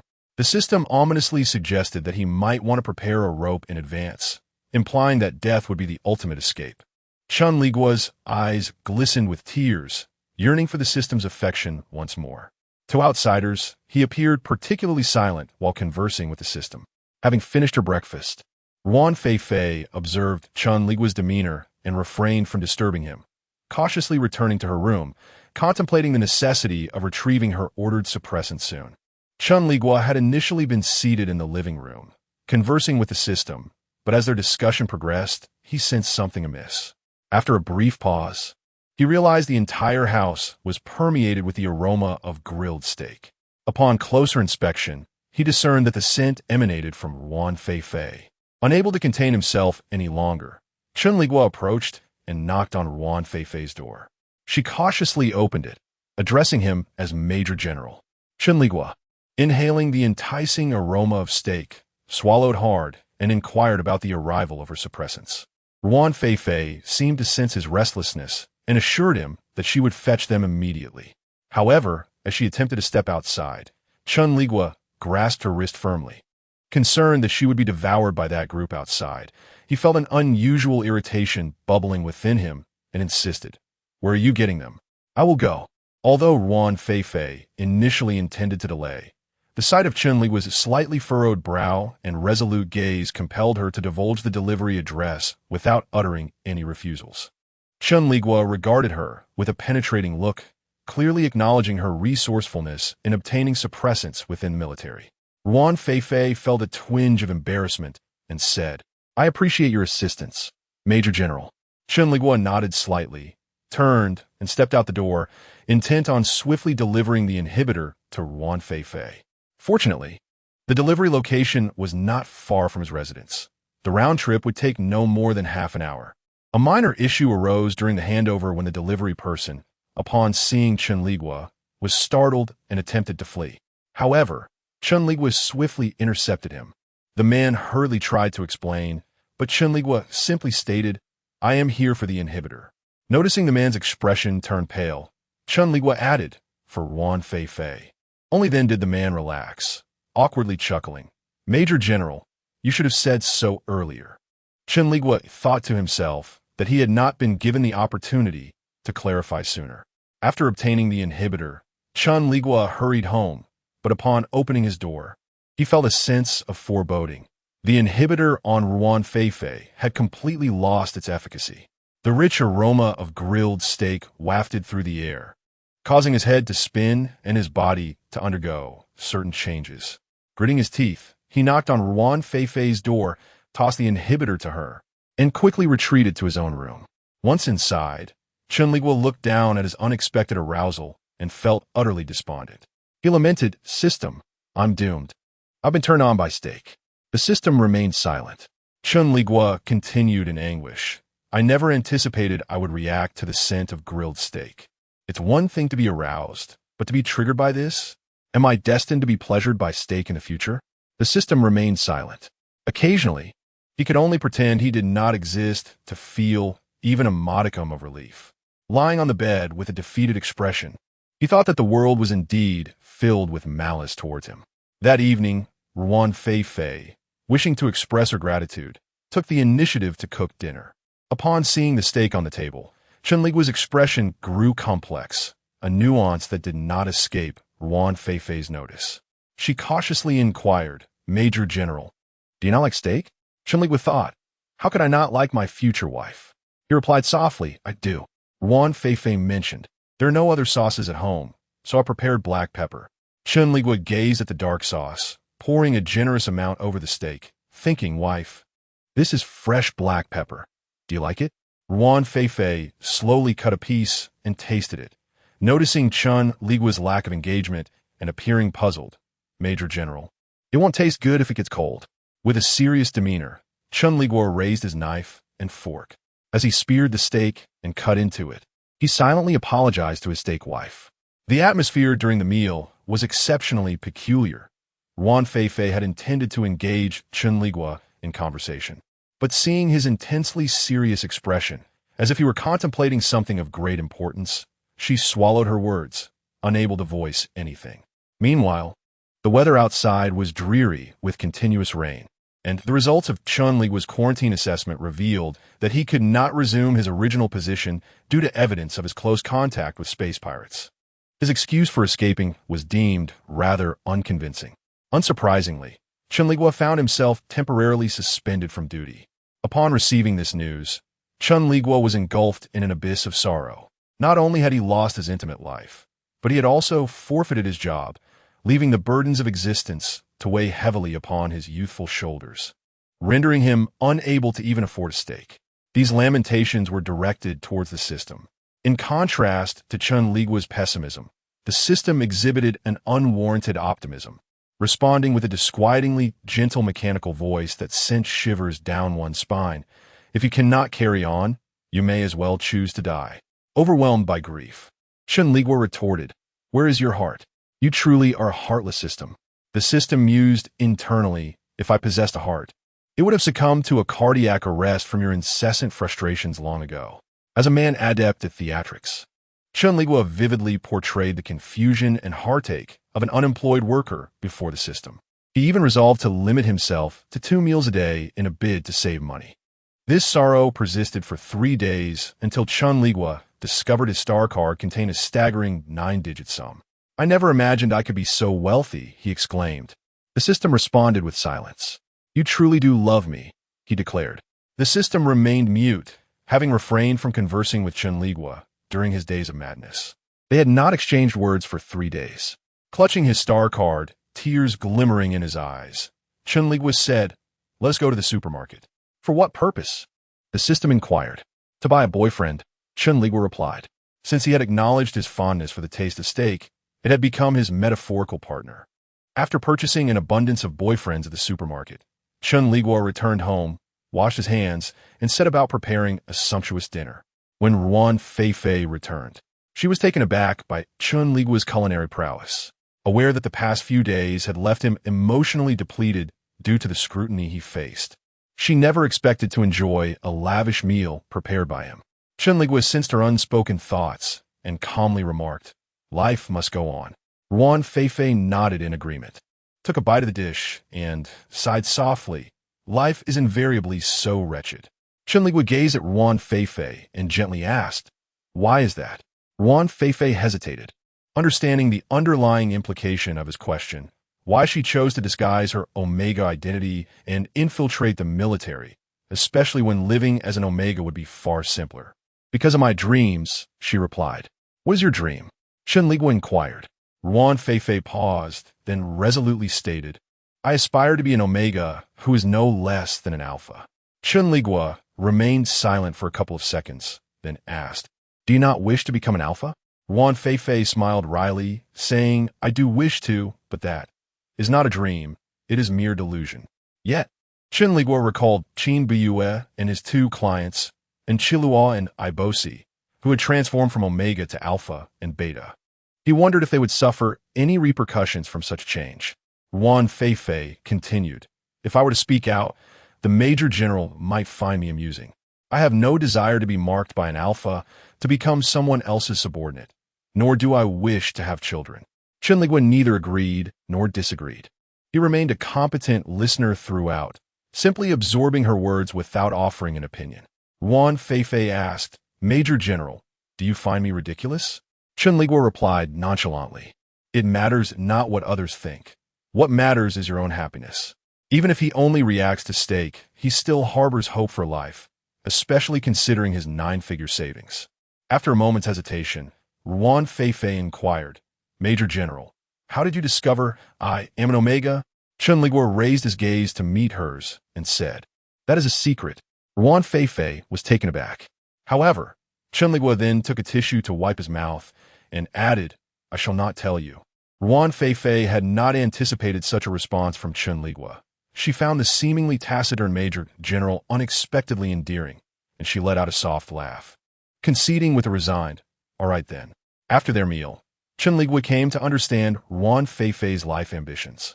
She possessed greater aspirations, yet her identity as an Omega posed the most significant obstacle.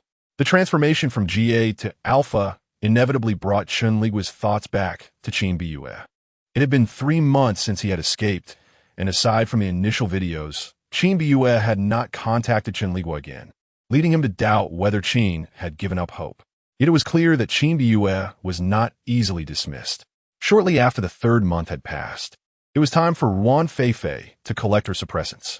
Due to their short shelf life, she had to retrieve them every 3 months. Chen Liguo had previously assisted her, and this time he voluntarily offered to help again. Wan Feifei was pleasantly surprised. She accepted his offer, especially as the expiration date approached, causing her pheromones to become somewhat unstable. As usual, Chen Liguo arrived at the designated pickup location, but he found no one there. Sensing something amiss, he caught a whiff of a fresh cucumber scent and instantly deduced the identity of a newcomer, Lu Yunqi. Once a space pirate, Qin Biyue now donned the uniform of the Wanzing Alliance, silently appearing before Chen Liguo, calling out his name. You, Chen Liguo stared in shock at Qin Biyue's impeccably fitted military attire. What are you doing here? Why shouldn't I be here? Qin Biyue replied, holding a case in his hand.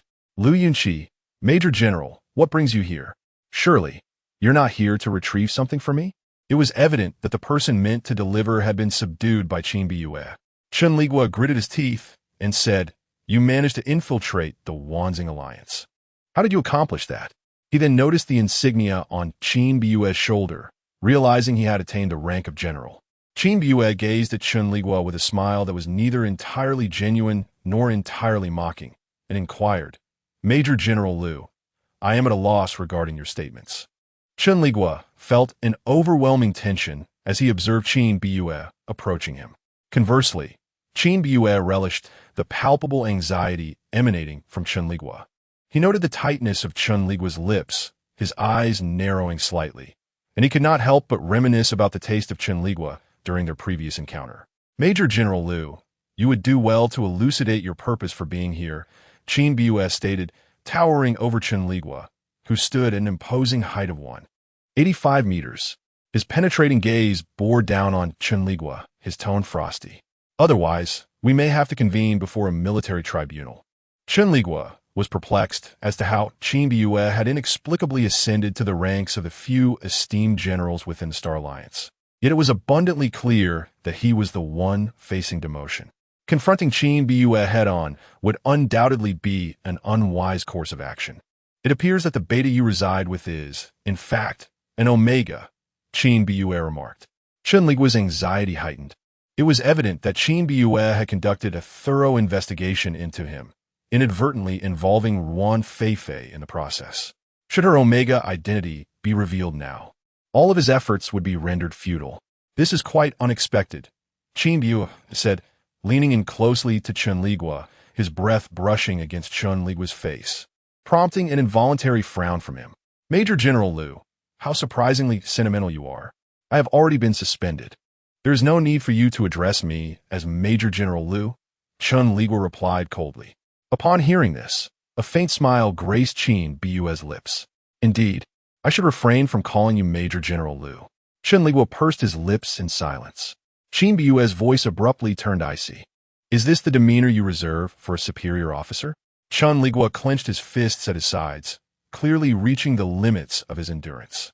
However, Qin Biyue found great delight in Chen Liguo's restrained demeanor. Dressed in a plain t-shirt rather than military attire, Chen Liguo's lean physique was all too apparent to Qin Biyue's discerning gaze, which seemed to penetrate through the fabric.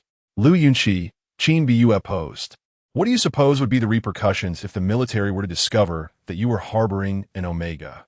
Chen Liguo's expression was stoic, yet the tension in his body betrayed his inner turmoil. And how do you think that omega will be treated?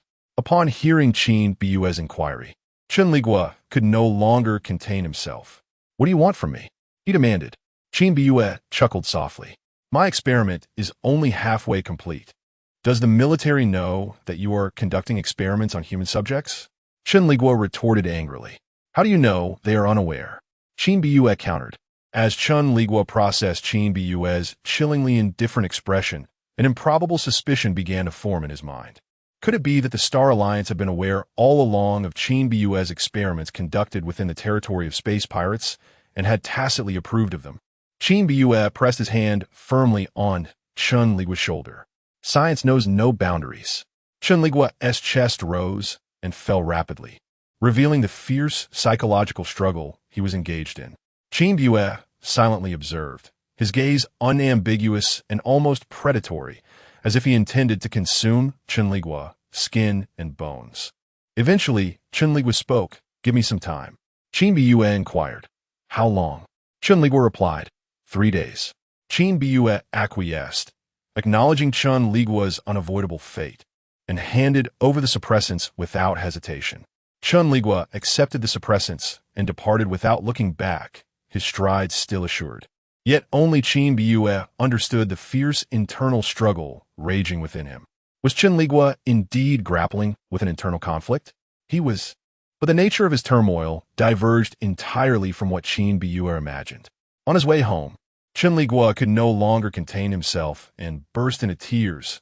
What a beast he is! I can't even get aroused, yet he still wants me. The system quipped. Aren't you responsive to steak? Chen Liguo exclaimed once more. But he is a lemon cucumber, not black pepper steak. The system lamented. What a pity. Hearing this insincere expression of regret, Chen Liguo felt engulfed by sorrow, as if the world had turned monochrome. Ruan Fei awaited Chen Liguo at home, observing his low-spirited entrance. She tentatively asked Lieutenant Liu, "Is something wrong?" Chen Liguo glanced at Ruan Fei, thinking to himself, "Why can't you be a man? If you were, we might manage to get by." Ruan Fei felt uneasy under Chen Liguo's gaze, forcing a laugh. "Lieutenant Liu?" Chen Liguo sighed softly. "It's nothing." He then handed the suppressants to Ruan Fei, who hurriedly retreated to her room to use them. As Chen Liguo inhaled the aroma of steak wafting through the house, his mood plummeted. He lay on the bed with a despondent expression, declaring, "I am finished." The system responded. Chen Liguo lamented, "I am aroused again." The system queried, "Isn't that a good thing for you?" Chen Liguo sighed deeply. "However, while I can become aroused by Ruan Fei's pheromones, her mere presence makes me weak." Ultimately, he still did not favor women. The system asked, "So are you hard or soft?" Chen Liguo replied, "Thus I am finished." With that statement, tears of despair streamed down his face, feeling that his life had been tragically miserable. The system found itself at a loss for words. Having realized that upon entering each new world, Chen Liguo's primary objective, aside from his tasks, was the pursuit of harmonious sexual relations. It was unclear how many years he had repressed himself in his previous world to arrive at this point. 3 fleeting days passed, and before Chen Liguo could proactively respond to Chen Liguo, the latter appeared at his door uninvited. Dressed in his exquisite military uniform, he came under the pretense of visiting Chen Liguo. While Chen Liguo lounged on the sofa, engrossed in a soap opera, he hastily switched to a news channel upon hearing a knock. Liu Yunqi, Chen Liguo greeted as he entered, "Good afternoon." Chen Liguo's body stiffened momentarily, and he murmured, "Come in." Chen Liguo nodded. Chen Liguo closed the door deftly after Chen Liguo entered. Chen Liguo walked directly to the sofa and sat down, exuding an ease that suggested this was his own home. He inquired, "Have you given it some thought?" Chen Liguo gritted his teeth and replied, "I can agree to your terms." Surprised by Chen Liguo's decisiveness, Chen Liguo responded, "Oh." Chen Liguo continued, "However, I have a condition." With curiosity, Chen Liguo asked, "What condition?" Chen Liguo stated, "You must delete those previous videos." Chen Liguo laughed and said, "That is impossible." Seeing his refusal so resolute, Chen Liguo felt a surge of anger. "Why?" Chen Liguo explained, "Because those are not mere explicit videos. They are part of an experiment." His gaze was particularly alluring as he uttered the word explicit. Were Chen Liguo an ordinary man, he might have succumbed to Chen Liguo's captivating look, but he was not an ordinary man. He was a man who remained unyielding. Thus, he maintained his composure and asked, "You've shown those videos to others?" Chen Liguo replied, "I would never do that." Chen Liguo finally relaxed, observing Chen Liguo's tense demeanor. Chen Liguo chuckled and stated, "Liu Yunqi, I am not negotiating with you." Chen Liguo responded, Chen Liguo clarified, "I am threatening you." Chen Liguo was taken aback. Chen Liguo commanded, "Come here." Chen Liguo stood at the door, hesitant, yet aware that he could not resist Chen Liguo. Reluctantly, he approached him. Though seated, Chen Liguo emanated an aura akin to a monarch issuing commands, saying, "Will you undress yourself, or shall I assist you?" Chen Liguo's breath faltered, seemingly infuriated. Chen Liguo continued, "The military permits such experiments. With my current authority, it would be quite simple to deal with a rear-guardless major general." Although young, Liu Yunqi had achieved the rank of major general. His foundation was still weak, rendering him no match for Chen Liguo. Chen Liguo closed his eyes and whispered, "Not here." Unmoved, Chen Liguo stated, "You have no power to choose." Chen Liguo's hand trembled slightly, yet he remained still. Chen Liguo glanced at his watch and remarked, "Ruan Fei finishes work at 6. It is now 3:21. You have 2.5 hours." Chen Liguo finally comprehended that Chen Liguo would not relent today. With a face marked by humiliation, he slowly removed his garments, revealing a beautifully sculpted body. Chen Liguo's gaze expressed admiration as he remarked, "Yunxi, you are truly beautiful." Chen Liguo clenched his teeth, seemingly striving to control his emotions. Without reservation, Chen Liguo extended his hand, beginning to savor the exquisite feast before him. Chen Liguo possessed a remarkably perfect physique, one that was absolutely unattainable in an Omega. It radiated the strength and beauty inherent to masculinity. Regardless of the elegantly contoured abdominal muscles, the alluring mermaid line, or the enticing curves of the posterior, all of these are to Chen Liguo's taste. He gazed at Chen Liguo as he undressed, an expression of infatuation beginning to emerge in his eyes. Chen Liguo lowered his head, focusing instead on his own little companion, urging himself to be strong and stand tall. Yet, his companion remained unresponsive, as silent as a stone submerged at the bottom of a river. Chen Liguo nearly succumbed to tears. Under normal circumstances, he would have reacted by now. "Come here," Chen Liguo commanded. Chen Liguo gradually approached him. Chen Liguo stood up and kissed him directly, the scent of lemon and cucumber pheromones intensifying to the point where Chen Liguo found his breath coming in shallow gasps. As Chen Liguo kissed him, causing his breath to falter, he remarked with a tone of amusement, "Do you know what your pheromone smells like?" Chen Liguo remained silent. "It smells like alcohol," Chen Liguo continued. In his mind, Chen Liguo thought, "Well, I am more expensive than you. Your scent is akin to that of a potato chip, the kind that costs $3.50 a bag. I want you right here. If you behave well, perhaps I can finish before Ruan Fei returns," Chen Liguo said. Chen Liguo's body tensed as if he were stone. Observing his demeanor, Chen Liguo chuckled, adding, "However, I must admit, I am quite eager to see how she reacts when she discovers you in my possession." Upon hearing this, Chen Liguo immediately thought of Yan Jingyi and recalled the box of jade artifacts left behind in the previous world. His thoughts raced with incredible speed, even conjuring an image of Yan Jingyi weeping over his lifeless body. "You are actually daydreaming at a time like this?" Chen Liguo remarked, pulling Chen Liguo back to reality. With a dark expression, he shoved Chen Liguo onto the sofa, coldly demanding, "Who are you thinking about?" "Ruan Fei." Secretly, Chen Liguo mused, "I was thinking about the previous world." Chen Liguo, clearly prepared, retrieved lubricant from his clothing and poured it over Chen Liguo's lower body, stating, "I want to see if you still have the energy to think about her after this." Chen Liguo gritted his teeth, his expression a mixture of humiliation and anger. However, such resistance quickly gave way to confusion, as the drug that Chen Liguo had administered was specially designed for alphas. Chen Liguo gazed at Chen Liguo with obsession, watching as Chen Liguo's once indifferent eyes softened, revealing a hint of vulnerability. His tightly sealed lips emitted faint, broken sobs, and his swollen mouth slightly parted, exposing a scarlet tongue and the reddened, swollen lips that Chen Liguo had caused. The desire to be tender battled with an urge for brutality within Chen Liguo, creating an internal conflict. Ultimately, the latter emotion prevailed. At first, Chen Liguo's mind was clear, but soon he became utterly bewildered. When Chen Liguo led him to the bathtub, he instinctively tried to escape.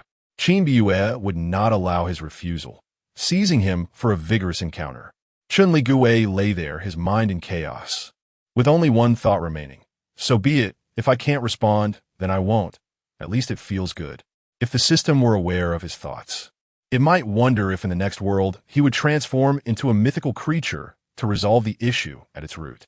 Though Chen Liguo yearned for Ruan Fei to witness Chen Liguo's state of possession, he ultimately maintained a sense of restraint, refraining from cornering Chen Liguo into a dire predicament.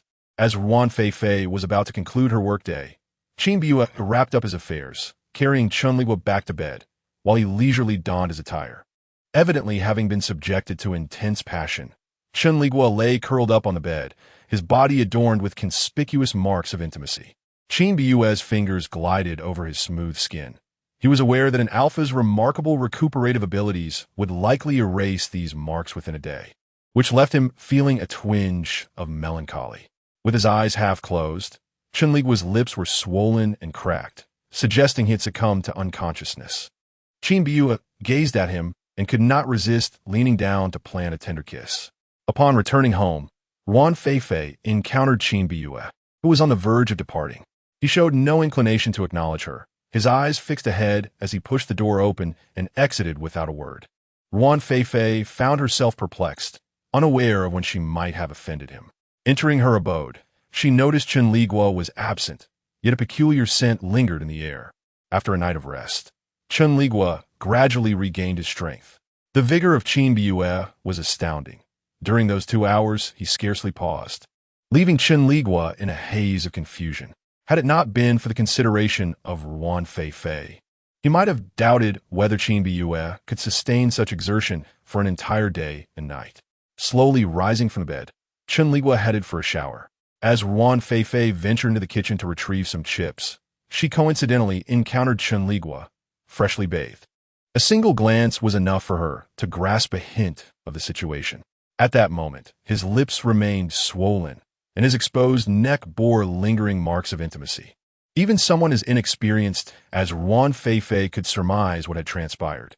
Noticing Ruan Feifei, Chen Liguo made no effort to greet her, instead opting to take a yogurt and sit at the dining table to indulge. Though curiosity piqued within Ruan Feifei, she felt too shy to inquire further.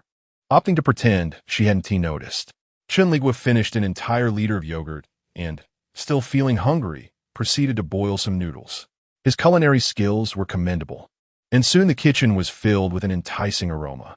When he emerged to fetch some condiments, he noticed Ruan Feifei gazing at him eagerly and kindly inquired, "Would you like some?" Ruan Feifei nodded vigorously. Observing her response, Chen Liguo prepared an additional serving.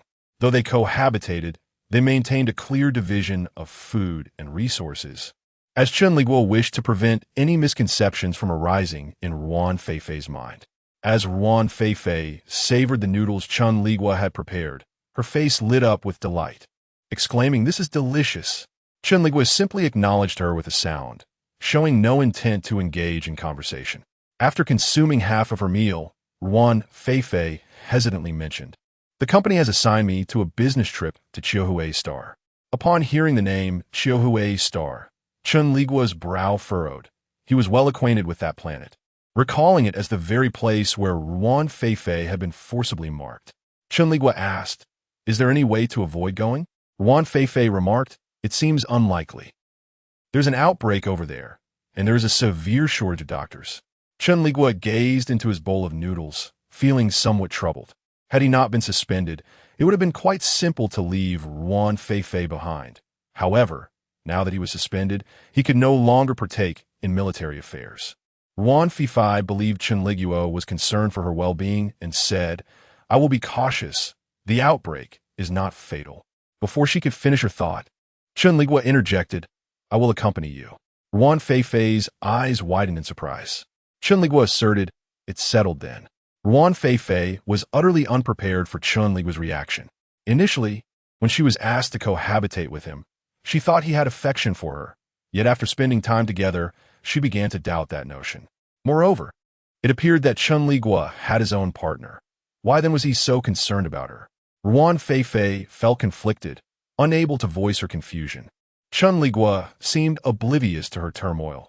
After finishing his meal, he returned directly to his room, leaving no opportunity for Ruan Feifei to refuse. Once in his room, Chen Liguo requested the system to pull up the information on the alpha who had forcibly marked Ruan Feifei.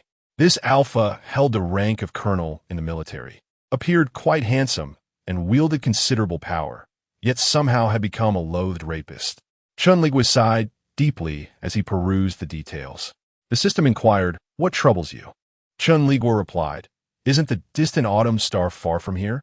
The system's eyelids fluttered, immediately guessing what Chen Liguo was about to say. As anticipated, Chen Liguo continued, "I wonder when I will see Ye again." From the initial emptiness to the subsequent fullness, and now to yeah. The system felt its nerves strengthening under Chen Liguo's relentless contemplation, and it no longer found the term unsettling. Chen Liguo mused, "Do you think he would be heartbroken if he knew I was leaving?" The system inexplicably felt a peculiar ache, a sensation that was both alarming and bewildering. For how could a system possess a head? Unaware of its distress, Chen Liguo continued to reflect on the events of the afternoon, stating, "The only flaw is that the larger one seems slightly abnormal." This puzzled Chen Liguo, as it appeared that whenever Qin Biyue was about to climax, a certain part of him would swell. At this moment, the innocent Chen Liguo remained unaware of the concept of a knot. Before long, Qin Biyue received Chen Liguo's application to accompany Ruan Feifei. After reviewing the request, his expression darkened, revealing an uncommon display of anger. The subordinates of Qin Biyue observed this shift with trepidation, fearing they might provoke their superior. Typically, he presented a friendly demeanor, but when enraged, he was more terrifying than a demon. Autumn Star, Qin Biyue's fingers curled around the application form, his expression twisted into a semblance of twisted tenderness. "Do you think you can escape?" If Chen Liguo were aware of what Qin Biyue was contemplating, he might have adopted a pose reminiscent of Shizi holding her heart, and gently replied, "Fated adversary, I have no intention of escaping." Fortunately, he remained oblivious to her thoughts, and thus, until his departure, he felt a profound sorrow over leaving Qin Biyue behind. "Farewell, my cherished planet, my beloved." Currently, Chen Liguo's daily existence revolves around the trifles of eating, sleeping, and detesting the system. The system, however, claims that Chen Liguo has indeed achieved remarkable success. He mused, "Do you think you will miss me?" The system responded with silence. Chen Liguo continued, I have already begun to think of him." The system remained silent once more. Before he could utter anything, a look of confusion crossed his face as he detected a familiar scent of lemon and cucumber, one he found impossible to ignore.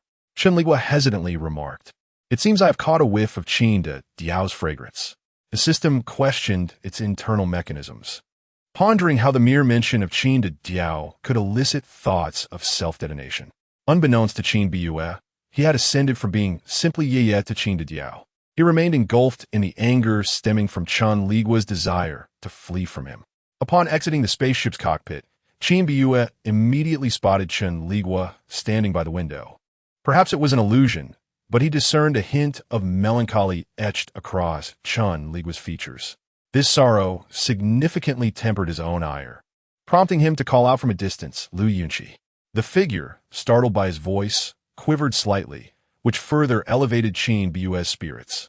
He approached and gently patted Chen Liguo's shoulder, saying, "What a coincidence." Chen Liguo turned, meeting the sight of Qin Biyue's beaming face. "Where are you headed?" Qin Biyue inquired. Chen Liguo pressed his lips together, appearing somewhat reluctant as he replied, "Autumn Star." "Oh." Qin Biyue feigned surprise. "I happen to be going to Autumn Star as well." Chen Liguo's body stiffened, clearly startled by Qin Biyue's assertion. Noticing the blush creeping up his ears, Qin Biyue leaned closer and whispered, "Did you think you could escape?" Chen Liguo gritted his teeth, retorting, "Get away from me." Qin Biyue chuckled blissfully, boldly pinching Chen Liguo's earlobe. "I shall take my leave now. We'll have a proper conversation once we reach Autumn Star." Understanding the importance of restraint, Qin Biyue did not wish to push Chen Liguo to the brink of collapse. As he turned away, he was unsurprised to find Ruan Feifei staring at him in bewilderment. Qin Biyue flashed her a gentlemanly smile and silently mouthed, "He is mine." Ruan Feifei's eyes widened in panic. If she was not mistaken, Qin Biyue was also an alpha. Could two alphas truly be together? In an instant, her mind spiraled into chaos. Chen Liguo remained tense, silent after Qin Biyue's departure. Ruan Feifei quickly sensed something amiss, for Chen Liguo's gaze was filled with humiliation and fury, devoid of any trace of affection. Could it be that Chen Liguo had been coerced? Ruan Feifei entertained such a notion, yet she deemed it improbable. How could an alpha be coerced by another alpha? In any case, throughout the 5-day journey, Ruan Feifei's thoughts were engulfed in a state of extreme disarray. On the first day of the Autumn Star, Chen Liguo extended an invitation to Chen Liguo for dinner, specifically requesting him to bring Ruan Feifei along. Chen Liguo instinctively attempted to decline, but was met with Chen Liguo's gaze, eyes that appeared to smile, yet lacked any warmth. Chen Liguo instructed, "Do not be late." Chen Liguo could only respond with a subdued acknowledgement. At that moment, even Ruan Feifei, usually oblivious, sensed Chen Liguo's reluctance. However, she dare not inquire, remaining obediently by his side. Before leaving, Chen Liguo cast a glance at her that seemed to oscillate between a smile and something more sinister. Ruan Feifei felt a chill run down her spine, akin to being watched by a serpent. Chen Liguo's eyes reflected a weariness, and noticing Ruan Feifei's unease, he reassured her, "Do not fear, he will not harm you." Ruan Feifei nearly blurted out, "What will he do to you then?" Thankfully, her rationality prevailed, preventing her from voicing the question. The dinner was to be held at a renowned restaurant in Autumn Star. As Chen Liguo led Ruan Feifei inside, Chen Liguo was already seated. He gestured for Chen Liguo to take the seat beside him, yet Ruan Feifei found herself placed opposite them. The arrangement felt peculiar. Chen Liguo contemplated refusing, but with Chen Liguo already pulling out the chair, he had no choice but to sit down. "Let the dishes be served," Chen Liguo commanded gently. Chen Liguo pressed his lips into a thin line, appearing to suppress a great deal of emotion. This expression evoked certain memories in Chen Liguo, prompting a subtle smile as he inquired, "You are Ruan Feifei, correct?" Ruan Feifei, taken aback, nodded in affirmation. "I am an old friend of Lu Yunqi," Chen Liguo stated nonchalantly, having known him for many years. Ruan Feifei responded with an "O." Chen Liguo continued, "Yunqi is admirable in every aspect, save for his excessive shyness." One hand rested on the table while the other, slipping beneath the tablecloth, gently grasped Chen Liguo's thigh. Chen Liguo swiftly seized his hand, evidently on the brink of anger. Chen Liguo, sensing the tension, withdrew his hand and continued, "Are you considering marrying Yunqi?" Ruan Feifei was taken aback by this sudden inquiry, stammering, "I and Major Lu are merely friends." Chen Liguo responded, "Oh." Ruan Feifei clarified, "Yes, Major Lu has been assisting me." Her voice grew softer. Chen Liguo pressed on, "What kind of assistance?" Ruan Feifei hesitated, falling silent. Chen Liguo's tone was neither warm nor cold as he probed. "Helping you conceal your Omega identity?" Ruan Feifei's eyes widened in alarm. She had not anticipated that Chen Liguo was aware of her true nature. "Enough!" Chen Liguo exclaimed angrily. "Chen Liguo, what do you truly want?" Chen Liguo, maintaining a stoic expression, replied, "Are you upset?" Chen Liguo's fists clenched, visibly striving to control his emotions as he retorted, "Chen Liguo, that is enough." Chen Liguo's expression remained impassive. "Oh?" Ruan Feifei believed that the two were arguing due to her presence, and hastily urged, "Major Lu, I am fine." Silence. Chen Liguo coldly retorted, "Lu Yunqi, on what grounds do you speak to me in such a manner?" Chen Liguo forcefully slammed his palm onto the table, uttering not a single word, and rose to leave. However, before he could take more than 2 steps, Chen Liguo's icy voice rang out, "Step outside, and I assure you, you will regret it." Chen Liguo halted in his tracks. "Come back," Chen Liguo commanded. After what seemed like an eternity of internal deliberation, Chen Liguo ultimately returned to his seat. Fortunately, at that moment, the dishes were served, alleviating the awkward tension among the three. "Let us eat," Chen Liguo declared. Chen Liguo discovered that the dishes were all unfamiliar to him. Though he yearned to indulge heartily, he could only feign disinterest due to his persona. Ruan Feifei felt an overwhelming urge to shrink into herself, wishing to diminish her presence. Despite her usual obliviousness, she sensed that the relationship between the two was anything but ordinary. Chen Liguo remained unperturbed, and he and Chen Liguo refrained from conversing until the meal was nearly concluded. He then stated, "Ruan Feifei, you may leave first. I have some matters to discuss with Yunqi." Ruan Feifei cast a hesitant glance at Chen Liguo. He softly urged, "Go ahead." Biting her lip, Ruan Feifei wished fervently that she were also an alpha, capable of assisting Chen Liguo. Yet deep down, she recognized her own frailty as an omega, convinced that remaining there would only hinder Chen Liguo rather than help him. Reluctantly, Ruan Fei chose to depart. After her exit, Chen Liguo bluntly declared, "Lu Yunxi, I intend to take you."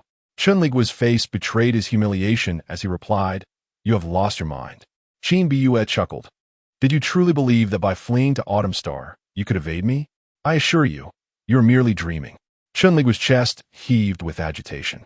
Having made a statement, Chen Liguo turned to leave, tossing a set of keys before Chen Liguo. "Of course, I am a democratic individual. I grant you the power of choice as well."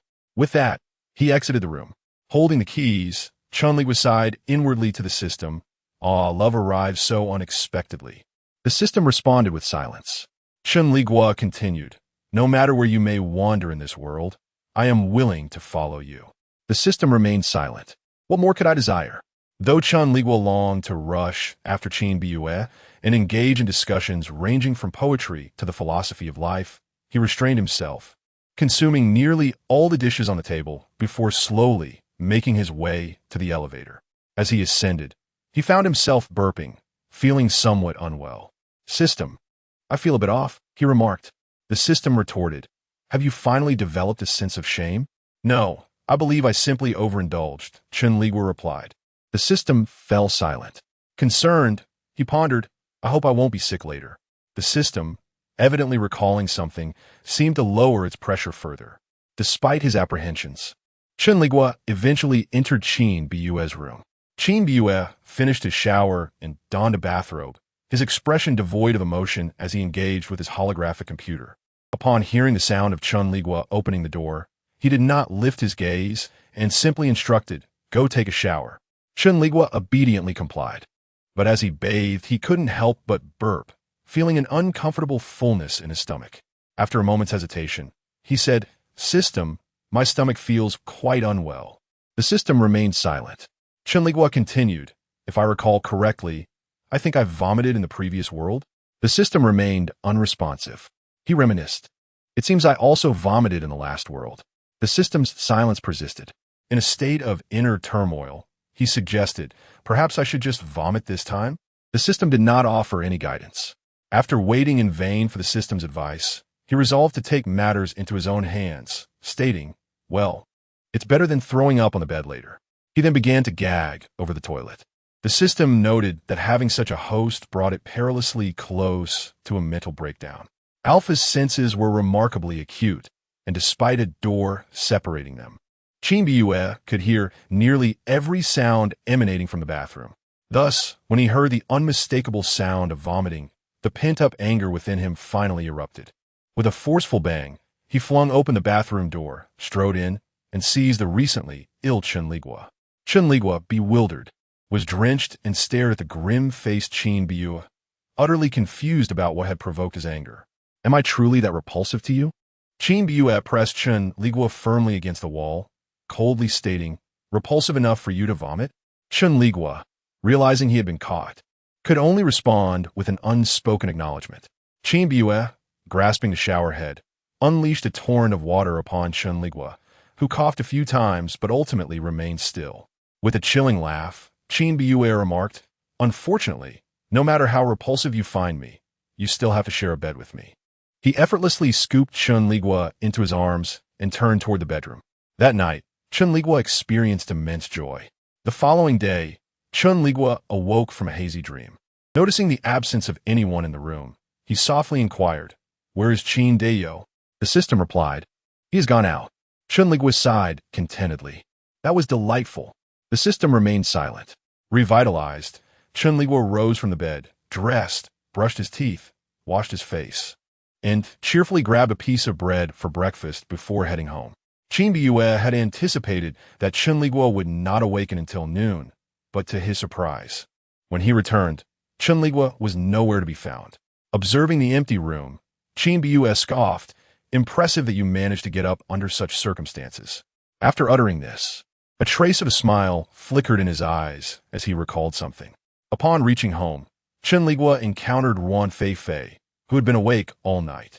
Seeing Chen Liguo return brought her a sigh of relief, but upon noticing the evident marks on his body, her heart sank once more. She yearned to ask numerous questions, yet hesitated, fearing that her inquiries would render Chen Liguo exceedingly uncomfortable. After much contemplation, she refrained from speaking her mind and merely inquired if he wished to have breakfast. Chen Liguo declined, stating that he had already eaten. Ruan Feifei pressed her lips together thoughtfully. Chen Liguo then remarked, "Aren't you supposed to report to the military? Why are you still here?" Ruan Feifei hesitantly replied, "I was worried about you." Chen Liguo nearly succumbed to the urge to reach out and pat the girl's head, sighing, "I'm fine. You should go." Ruan Feifei hesitated. Words caught in her throat. Suddenly, Chen Liguo recalled something and said, "From now on, let me know when you finish work and I'll come pick you up." If memory served him correctly, Ruan Feifei had been marked on her way home from work. Ruan Feifei, bewildered, asked, "Why would you come pick me up?" Chen Liguo replied, "It's not safe here." At his words, Ruan Feifei's expression darkened, as if recalling something troubling. She gazed deeply at Chen Liguo, chose not to speak further, and left the room. Chen Liguo settled back on the sofa and resumed watching a soap opera. By afternoon, he went to collect Ruan Feifei from work. They shared a casual meal, and upon noticing a newly released film, Ruan Feifei inquired if Chen Liguo wished to see it. Just as he was about to agree, a wave of discomfort washed over him, prompting him to furrow his brow and ultimately decline her suggestion. They returned home early. Once home, Chen Liguo hurried to the bathroom in his bedroom. As he removed his trousers, panic ensued. "System, what is wrong with my rear end? Why is it so itchy?" The system replied, "Apologies, but I cannot see anything through the current visual distortion." Tears welled in Chen Liguo's eyes. The system had not informed him about the heat cycle, leaving him bewildered and concerned about a potential bodily affliction. "Could be hemorrhoids?" he exclaimed. The system fell into a perplexed silence. Chen Liguo sobbed, "I was wrong. I will take better care of my health." After a moment of contemplation, the system suggested, "You should ask that Qin about it." Feeling bashful, Chen Liguo hesitated. "What if it is hemorrhoids?" "How embarrassing." The system retorted, "Better to be embarrassed than to suffer in silence." Although shy, Chen Liguo trusted his system implicitly. If it advised him to consult Qin Biyue, there must be a sound rationale. After much internal conflict, he finally messaged Qin Biyue, "What have you done to me?" Qin Biyue responded swiftly, stating, "Naturally, I am continuing the transformation we had previously begun."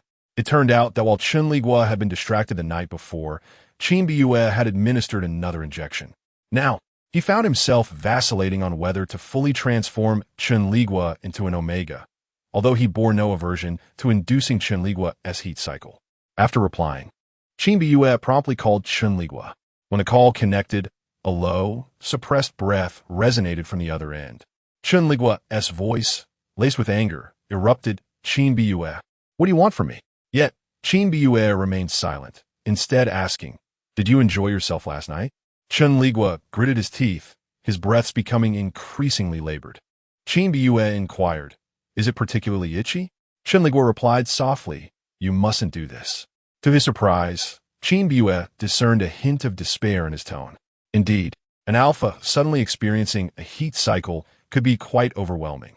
Thus, Qin Biyue decided against further provoking Chen Liguo, allowing his adorable companion some time to gather himself. "Come now, try using your fingers," Qin Biyue suggested. "Get lost." Chen Liguo retorted through clenched teeth, "I could kill you." Upon hearing the murderous intent in Chen Liguo's voice, Qin Biyue recognized his seriousness, yet chuckled softly, saying, "Come on then, use your body to do it." Chen Liguo pounded the wall in frustration. "What do you want from me?" "Why me?" Qin Biyue confessed, "Because I've liked you for a long time." Chen Liguo emitted a faint grunt, which unexpectedly elicited a reaction from Qin Biyue. He sighed, pondering whether his fascination with an alpha was a blessing or a curse. Qin Biyue continued to entice him. "Of course, if you're unwilling to do it yourself, you can come to me. I would be more than happy to help." A string of expletives came through the communicator, and Qin Biyue could tell that Chen Liguo was genuinely furious. "Darling, I'm coming to see you," Chen Liguo shouted. "Get lost." Chen Liguo bellowed before abruptly disconnecting the call. Unfazed by Chen Liguo's rejection, Qin Biyue hummed a cheerful tune as he fetched his coat, clearly intent on going out. Chen Liguo felt on the brink of madness, utterly perplexed by what Qin Biyue had done to him. It could not possibly bode well. Though he had attempted to resolve his discomfort with his fingers, it only intensified his distress. Qin Dazhong, you beast! Have I not been good enough to you for you to treat me this way? Meanwhile, the system, due to protective measures, had descended into complete chaos, leaving Chen Liguo's situation unknown. Even if it were aware, it would likely mock him, declaring he deserved it. At home, Ruan Feifei sensed something amiss with Chen Liguo, detecting a peculiar pheromone. She could not determine whether it belonged to an omega or an alpha, but she was certain it was emanating incessantly from Chen Liguo's bedroom. Lieutenant Liu? Lieutenant Liu? Ruan Feifei called tentatively at the door. Chen Liguo's voice emerged from within, tinged with restraint. Don't come in. Ruan Feifei, concerned, asked, Is something wrong? I'm fine, Chen Liguo replied. Although Ruan Feifei felt anxious, there was little she could do. After being rebuffed by Chen Liguo, she remained by the door, fearing for his well-being. Just as her worry peaked, Qin Biyue arrived, without uttering a word. He pushed open the door to Chen Liguo's room and locked it behind him. As Ruan Feifei opened the door for Qin Biyue, her face was a picture of panic. Yet, confronted by Qin Biyue's icy demeanor, she found herself unable to utter a word of refusal. This exemplifies the stark disparity between an omega and an alpha. One is a leader, while the other merely an appendage. Their positions, dictated by biology, had already been established. Upon entering the room, Qin Biyue discovered Chen Liguo cocooned in blankets. Approaching him, she swiftly threw aside the covers, and the potent scent of his pheromones engulfed her. Chen Liguo's face flushed crimson, his eyes reflecting a sense of impending collapse as he uttered, No. Qin Biyue smiled at him, and he replied, Fine, if you say no, then I shall not proceed. Chen Liguo discerned Qin Biyue's intentions. She sought his submission, desired him to plead for her. He seemed but a step away from breaking down. Despair etched across his face as he gazed at Qin Biyue, tremblingly asking, Why? With a calm demeanor, Qin Biyue responded, Because I adore you. Chen Liguo's throat tightened, a quavering moan escaping his lips as he struggled to maintain control over his body, even yearning for Qin Biyue's encroachment. Speak, darling. What do you wish for? Qin Biyue inquired. With a hazy gaze, Chen Liguo could no longer suppress his body's longing and confessed, I want you. Once everything had concluded, Chen Liguo lit a cigarette, lying beside the slumbering Qin Biyue. In the swirling smoke, he regarded the system with a weary expression, saying, He has worked hard. I am quite satisfied. The system responded with silence. Thanks to technology, humanity progresses, Chen Liguo remarked. The system, almost wistfully, interjected, Do you remember Ruan Feifei? Instantly, Chen Liguo sat upright, exclaiming, What happened to Feifei? The system warned, If you do not hurry, she shall be in peril. Without delay, Chen Liguo began to dress, grabbing his keys in preparation to leave. Before departing, he cast a lingering glance at the still sleeping Qin Biyue, feeling a surge of emotion as he thought, Sleep well. My darling, I shall return soon. As an omega, Ruan Feifei had been taught from a young age to seek out a compatible alpha to form a family and reproduce. However, this education did not mold her into the conventional omega. Rather, she found herself averse to the notion of motherhood and began to despise her identity as an omega. Why was she condemned to a life of marriage and childbearing when she excelled in various fields, surpassing many alphas? This conviction propelled Ruan Feifei to undertake actions unimaginable for other omegas. She utilized suppressants to masquerade as a beta, infiltrating the military and even the front lines. Her innate talent in medicine allowed her to thrive in her work, equaling her peers. This reality only solidified her resolve to reject the role of an omega. Yet, the physiological constraints seemed to mock Ruan Feifei's naivety. As her heat approached, the suppressants lost their efficacy, plunging her into a state of despair. In the midst of misfortune, there lay a silver lining. She had taken leave from the military early and was hurrying home alone. However, the omega, pheromones emanating from Ruan Feifei, continuously drew the attention of the surrounding alphas. This potent scent was enough to drive other alphas to the brink of madness. And Ruan Feifei could distinctly feel the piercing gazes directed at her. Such sensations filled her with a profound sense of despair, as if she were a hapless herbivore racing through the territory of predators, aware that a mere misstep could lead to her being torn apart.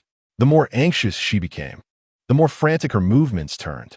Suddenly, she stumbled and fell to the ground, scraping her palm and drawing forth a stream of crimson blood. This blood seemed to serve as a starting signal on a racetrack, causing one particular alpha who had been following her to lose all semblance of control. Ruan Feifei let out a shriek as she was hoisted off the ground, her world spinning. The alpha carrying her exuded a fiercely aggressive pheromone, holding her tightly despite her desperate struggles to escape his grasp. "Stop!"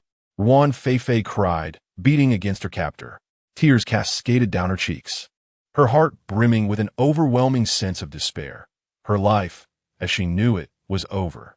She wept, her mind clouded by the dual torment of physical and psychological factors, unable to fathom the fate that awaited her should she be marked. The alpha who had seized her showed no signs of compassion in the face of her tears, taking her directly to a secluded corner. Ruan Feifei's body gradually grew limp, devoid of strength, resembling a ragged doll being carried away. She knew it was all over. "Feifei, Feifei," a deep and familiar voice called out, though Ruan Feifei's consciousness was hazy and unable to comprehend. She felt gentle hands wiping away her tears with tender care. "Feifei, are you all right?" The suppressants re-entered her system, alleviating the torment of her estrus, and Ruan Feifei slowly began to awaken from her stupor. Her eyes eventually focused, revealing the scene before her. The alpha who had abducted her was now bound with ropes nearby, while Lu Yunqi, who should have been at home, looked on with concern. Unable to contain herself any longer, Ruan Feifei launched herself into Chen Liguo's embrace, clinging to him as though he were her last lifeline. "Help me. I don't want to be an Omega anymore," she implored. Chen Liguo gently patted her back, soothing her distress. Ruan Feifei sobbed, "I'm so scared. Yunqi, I'm so scared." "It's all right. It's all right," Chen Liguo reassured her, stroking her hair. "I'm here." With tear-filled eyes, Ruan Feifei gazed at Chen Liguo, her tightly wound nerves and body finally relaxing as she drifted into sleep in his arms. Chen Liguo held Ruan Feifei close, preparing to return home. The alpha, bound by him, wore an expression of pure fury, emitting muffled sounds of distress. Chen Liguo glanced at him and remarked, "If you wish to pursue someone, you must do so earnestly, you know." The man remained silent. Chen Liguo added, "Someone like you would be castrated in our territory." The man continued to be silent. Chen Liguo said, "Brother, I've called the police. Take care of yourself." Before departing, he did not untie the ropes binding the man. The man whimpered softly. After picking up Ruan Feifei, Chen Liguo hurried home. The pheromones emanating from her were akin to pollen, enticing every passing bee and insect left outdoors. She would have been devoured in no time. Upon arriving home, Chen Liguo was about to open the door when he noticed it ajar. He paused, his first thought being that Ruan Feifei had forgotten to close it when she left. As he stepped inside, he heard Qin Bue's indifferent voice. "Where have you been?" Chen Liguo tensed, nearly dropping Ruan Feifei in his arms. Qin Bue's demeanor resembled that of a husband who had discovered his wife on a date with a neighbor. Casting a cold glance at Ruan Feifei nestled in Chen Liguo's embrace, he inquired, "Is it for her?" Chen Liguo remained silent, directly carrying the still-crying Ruan Feifei back to the bedroom. Qin Bue's gaze was icy. He observed Chen Liguo's actions, and though he said nothing, his displeasure was palpable. Chen Liguo laid Ruan Feifei on the bed, intending to leave, but she grasped his arm tightly, her eyes glistening with tears, appearing utterly pitiable as she pleaded, "Don't go." Feeling the weight of Qin Bue's stare, Chen Liguo broke into a cold sweat. Ruan Feifei trembled, saying, "I'm so scared." Chen Liguo sighed, brushing her forehead gently, assuring her, "There's no need to fear. I am here." Ruan Feifei softly acknowledged him. At that moment, a sarcastic snort echoed from the doorway as Qin Bue sneered, "So you truly care for her?" Chen Liguo remained silent. Qin Bue continued, "It makes sense. As an alpha, it's normal to have affection for an omega." Through gritted teeth, Chen Liguo retorted, "Be quiet." This only provoked Qin Bue further. He coldly replied, "Be quiet? Lu Yunqi, what right do you have to tell me to be quiet?" Wishing to shield Ruan Feifei from unnecessary words, Chen Liguo noticed that she was drowsily drifting off, and he gently released his hold. She sighed softly, ultimately succumbing to sleep. Chen Liguo rose and moved to the door, stating, "Let us discuss this outside." Qin Biyue cast one last indifferent glance at Ruan Feifei and, surprisingly, did not press Chen Liguo further, agreeing to his proposal. Once outside, Qin Biyue's first question was, "Do you have feelings for her?" Chen Liguo sat on the couch, as still as a statue, replying, "I only see her as a sister." Qin Biyue asked, "Oh." Chen Liguo added, "Besides, whether I like her or not is none of your concern." Qin Biyue remarked softly, "You are my most satisfactory specimen, naturally connected to me." Logically, Chen Liguo should have felt anger upon hearing these words, yet he merely pressed his lips together, revealing a slightly tense expression. Observing his face, Qin Biyue inexplicably felt a pang of sympathy, but he swiftly quelled this unwarranted emotion and stated, "Lu Yunxi, you belong to me." Chen Liguo slowly raised his gaze, locking eyes with Qin Biyue, and proposed, "Let's make a deal." Qin Biyue was taken aback by Chen Liguo's sudden suggestion for a transaction. Intrigued, he inquired, "What kind of deal?" Chen Liguo replied, "I will be your experiment." Qin Biyue's pupils constricted slightly. Chen Liguo continued, "You will transform Ruan Feifei into an alpha." Upon hearing this, an intense surge of wrath surged within Qin Biyue, his voice cold as ice. "Do you comprehend the gravity of your words?" Chen Liguo's expression remained calm, as if discussing matters unrelated to himself. "I am fully aware." In a fit of rage, Qin Biyue smashed his fist against the glass coffee table, shattering it to pieces, and declared, "Lu Yunxi, you are quite exceptional." Chen Liguo lowered his gaze slightly, seemingly reluctant to meet Qin Biyue's eyes. Qin Biyue nodded, a sardonic smile gracing his lips. "Of course, why not? Lu Yunxi, if this is your request, why should I refuse?" Chen Liguo appeared to breathe a sigh of relief. Qin Biyue turned his head towards the bedroom, asking, "Does she know how much you have sacrificed for her?" Chen Liguo responded coldly, "She does not need to know." Qin Biyue nodded, "As you wish." With that, he departed, his expression indicating he was seething with anger. Chen Liguo watched as Qin Biyue left, only relaxing his body once the door had slammed shut. Thus, an agreement was reached between the two. Ruan Feifei had an unusually long slumber. Even in her dreams, she could not find peace. Her mind filled with chaotic images that left her feeling utterly bewildered and terrified. Yet, deep within her consciousness, she faintly heard a gentle voice comforting her, preventing her from succumbing to complete mental collapse and enabling her to endure. Ruan Feifei felt the warmth of that embrace, the voice soft and soothing, allowing her taut nerves to finally relax, free from nightmares. Chen Liguo soothed Ruan Feifei as one would child, acknowledging that the trauma she had experienced was significant and that it would take a long time for her to recover. After calming Ruan Feifei, Chen Liguo prepared a solitary dinner with the remaining steak from the refrigerator, accompanied by black pepper sauce. Lost in thought while eating, he was somewhat distracted. It was only after finishing the entire steak that he seemed to have completed some mental preparation and seriously asked the system, "Does transforming into an omega truly not require the removal of?" The system responded with a cold chuckle, "It's useless anyway. What is the difference if it's cut?" Chen Liguo replied, "That is a valid point, difficult to refute. Nevertheless, I cannot reconcile this matter in my mind." The system responded with unexpected eagerness, causing Chen Liguo to blush. "Isn't it? Because I'm worried about Feifei?"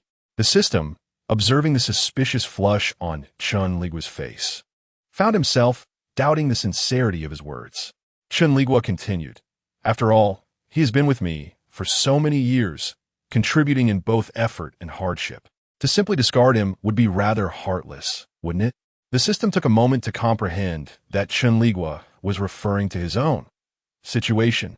In a distorted voice, he retorted, "Ask Qin Biyue yourself. I have no idea."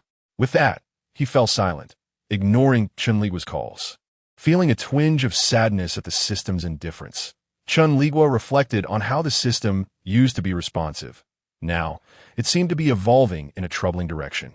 Meanwhile, Ruan Feifei awoke to a bright day, her mind hazily recalling the events of the previous day. Her face, which had regained some color, turned deathly pale once more. Slowly rising from her bed, she opened the bedroom door and found Chen Liguo seated in the living room. As he slept on the sofa, golden sunlight bathed his face, casting dappled shadows that softened his usual cold demeanor. In that moment, he appeared remarkably serene, almost like an angel descended from the heavens. Wan Feifei's eyes flickered, and she softly called out, "Major Lu." Chen Liguo awakened abruptly, his eyes still clouded with confusion as he struggled to fully grasp the situation. "You're awake," he stated. Wan Feifei responded with a quiet affirmation. Then, recalling something, she shyly added, "Thank you for yesterday." Chen Liguo inquired, "Do you feel better now?" She nodded, hesitating for a moment before asking, "What about that person from yesterday?" It was only then that Chen Liguo remembered the alpha he had bound, initially planning to check on him today, only to have fallen asleep instead. "He's tied up," Chen Liguo replied. "Once he calms down, he should be able to free himself." Wan Feifei's eyes widened, seemingly startled by his words. Chen Liguo, however, was more focused on a pressing question for her. "Feifei," he called gently. She responded softly. Then, he posed a question that would alter the course of Wan Feifei's life. "Do you wish to become an alpha?" Many years later, she would vividly remember the careful way Chen Liguo asked this question, recalling the tenderness in his gaze. Yet, she was filled with self-loathing for her past, recognizing only his concern while overlooking his restraint and determination. Believing she had misheard, she questioned, "What did you say?" Chen Liguo repeated, with utmost seriousness, "Do you wish to become an alpha?" It struck her as a ridiculous question, prompting a bitter smile. "My greatest dream is to become an alpha," she confessed. Chen Liguo understood her sentiment all too well. "But I also know," she continued, "that it is impossible. From the moment of her birth, it was destined that she would forever remain an Omega." "Yet," Chen Liguo declared, "I know someone." Wan Feifei remained bewildered. Chen Liguo continued, "He can transform an Omega into an Alpha." In an instant, Wan Feifei's eyes sparkled with hope as she tremulously confirmed, "From Omega to Alpha? Is that truly possible?" "Indeed, it was." Chen Liguo spoke with a calm demeanor, clearly unwilling to disclose the sacrifices he would endure for this revelation. Wan Feifei shook her head, insisting it was impossible. Yet her expression betrayed her fervent desire. Chen Liguo recognized her yearning at once. "Trust me," he urged, and she did, convinced that Chen Liguo would not deceive her. With a sigh, he added, "However, becoming an alpha comes at a cost. You will never bear your own children." Yet, her excitement remained undiminished. Chen Liguo gently patted her head and stated, "Feifei, I will give you 3 days to contemplate this, if you will." She longed to exclaim that she needed no time to decide, as she was eager to become an alpha immediately. However, faced with the slightly melancholic expression of the man before her, she ultimately refrained from uttering her refusal, instead replying, "All right, I will think it over." Yet, Chen Liguo knew she had already made her choice. The 3 days were not only allotted to Wan Feifei, but also to Chen Liguo. Though he wished to consult Qin Biyue to ascertain whether his little brother could indeed remain, his lingering sense of shame held him back. While Chen Liguo and Wan Feifei were ensnared in a sweet torment, Qin Biyue was genuinely suffering. He had not anticipated that Chen Liguo would be willing to transform from an alpha to an omega for Wan Feifei. To Qin Biyue, the prospect of becoming an omega was a fate worse than death. Yet, Chen Liguo chose a fate more terrifying than death for Wan Feifei. What could this possibly signify? That Wan Feifei mattered more to him than his own life? The thought darkened Qin Biyue's mood considerably, especially upon learning that Chen Liguo needed 3 days to deliberate. During these 3 days, Qin Biyue even entertained the absurd notion that it would be preferable if Chen Liguo rejected him. This thought struck him as ridiculous. He had always wished to mold Chen Liguo into his ideal, yet when the moment arrived, he found himself gripped by fear. For the 3 of them, those 3 days stretched on interminably. Wan Feifei was eager to waste not a single moment, while Qin Biyue yearned for Chen Liguo's refusal, and Chen Liguo was preoccupied with concern for his little brother. Coincidentally, throughout these 3 days, their sleep amounted to mere hours. Both Wan Feifei and Chen Liguo were tormented by a tumult of thoughts, unable to find rest, while Chen Liguo was in a state of frustration, unable to find relief, attempting to distract himself. The system was on the verge of collapse. What do you intend to do? Chen Liguo replied, what if it works? I want to see if it's still feasible before I make the leap. The system retorted, it won't work. Can you please calm down? Chen Liguo, can this matter settle down? It is far more terrifying than an amputation. System, if it won't be cut, then stop it. Chen Liguo, is that true? Don't deceive me. System, I wouldn't deceive you. Chen Liguo, oh, then I shall sleep. With that, he closed his eyes. Just as the system exhaled in relief, it heard Chen Liguo murmur, why didn't you say it earlier if it wouldn't be cut? System, Chen Liguo, I was almost at my limit. The system gritted its teeth. I told you before. You simply don't remember. Chen Liguo scratched his head, vaguely recalling something. He replied, I think I might have a faint impression of it. The system waited for a considerable time, but received no further words from Chen Liguo, only to discover that he had fallen asleep just like that. System, he has lost his mind. 3 days later, the three met at Chen Liguo's home. The atmosphere among them was somewhat peculiar. Chen Liguo wore a grim expression. Wan Feifei appeared excited, and Chen Liguo was full of vigor. Chen Liguo spoke first, asking, have you made your decision? Chen Liguo responded affirmatively. Wan Feifei sensed an odd tension between the two, but was too elated by the prospect of becoming an alpha to delve deeper. Chen Liguo glanced at Wan Feifei and instantly ascertained that Chen Liguo had not disclosed his own circumstances to her. Otherwise, her face would not bear only excitement. He stated, if you have made your decision, then sign it. He produced a document from a folder and placed it before Wan Feifei. As Wan Feifei examined the document, she realized it was a confidentiality agreement, essentially stating that her surgery was to remain undisclosed to others. Following the operation the previous night, Wan Feifei would assume a new identity, an alpha identity. This meant that by signing this agreement, she would cease to be Wan Feifei. Taken aback by the existence of such a document, she hesitated momentarily. Chen Liguo coldly remarked, if you lack even this level of awareness, what right do you have to aspire to be an alpha? Chen Liguo hesitated, wanting to speak, but ultimately refrained from advising Wan Feifei, gently stating, whatever choice you make, I will support you. Wan Feifei looked at Chen Liguo and asked, Major Liu, why are you being so kind to me?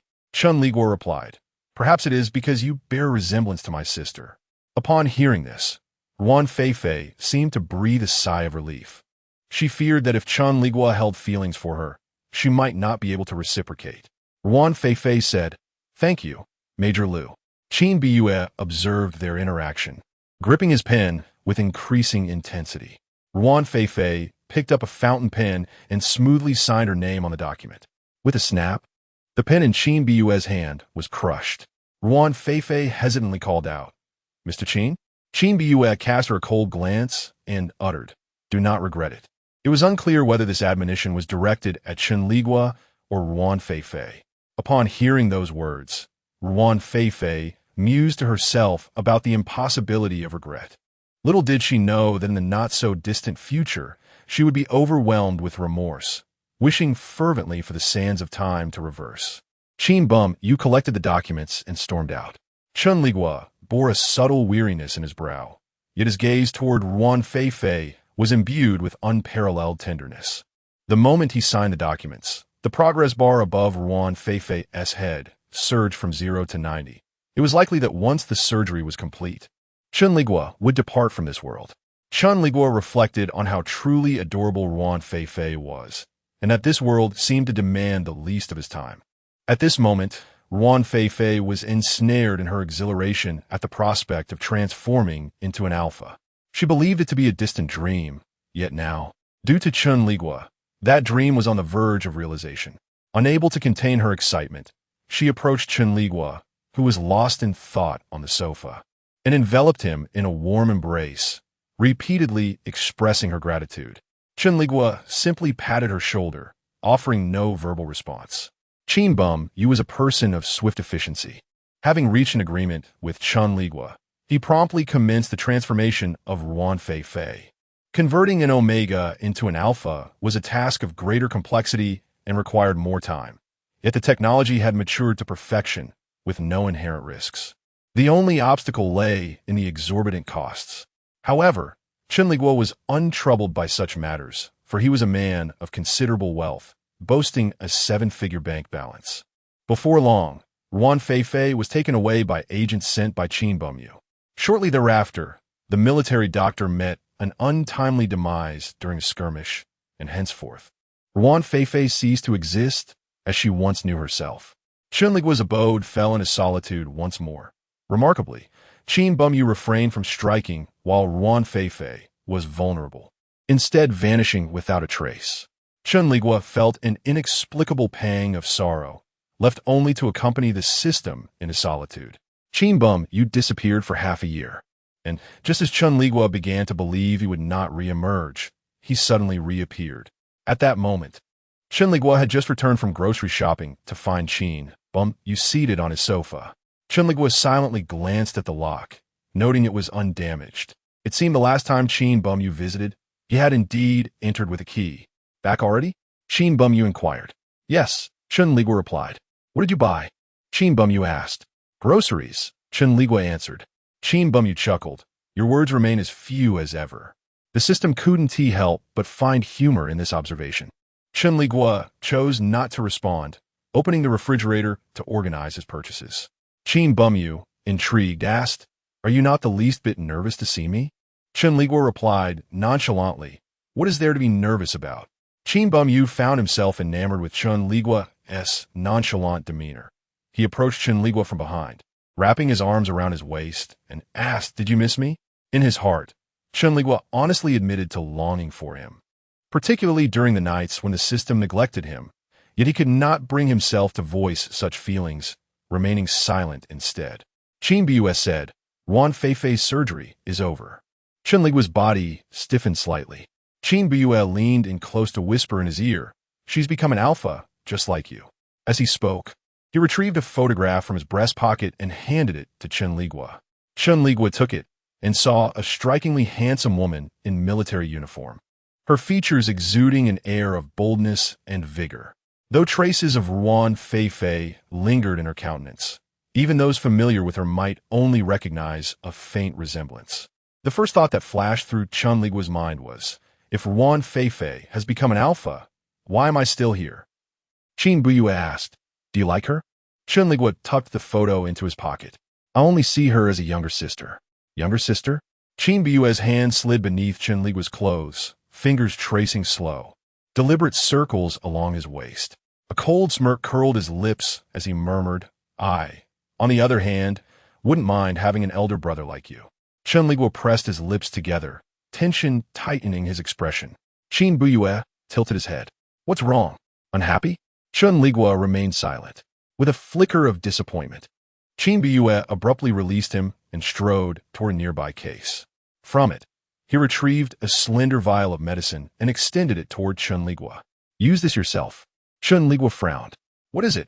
Qin Bumyu's smirk turned icy. Have you already forgotten the terms of our agreement? A faint flush crept up Chen Liguo's ears as realization dawned. His fingers trembled slightly as he accepted the vial. How do I use it? He asked. Qin Bumyu's smile darkened with malice. Apply it there. Clenching his jaw, Chen Liguo turned toward the bathroom, only for Qin Bumyu to seize his wrist. Right here, he commanded. I want to watch. You. Chen Liguo stiffened in protest. Qin Bumyu arched a brow. Or do you no longer remember your promise? Humiliation burned in Chen Liguo's eyes, but in the end, he yielded. Slowly, he undid his trousers. Qin Bumyu observed him with an air of detached amusement, though the tint in his own clothing betrayed his composure. In contrast, Chen Liguo remained outwardly calm. Half a year of abstinence had left him numb to such provocations. Yet Qin Bumyu's gaze lingered with unmistakable satisfaction, admiring the curve of Chen Liguo's waist, the lean strength of his legs, the heat of his most intimate flesh. The sight of Chen Liguo's shame only stoked his hunger. Faster, Qin Bumyu rasped, voice thick with desire. Chen Liguo's breath hitched, his sun-kissed skin flushing with an incriminating warmth. Unable to restrain himself any longer, Chen Liguo dragged him onto the sofa and pinned him down. They did not finish until the following night. Exhausted, Chen Liguo curled around Chen Liguo, sinking into deep, contented slumber. Lying still, Chen Liguo savored the lingering sensations before murmuring to the system.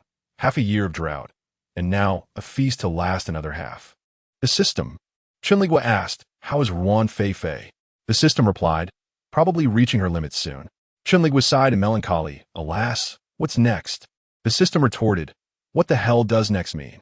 Is it the next world or the next man? Chen Liguo failed to comprehend the seething anger within the system.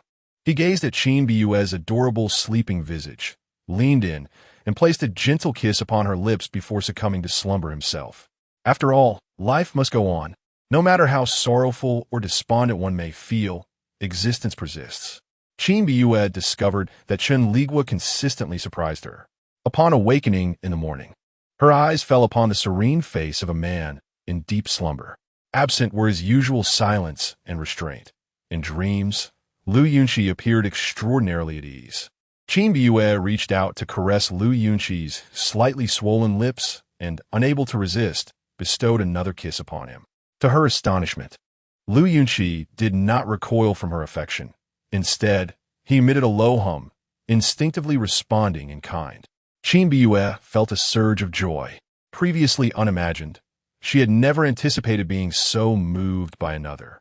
Over the past 6 months, she had believed that time would diminish her feelings, yet unexpectedly, her yearning for Chen Liguo only intensified, growing to a degree she could scarcely control. This left the initially playful Chen Liguo feeling somewhat at a loss. When had she begun to harbor affection for this toy? When had dreaming of Lu Yunqi become a source of sweetness? Gazing at Lu Yunqi's peaceful countenance, her heart softened. Yet, as thoughts flitted through her mind, the tenderness on her face gradually faded, giving way to a demeanor of detached calm. Chen Liguo awoke later than Chen Liguo, and by the time he stirred, she had already risen.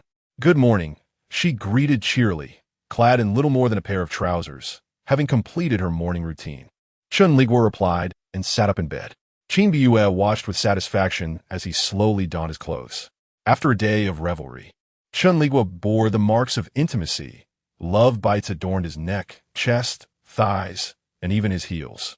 As he washed his face and brushed his teeth, he discovered upon entering the kitchen that breakfast was already prepared. Chen Liguo sat there, leisurely enjoying a piece of bread.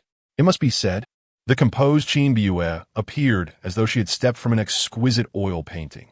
Her beauty was accentuated by the gentle smile in her eyes, evoking in Chen Liguo a fleeting illusion that she was a wife he had taken from another place. Wife, she said, eat up, I just made it. Chen Liguo sat down to eat.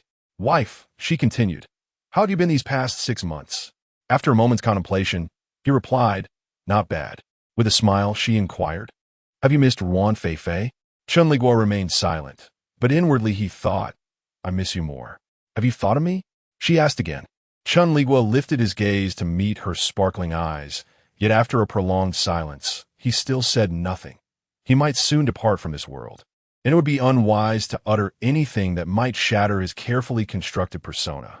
Faced with Chen Liguo's anticipated silence, Chen Liguo's smile waned slightly. He stated, I have come to seek your fulfillment of a promise. Chen Liguo replied, very well. Prior to his visit, Chen Liguo had contemplated how he might compel Chen Liguo to comply if he were to refuse. However, he did not expect Chen Liguo to acquiesce so nonchalantly.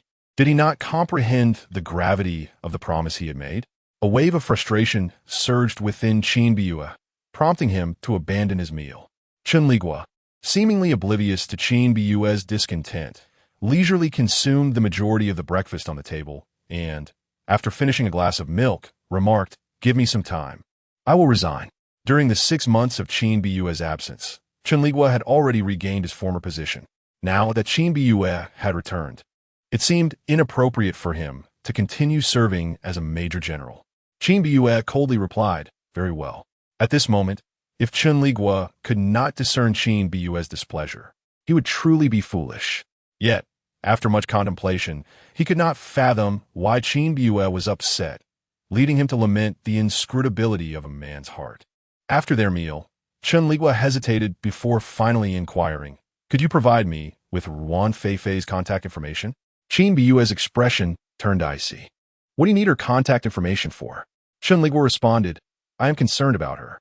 With a loud bang, Qin Biyue slammed his hand on the table, causing several cracks to form in the solid wood surface. Lu Yunxi, rather than worrying about her, you should focus on your own well-being. Chen Liguo gazed at the table. Dismayed, if I recall correctly, this table is quite expensive. His heart ached. Qin Biyue remarked, what's the matter? Does it hurt? In an oddly synchronized moment, they both acknowledged the pain. Chen Liguo replied, indeed, it truly hurts. Qin Biyue, unusually perceptive of Chen Liguo's anguish, felt a surge of irritation, his tone losing its composure. Ruan Feifei no longer exists in this world. You will never find her in your lifetime. Chen Liguo responded, what about the remaining completion? Noticing Chen Liguo's utter lack of response, Qin Biyue's anger flared, prompting him to exit abruptly without uttering another word. Once Qin Biyue departed, Chen Liguo trembled as he traced the surface of his uniquely crafted wooden table, nearly shedding tears. He damaged my table. The system responded. With teary eyes, Chen Liguo lamented, and he ran off after breaking it. The system replied. Chen Liguo continued, this table represents 3 months of my salary. He emphasized this point heavily, 3 months. The system coldly inquired, what about your savings account? The mere mention of it deepened Chen Liguo's sorrow, and he collapsed onto the table, weeping despondently. I only remember the password when I needed it a few months ago. I had no idea what it was. Woe is me. The system remained silent. As he reflected on his misfortune, Chen Liguo continued to mourn the loss of his shattered table. Slamming the door behind her, Qin Biyue realized she had forgotten her communicator. Upon turning back to retrieve it, she was met with the sight of Chen Liguo weeping over the table. The person who had endured torment without shedding a tear now lay there, shoulders gently shaking in a clandestine display of sorrow. Qin Biyue was momentarily frozen, her heart overwhelmed with compassion, regret, and an array of emotions. She softly called out, Yunqi. Chen Liguo's body stiffened at once. Approaching his side, Qin Biyue refrained from forcing him to lift his head. Instead, she wrapped her arms around his shoulders, murmuring, it's all right, it's all right. Not a single tear had fallen from the actor who was merely putting on a show for the system. Feeling his taut form, Qin Biyue understood that Chen Liguo was reluctant to reveal his vulnerable side. She kissed his ear and whispered, it's all right, I won't do anything to you. Don't, Chen Liguo exclaimed. Sighing, Qin Biyue offered, if you wish, I can provide you with Ruan Feifei's contact information. That could work, Chen Liguo replied. Feeling better? Be good, Qin Biyue said. To her surprise, Chen Liguo found some solace in her comforting words, pondering that perhaps the shattered table had been worth it after all.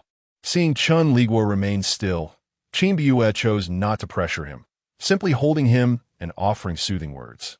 Chen Liguo struggled to redden his eyes, finally managing to do so, and hoarsely declared, I'm fine, you can go. All right, I'll leave, but what do you want for lunch? I'll cook for you. Qin Biyue replied. Chen Liguo lifted his head, but remained silent. Noticing the redness around his eyes, Qin Biyue felt an even deeper sense of compassion and gently urged, please tell me what you desire. Chen Liguo glanced at the table that Qin Biyue had smashed. Following his gaze, she quickly said, okay, my fault. I'll get you a new table. Yay, the plan works, Chen Liguo responded, watching his beloved feign strength. Qin Biyue felt her once stony heart melt into a pool of warmth. She kissed Chen Liguo again, stopping only when a faint blush appeared on his ears. Afterward, Qin Biyue eagerly went to buy groceries, and, upon returning, took the initiative to prepare lunch. Meanwhile, Chen Liguo squatted in the living room watching television. However, with Qin Biyue present, he felt embarrassed to indulge in soap operas, so he settled for a news channel while engaging in casual conversation with the system. This tactic I employed is one I learned from my sister. Whenever she makes a mistake, she behaves like this, and I find it hard to blame her, Chen Liguo remarked. The system responded, impressive, you are quite adept. Chen Liguo sighed, I miss her a bit. Just as the system was feeling a mix of anger and sympathy, Chen Liguo continued, and the unfinished GV we were watching. The system responded. Chen Liguo lamented, finding resources these days is quite challenging. The system replied, why aren't you speaking, system? Chen Liguo inquired. The system, filled with indignation. Pondered whether to inquire if you had completed watching the series before the next journey through time. Meanwhile, as the two conversed, Chen Liguo had prepared a sumptuous meal and called Chen Liguo to dine. Chen Liguo gazed at the table adorned with a feast of colors, aromas, and flavors, mentally praising his wife for her remarkable domestic skills. "Let's eat," Chen Liguo said. Chen Liguo, unreserved, took a seat and began to indulge in the meal. As they savored their food, Chen Liguo recounted the events of the past 6 months. It turned out that shortly after he agreed to assist Wan Feifei in changing her gender, an unforeseen incident compelled him to return immediately to the stronghold of the space pirates, leaving him no time to bid farewell to Chen Liguo. Following that, he encountered several battles. Although Chen Liguo spoke of them lightly, even Chen Liguo could discern the underlying peril. Wan Feifei is now employed at the Institute of Technology, Chen Liguo stated. Upon hearing this, Chen Liguo was slightly taken aback. The Institute of Technology was the premier research institution of the Galactic Alliance, encompassing various fields, but it exclusively accepted alphas, remaining closed to individuals of other genders. She is now called Lu Yuan. Chen Liguo continued. Chen Liguo remarked, "Indeed, his Feifei is truly adorable." Chen Liguo inquired, "What is the matter? Knowing she has taken your surname brings you joy, doesn't it?" Chen Liguo, however, cast a nonchalant glance at Chen Liguo, saying nothing. At times, Chen Liguo felt his temperament was overly capricious, yet Chen Liguo's actions undeniably tugged at his emotions. For instance, just moments ago, he found the person before him exceedingly charming, but now a flame of jealousy ignited within him, causing irritation at the sight of Chen Liguo. As Chen Liguo continued to eat in silence, he inexplicably observed Chen Liguo's sudden anger. Chen Liguo wore a bewildered expression. "Do not forget our agreement. Remember to resign soon," Chen Liguo said coldly. Chen Liguo lowered his head and replied softly, "All right." Chen Liguo nearly shattered his bowl in frustration, angered by Chen Liguo's lack of resistance. Was it truly worthwhile for him to sacrifice so much for Wan Feifei? Wan Feifei had indeed forged her own path, but what about Chen Liguo? Was he willingly allowing himself to be utterly destroyed? "Do you have anything you wish to say to me?" Chen Liguo pressed. Chen Liguo sighed inwardly and replied, "No." This only intensified Chen Liguo's anger, and a malicious thought suddenly surged within him. Wouldn't it be more amusing if Wan Feifei learned of the sacrifices Chen Liguo had made for her? Being inherently willful, Chen Liguo acted on his whims. Consequently, Wan Feifei, working at the Institute of Technology, received an anonymous message stating, "Do you not wish to know what he sacrificed for your present?"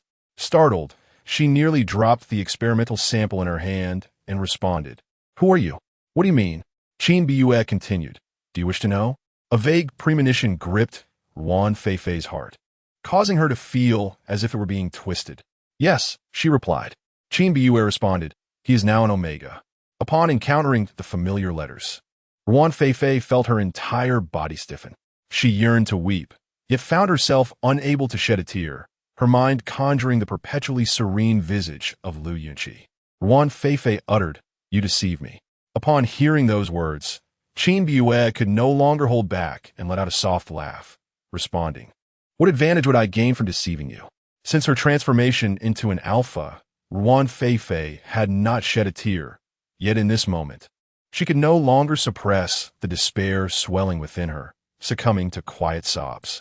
She was oblivious to the sensation of an alpha becoming an omega. All she comprehended was that if she were to be rendered an omega now, she would find it utterly intolerable. What sacrifices had Lu Yunqi endured for her sake? Wan Feifei's thoughts spiraled, reflecting on their inexplicable encounter, the moments they shared, and how Lu Yunqi had rescued her from another alpha. She recalled Lu Yunqi's inquiry about her desire to become an alpha. Indeed, in this world, everything demanded a cost. How could she have overlooked this at the time? Her voice caught in her throat as tears cascaded down her cheeks. At the dining table, Chen Liguo observed Chen Liguo, who had shifted from anger to laughter. Chen Liguo felt an inexplicable chill run down his spine at the sight of Chen Liguo's smile, and remarked, "System, why does his smile seem so terrifying?" The system replied with an air of indifference, "How would I know? A shiver of apprehension coursed through Chen Liguo as a thought crossed his mind. One must face the consequences of the fire they ignite. The more Chen Liguo pondered, the merrier he became, his previously foul mood lifting. Propping his chin on his hand, he gazed at Chen Liguo with a hint of fascination, saying Yunqi. Chen Liguo felt a jolt at the sound of his name being called, replying, Chen Liguo reassured him, it's nothing, just calling you. Would Chen Liguo truly believe that Chen Liguo was merely calling his name? From the peculiar expression on Chen Liguo's face, it was evident that there was more to it than just a casual call. Yet, without Chen Liguo's willingness to elaborate, Chen Liguo could not press him for answers. And though he felt conflicted, he chose not to inquire further. However, the truth of Chen Liguo's actions soon became apparent to Chen Liguo. That evening, Chen Liguo's communicator buzzed, displaying an unfamiliar number. Chen Liguo, seated beside him, was keeping him company while they watched television. Upon hearing the device's chime, he urged, answer it. Why aren't you picking up? After a moment's hesitation, Chen Liguo pressed the answer key. Hello. A somewhat unfamiliar voice emanated from the communicator. Yet Chen Liguo immediately recognized its owner. Wan Feifei, he queried. Major Liu, she replied. Chen Liguo sighed. You needn't call me Major. Just refer to me as Liu Yunqi. A brief silence ensued before Wan Feifei inquired, Are you doing well? Chen Liguo replied, Quite well. Wan Feifei fell silent. Chen Liguo continued, And you? How are you faring? In a subdued tone, Wan Feifei responded, I'm doing well. Chen Liguo affirmed, That is good. After exchanging pleasantries, the two fell into an uncomfortable silence. Chen Liguo initially felt perplexed as to why Wan Feifei had suddenly called him, but then he recalled the enigmatic smile that Chen Liguo had revealed during dinner, and realization dawned upon him. As expected, Wan Feifei's muffled voice pierced through the silence, asking, Why did you deceive me? Chen Liguo replied, Do not overthink it. It was my choice. Is it worth it? Wan Feifei questioned, You would go to such lengths for a stranger? Chen Liguo asserted, You're not a stranger to me. Throughout their exchange, Chen Liguo remained quietly listening nearby, and upon hearing Chen Liguo's words, a flicker of resentment crossed his face. Before Chen Liguo could react, his communicator was snatched away by Chen Liguo. Wan Feifei, Chen Liguo called out. Upon recognizing his voice, Wan Feifei hesitated momentarily before retorting coldly, Chen Liguo. It has been a while, he replied. Wan Feifei shot back icily, You sent me that message, what do you want? Do not lay a hand on Liu Yunqi. I refuse to be involved with that alpha. Chen Liguo lazily responded, Is that something you can simply choose to do or not? As he spoke, he abruptly sank his teeth into Chen Liguo's neck. Caught off guard, Chen Liguo let out a muffled grunt. Wan Feifei clearly heard this and exclaimed, What are you doing to him? Chen Liguo coldly retorted, What I do is none of your concern. Chen Liguo, in pain from the bite, murmured, That's enough. Chen Liguo sneered, Enough? How can this be enough? Let me tell you, Liu Yunqi, you will never be with Wan Feifei. You belong to me, now and forever. He did not end the call, evidently allowing Wan Feifei to overhear his words. Chen Liguo appeared both restrained and furious, stating, You should know when to stop.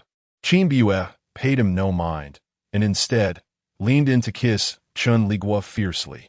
Struggling against him, Chen Liguo finally broke free, only to hear Wan Feifei's teeth-gritted voice, Chen Liguo, I will kill you. Chen Liguo urged, Turn off the communicator. But Chen Liguo ignored his plea, taunting Wan Feifei. Kill me? Go ahead. Many have tried, but I want to see if you can succeed. Enough. Chen Liguo could no longer contain himself. He snatched the communicator and turned it off. Chen Liguo's expression remained impassive as he remarked, What is the matter? Are you angry? While it or no? Chen Liguo replied, I've already promised you. What more do you want? Inwardly, Chen Liguo thought coldly, What do I want? I only desire you to focus on me. I need no one else. Chen Liguo attempted to rise and leave, but Chen Liguo seized him, forcefully pressing him back onto the sofa. What are you doing? Chen Liguo demanded. Doing you, Chen Liguo declared. Chen Liguo realized he had a penchant for those who silently took charge. And so, the two engaged passionately. Chen Liguo was uncertain about the nature of the drug that Chen Liguo had administered to him. Regardless, The effects of the substance had undeniably improved both his mental and physical states, leaving him ambivalent about whether this was a blessing or a curse. This time, Chen Liguo was infuriated by the interaction between Ruan Feifei and Chen Liguo, sparing no effort as she engaged in a fervent confrontation. After partaking in indescribable activities, Chen Liguo felt a sublime harmony between his soul and body.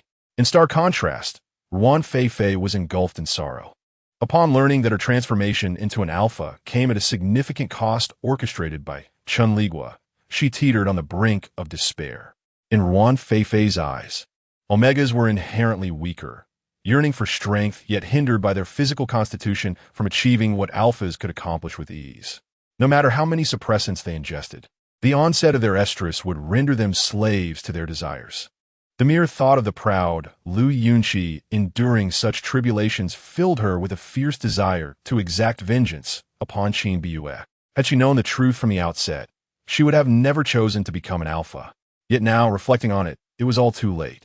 Ruan Feifei glanced at her communicator, noting the time to be 10:39. Only 20 minutes remained until her scheduled flight. Yunqi, wait for my return, she thought resolutely. I will protect you. Hearing a series of loud knocks at the door, Chen Liguo groggily opened his eyes to see Chen Liguo preparing to rise and answer it. Upon noticing that Chen Liguo was awake, Chen Liguo approached him for a kiss, saying, "Go back to sleep. I will handle the door." Chen Liguo complied and closed his eyes once more. However, no sooner had he done so than a cacophony erupted from the living room, suggesting a violent altercation was underway. Instantly alert, Chen Liguo's concern was not for Chen Liguo, but rather for the state of his furniture. He hastily donned his pants and scrambled into the living room. Indeed, a fierce scuffle was in progress. Two battling alphas had turned Chen Liguo's living room into a scene of utter chaos. Gazing at his shattered table, the disheveled carpet, the upturned sofa, and the television that had fallen from the wall, he was overwhelmed. "Stop this at once," he shouted. Ruan Feifei, though somewhat inferior to Chen Liguo, was currently being overpowered and showed no inclination to relent, fiercely retaliating with every ounce of her strength. "Stop it now," Chen Liguo bellowed, his voice echoing with authority. "Get out if you continue." Both Ruan Feifei and Chen Liguo paused, momentarily taken aback by his roar. Noticing that neither seemed inclined to cease their hostilities, he flung the door open and commanded, "Immediately leave." This declaration effectively halted their conflict. Chen Liguo, feeling aggrieved, retorted, "Yunqi, she struck first." Ruan Feifei, filled with a desire to confront Chen Liguo, seethed, "You perverse fiend." To which Chen Liguo replied with a cold smirk, "Care to repeat that?" As Ruan Feifei prepared to respond, she was silenced by Chen Liguo's piercing gaze. "Yunqi, fear not. I will protect you from his tyranny," she declared. Chen Liguo gazed at the disarray surrounding him, a throbbing pain manifesting in his forehead. He remarked, "You too." Ruan Feifei interjected, "Yunqi, do not concern yourself with me. He cannot harm me." Chen Liguo scoffed derisively. Chen Liguo contemplated silently. "I am not worried about the two of you. My concern lies with the havoc you have wreaked upon my home." He inhaled deeply, attempting to quell the surging anger within his chest, and spoke softly. "What brings you back?" Having engaged in a confrontation with Chen Liguo earlier, Ruan Feifei had not had the opportunity to scrutinize Chen Liguo until now. Upon closer inspection, she was taken aback to discover that his entire being bore the unmistakable marks of intimacy, with distinct imprints adorning his neck. No longer a child, she was acutely aware of what this signified. Gritting her teeth, she demanded, "Yunqi, what has this beast done to you?" Chen Liguo stepped closer, wrapping her arms around Chen Liguo's waist, and coldly taunted, "Everything that needed to be done has been accomplished. What can you do about it?" Ruan Feifei glared at Chen Liguo, her eyes burning with a desire to tear her apart. It must be said that after her transformation into an alpha, Ruan Feifei had undergone a significant metamorphosis. The most apparent change was the newfound aura of authority that surrounded her. As she transitioned from being the hunted to becoming the hunter, Chen Liguo sighed softly, "Enough of this. I assure you I am fine." Yet Ruan Feifei remained unconvinced, insisting, "Is it that he has threatened you? Yunqi, speak up. I will not allow him to lay a finger on you." Chen Liguo retorted with mocking disdain. Do you truly believe you possess the power to change me back as easily as you were transformed? Seeing that the two were poised to continue their verbal sparring, Chen Liguo, feeling a headache coming on, interjected, please tidy up the living room. I wish to rest for a while. Yuan Feifei opened her mouth to protest, but Chen Liguo interrupted. If you have something to say, wait until I awaken. They continued their bickering until nearly 5 o'clock, leaving Chen Liguo's mind in a state of disarray. Chen Liguo, attempting to ingratiate herself, suggested, Yunxi, I will accompany you to sleep. Chen Liguo brusquely pushed her away, pointing to the living room. Whoever caused this mess must clean it up. I hope to awaken to a spotless space. Chen Liguo, taken aback, wore a look of feigned innocence. As Chen Liguo retreated to his bedroom, he added a stern warning for the two, stating, you may argue, but if it escalates to fighting, I expect you both to leave. His expression darkened significantly, rendering Yuan Feifei and Chen Liguo momentarily speechless. With a resounding thud, he closed the bedroom door, seeking solace in sleep. This slumber extended well into the afternoon. When Chen Liguo finally roused himself, he lingered in bed for a moment before asking, System, did I raise my voice at them this morning? The system replied, you remember. Indeed. Chen Liguo responded. I feel a bit apprehensive about that. The system quipped, killing is merely a matter of striking the head. Chen Liguo retorted, what if I choose death instead? He pondered the fact that Yuan Feifei was so close to completing her transformation, and the thought of his demise was unbearable. After lying there for a moment longer, he resigned himself to the inevitable and reluctantly rose from bed. As soon as Chen Liguo opened the bedroom door, he was greeted by the sight of his living room, transformed and revitalized. The two individuals who had been embroiled in a fierce quarrel that morning were now seated at opposite ends of the sofa, their expressions reflecting a sense of humiliation akin to that of a dog sitting on the same sofa as its master. Upon noticing Chen Liguo had awakened, Yuan Feifei hurried over, exclaiming, Yunxi, you're awake. Chen Liguo replied with a simple, Chen Liguo, then chimed in, I've prepared some food for you, Yunxi. Shall we eat first? To which Yuan Feifei suggested, how about a shower first? I've drawn some hot water for you. Chen Liguo countered, but the food will get cold. Yuan Feifei insisted, you'll enjoy your meal more after a shower. Chen Liguo interjected, Mom, I am scared. The two exchanged a glare. Feeling a mix of trepidation and determination, Chen Liguo finally said, I have to go out, I'll accompany you. They both replied in unison. No, I wish to be alone, he asserted. Yuan Feifei and Chen Liguo retorted, not happening. You too, Chen Liguo began. I'll wait for you at home. Yuan Feifei declared. Chen Liguo scoffed, I'll be waiting for you in bed. Yuan Feifei exclaimed, damn it. Chen Liguo sighed, fine, do as you wish. Just don't start fighting. With that, he stepped outside, realizing he had no particular business to attend to. He merely sought to evade the tension at home. Once outside, a sense of unease enveloped him, and he muttered to the system, what if Yuan Feifei develops feelings for me? The system replied with a cold chuckle, then marry her. Chen Liguo retorted, you don't care for me at all. The system replied, so many people adore you. How could I compete? You dare to mock me? Chen Liguo exclaimed. Go ahead and bite me, the system responded. Just return all the cuteness to me. Chen Liguo felt a profound sense of pity for himself. Not only could he not return home, but he also felt abandoned by the system. System he called out, but received no response. With a hint of melancholy, he lamented, I'm so cold and hungry. I feel as though I might perish. The weather was a pleasant 23 degrees, with the sun shining brightly and a gentle breeze blowing. He had just devoured a pancake from a roadside vendor, yet despite these factors, his theatrical lament continued. I have no home to return to, forced to drift alone amidst the world, and even my beloved system ignores me. Unbeknownst to him, as he spoke these words, the system had already begun playing the Heart Sutra from their headquarters' official website in an endless loop. Once curious about why the system provided a download for the Heart Sutra, it now understood its significance for a fragile system like itself. With no means to scold or strike the host, all it could do was chant the scripture to numb itself. System, please respond to me, Chen Liguo pleaded. The system's voice, tinged with a mechanical coldness, replied, what do you wish to do? Do you think I should return? Chen Liguo asked. The system. What will you do if you don't return? Chen Liguo's expression was complex, indeed. The system appeared quite helpless and said, You must go back. It needs to be resolved eventually. Chen Liguo replied, All right, let me have another pancake first. Thus, he went to buy a crepe, munching away at it. After finishing, he let out a burp and remarked, Now I understand why I felt so lost. It was because I hadn't eaten enough. The system. If one day you suddenly feel hopeless about the world and life seems bleak, there's an 80% chance it's due to hunger, 19% due to insomnia at a late hour, and a mere 1% due to illness.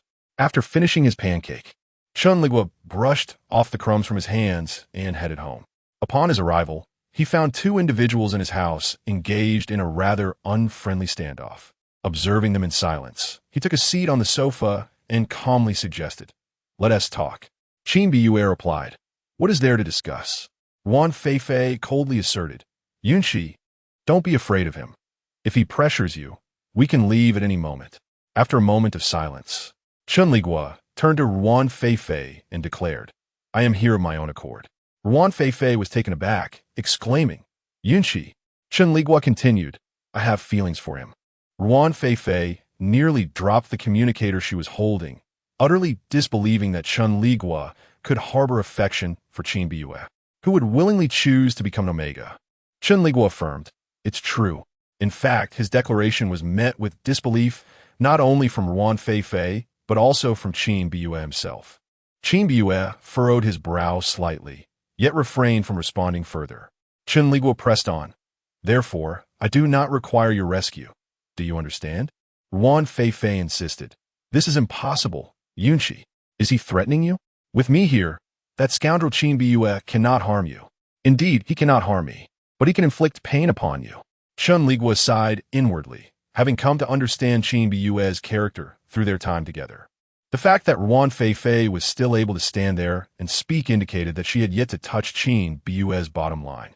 Chen Liguo did not wish to test Qin Biyue's patience, so he said, Feifei, I am not deceiving you. Wan Feifei, like a balloon punctured by a pin, deflated entirely, losing the momentum she had moments before. She murmured, Why? Chen Liguo replied, There is nothing inherently wrong with being an Omega. Once he learned that becoming an Omega did not require him to part with his beloved little companion, he found a sense of calm. Tears glimmered in Wan Feifei's eyes as she hesitated to speak. Chen Liguo encouraged, Don't you have many dreams? Go pursue them. You needn't worry about me. Although Wan Feifei remained skeptical of his words, she sensed that Chen Liguo's assertion about the virtues of being an Omega was not a fabrication. She finally said, I understand. Chen Liguo felt a wave of relief wash over him, his expression softening with paternal affection. He perceived himself as a diligent father who had raised a daughter, and he felt joy in witnessing her success. However, the next words from Wan Feifei rendered his smile frozen upon his face. Wan Feifei declared, I understand. I am not strong enough. Yunqi, wait for me. I will snatch you away from him. As she spoke, a potent fragrance reminiscent of green tea began to emanate from her. Chen Liguo was bewildered, pondering, Where did my steak go? Why is it turned into the scent of green tea? And why green tea of all things? Upon hearing this, Qin Biyue let out a derisive laugh, her pheromones flooding the room as if they were free. The combination of the green tea scent with hints of lemon and cucumber left Chen Liguo feeling utterly suffocated. He said, You two have had enough. Qin Biyue, seated beside Chen Liguo, kissed his earlobe and playfully inquired, Darling, do you not like my pheromones? Chen Liguo remained silent, secretly admitting to himself that he actually did enjoy them. After all, she was quite exceptional in more ways than one. Wan Feifei watched their interaction, nearly biting her gums in frustration. Chen Liguo remarked, Let us call it a day. Feifei, I shan't keep you for dinner. Though he wished to invite her, he knew that if Wan Feifei stayed, it would only lead to a confrontation with Qin Biyue, and he would be the one to suffer the consequences. Taking a deep breath, Wan Feifei stood and rendered a sharp salute to Chen Liguo, saying, Major General Liu, farewell. With that, she turned and left, her resolve unmistakable. As soon as Wan Feifei departed, Qin Biyue pounced on Chen Liguo, asking, Do you truly like me? Chen Liguo pressed his lips together, revealing a slightly tense expression. Seeing this, Qin Biyue sighed inwardly. Despite being mentally prepared, he felt a twinge of disappointment at Chen Liguo's demeanor. Qin Biyue asked, "Did you say those things to make her leave?" Chen Liguo replied, "She has grand aspirations. She should not remain here." Grand aspirations? Qin Biyue's expression turned peculiar as he countered. "And what about you, Lu Yunqi? What are your aspirations?" Chen Liguo responded, "My aspiration is to live well and indulge as a carefree slug." Qin Biyue caressed Chen Liguo's face. "You must have endured considerable hardship these past 6 months." Chen Liguo admitted, "Indeed, it has been quite difficult. Qin Biyue, that scoundrel, must have used some sort of drug on me, leaving me in discomfort every month. I felt too embarrassed to seek medical help and had to endure it, nearly bringing me to tears, yet I managed to hold on." Qin Biyue asked, "Do you hate me?" Chen Liguo confessed, "During every lonely night when the system mercilessly ridiculed me, I have harbored resentment towards you." Qin Biyue remarked, "I knew that question was superfluous. How could Lu Yunqi not resent me after all I've done?" Qin Biyue asserted, "I will no longer pressure you." Chen Liguo stammered, "Wait, this development feels off." Qin Biyue stated, "I will respect your wishes." Chen Liguo nearly wept. What did Qin Biyue mean? Did it imply that if he refrained from taking the initiative, then Qin Biyue would as well? Qin Biyue professed, "I like you, Lu Yunqi." Chen Liguo, "Your affection is something I cannot accept." Qin Biyue asked, "Are you happy?" Chen Liguo replied, "Happy? Not at all. I misjudged you." Qin Biyue, "I never imagined you would be this kind of person." Seeing that Chen Liguo had fallen silent, his brow furrowed tightly, Qin Biyue let out a helpless sigh and said, "What should I do now?" He believed that letting go was his utmost limit. It was utterly impossible for him not to pursue Chen Liguo. Slowly, Chen Liguo pushed Qin Biyue away and sat up from the sofa, saying softly, "Qin Biyue, let us end things here for today." He needed time to confront this harsh reality. Qin Biyue kissed Chen Liguo on the forehead, surprisingly refraining from further entanglement, and kept his promise to leave. Chen Liguo watched him exit, becoming as still as a statue upon the sofa. "Chen Liguo, it's over between us." System. Chen Liguo, "He actually didn't pressure me." System. Chen Liguo's tears blurred his vision. "This is not how it was supposed to be." System. "Who told you it was supposed to be this way? When was this agreed upon?" Chen Liguo remained frozen on the sofa for a long time, until the moon rose, when he suddenly snapped back to reality and declared, "I shall devote my entire life's energy to my country." System. "Have you lost your senses?" Chen Liguo, "I want to enlist. I want to serve my motherland." System. "Have you forgotten that you are a major general?" Chen Liguo, "A major general means nothing. I want to be a lieutenant general. I want to be a general. Without a sex life, I should at least have something else." System. "Seeing the host so motivated actually brings me no comfort." Chen Liguo proclaimed, "I will strive." System. The system had initially thought Chen Liguo was joking, but soon realized he was quite serious, as he submitted his application the very next day, requesting to head to the front lines to fight. Upon submitting his application, Chen Liguo felt that the badge on his chest shone even more brightly. The system had completely lost hope for Chen Liguo, rendered speechless. The application was approved swiftly, within just 3 days, so quickly that even Qin Biyue was taken aback. When Qin Biyue learned that Chen Liguo had done 100 push-ups at home the previous night, he was drenched in sweat, wiping his forehead with a towel as he opened the door for Qin Biyue. The first thing Qin Biyue said upon entering was, "Lu Yunqi, are you out of your mind?" Chen Liguo glanced at Qin Biyue expressionlessly, thinking to himself that this was all you're doing. Qin Biyue exclaimed in anger, "Do you even realize what you were doing? You actually submitted that application without telling me." Chen Liguo replied calmly, "As a man, one should serve the country." Qin Biyue. Chen Liguo stated, "There's no need for further words. My mind is made up." Qin Biyue, infuriated, stepped forward, snatched the towel from Chen Liguo's hand, and threw it to the ground, gritting his teeth as he said, "Is it because I am gentle with you that you are unhappy?" Chen Liguo coldly thought to himself, "Yes, indeed." Qin Biyue continued, "Lu Yunqi, speak up." Chen Liguo raised his gaze and said, "I have a dream. Will you help me realize it?" Upon hearing this, Chen Liguo's breath caught in his throat, evidently recalling his previous words about Ruan Feifei being a dreamer and questioning Chen Liguo about his aspirations. Now that Chen Liguo had revealed his answer, could he truly intervene? A pained expression crossed Chen Liguo's face as he replied, "Yet, you cannot simply rush to the front lines." Chen Liguo asserted, "I must honor the badge upon my shoulder." Chen Liguo nearly ground his teeth in frustration. In that moment, Chen Liguo felt his soul elevated, liberated from the mere pleasures of the flesh.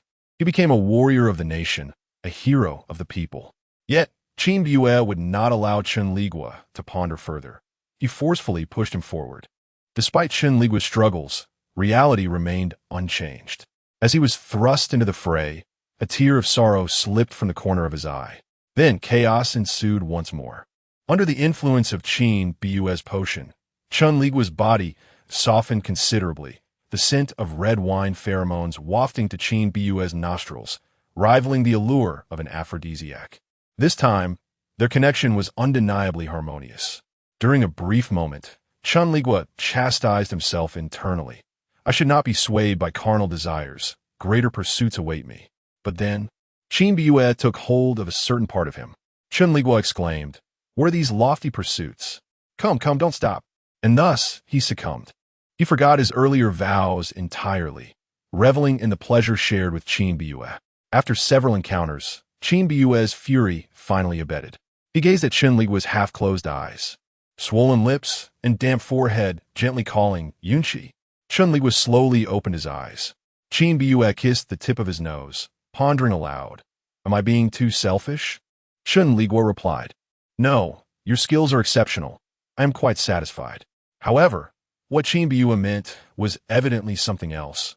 He lamented, "You are an eagle destined to soar, yet I have clipped your wings, confined you." Chen Liguo felt a twinge of guilt. Chen Liguo encouraged, "Go ahead and fly. I will not hold you back." Yet, as he spoke, he tightened his embrace around Chen Liguo, pleading, "But please don't push me away, all right?" Chen Liguo quipped, "System, is that all right?" The system retorted, "Get lost." In a sense, Chen Liguo was a man of his word. He declared he would set Chen Liguo free, and he intended to do just that, though he never inquired if Chen Liguo truly wished to soar. When Chen Liguo boarded the mech, he was filled with excitement, asking the system, "Can you operate this?" The system replied. Chen Liguo confessed, "I can't do it." The system responded. Chen Liguo worried, "I won't just crash, will I?" The system advised, "Now, take a deep breath with me. Relax." Chen Liguo inhaled deeply, attempting to unwind, only to find it futile, feeling a bit disheartened. It seems I possess no talent after all. In a moment of silence, Chen Liguo felt a surge of understanding flood his mind, finally grasping how to operate the mech.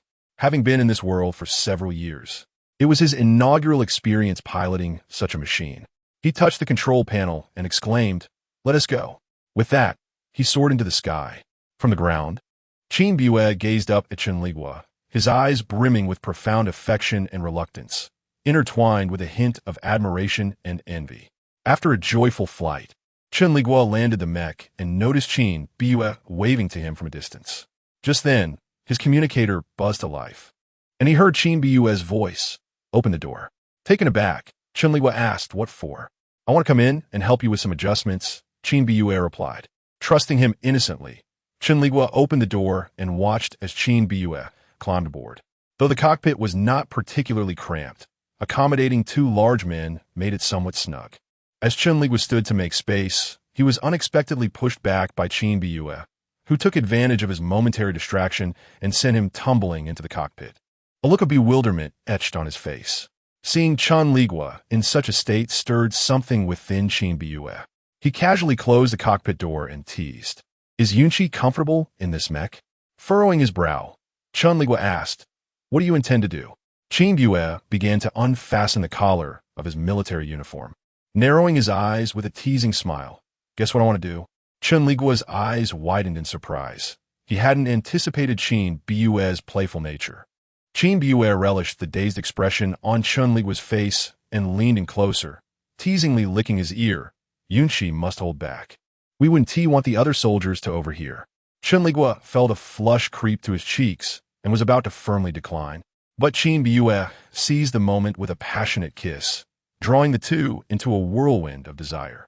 In the confines of the mech, Chen Liguo was particularly cautious about being overheard, leading him to exercise great restraint. Chen Liguo adored the sight of Chen Liguo biting his lip and breathing softly, pushing him further until he was reduced to whimpers.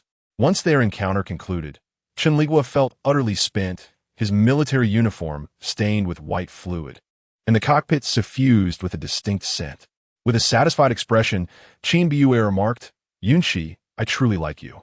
Chen Liguo mused to himself, "Indeed, city folk have their ways.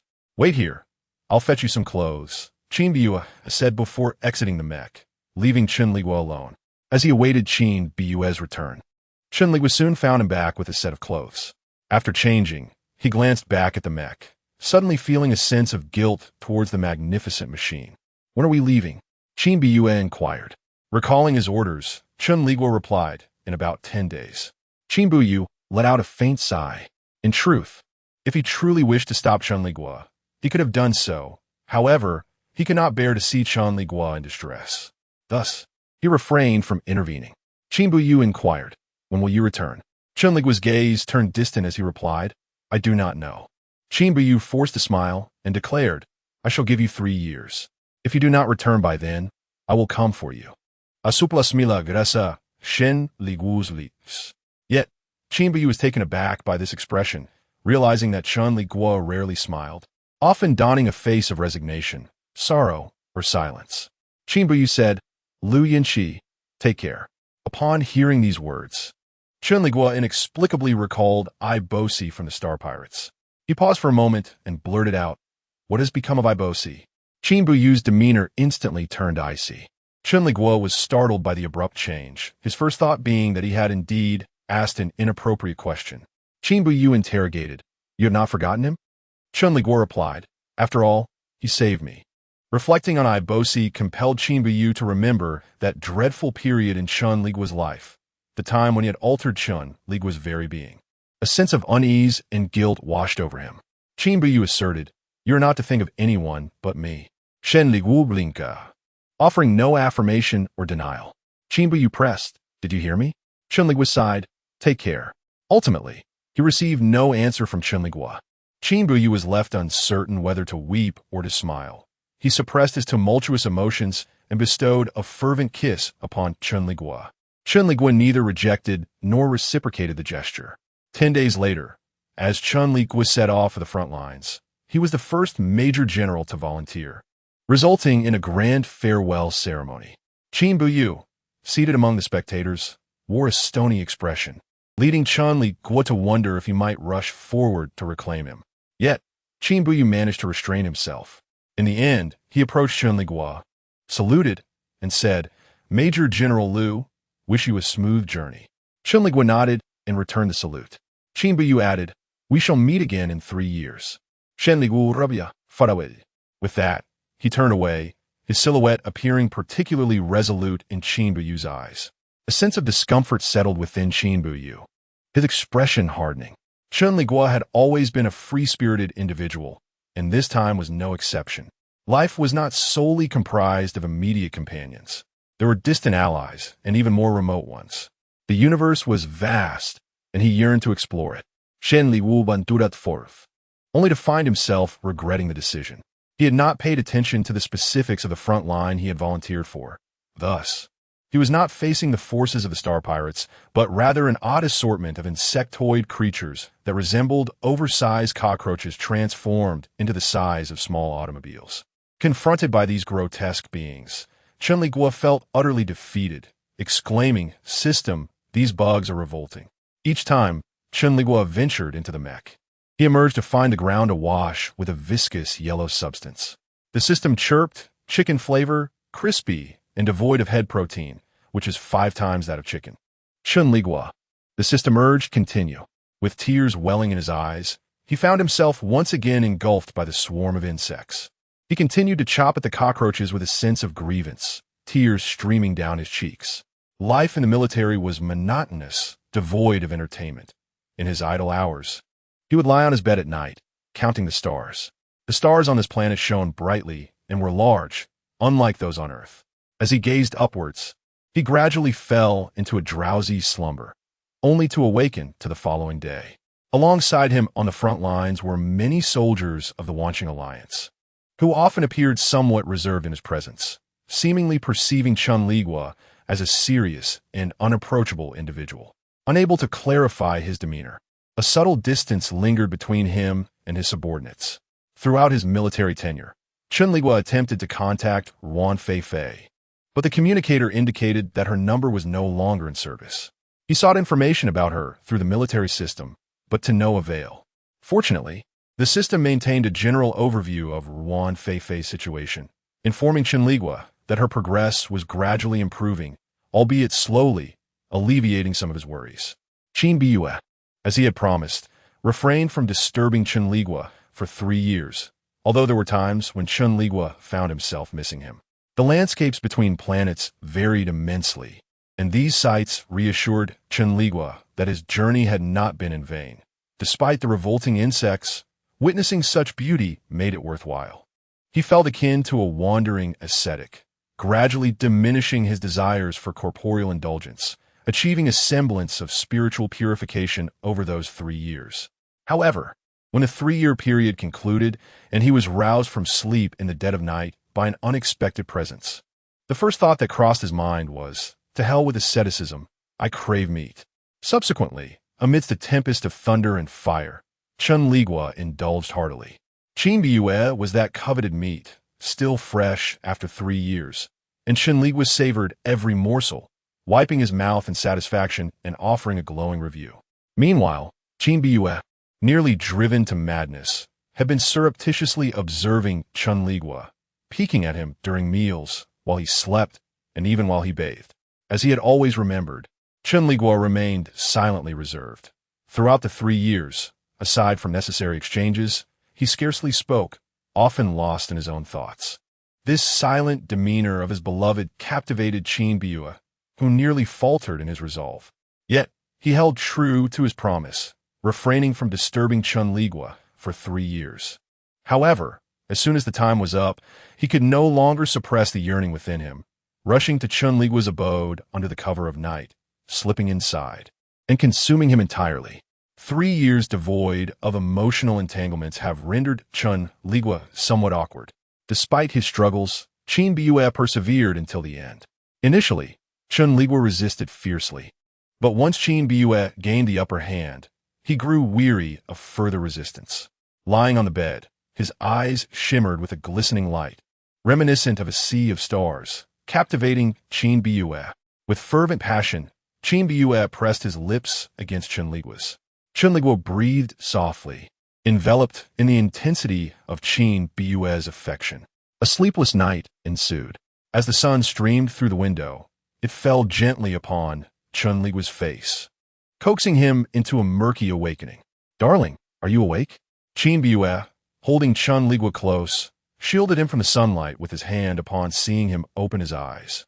Chen Liguo, his voice hoarse, inquired, "What are you doing here?" Chen Liguo replied, "If I am not here, who else would share this with you?" Chen Liguo furrowed his brow slightly, his expression hinting at displeasure.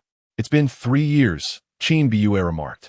Sitting up in bed, Chen Liguo retorted, "I never agreed to this." Chen Liguo insisted, "I don't care. I have waited for you for 3 years.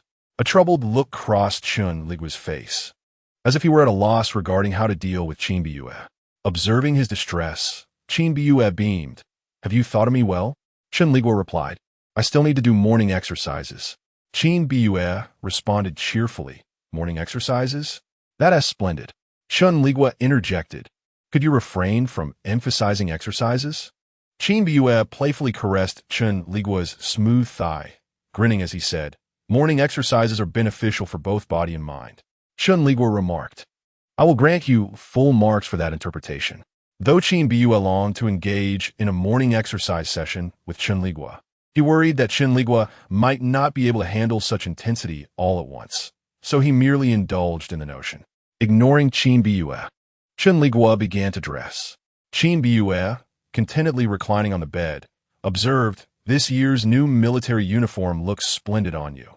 The style of the uniform had shifted from deep blue to black, and with Chen Liguo's slender waist and long legs, the belt cinched and boots laced. He exuded an unparalleled aura of gallantry. Chen Liguo watched, swallowing with desire, calmly accepting Chen Liguo's gaze.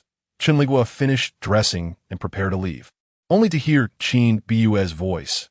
Ruan Feifei is returning to the main star this year. Chen Liguo's movements momentarily paused. Chen Liguo continued, "Aren't you going to see her?"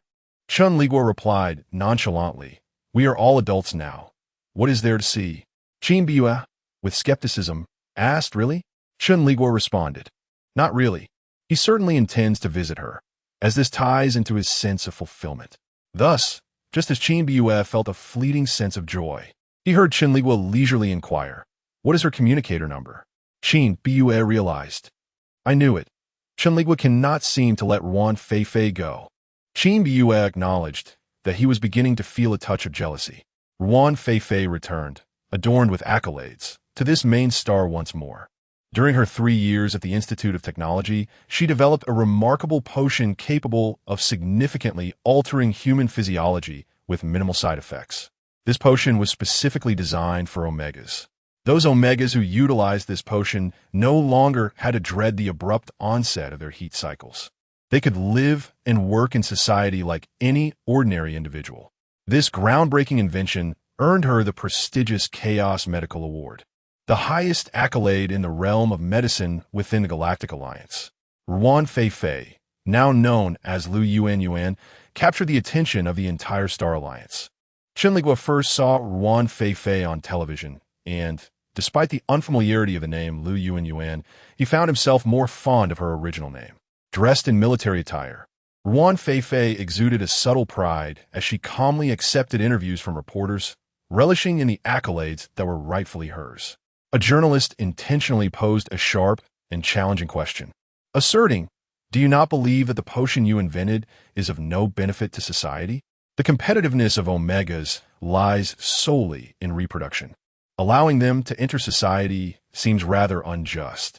Ruan Feifei cast a fleeting glance at him and replied, "Do you have an Omega?" The journalist's face flushed. "Not yet." Ruan Feifei coldly remarked, "If you continue to think this way, I suspect you shall never have one." Laughter erupted among the audience, leaving the journalist blushing even more. Ruan Feifei continued, "The potion I invented is not intended to thrust Omegas into competition with others, but to offer them the power of choice. They may opt to be full-time homemakers or pursue other lifestyles, rather than being compelled to remain at home. Regardless of their choices, I respect them." Chen Liguo, listening to Ruan Feifei's response, felt a profound sense of admiration for the young woman before him. She had matured from the little girl he once knew into a person with her own life. It truly felt like a father marrying off his daughter. Chen Liguo was overwhelmed with emotion. In contrast to his heartfelt sentiment, the individual sitting beside him, Chen Liguo, appeared less pleased. He murmured, "Do you care for her that much?" Chen Liguo replied, "She is a fine young woman." Chen Liguo gritted his teeth, "I'm a good man too." Chen Liguo shot him a glance and remained silent. Chen Liguo, dissatisfied, asked, "Do you have an issue with me?" Chen Liguo glanced at him once more and replied, "No." Chen Liguo retorted, "Do you think I cannot see your subtle glances?" On the television, a reporter inquired who Ruan Feifei wished to thank the most. Upon hearing the question, Ruan Feifei smiled radiantly and stated, "I would like to thank a dear friend of mine." Chen Liguo's eyes brightened instantly. Ruan Feifei gazed at the screen with profound tenderness, saying, "If he sees this, he will surely know I am speaking to him. I want to thank him. Without him, there will be no me today." The reporters, sensing a deeper narrative, sought to press further, but Ruan Feifei shook her head, indicating her reluctance to elaborate. Chen Liguo felt increasingly moved, almost yearning to rush forward and give Ruan Feifei a bear hug. Chen Liguo, on the other hand, clenched his teeth in silent rage, wishing to tear Ruan Feifei apart. Following the news about Ruan Feifei, other news items came and Chen Liguo lost interest in continuing to read. He inquired, "Have the tickets back to the main star been booked?" Chen Liguo squeezed out 3 words through gritted teeth, "Booked already." Chen Liguo nodded in satisfaction. Chen Liguo scoffed, "You're so eager to return. Chen Liguo cast him a curious glance, slightly perplexed. Don't you want me to go back? Chen Liguo fell silent, wrestling with his thoughts. While he did wish for Chen Liguo's return, he did not want it to be because of Ruan Fei. That woman had become a significant threat to him. Observing Chen Liguo, he found himself lacking confidence that Chen Liguo wouldn't be taken away. The reason Chen Liguo was so pleased with Ruan Fei was largely due to the progress bar above her head, which had reached 98, just 2 points shy of completion. Chen Liguo mused that perhaps a meeting with Ruan Fei could conclude his journey in this world, perhaps sensing an impending departure. Chen Liguo's demeanor towards Chen Liguo turned notably gentler, which made Chen Liguo feel uneasy, as though something significant was about to happen. To some extent, he was indeed correct. The journey back from this planet to the main star system took 2 days. Chen Liguo seized the time, ensuring that during these 2 days, he did not forget to bring Chen Liguo to bed. Chen Liguo verbally protested, but his body and thoughts had already synchronized perfectly with Chen Liguo. Thus, both were quite satisfied. 2 days later, as Chen Liguo disembarked from the spacecraft, he intended to send Ruan Fei a message, only to discover that she had already been informed of their return and was waiting on solid ground. Curiously, he asked, "Did you tell her?" Chen Liguo retorted with a scoff, "Don't thank me." It was then that Chen Liguo realized that Chen Liguo was indeed a proud Sundara. Upon seeing Chen Liguo, Ruan Fei rushed forward and embraced his arm, calling out, "Yunqi." The feigned tenderness in her voice sent shivers down Chen Liguo's spine. "Who did you just call?" Chen Liguo's expression darkened. "Are you seeking death?" Ruan Fei smirked. "What does it matter to you who I call? It certainly isn't you." Thus, in the midst of a public gathering, an odd spectacle unfolded with 2 alphas vying for the attention of another alpha. Chen Liguo noted the peculiar glances directed their way and murmured, "Stop making a scene." Yet Ruan Fei refused to relent, glaring daggers at Chen Liguo, as if wishing to bore a hole through him with her gaze. Chen Liguo chuckled derisively, glaring at me. "1T help. Haven't you noticed that Yunqi has already been marked by me?" Ruan Fei paused. Disbelief etched on her face as she exclaimed, "Impossible. Yunqi still carries the scent of an alpha." Chen Liguo replied, "Ha, do you find it scent-pleasing? Can one alpha truly appreciate the scent of another alpha?" Ruan Fei's expression froze, as if she had encountered a ghost. Chen Liguo helplessly remarked, "He deceived you. I am still an alpha." He was unaware of the specific substance Chen Liguo had administered to him, yet he indeed remained an alpha, albeit one whose pheromones subtly differed from those of an ordinary alpha.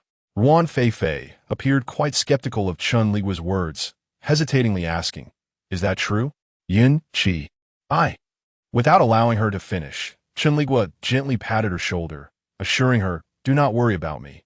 I am doing quite well." Ruan Fei bit her lip and fell silent. Chen Liguo was pleased to see the progress bar above Ruan Fei's head advance another notch, reaching 99%. Although the atmosphere among the 3 was somewhat peculiar, it no longer bore the tension of their initial encounter. Upon arriving at Chen Liguo's residence, he retrieved his keys to unlock the door, only to find the 2 behind him standing like wooden posts, gazing at him expectantly. "Come in," he urged. Both of them smiled. "What are you grinning about? What's so amusing?" he questioned. The house, uninhabited for 3 years, had somehow avoided dust, a testament to Chen Liguo's influence. As soon as they entered, Ruan Fei volunteered to cook. Just as Chen Liguo was about to decline, he heard Chen Liguo coldly remark, "Sure, I will accompany you to the kitchen." "Forget it. I'll 1T bother with these 2, Chen Liguo decided, and the pair proceeded to the kitchen, leaving him alone in the living room to watch television. As he watched, he chatted with the system. "When do you think we will leave?" The system replied, "That depends on Ruan Fei." Chen Liguo mused, "Well, Ruan Fei seems to be doing quite well. Perhaps I will be able to leave in a few days." Ruan Fei's once tragic fate had taken a completely different turn. No longer did she embody a frail Omega. She had realized her dreams and sought to help others achieve theirs as well, leaving Chen Liguo uncertain of how far she might go. The system inquired, "Do you find it hard to let go?" Chen Liguo softly replied, "Indeed." The system responded with a pause. Chen Liguo added, "I haven't touched my 9-digit savings yet." The system remained silent. "By the way, you haven't spoken much these past few days. Where have you been? Chen Liguo wondered. In its mind, the system coldly thought, I have been reciting scriptures. Chen Liguo, oblivious to his system's spiritual aspirations, continued, I wonder what the next world will be like. I have already chosen one for you. The system revealed. Is that true? Chen Liguo asked, surprised. The system darkly affirmed, of course. Am I handsome? Chen Liguo inquired. Very much so, the system confirmed. Are the people around me also handsome? Chen Liguo pressed. They are, the system replied. Although slightly skeptical, Chen Liguo deemed the system relatively reliable and expressed his gratitude cheerfully. Thank you. The system coldly retorted, no need to mention it. Before long, dinner was ready. The three of them, Qin Biyue, Ruan Feifei, and Chen Liguo, shared an exceptionally harmonious meal together. After dinner, Qin Biyue and Ruan Feifei showed no intention of leaving. Chen Liguo, feeling helpless, inquired, what are your plans for the evening? Ruan Feifei, with a pitiful expression, asked, Yunxi, are you trying to send me away? Chen Liguo remained silent. Qin Biyue, appearing even more pitiable, remarked, Yunxi, I'm going to sleep with you. Chen Liguo sighed and decided to accompany them. The happy trio settled on the sofa to watch television after dinner. Qin Biyue expressed his intention to take a shower, but Chen Liguo, feeling somewhat drowsy, ignored him. As Qin Biyue entered the bathroom, Ruan Feifei quietly called out, Yunxi. Chen Liguo responded, Ruan Feifei then asked, are you happy? Chen Liguo paused momentarily, smiled, and seemed to understand the ultimate fate that awaited Ruan Feifei. He nodded, his eyes filled with warmth, and stated, I am very happy. Ruan Feifei maintained a serious expression.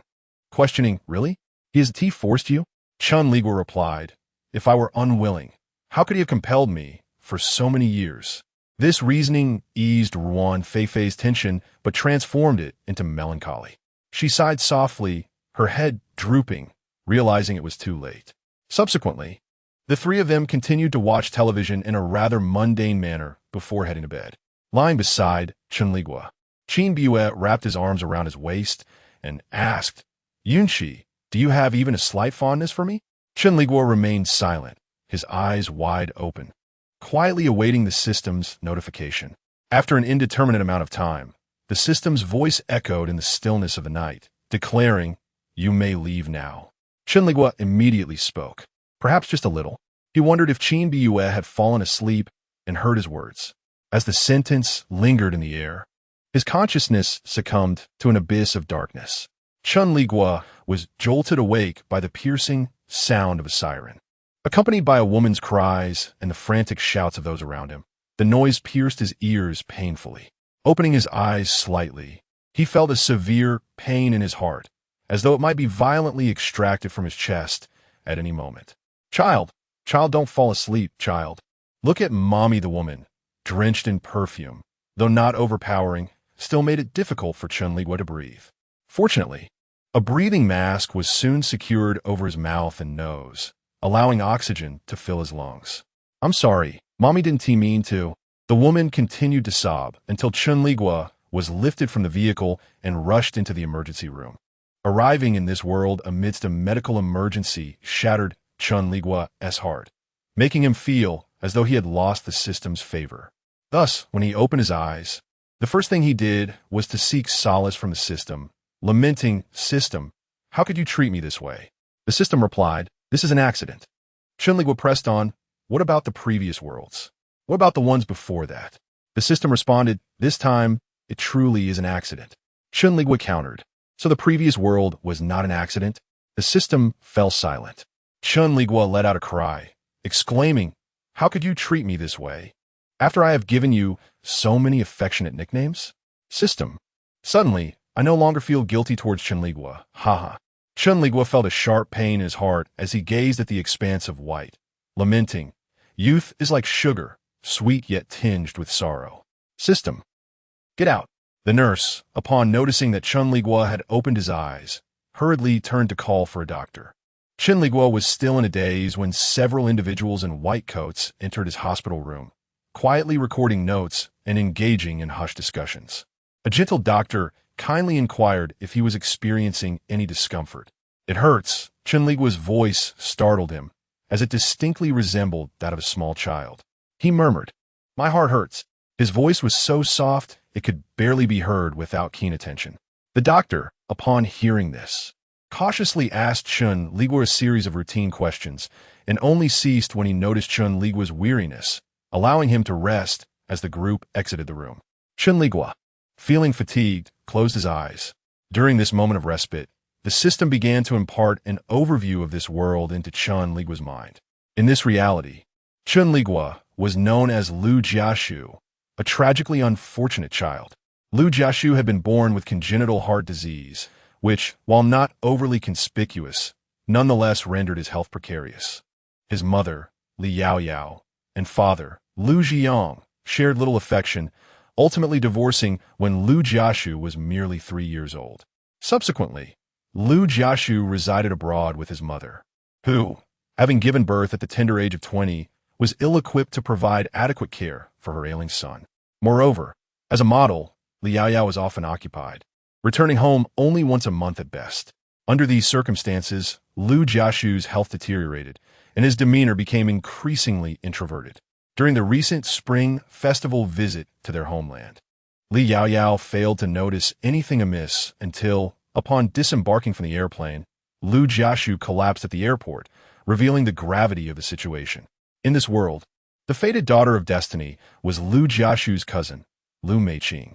Had events followed the original trajectory, there would have been little intersection between her life and Lu Jiaxu's.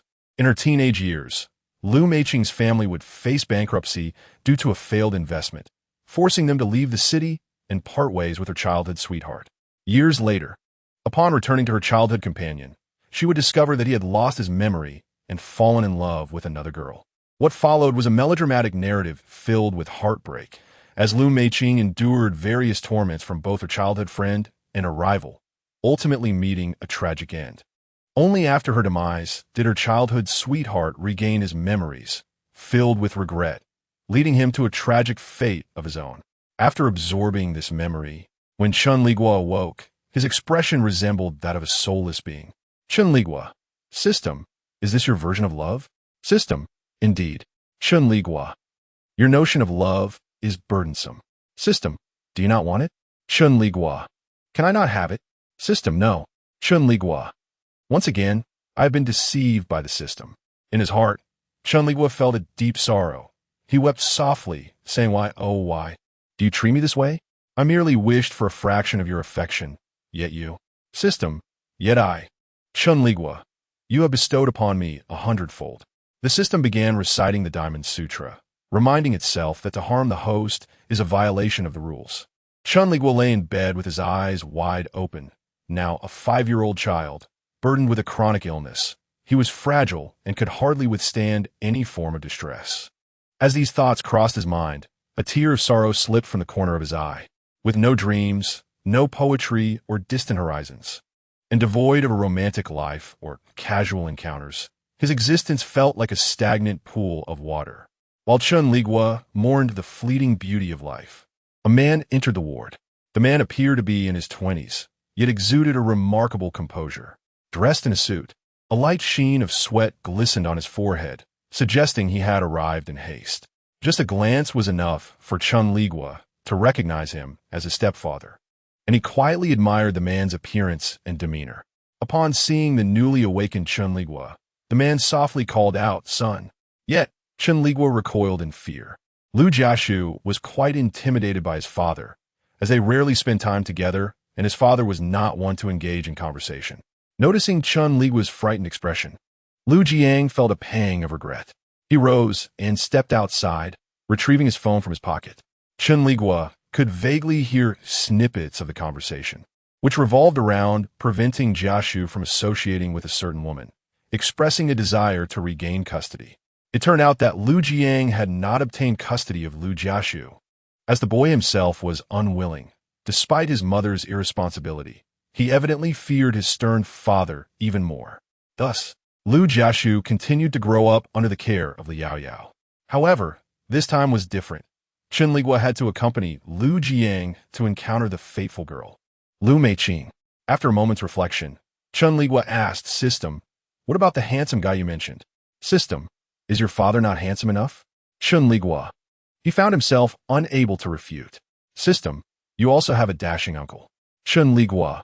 System, your grandfather was quite handsome in his youth. Chen Liguo. Why did he ever believe that the system would grant him a blissful life? What had gone awry in his perception to give rise to such an illusion? System.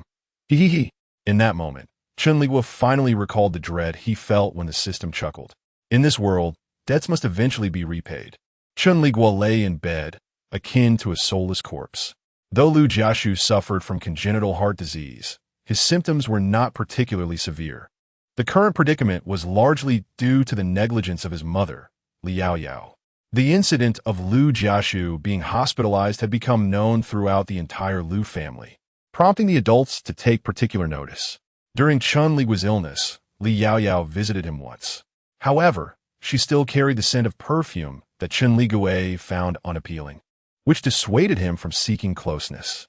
He simply sat quietly on the bed, observing Li Yaoyao, who wept like a rain-soaked pear blossom, until the doctor entered and requested her to refrain from disturbing the child's rest, prompting her reluctant departure.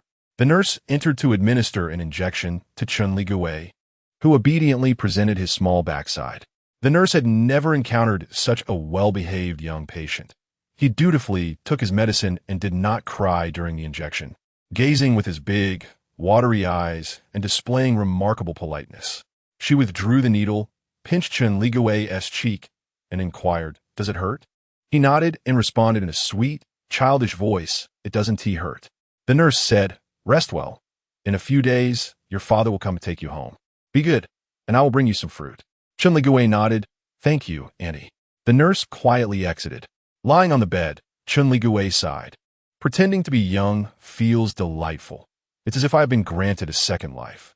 System, if you wish, I can grant you a third life in the next world. Chen Liguo, no, thank you.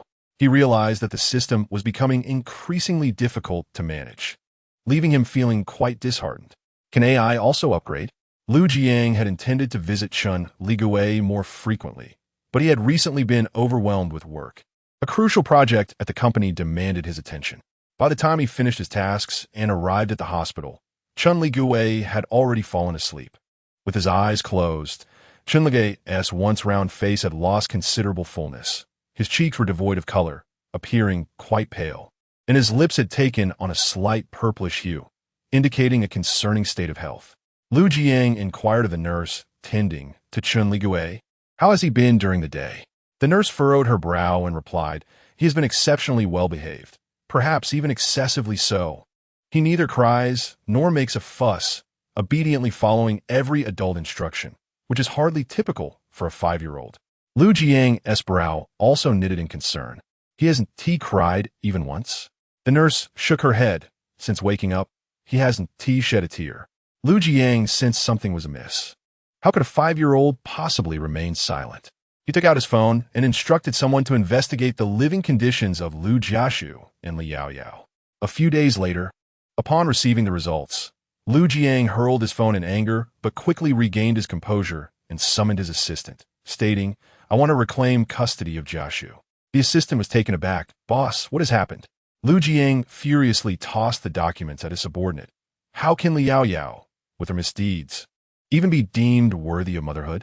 The assistant, upon reviewing the documents, silently concluded that Li Yaoyao was indeed in deep trouble. After spending over a month in the hospital, Chen Liguo was finally discharged by Lu Jiang. As they left, Lu Jiang carefully lifted Chen Liguo, his expression devoid of tenderness, yet his actions were exceptionally gentle. Chen Liguo wrapped his arms around Lu Jiang's neck, resting his face against his shoulder. Lu Jiang placed Chen Liguo in the back seat and instructed the driver to proceed. "In the future, you will stay with Daddy, okay? What about Mommy?" Chen Liguo softly inquired. After a moment of silence, Lu Jiang replied, "Mother has gone to attend to some matters." "Very well." Chen Liguo lowered his head, refraining from further questioning. Observing his son's demeanor, Lu Jiang let out a quiet sigh. Throughout the 30 days of hospitalization, the child had endured numerous needle pricks on his head and feet. His naturally pale complexion rendered the bluish bruises on his face all the more conspicuous. The sight of Lu Jialu in such a state was particularly heart-wrenching. From the hospital to home, the father and son exchanged no words. Lu Jiang was not one to engage in idle chatter, and Chen Liguo was even less likely to initiate conversation, thus enveloping them in silence. Upon arriving home, the housekeeper, noticing Lu Jiang carrying Chen Liguo, hurried forward, exclaiming, "Young master has returned." "Hello, Grandpa," the child timidly greeted. The elderly housekeeper, softened by the sight of the child, replied, come here, come here. Grandpa has prepared some delicious treats for you." Lu Jiang interjected, "Let us eat dinner first." Consequently, they moved to the dining table.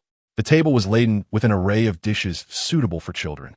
Chen Liguo, with his small hands, struggled to scoop up a green bean. Lu Jiang made no effort to assist, instead watching as he slowly savored the other dishes. Once Chen Liguo finally managed to get the bean into his mouth, Lu Jiang asked, "Do you like it?" Chen Liguo nodded, "Ido." Lu Jiang's brow relaxed slightly. Then, "Shall we continue like this in the future?" Chen Liguo hesitated, "But what about Mother?" Lu Jiang replied nonchalantly, "Mother is busy. Let her attend to her duties." Chen Liguo seemed to grasp only part of the situation. That evening, Lu Jiang personally bathed Chen Liguo. Truth be told, although Lu Jiang had a fondness for Chen Liguo, he was still confined within the body of a child, often feeling that harboring inappropriate thoughts was a transgression. Thus, he unusually dismissed the errant thoughts from his mind, repeatedly affirming to himself, "I'm a well-behaved 5-year-old. I'm a well-behaved 5-year-old." Seated together in the same bathtub, Lu Jiang held Chen Liguo from behind, carefully cleansing his body. Noticing Chen Liguo's slight stiffness, he asked, "Are you afraid of water?" Chen Liguo shook his head. Lu Jiang found himself at a loss for words. His interactions with children had been limited, leaving him inexperienced and sometimes at a loss for conversation. Fortunately, his son was not one to chatter excessively. After the bath, Lu Jiang wrapped Chen Liguo in a towel, securing him snugly. The steam from the bath added a blush to Chen Liguo's pale cheeks, making him appear more like a delightful doll, were it not for the lingering purplish hue on his lips. A sudden thought crossed Lu Jiang's mind, and a flicker of anger passed through his gaze. While Chen Liguo remained spirited, he was still a child, and after the bath, he quickly succumbed to sleep as soon as he lay in bed. Observing him drift off, Lu Jiang lowered the mosquito net over the small bed. A night of restful slumber ensued. The following day, Chen Liguo was awakened by the butler's gentle call. Rubbing his eyes, he found his mind still enveloped in a fog of confusion. "Young master, it is time to rise and have breakfast," the butler urged. With a soft acknowledgement, Chen Liguo began to dress himself. Observing this, the butler furrowed his brow and inquired, "Do you dress yourself, young master?" Chen Liguo, eyes cast downward, replied, "Mother said I should do things for myself." The butler sighed, realizing the hardships the child must have endured under his mother's care. Breakfast was quite delectable, yet Chen Liguo had little appetite and consumed only a modest portion. The butler encouraged him to eat more, but Chen Liguo slowly swallowed a bun and quietly asked, "Where's father?" The butler hesitated, revealing a tinge of embarrassment as he responded, "The master has been up for quite some time.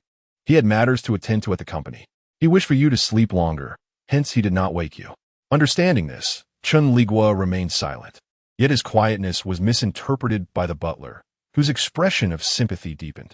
Chen Liguo realized that the system had indeed chosen a very specific identity for him, a child in fragile health, lacking parental affection, lying in bed from dawn till dusk.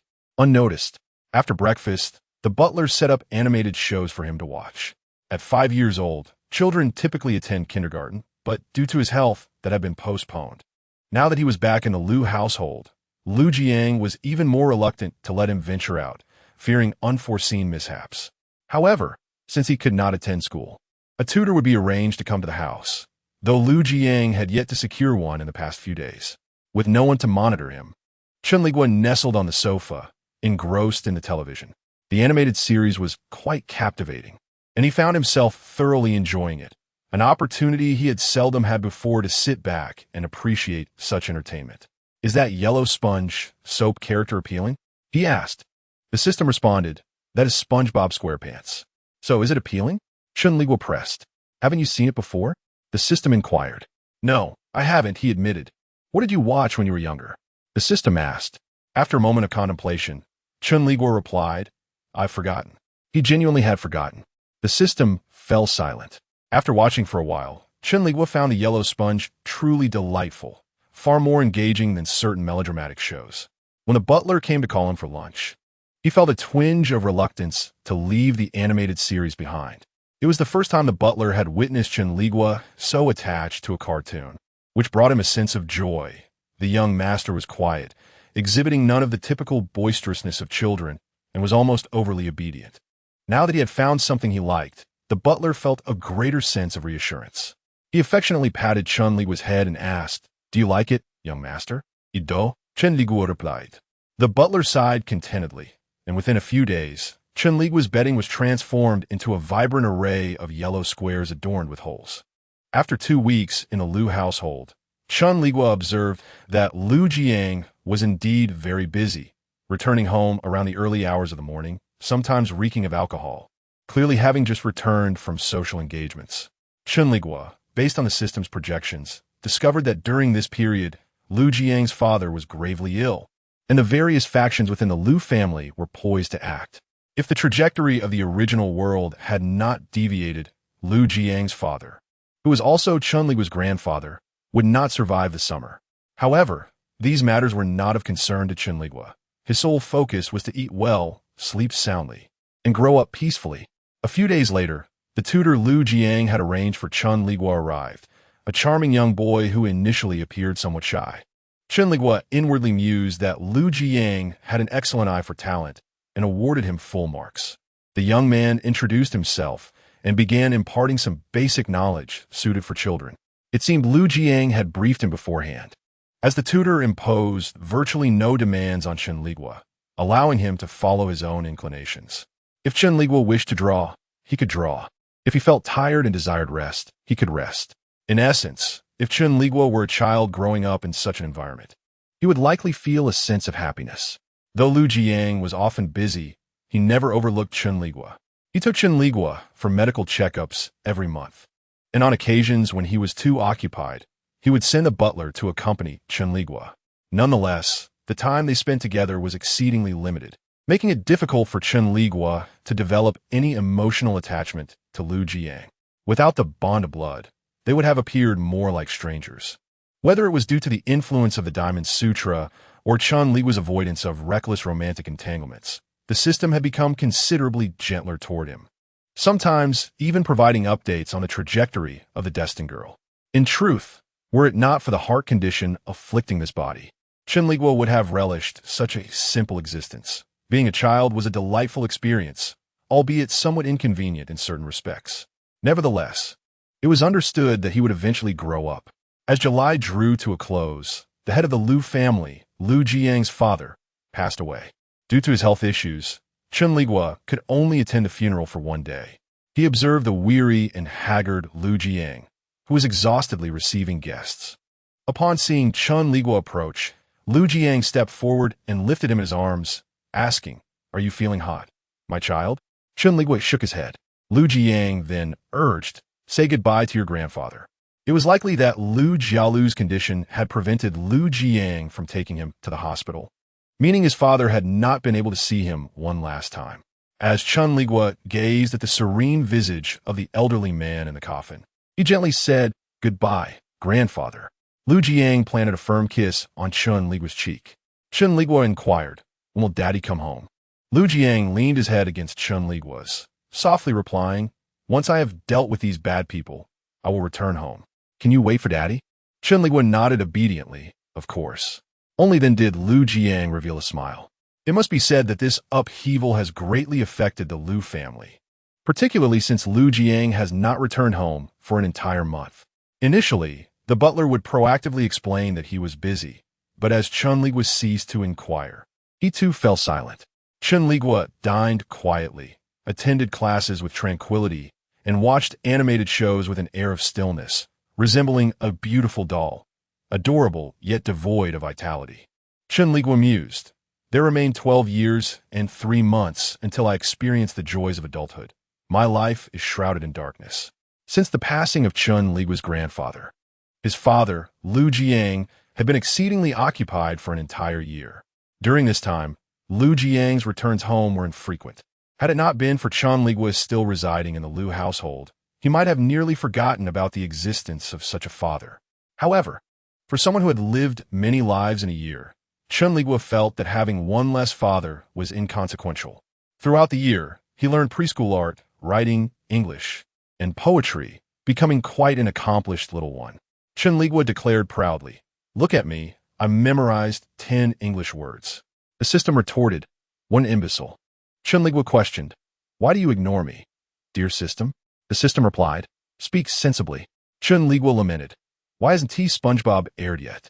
The system responded, "SpongeBob does not air on Saturdays." Chen Liguo protested, "I refuse." Such exchanges occasionally occurred, causing the system to ponder whether dressing Chen Liguo as a child truly influenced his intellect. Yet, the system quickly concluded that a fool in a normal body remains a fool. A year later, Chen Liguo proudly proclaimed, "I am no longer a mere 3 or 4-year-old. Indeed, he had turned 6. When Lu Jiang finally found some leisure time, he seemed to recall the extended lack of interaction and proposed a trip to the amusement park for a delightful father-son outing. Chen Liguo considered this and agreed. Acknowledging that he had not ventured anywhere in the past year, a little exploration now seemed agreeable. Thus, Lu Jiang took Chen Liguo directly to the amusement park. However, just as they stepped outside into a sunny day, torrential rain began to pour halfway through their journey. Clutching his SpongeBob toy, Chen Liguo observed the weather with concern, while Lu Jiang, behind the wheel, hesitated, weighing the option of turning back. He cautiously scrutinized Chen Liguo's expression and finally inquired, "My dear, shall we still visit the amusement park in this rain?" Chen Liguo glanced at him and replied, "If it's raining, let us return." Lu Jiang asked, "But don't you wish to go?" Chen Liguo responded, "Not particularly." Lu Jiang probed further, "Then what would you like to do?" Chen Liguo had no specific desires. He thought staying home to watch SpongeBob was quite delightful. Yet, being considerate, he did not wish to trouble Lu Jiang and earnestly stated, "I would like to enjoy some delicious food." Lu Jiang's eyes sparkled with delight. "This would be easy," he said. "Then father will take you to enjoy some delicious food." He changed direction and headed to a private restaurant he frequented. Chen Liguo wore an obedient expression throughout the journey. Upon arriving at the restaurant, Lu Jiang first grabbed the umbrella and then carefully lifted Chen Liguo from the car, ensuring that not a drop of rain touched him. It was evident that Lu Jiang was a regular at this establishment. As soon as he entered, a waiter approached to take the umbrella, displaying an eager demeanor as he arranged a private room for Lu Jiang. With a calm demeanor and few words, Lu Jiang made his way to the room. Once inside, he inquired what Chen Liguo wished to eat. Chen Liguo casually mentioned a few dishes, all of which Lu Jiang ordered. After a moment of thought, he made a phone call back to inquire with the butler about any foods Chen Liguo should avoid. Chen Liguo mused that Lu Jiang seemed to genuinely aspire to be a good father, though he lacked the means to do so fully. Resolving to be a charming and obedient son, he chuckled softly. The system, sensing Chen Liguo's laughter, inexplicably shivered. Once the dishes were ordered, they were promptly served, and the restaurant's owner even made a special visit. Upon noticing Chen Liguo, he expressed mild surprise and inquired, "Is this your son?" Lu Jiang nodded. The owner's smile was somewhat strained as he remarked, "Then enjoy your meal. I shall not disturb you."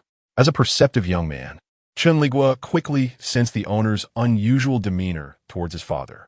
However, Lu Jiang appeared indifferent to the owner's presence, seemingly not considering him a friend.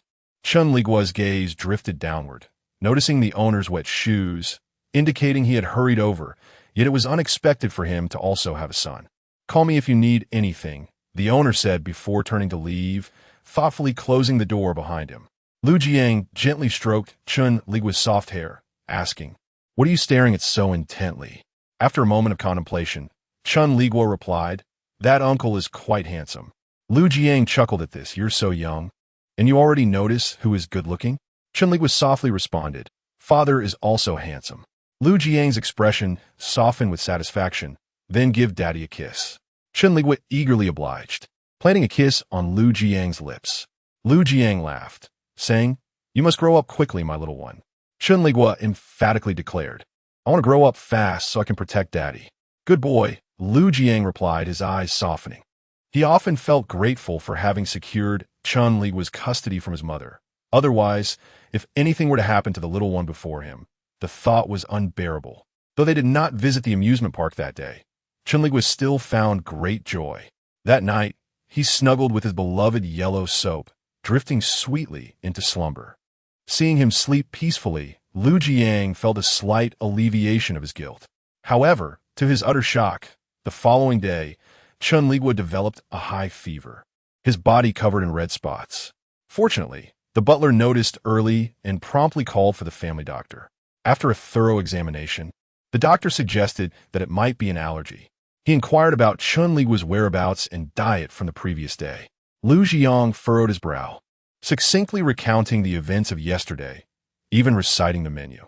The butler, upon hearing the menu, expressed surprise, stating, "Sir, the young master is allergic to carrots." Lu Jiang paused for a moment. One of the dishes from yesterday indeed contained carrots as an ingredient, although it had been so well prepared that it was unrecognizable. He had never anticipated that his son was allergic to carrots. The doctor, aware of the young master's frail condition, quickly added, "I have brought some medication. If there is no improvement in half an hour, we should take the young master to the hospital." Lu Jiang replied, "Let's go now." With that, he bent down to lift Chen Liguo, hurrying down the stairs. Chen Liguo, feeling feverish and disoriented, could only sense someone holding him tightly. He reached out to grasp the person's clothing, as if clutching the entirety of his world. They arrived at the hospital precisely at 4 in the morning. After a thorough diagnosis, the conclusion was reached. Chen Liguo had ingested the allergen, but fortunately he had not consumed a significant amount, so the situation was not dire. The doctor addressed Lu Jiang rather curtly, saying, "As a parent, shouldn't you know what your child is allergic to?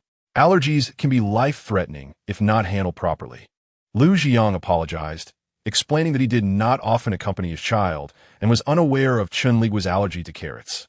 Seeing his sincerity, the doctor refrained from further reprimanding him. In truth, not only Lu Jiang, but Chen Liguo himself was unaware of his allergy to carrots. There had been a previous incident where he felt unwell for several days after a meal, leading the butler to call a doctor, who diagnosed him with the allergy. Since then, carrots have been absent from their dining table. However, Chen Liguo was inherently fond of meat and did not enjoy the flavor of carrots, making their absence inconsequential to him. Thus, by a twist of fate, he fell ill once more. This incident profoundly instilled a sense of guilt in Lu Jiang.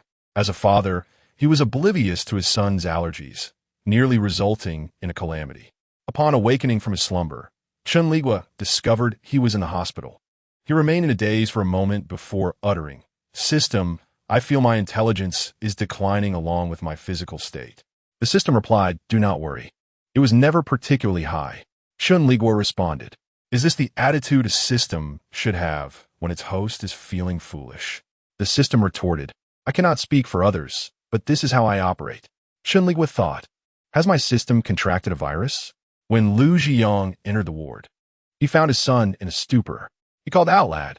Chen Liguo looked up, his small face still bearing traces of sleepiness, and replied, "Father." "Yes, good boy." Lu Jiang approached him, asking, "Is there anywhere that feels uncomfortable?" Chen Liguo shook his head. As Lu Jiang conversed with Chen Liguo, a lingering sense of guilt flickered in his eyes. Upon reflection, he realized he was fundamentally no different from Liao Yao in his pursuit of work. He often neglected his son. Chen Liguo asked, "Dad, when can I be discharged from the hospital?" Lu Jiang replied with a smile, "Once you recover, my dear, I will take you home." Chen Liguo simply responded with an "Oh."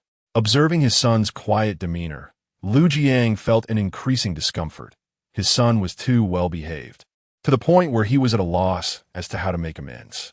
He reached out and gently ruffled Chen Liguo's hair, asking, "Do you blame Daddy?" Chen Liguo blinked innocently. "Why would I blame you?" Lu Jiang admitted, "But Daddy has no time to spend with you." Chen Liguo responded, "That's because Daddy needs to work hard to support you." At that moment, Lu Jiang could no longer contain his affection and embraced Chen Liguo tightly. After this hospital stay, Lu Jiang became even more attentive towards Chen Liguo, treating him as delicately as a porcelain doll. Chen Liguo enjoyed a brief period of being treated like a little princess before reaching the age for elementary school. By then, the Lu family situation had stabilized, and Lu Jiang had firmly established himself as the family patriarch. At merely 28, an age many consider still uncertain, he, however, lived with clarity and vibrancy. Chen Liguo held a certain admiration for Lu Jiang. His maturity, composure, and determination to pursue his desires mirrored someone he had cherished for many years.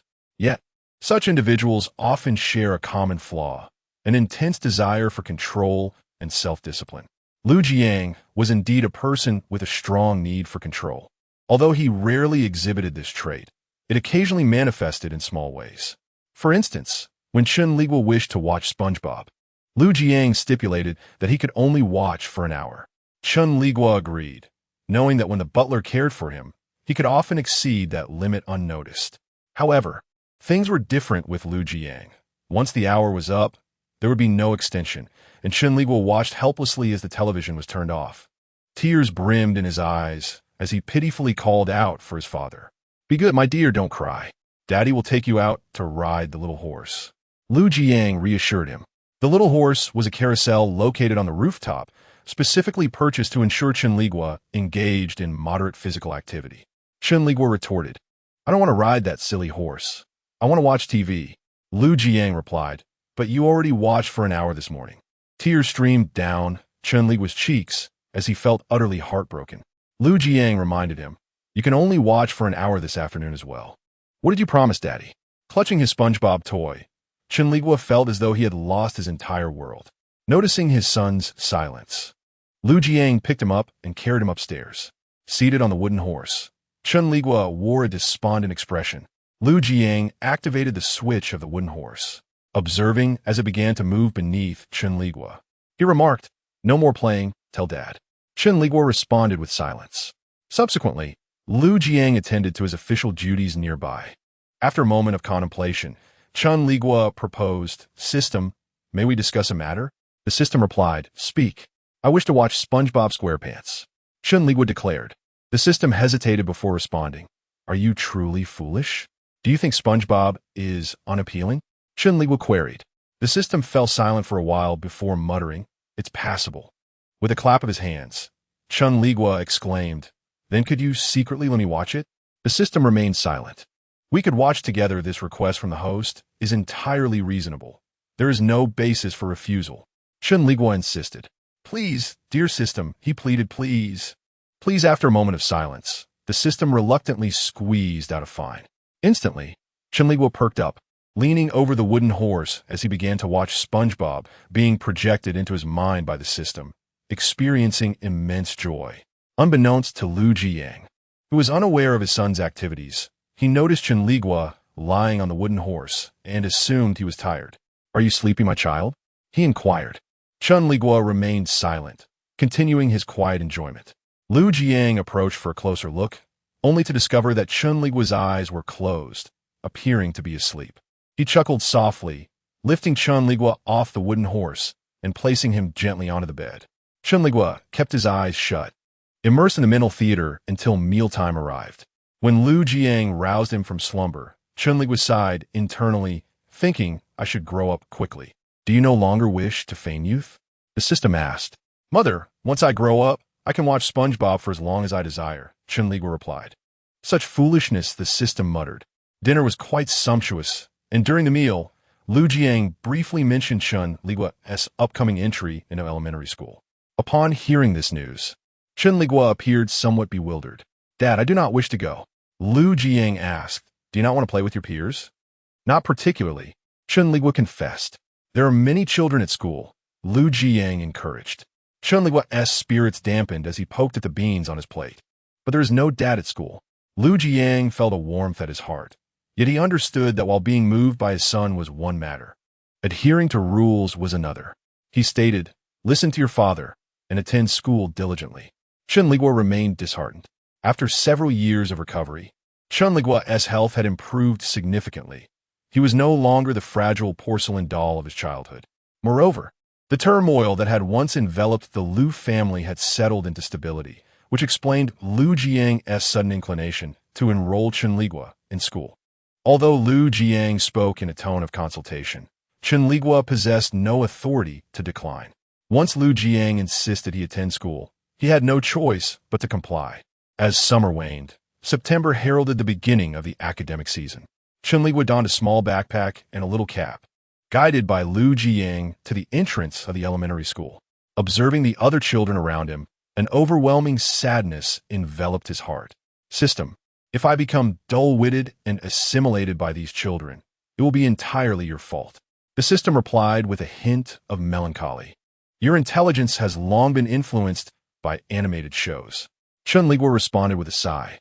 I feel despondent. Despite his sorrow, Chen Liguo had no choice but to attend school. With his small backpack in tow, he trudged into the building. Liu Jiang only departed after ensuring Chen Liguo had entered the classroom. Prior to their arrival, he had already communicated with the school, explaining Chen Liguo's unique health situation and requesting that the teachers provide him with extra care. The principal, in conversation with Liu Jiang, readily agreed. After all, how could one refuse a generous sponsorship of 6 figures? Upon entering the classroom, Chen Liguo chose a random seat, surrounded by children of similar stature, which only deepened his gloom. System, I want to skip a grade, he declared. The system inquired, to which grade do you wish to advance?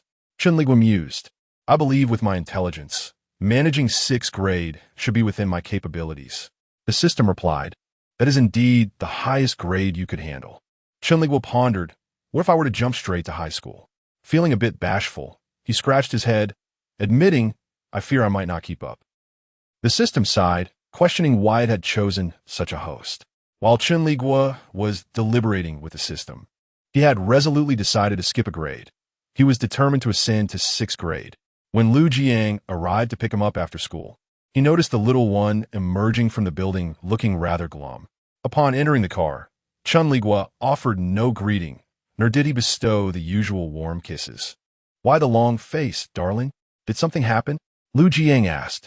Chen Liguo replied, Daddy, I don't want to go to school. What makes you feel this way? Liu Jiang inquired further. Chen Liguo cast a sidelong glance at him, then murmured, I understand everything the teacher said. As Liu Jiang paused at a red light, he gently patted Chen Liguo's head, letting out a sigh. You've only been there 1 day. Give it a chance, will you? Chen Liguo remained silent. SpongeBob SquarePants is about to start, Liu Jiang mentioned. A spark of interest flickered in Chen Liguo's eyes. Seeing this change, Liu Jiang couldn't help but smile. After all, he was still a child, easily swayed by enchanting animations and delightful treats. It seemed likely that he would soon adapt to school life. Initially, Chen Liguo planned to remain at school for a while before broaching the subject of skipping a grade with Liu Jiang. However, to both their surprise, less than a month later, an incident occurred at school involving Chen Liguo. Due to his delicate health, despite being of age, he appeared particularly petite. His skin, fairer than that of most children, reflected the exquisite genes inherited from his model mother, rendering him strikingly beautiful, akin to a porcelain doll. Such a child should have been quite popular at school. Yet the issue lies in the fact that Chen Liguo's popularity had exceeded reasonable bounds. A 5th grader, having caught sight of him, approached the 1st grader with an eagerness to befriend him. Chen Liguo found himself cornered at the door, uncertain whether to feel delighted or disheartened. He was pleased that someone so young had recognized his extraordinary beauty, yet saddened by the notion that even children were not spared in this relentless pursuit of companionship. What do you want? Chen Liguo inquired. The boy blocking his path responded, Are you Liu Jianchu? We're going to play soccer after school. Would you like to join us? But my father will come to pick me up, Chen Liguo replied. The boy insisted, Just tell your father. Those who attended this school hailed from families of considerable means, and the child's haughty demeanor clearly indicated he was accustomed to a life of privilege. With sincerity, Chen Liguo turned him down, saying, I still need to go home to watch SpongeBob. The boy, Cheng Zhuan, had approached Chen Liguo with the intention of inviting him, but was taken aback by such a response. Logically, he should have felt some irritation at the rejection, yet upon gazing into Chen Liguo's glistening eyes, framed by long, curled lashes and a slightly aggrieved expression, he found himself utterly enchanted. Cheng Zhuan had always been captivated by beauty, He delighted in lovely things and enjoyed the company of charming children, a preference that was innocent and uncomplicated, unlike adult inclinations. He retrieved a tablet from his bag and remarked, "There are so many cartoons on here." Chen Liguo, bemused, thought to himself, "Am I the type to be lured by cartoons?" The answer was indeed affirmative. He took the tablet, and, hand in hand with Cheng Zhuan, they departed. Meanwhile, Lu Jiang, who had come to pick him up, found himself at a loss. As a parent, discovering one's child missing is undoubtedly a cause for immediate panic. Lu Jiang swiftly checked the school's surveillance footage, only to find his beloved son being escorted away by an older student. His expression darkened instantly. Chen Liguo was led to a nearby gymnasium where he sat, engrossed in his animated show, while Cheng Zhuan and his classmates played soccer. Chen Liguo laughed heartily at the cartoons, having momentarily shed his intellect to fully embrace the whims of his age group. During a break, Cheng Zhuan sat beside him and asked, "Is it really that funny?" Chen Liguo glanced at him and nodded. Cheng Zhuan then proposed, "If it's so amusing, will you play with me every day?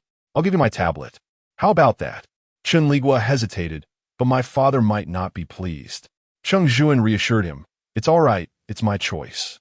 This tablet, a customized version brought back from abroad by his aunt, was quite a valuable item for a child, yet Cheng Zhuan freely offered it, revealing the affluence of his family background. Chen Liguo, however, was oblivious to such concepts. He had been raised with such care by Lu Jiang that he knew little of the world beyond his own.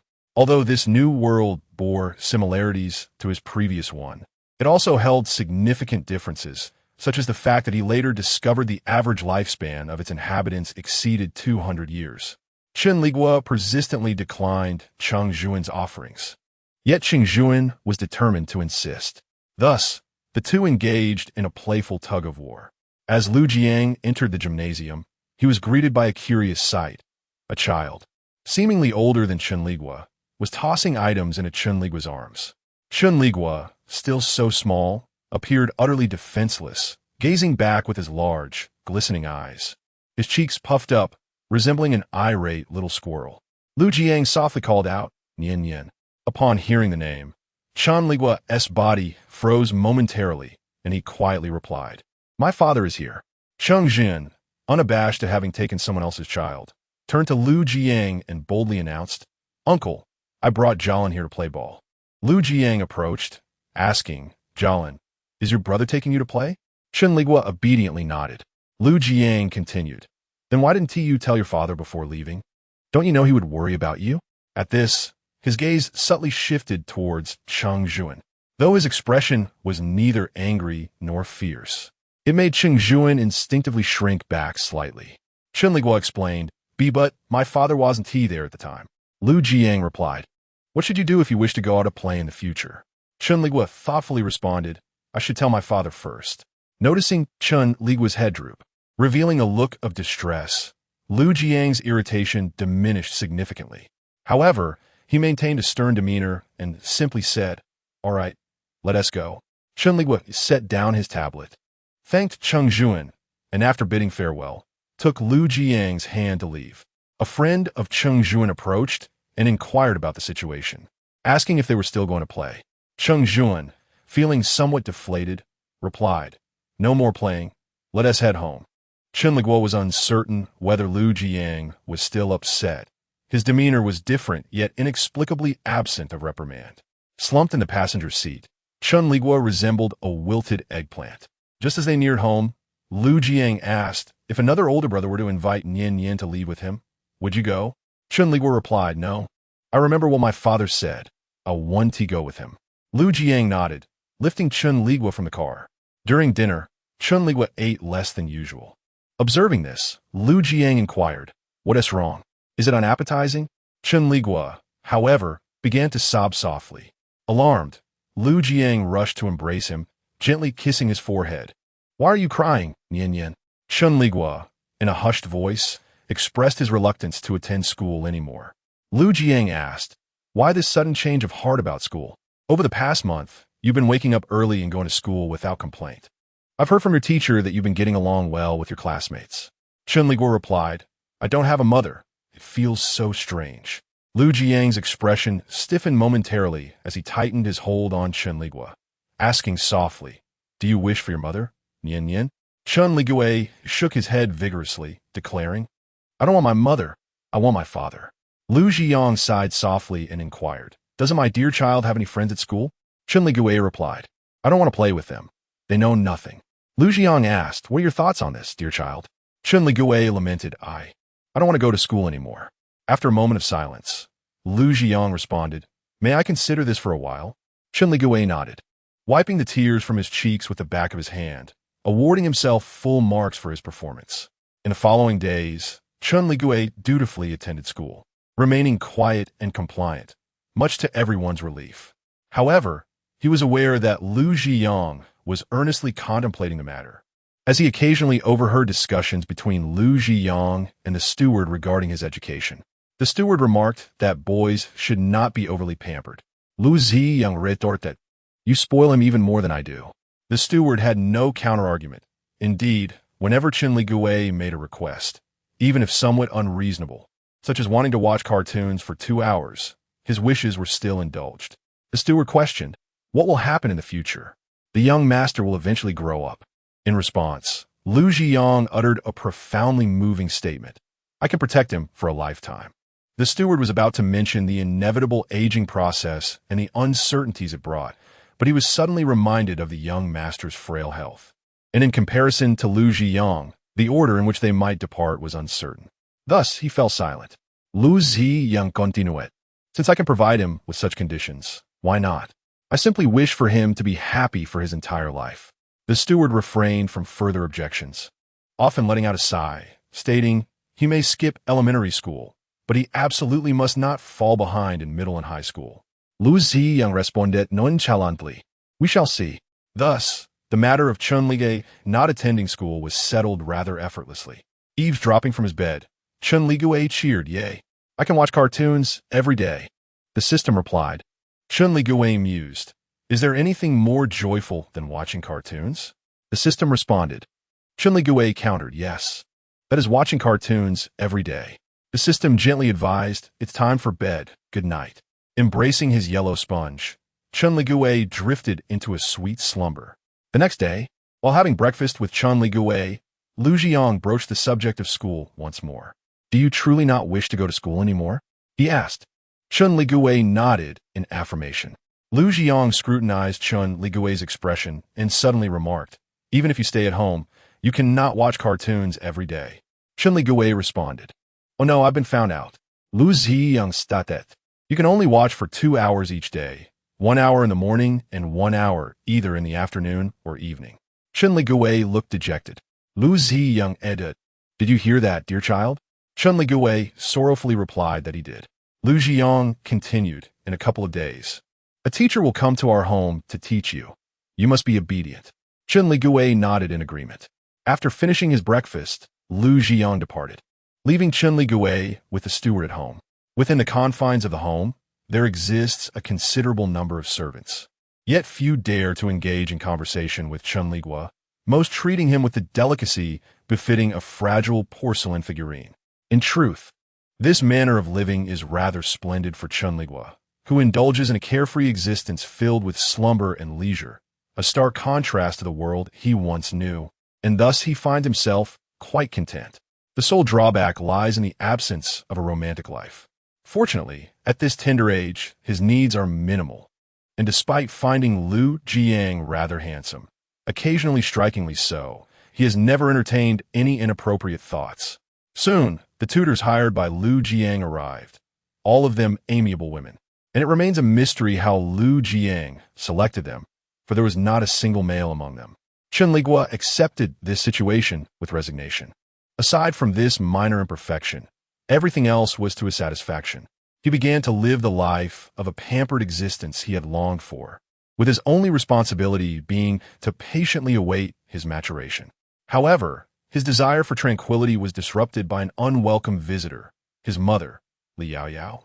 While it may be inappropriate to label one's mother as an unwelcome guest, Li Yaoyao's actions made it difficult for Chen Liguo to harbor any affection for her. She audaciously attempted to lure him out of the house. Fortunately, Chen Liguo's cleverness shone through as he raised his voice in a wail, prompting Li Yaoyao to utter, "Stop crying, or your mother will no longer want you." This only fueled his cries further.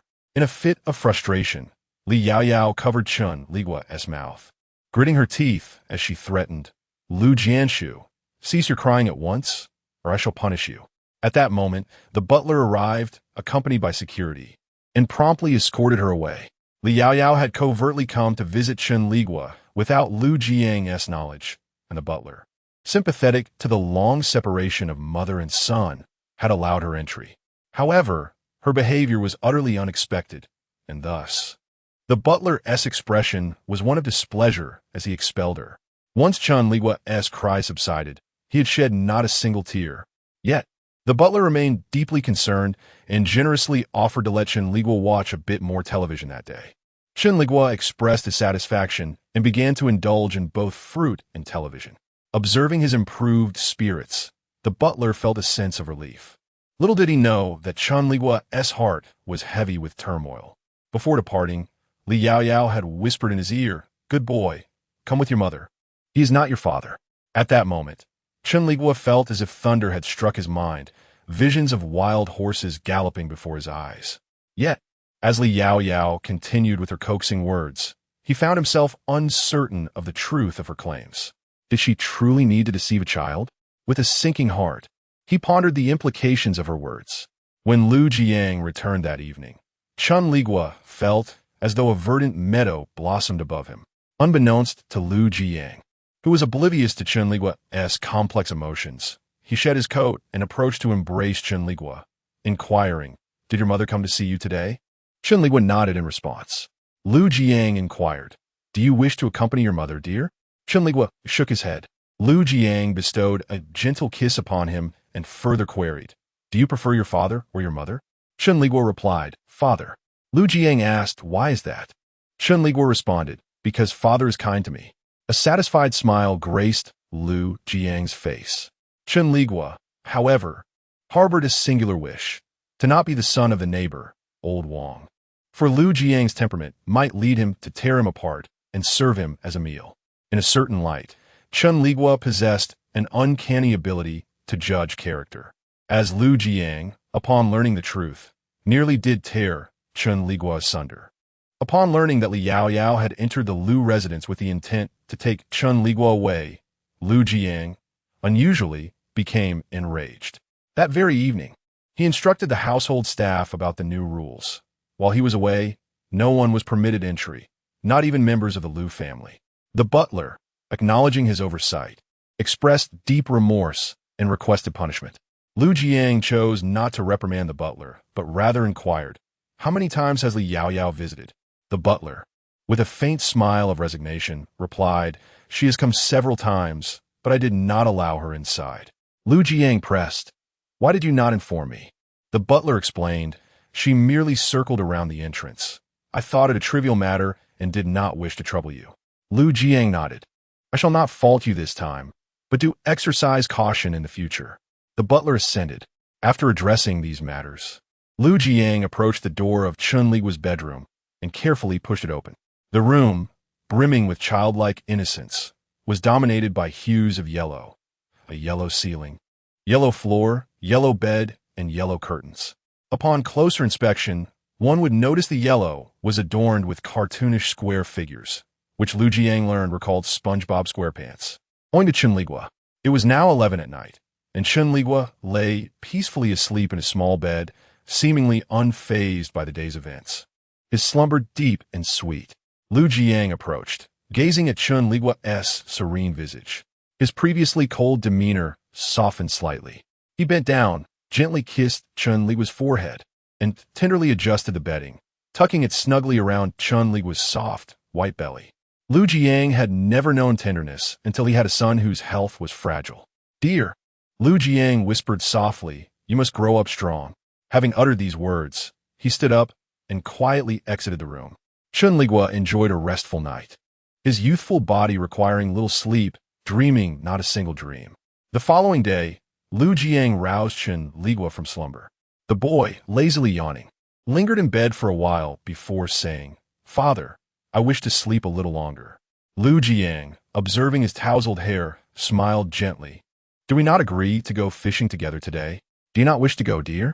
Chen Liguo gradually regained some spirit as he rubbed his eyes and said, I want to go.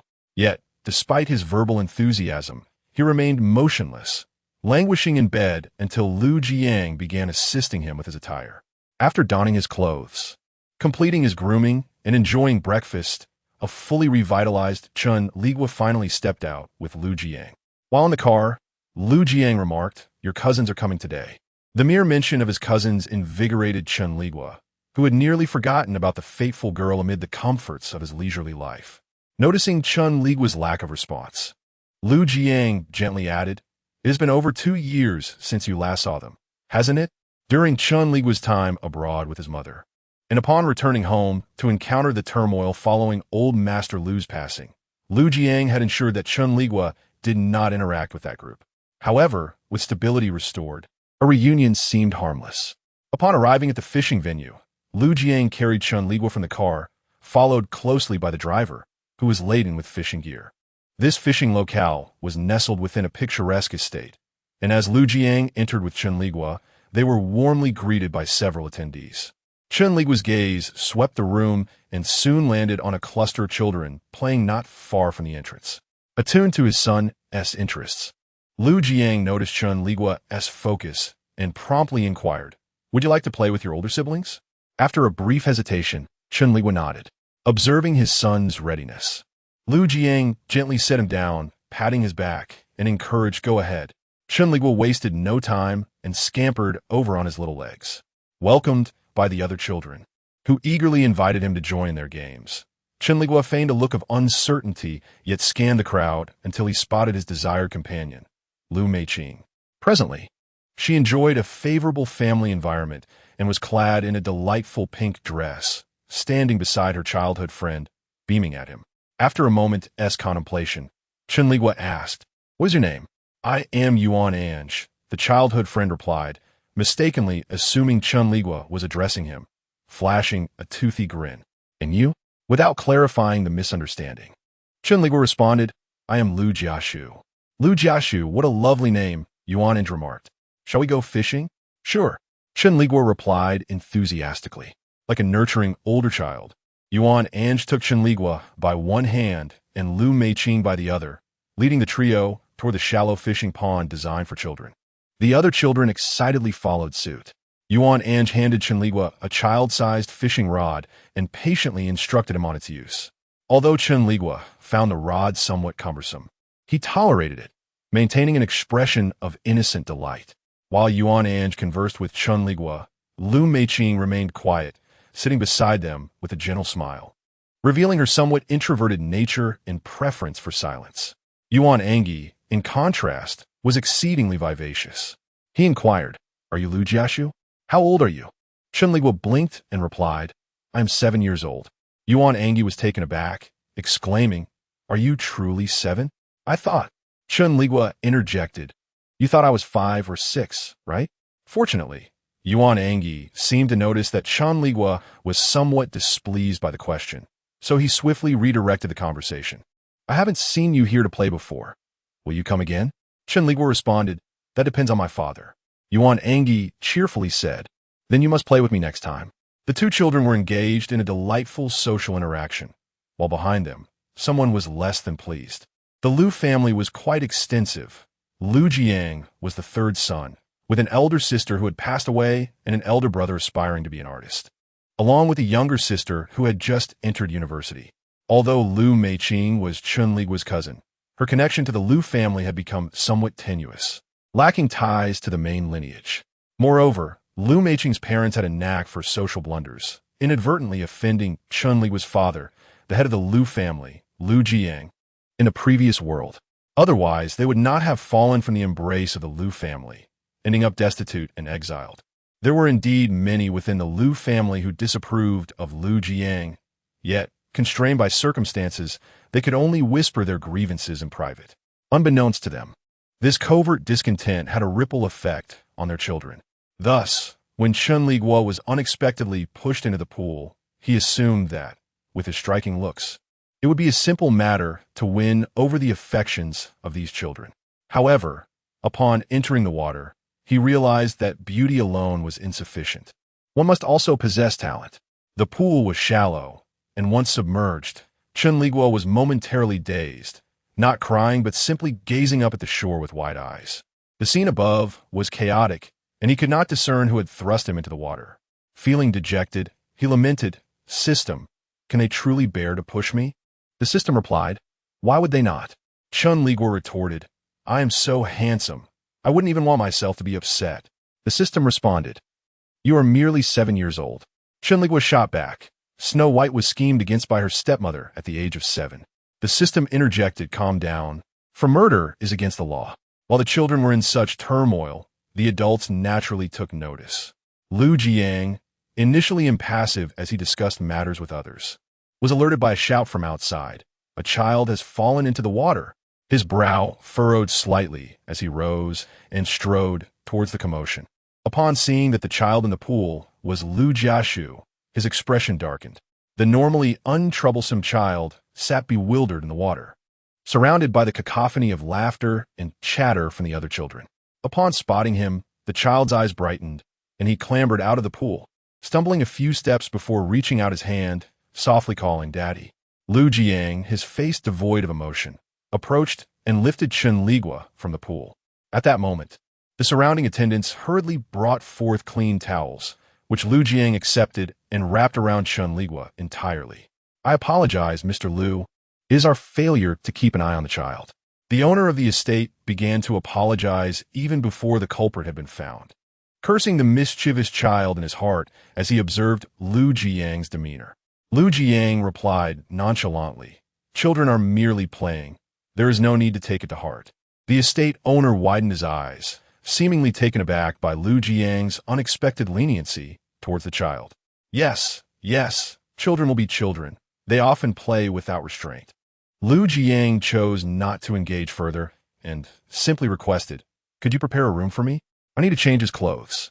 The estate owner, eager to please, quickly escorted Lu Jiang to a room.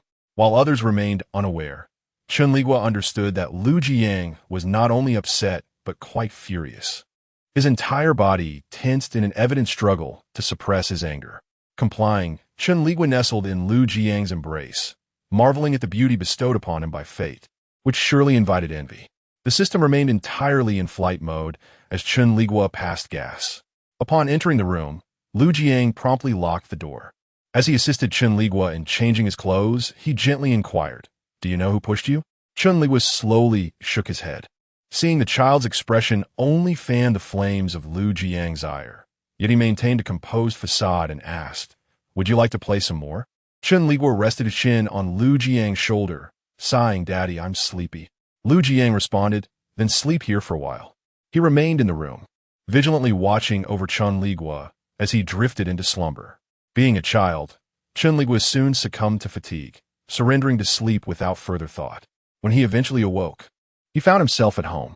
The moment he opened his eyes, the enticing aroma of freshly baked cookies filled the air, sweet and rich, captivating his senses.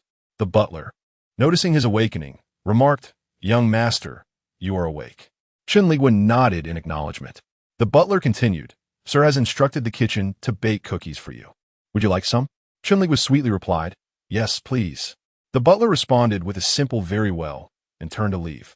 At that moment, Lu Jiang descended the stairs, instinctively making his way to the sofa where he gathered the still sleepy Chen Liguo into his arms. "Are you hungry, my dear?" he inquired. Chen Liguo affirmed his hunger. Lu Jiang proceeded to ask Chen Liguo about various matters, never once mentioning the incident of being pushed into the water. Although Lu Jiang did not explicitly state his intent to seek retribution for Chen Liguo, the child, knowing Lu Jiang well, sensed that the matter would not simply end there. Indeed, within a week, Chen Liguo encountered a new pair of guests at home, a couple accompanied by a child, who had come to offer their apologies. The couple appeared somewhat familiar to him, yet Chen Liguo, unfamiliar with the Lu family, could not quite place them. At that moment, Lu Jiang was peeling fruit for Chen Liguo. Not lifting his head upon the arrival of the three men, he languidly remarked, "What wind brings you here today?" The man, wearing an awkward smile, replied, "Mr. Liu, we are here to apologize. My child was rather mischievous the other day at the estate." Lu Jiang placed a piece of apple into Chen Liguo's mouth and gently inquired, "Does the child still remember this incident?" Chen Liguo, understanding the unspoken meaning, shook his head in bewilderment. "What incident?" Lu Jiang chuckled softly. "No need for an apology. Look, my child has completely forgotten." The man's embarrassment deepened as he said, "Mr. Liu, please show leniency. After all, they are just children." Lu Jiang replied coolly, "What have I to be concerned about?" The man's expression twisted in discomfort. At that moment, Chen Liguo's little companion could no longer suppress his grievances and burst into tears. Chen Liguo, still munching on the apple in confusion, was left speechless. Upon hearing the child's cries, Lu Jiang's demeanor grew colder as he stated, "Please take your leave." The man's chest heaved with anger, yet he dared not confront Lu Jiang. Instead, he slapped his own son across the face, exclaiming, "Crying for what? It's your fault for being so careless." The child, accustomed to being spoiled, had never faced such indignity. After being struck, he cried out, "But it's clear that Daddy dislikes that other child too." Chen Liguo, caught in this inexplicable turmoil, remained silent, feeling wronged, yet unwilling to voice it. Lu Jiang, uninterested in the unfolding drama, summoned the security to escort them out. Thus, the trio, wailing and protesting, were forcibly removed from the Lu residence, their gifts tossed aside, for it was evident that Lu Jiang had no desire for their apology. Chen Liguo continued to crunch on his apple, seemingly unfazed by the departure of the three. Observing his demeanor, Lu Jiang smiled. "It seems my child has his own little thoughts." Chen Liguo paused, then quickly realized that Lu Jiang had seen through his act of ignorance. However, Lu Jiang was unperturbed by Chen Liguo's pretense. With affectionate eyes, he remarked, "No matter what, I will always love my child, even if he isn't the brightest. I will protect him for a lifetime." Chen Liguo, while initially touched by this sentiment, felt a shiver at the thought of such a man, pondering whether he truly was his biological son. Cautiously, he questioned, "Am I truly his own?" The system replied, "How would I know?" Chen Liguo pressed, "Wasn't it mentioned in the original world?" The system responded, "The perspective in the original world followed Lu Meiqing's lead. Who knows if you were his biological child?" Chen Liguo lamented, "You don't care about me." The system retorted, "Did you just realize this?" Feeling wronged, Chen Liguo protested, "You weren't like this before." The system replied, "That was when I was younger." Subsequently, it disregarded Chen Liguo, returning to its own musings. Unable to extract answers from the system, yet life continued. And with a sense of trepidation regarding his origins, Chen Liguo gradually grew up. For Chen Liguo, who has experienced the tumult of the world, 6 years pass in the blink of an eye. Throughout this time, his bond with Lu Jiang has deepened, with Lu Jiang nurturing this son with utmost care and attention. Had Chen Liguo been a mere child, he might have blossomed into an exceptional individual under Lu Jiang's guidance. Alas, Chen Liguo is already an adult, remaining the same aimless Chen Liguo. Fortunately, Lu Jiang does not demand extraordinary achievements from his son. He has resolved to protect Chen Liguo for life, a sentiment he held even before learning of Chen Liguo's true lineage. As Chen Liguo reached the age for middle school, he could no longer indulge in watching his beloved SpongeBob at home and was compelled to attend school. During the first week, he yearned to return home. By the second week, he longed for home even more.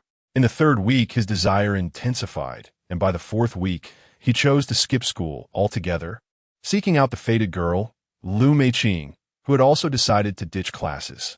Lu Meiqing, who ought to have been a well-behaved child, found herself drawn to a rather unruly childhood friend. Thus, Chen Liguo discovered her in an arcade, exchanging her pocket money for an abundance of game tokens alongside Yuan Ongwa. Concealed in the shadows, Chen Liguo mused, "Ah, young love." The system inquired, "How young is too young for love?" Chen Liguo replied, "At least 14. The system gently pointed out, "Yuan Ongwa is already 15. Chen Liguo fell silent. The system continued, "Lu Meiqing is 14. Again, silence enveloped him. The system concluded, "And you are 13. With tears of sorrow welling at the corners of his eyes, Chen Liguo uttered, "I understand now. Please be quiet." Previously, Chen Liguo had been perplexed about how to approach Lu Meiqing. However, Lu Jiang's protective measures had been so stringent that even stepping outside was monitored, making it impossible for Chen Liguo to connect with the fated girl. It was only upon entering middle school that this control began to ease, granting Chen Liguo the opportunity he sought. With his little backpack in tow, he stealthily entered the arcade. Lu Meiqing and Yuan Ongwa were oblivious to the eyes watching them from the shadows as they exchanged countless tokens and engaged in a dual-player game. Chen Liguo, while watching them, inserted a token into a claw machine before him. In his previous life, he had only visited an arcade for the first time in college, and that was to scout for talent. Nevertheless, this did not hinder his innate skill at the claw machine. He quickly grasped the techniques, mastering this art of flirtation. Yet, it was a lamentable truth that the one he wished to impress was a man, a very serious man at that. Thus, it seems that Chen Liguo's heartbreak was destined from the very beginning. Yuan Ongwa and Lu Meiqing were enjoying themselves, unaware that a pair of resentful eyes were watching them from a darkened corner. Chen Liguo pondered, "I am contemplating." The system prompted about what?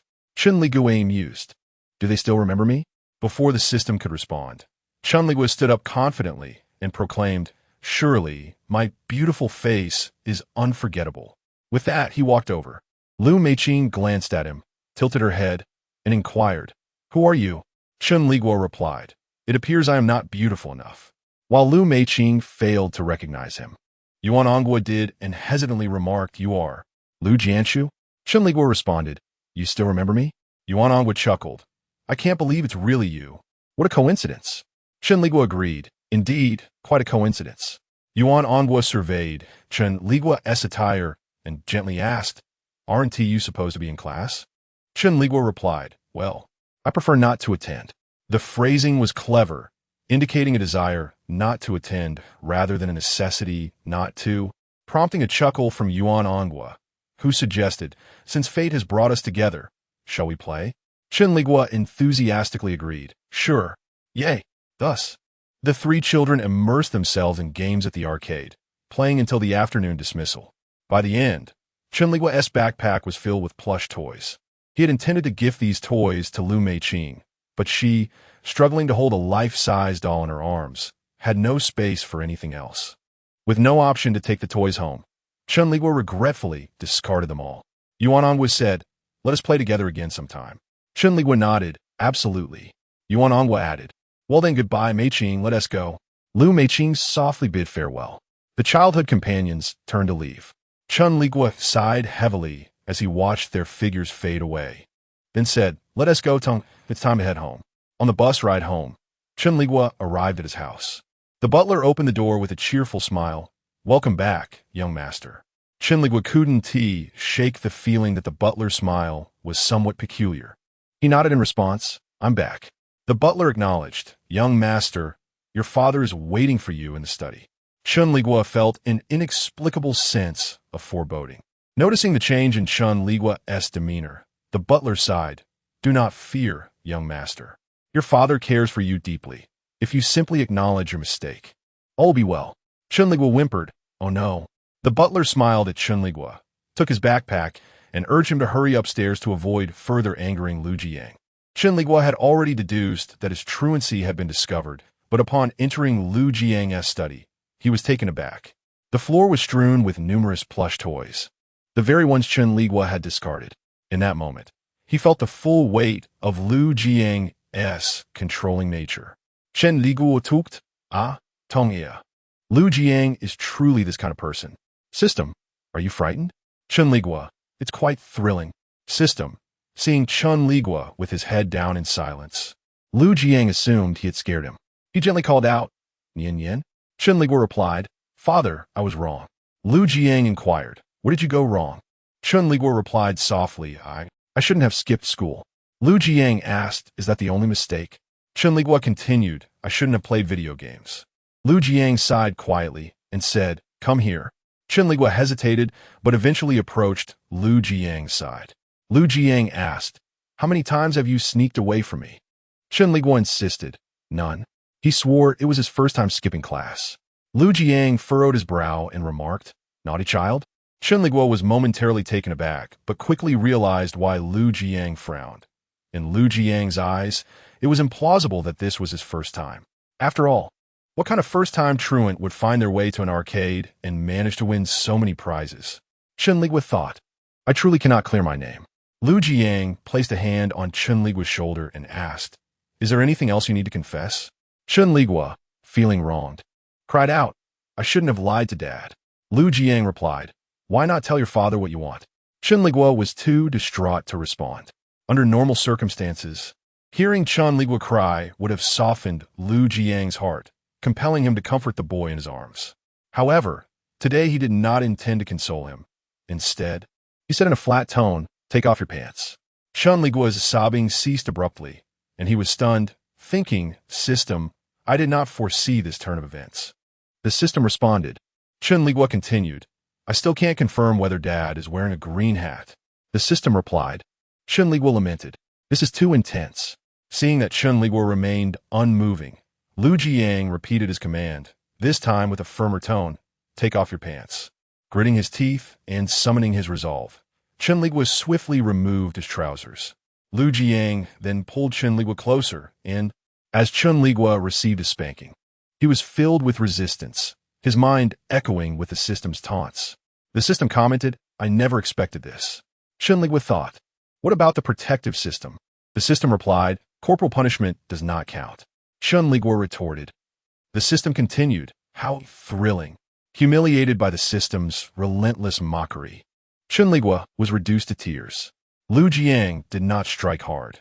Yet after only a few swats, Chen Liguo's tender backside was already swollen. Thus, Lu Jiang ceased, coldly asking, Do you understand your mistake? Chen Liguo, still sobbing, replied, I understand. Lu Jiang gazed at his tear-streaked face and sighed softly, reflecting on the complexities of raising a child. Punishment was necessary, yet it pained him to do so. He asked, What was your mistake? Chen Liguo responded, Next time, if I want something, I must tell Dad. Sob. Lu Jiang said, All right, good boy. He lifted Chen Liguo's trousers back up and kissed his cheek, saying, No more crying. Chen Liguo wailed louder. Wah wah wah wah. Feeling a headache coming on, Lu Jiang questioned, Why are you still crying? I didn't hit you hard. Chen Liguo continue to cry. Wah wah wah wah. Lu Jiang called, Naughty child. Chen Liguo, Father, do you still love me? He displayed a pitiful expression. Upon seeing this, Lu Jiang's heart melted like wax. He replied, Love, love, love. Daddy loves you the most, my dear. Chen Liguo sobbed, Please, Father, do not hit me anymore. Lu Jiang gently kissed Chen Liguo's eyes and softly assured, Indeed, I shall never strike you again. Chen Liguo. Yea, the plan succeeded. Noticing that Chen Liguo had ceased crying, Lu Jiang began to earnestly impart wisdom. He stated, You must not skip school, dear. If anything happens at school, you can always tell Daddy, and I will help you resolve it. Chen Liguo lay in Lu Jiang's embrace, wiping his tears on Lu Jiang's shirt. His cheek pressed against his father's chest, feeling somewhat drowsy. Father, I do not like going to school. Lu Jiang asked, Then what do you enjoy? Chen Liguo replied, I love Daddy the most. Lu Jiang felt satisfied and said, Well, Daddy loves you the most as well. Subsequently, Chen Liguo fell asleep in Lu Jiang's warm embrace. Although his heart condition had not recurred, his body remained frail, and such a bout of crying was indeed exhausting. Lu Jiang picked up Chen Liguo and exited the study, casually instructing the waiting servant outside, Please dispose of everything inside. The servant complied. Lu Jiang gazed upon Chen Liguo's sleeping face, feeling that his son was perfect in every way, yet he constantly feared that someone might corrupt him. Though this sentiment might seem overly anxious, he could not help but feel protective. The mere glance from others at his cherished treasure made him think they were coveting it. At that moment, Lu Jiang felt no qualms about his possessiveness over Chen Liguo. This little darling had been nurtured by him since childhood, and what was wrong with feeling possessive? Moreover, such possessiveness bore a legitimate justification. They were father and son. In truth, Lu Jiang need not worry about Chen Liguo being led astray, for in reality, Chen Liguo had never experienced true happiness. If one were to judge him by the system, he would undoubtedly be classified as a despised host, even though he now possessed a remarkably charming physique. After being chastised by Lu Jiang, Chen Liguo wept and fell asleep. The following day was the weekend. providing him with a perfect excuse for his lingering slumber. Lu Jiang came to rouse him. "Dear, it is time to wake up," Chen Liguo mumbled, burying his head beneath the blankets. Lu Jiang lifted a small corner of the blanket, chuckling at Chen Liguo's appearance. He said, "Hurry up, the sun has already risen." Chen Liguo replied, "My bottom hurts. I cannot get up." Lu Jiang, upon hearing this, could not hold back his laughter. "It hurts, does it? Really?" Chen Liguo, feeling wronged, replied, "It truly hurts, so much that I cannot sleep." Lu Jiang could no longer contain his amusement. He reached out and lifted Chen Liguo from the blankets, observing his tousled hair and disheveled sleeping face. "Cannot sleep? Who was it that was snoring lightly yesterday?" Chen Liguo squirmed in Lu Jiang's arms, yearning to return to bed for more sleep. Lu Jiang teased, "Did I hit you that hard? Let me take a look." As he spoke, he removed Chen Liguo's sleep pants, leaving Chen Liguo utterly bewildered. Before he could regain his composure, Lu Jiang playfully bit Chen Liguo's fair, delicate backside, exclaiming, "Little rascal." Chen Liguo gasped in surprise. Lu Jiang continued, "Still not awake? If you are, I might just bite again." Chen Liguo lamented, "I wish I could fall into a deep slumber." Noticing Chen Liguo's silence, Lu Jiang began to assist him in changing clothes. Chen Liguo, with an expression of despair, sat on the bed, weakly stating, "System, I can't take it anymore. I cannot compete with Lu Jiang." The system replied with indifference, "Oh." Chen Liguo added, "His rank is too high." The system remained unresponsive. "Oh." Chen Liguo sighed, "If only this identity didn't suppress me. If the roles were reversed, I would be the father, and he the son." The system inquired, "And what of it?" After a moment of thought, Chen Liguo deflated, "Forget it. I still don't want to raise a child." The system chuckled softly. Chen Liguo shivered at the system's laughter. Lu Jiang remarked, "Since we have no plans today, shall I take my little one to meet some new friends?" Cradled in Lu Jiang's arms, Chen Liguo rested his chin on Lu Jiang's shoulder and lethargically agreed. After washing up and having breakfast, the father and son ventured out. Chen Liguo initially expected another ordinary day filled with outdoor activities or a trip to an amusement park. However, to his astonishment, the little friends Lu Jiang mentioned were none other than Lu Meiqing and Yuan Ongwa, whom he had seen at the arcade the previous day. Upon seeing the two, an inexplicable chill coursed down Chen Liguo's spine, prompting him to say, "System, I no longer doubt that I am not his biological child." The system queried, "Why?" Chen Liguo replied somberly, "Do you think someone like Lu Jiang would allow such a mistake to occur?" The system neither agreed nor refuted his statement. Yuan Ongwa, ever warm-hearted, greeted Chen Liguo as he approached. Lu Meiqing stood beside him, and they appeared quite well-matched. Since the incident where Chen Liguo was pushed into the water, Lu Jiang had refrained from bringing him to the Lu family's gatherings. Chen Liguo had overheard Lu Jiang telling the butler, "There are far too many foolish people in this world who fear nothing. There is no need to wait for them to act foolishly before they regret it." "Jiashu," Yuan Ongwa said, "I can't believe your father actually brought you along." Chen Liguo responded, "Yes." There were a couple more children present, with Yuan Ongwa clearly taking the lead. He introduced Chen Liguo to the others and then asked what he would like to play. Chen Liguo replied, "I'm open to anything." Yuan Ongwa suggested, "Well then, how about swimming? There's a pool at this club." Chen Liguo hesitated, "But I can't swim." Yuan Ongwa countered, "Then let us play some games together. There's a game room here as well." Chen Liguo nodded in agreement. While Chen Liguo interacted with a group of children, Lu Jiang observed him closely, and those nearby chuckled, remarking, "It is said that President Lu dotes on his son the most, and today's events truly confirm that." Lu Jiang smiled and remarked, "Children require considerable thought and care." The individual hastily flattered him, saying, "Though young, your esteemed self is clearly a person of exceptional talent, unlike my own disappointing child." Lu Jiang wore a half-smile, casually continuing the conversation. As the day drew to a close, Chen Liguo had thoroughly enjoyed himself. When Lu Jiang called for him to leave, he felt a twinge of reluctance. Lu Jiang teased, "Who was it that refused to rise this morning?" Chen Liguo pouted, "Well, I wasn't fully awake yet." Lu Jiang instructed, "Get in the car. We are departing." Once in the vehicle, Chen Liguo soon grew drowsy. Observing this, Lu Jiang lifted him onto his lap and instructed the driver to proceed slowly.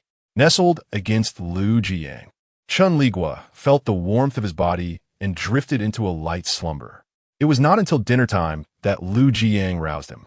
Chen Liguo did not eat much and finished quickly. While sipping soup, Lu Jiang admonished, "You must not skip school in the future. Do you understand?" Chen Liguo tightened his grip and nodded vigorously. Lu Jiang remarked, "Ah, now that is obedient." Sighing, Chen Liguo reflected that he had only exchanged brief words with Yuan Angyi that day and had not even spoken to Lu Meiqing, who was far too shy.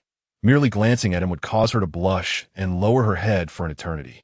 Lu Jiang continued, "If you have friends you fancy, feel free to invite them home." Chen Liguo paused mid-action. Then Lu Jiang emphasized, his voice firm, "No early romance." Chen Liguo replied, "Very well, I acquiesce, though my soul has already arrived at a more mature stage." Noticing Chen Liguo's bewilderment, Lu Jiang playfully pinched his nose, asking, "Did you hear that?" Chen Liguo nodded earnestly. "I did." Lu Jiang appeared content. Chen Liguo mused that with Lu Jiang's possessiveness, witnessing his son marry would likely send him into a frenzy. Fortunately, such concerns were moot, for his beloved son identified as gay and could not wed. Turning to the subject of school, the system had previously mocked Chen Liguo's intelligence, claiming he could only manage elementary school. Yet, through sheer determination, he had established himself in junior high, though he encountered some problems that left him profoundly shaken. Chen Liguo lamented, "After living several lifetimes, why can I not grasp mathematics?" The system retorted, "Has a pig lived several lifetimes to become Newton?" Chen Liguo was left speechless. Acknowledging the validity of the statement, the system continued, "Intelligence and time are not directly proportional." Chen Liguo was left in tears. Nevertheless, despite struggling with certain problems, he excelled in most junior high exercises, relying on his astute mind, exceptional courage, and the wisdom gleaned from his years, ultimately achieving a commendable 10th place in his class. When he received his math report card, he beamed with pride, exclaiming, "System, I am 10th." The system extinguished his enthusiasm with a single remark, "There are only 30 students in your class." Chen Liguo replied, "Math teacher, I apologize." System, your language skills are inferior to your mathematics. Chen Liguo, I apologize, Chinese teacher. System, your English is commendable. Chen Liguo, thank you, English teacher. Thus, with a blend of guilt and gratitude towards his teachers, Chen Liguo brought his report card home. Lu Jiang had yet to return, and the housekeeper, upon seeing the report card, praised Chen Liguo extravagantly, elevating him to the status of a prodigy. When Lu Jiang returned, he too lauded Chen Liguo, making him feel like a genius misplaced in time. Chen Liguo then inquired, "Father, what were your grades during school?" Lu Jiang replied with a smile, "I never attended junior high." Chen Liguo, what? The housekeeper interjected, "Sir skipped ahead to the 3rd year of high school at the age of 13. Chen Liguo. Lu Jiang affectionately ruffled Chen Liguo's hair, saying, "Do not compare yourself to your father. I was not an exemplary student and did not even attend university." A sense of foreboding washed over Chen Liguo as he asked, "Then what score did you achieve on the college entrance examination?" His fears were confirmed when Lu Jiang replied, "I missed the perfect score by over 20 points. Chen Liguo, it's over. He must not be my biological father." Lu Jiang remarked, "Academic performance is not paramount. The most important thing is that my dear son is happy."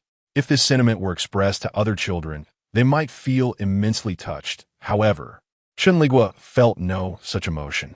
That evening, he once again discussed his genetic connection with Lu Jiang with the system.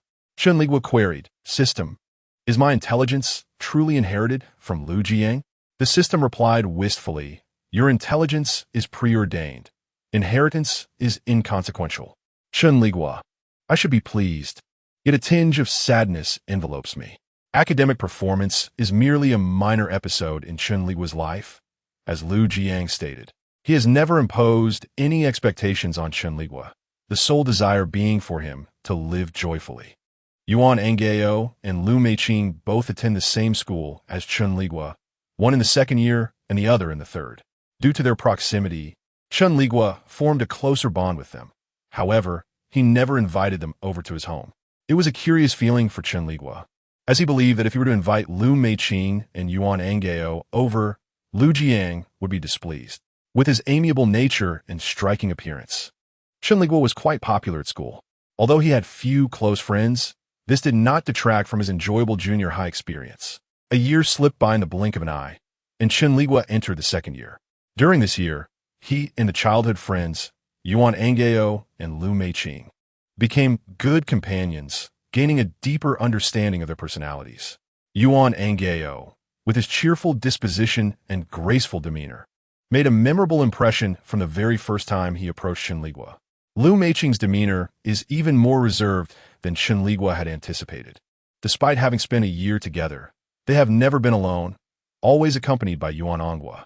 Fortunately, Yuan Angao also protects Lu Meiqing, making their bond appear quite compatible. On Chen Liguo's 14th birthday, Lu Jiang consented to him celebrating with his classmates, with the stipulation that he must return home before dinner. Though he did not specify the consequences, this only heightened Chen Liguo's anxiety. The day unfolded simply: lunch, cake, and karaoke, without any extravagant celebrations. Yuan Angao, having graduated from junior high and gained admission to a respectable high school, mentioned that he might leave for overseas studies halfway through. Upon hearing Yuan Angwa's future plans, Chen Liguo asked, "What about Meiqing?" Yuan Angao replied, "She promised to wait for me for a few years." Chen Liguo expressed his envy, to which Yuan Angao responded, "What is so enviable about that? You could easily find a girlfriend. There are plenty of girls in your class who like you, right?" Chen Liguo was taken aback. "Really? How come I didn't know?" Yuan Angao sighed, "You always shuttling between home and school, and you seem so aloof." "Am I aloof?" Chen Liguo questioned. Yuan Angao remarked, "Don't you know your classmates have nicknamed you the Ice Prince?" The title caught Chen Liguo off guard, yet he felt invigorated, as it affirmed his good looks. Just then, Lu Meiqing returned from the restroom while Yuan Angao was conversing with Chen Liguo. Noticing her, Yuan Angao said, "Meiqing, I recall you mentioned that your best friend has a crush on Lu Jiashu." Lu Meiqing blushed slightly and whispered, "Didn't she ask you to keep a secret?" Yuan Angao replied, "I didn't mention her name." Lu Meiqing sighed, "You and your antics." Observing their exchange, Chen Liguo felt a chill of unrequited affection wash over him. Yuan Angao continued, "Jiashu, you must come to my 16th birthday." Chen Liguo nodded in agreement. Lu Meiqing gently reminded him, "Jiashu, aren't you supposed to be home before 8? It's already 7:20. Glancing at his watch, Chen Liguo immediately stood up. "Then I must leave. You two should head back as well." Lu Meiqing and Yuan Angao bid him farewell as he exited the private room. After Chen Liguo left, Yuan Angao sighed. "Everything about Jiashu is great, except for his father." Lu Meiqing remained silent. Yuan Angao glanced at her. "His father is truly terrifying." Lu Meiqing nodded in agreement. Exhaling softly, unbeknownst to Chen Liguo, his friends found his father intimidating. Had he been aware, he would have readily concurred, "Indeed, my father is quite fearsome." Ultimately, Chen Liguo felt as though he possessed no autonomy in this world. Everything he did, from what he ate to where he went, was meticulously monitored by Lu Jiang. Upon arriving home, Chen Liguo pushed open the door and was greeted by the rich aroma of a delicious meal. He walked into the dining room to find Lu Jiang seated at the table, engrossed in a newspaper, and called out, "Dad, is my dear son back?" Lu Jiang, dressed in comfortable home attire, stood up with a smile. "Come here, the food is ready." To be honest, if one were to merely glance from the outside, Lu Jiang appeared to be a man in his 20s. When he went out with Chen Liguo, they resembled brothers rather than father and son. Noticing Chen Liguo, Lu Jiang bent down and lifted him into his arms. At that moment, Chen Liguo had yet to fully grow into his body. With a touch of baby fat on his cheeks and his fair, tender skin, he resembled a freshly steamed bun, utterly adorable. Lu Jiang planted a kiss on Chen Liguo's cheek and inquired, "Where did you go?" Chen Liguo replied, "I had a meal with my classmates and sang for a while." "Were you happy?" Lu Jiang asked. Chen Liguo nodded, "Very happy." "Good. Then let us eat," Lu Jiang said. After their meal, Lu Jiang presented Chen Liguo with a birthday gift, a gigantic SpongeBob, towering over Chen Liguo by several heads, delightfully comforting to embrace. Chen Liguo's eyes sparkled at the sight of the gift, eager to return to his room and experience the texture of SpongeBob immediately. Lu Jiang chuckled. Let us have some cake. With 14 candles lit, Chen Liguo closed his eyes to make a wish and then blew them out. Lu Jiang asked what wish he had made. Chen Liguo replied, "If I say it, it won't come true." Lu Jiang smiled and refrained from further inquiry. As the clock struck 9, marking Chen Liguo's bedtime, Lu Jiang did not urge him to sleep, but instead asked, "Do you miss your mother?" Chen Liguo hesitated slightly before responding, "I don't remember." Lu Jiang raised an eyebrow. "You don't remember your mother at all?" Chen Liguo hesitated. "I have only some vague impressions." Lu Jiang acknowledged this with a sound and sent Chen Liguo off to bed. When the butler came to ask if he needed hot water for a bath, Lu Jiang sighed. "Sometimes I wonder if I am doing the right thing." The butler replied, "As long as the young master is happy." Lu Jiang shook his head and said softly, "He is still young and knows nothing." The butler added, "But has Ti Li Yao Yao remarried?" "Indeed, she has," Lu Jiang said. At this point, a flicker of confusion crossed his eyes. He had always believed he understood Li Yao Yao well. He assumed that her remarriage would lead her to relinquish all claims to the custody of Lu Jianshu. Yet he found that she had become more obstinate after her marriage. This peculiar development left Lu Jiang somewhat perplexed. The butler remarked, "If she has begun a new life, why does she still concern herself with the young master?" Lu Jiang shook his head, acutely aware of an underlying anomaly, but unable to grasp the clue at that moment. "Sir?" the butler inquired. "Nothing, just go prepare the hot water," Lu Jiang instructed. The butler nodded and ascended the stairs without saying another word. Lu Jiang sat alone in the dimly lit dining room for a considerable time, until the clock in the living room struck midnight, emitting a soft tick. It was as if he had been abruptly awakened, and he slowly rose from his seat and made his way back to the bedroom. A few mornings later, Lu Jiang suddenly said to Chen Liguo, "Child, your mother wishes to see you." Chen Liguo paused momentarily, spoon in hand. Lu Jiang inquired, "Will you go?" Chen Liguo cautiously asked, "Can I choose not to go?" Due to prior experiences, his feelings towards Li Yao Yao had never been particularly favorable. Lu Jiang pondered for a moment before replying, "You should go and see her. After all, she is your mother." The butler, who happened to be nearby, was slightly taken aback by this statement. Lu Jiang had previously been adamant about keeping Chen Liguo away from Li Yao Yao, so why the sudden change in sentiment? Chen Liguo reluctantly agreed. Thus, the meeting was set, and Lu Jiang did not elaborate on why he had suddenly decided that Chen Liguo should meet Li Yao Yao. The meeting was scheduled for the summer vacation, and on that day, Chen Liguo awoke in a rather poor mood, lacking even the appetite for breakfast. Rarely did Lu Jiang neglect to inquire about Chen Liguo's well-being. He appeared lost in thought, seemingly grappling with a complex dilemma. After finishing his meal, Chen Liguo announced, "Father, I have finished eating." Lu Jiang ruffled his hair and replied, "All right, let's go." It had been several years since Chen Liguo and Li Yao Yao had seen one another. This woman had acquired substantial assets upon her divorce from Lu Jiang, and later, when Lu Jiang regained custody of Chen Liguo, he also provided Li Yao Yao with a sum of money as compensation. These assets enabled Li Yao Yao to navigate the modeling industry with ease. Although Lu Jiang had divorced her, he did not make things difficult for her. Rather, he occasionally afforded her certain conveniences. He even honored her wedding invitation with a gift. As Chen Liguo sat in the car, a sense of trepidation enveloped him.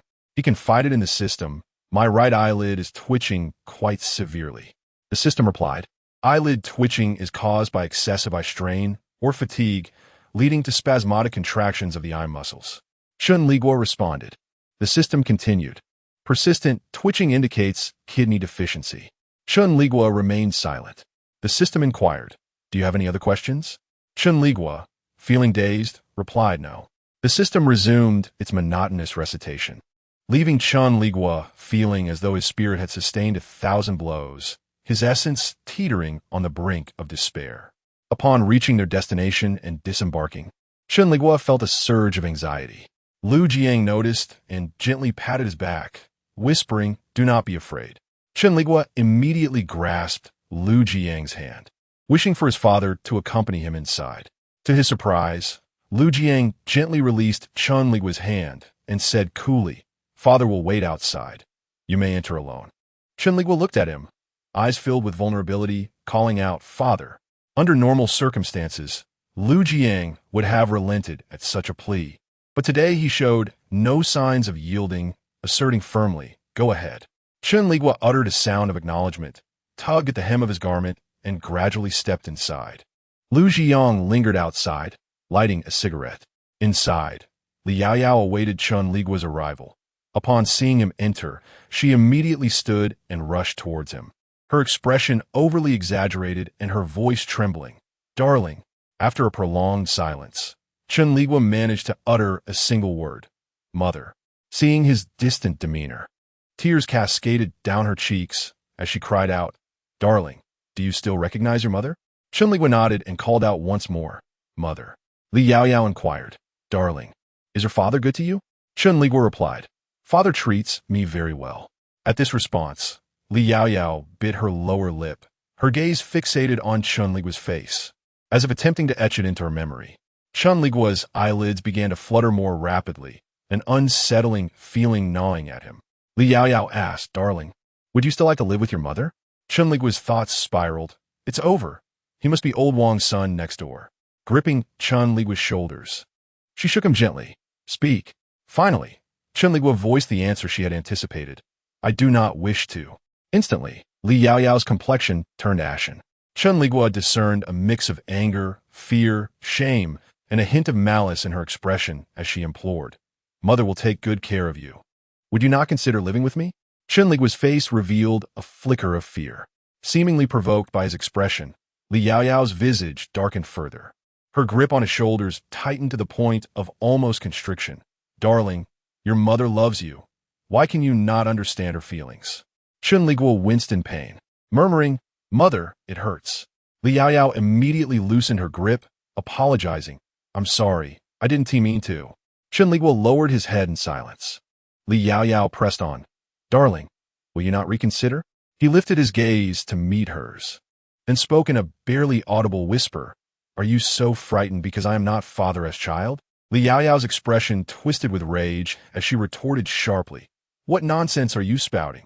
In that moment, Chen Liguo realized the gravity of the situation. He sorrowfully addressed the system.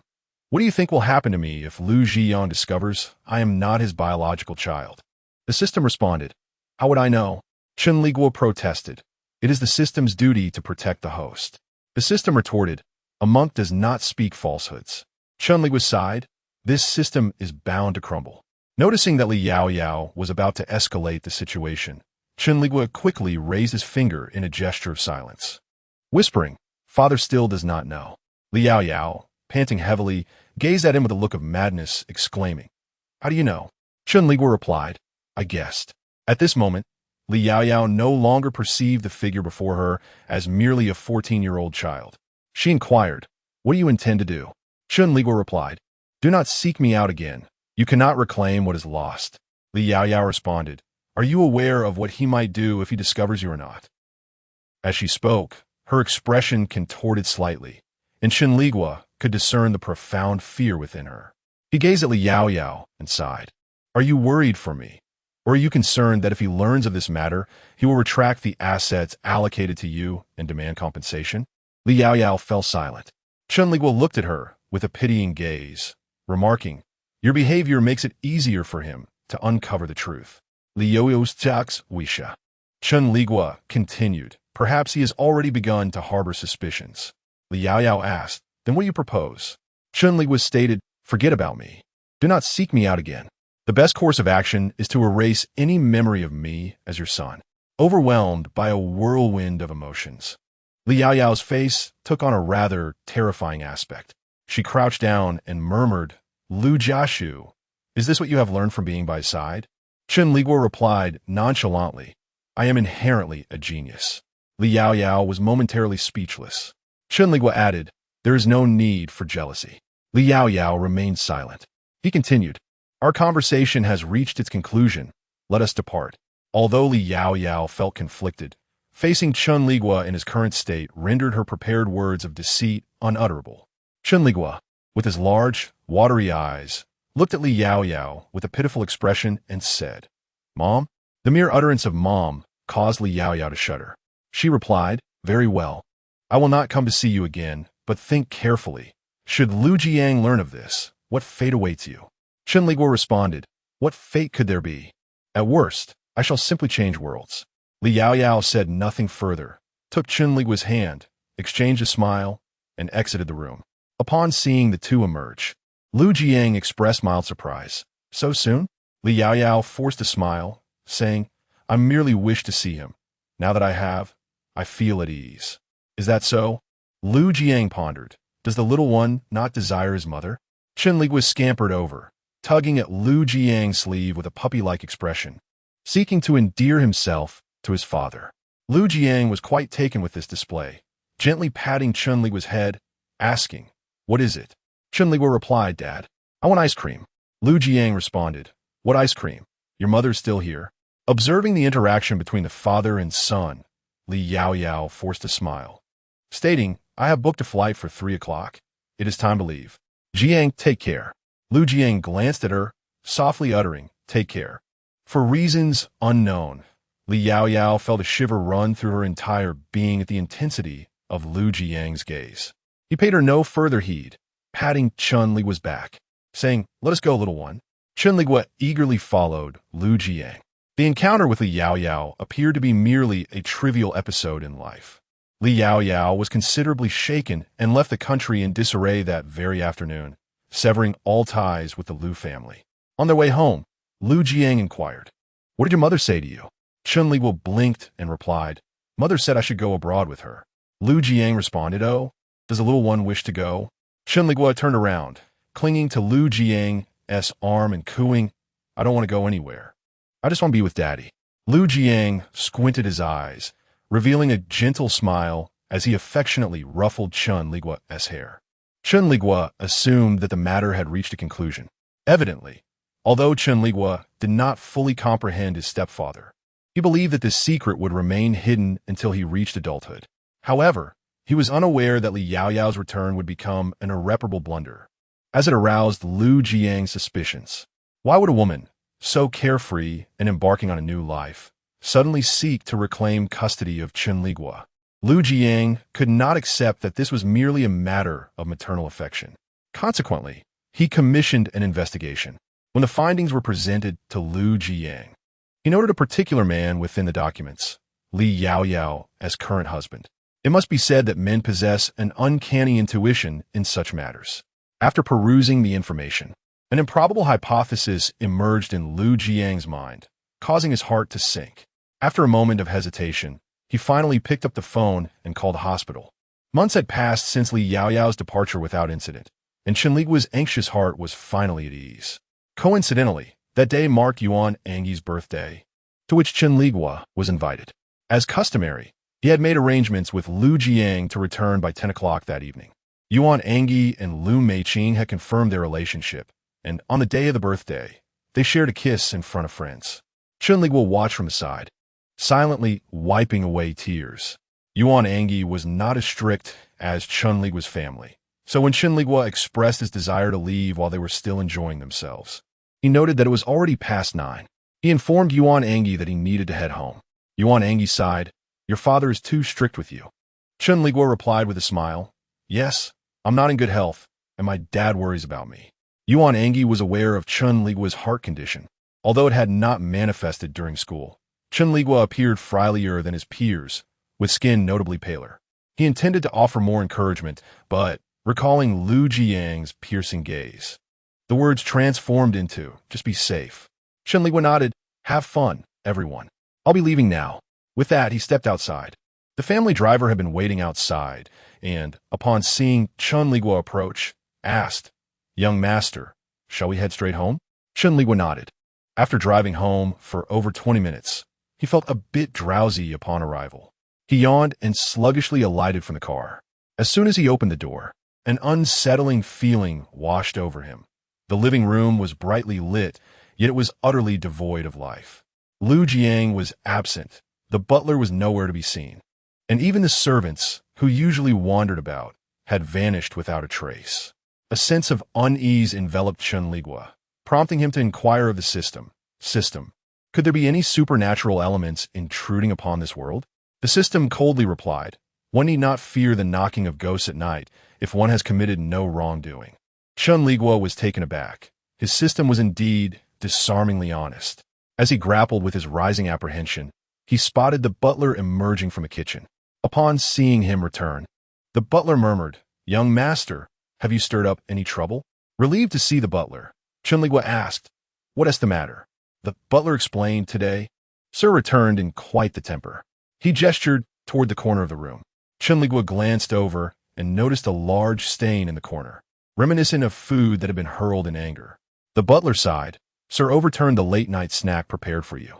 Chen Liguo pondered rapidly, trying to recall any recent actions that could have provoked such fury from Lu Jiang. The butler continued, "The master sent the servants away. He is now alone in the study." Chen Liguo nodded, stating, "I shall go check on him." The butler appeared somewhat worried, but did not deter him. After all, it was this young master who could best soothe Lu Jiang's temper. As Chen Liguo ascended the stairs, a sense of trepidation settled in his heart, intensifying as he approached the study. He knocked softly and called, "Father." No response came from within. He tried the doorknob and found it locked. He called again, "Father, I'm back." Still, there was silence. His anxiety peaked, and he quickly decided to leave, telling the system, "I'll return tomorrow. I feel extremely uneasy right now." The system inquired, "How uneasy?" Chen Liguo replied, "I feel like the protagonist of a horror film." "Do you know why protagonists in horror films rarely survive?" The system asked. "Why?" Chen Liguo stated, "Because they're not as clever as I am." The system retorted, "You're talking nonsense." Just as Chen Liguo turned to leave, the study door creaked open, causing every hair on his body to stand on end, and he felt momentarily stiffen. Fortunately, Lu Jiang's voice rang out, assuring Chen Liguo that he had not yet stepped into the realm of horror. Lu Jiang commanded, "Come here." There was no form of address, and his tone was frigid. The warmth he usually exuded was entirely absent. Chen Liguo immediately contemplated certain possibilities, and tears welled in his eyes as he cried, "System, what would you do if someone cheated on you and you had to deal with that child?" The system responded, "If that child were yours, I would choose to dispose of him." Chen Liguo, "You are truly cruel." System, "Thank you." Having lost the love of Lu Jiang, Chen Liguo simultaneously felt bereft of affection from his family system. Lu Jiang entered the study with Chen Liguo, casually shutting the door behind them. Chen Liguo, with a face full of sorrow, inquired, "Father, are you angry?" Lu Jiang remained silent, his gaze scrutinizing Chen Liguo with a chill akin to appraising a lifeless object. Within, Chen Liguo wept for his lost love, yet his expression remained one of slight confusion as he called out again, "Father." Lu Jiang coldly replied, "Do not call me father." This statement confirmed Chen Liguo's fears that he was not Lu Jiang's biological child. Oh dear, considering Lu Jiang's nature, would he not be cast into the depths of the sea, encased in concrete? When Chen Liguo heard this, his face turned pale, and he trembled with anxiety, questioning, "What is happening?" Lu Jiang, indifferent, commanded leave. As Chen Liguo attempted to protest, Lu Jiang abruptly tossed the documents he held at him. The hard folder struck Chen Liguo's forehead, causing it to bleed, and tears welled in his eyes as he exclaimed, "Father, why?" Lu Jiang replied, "Look for yourself." Bending down, trembling, Chen Liguo gathered the scattered documents. However, upon discerning the contents, his face drained of color.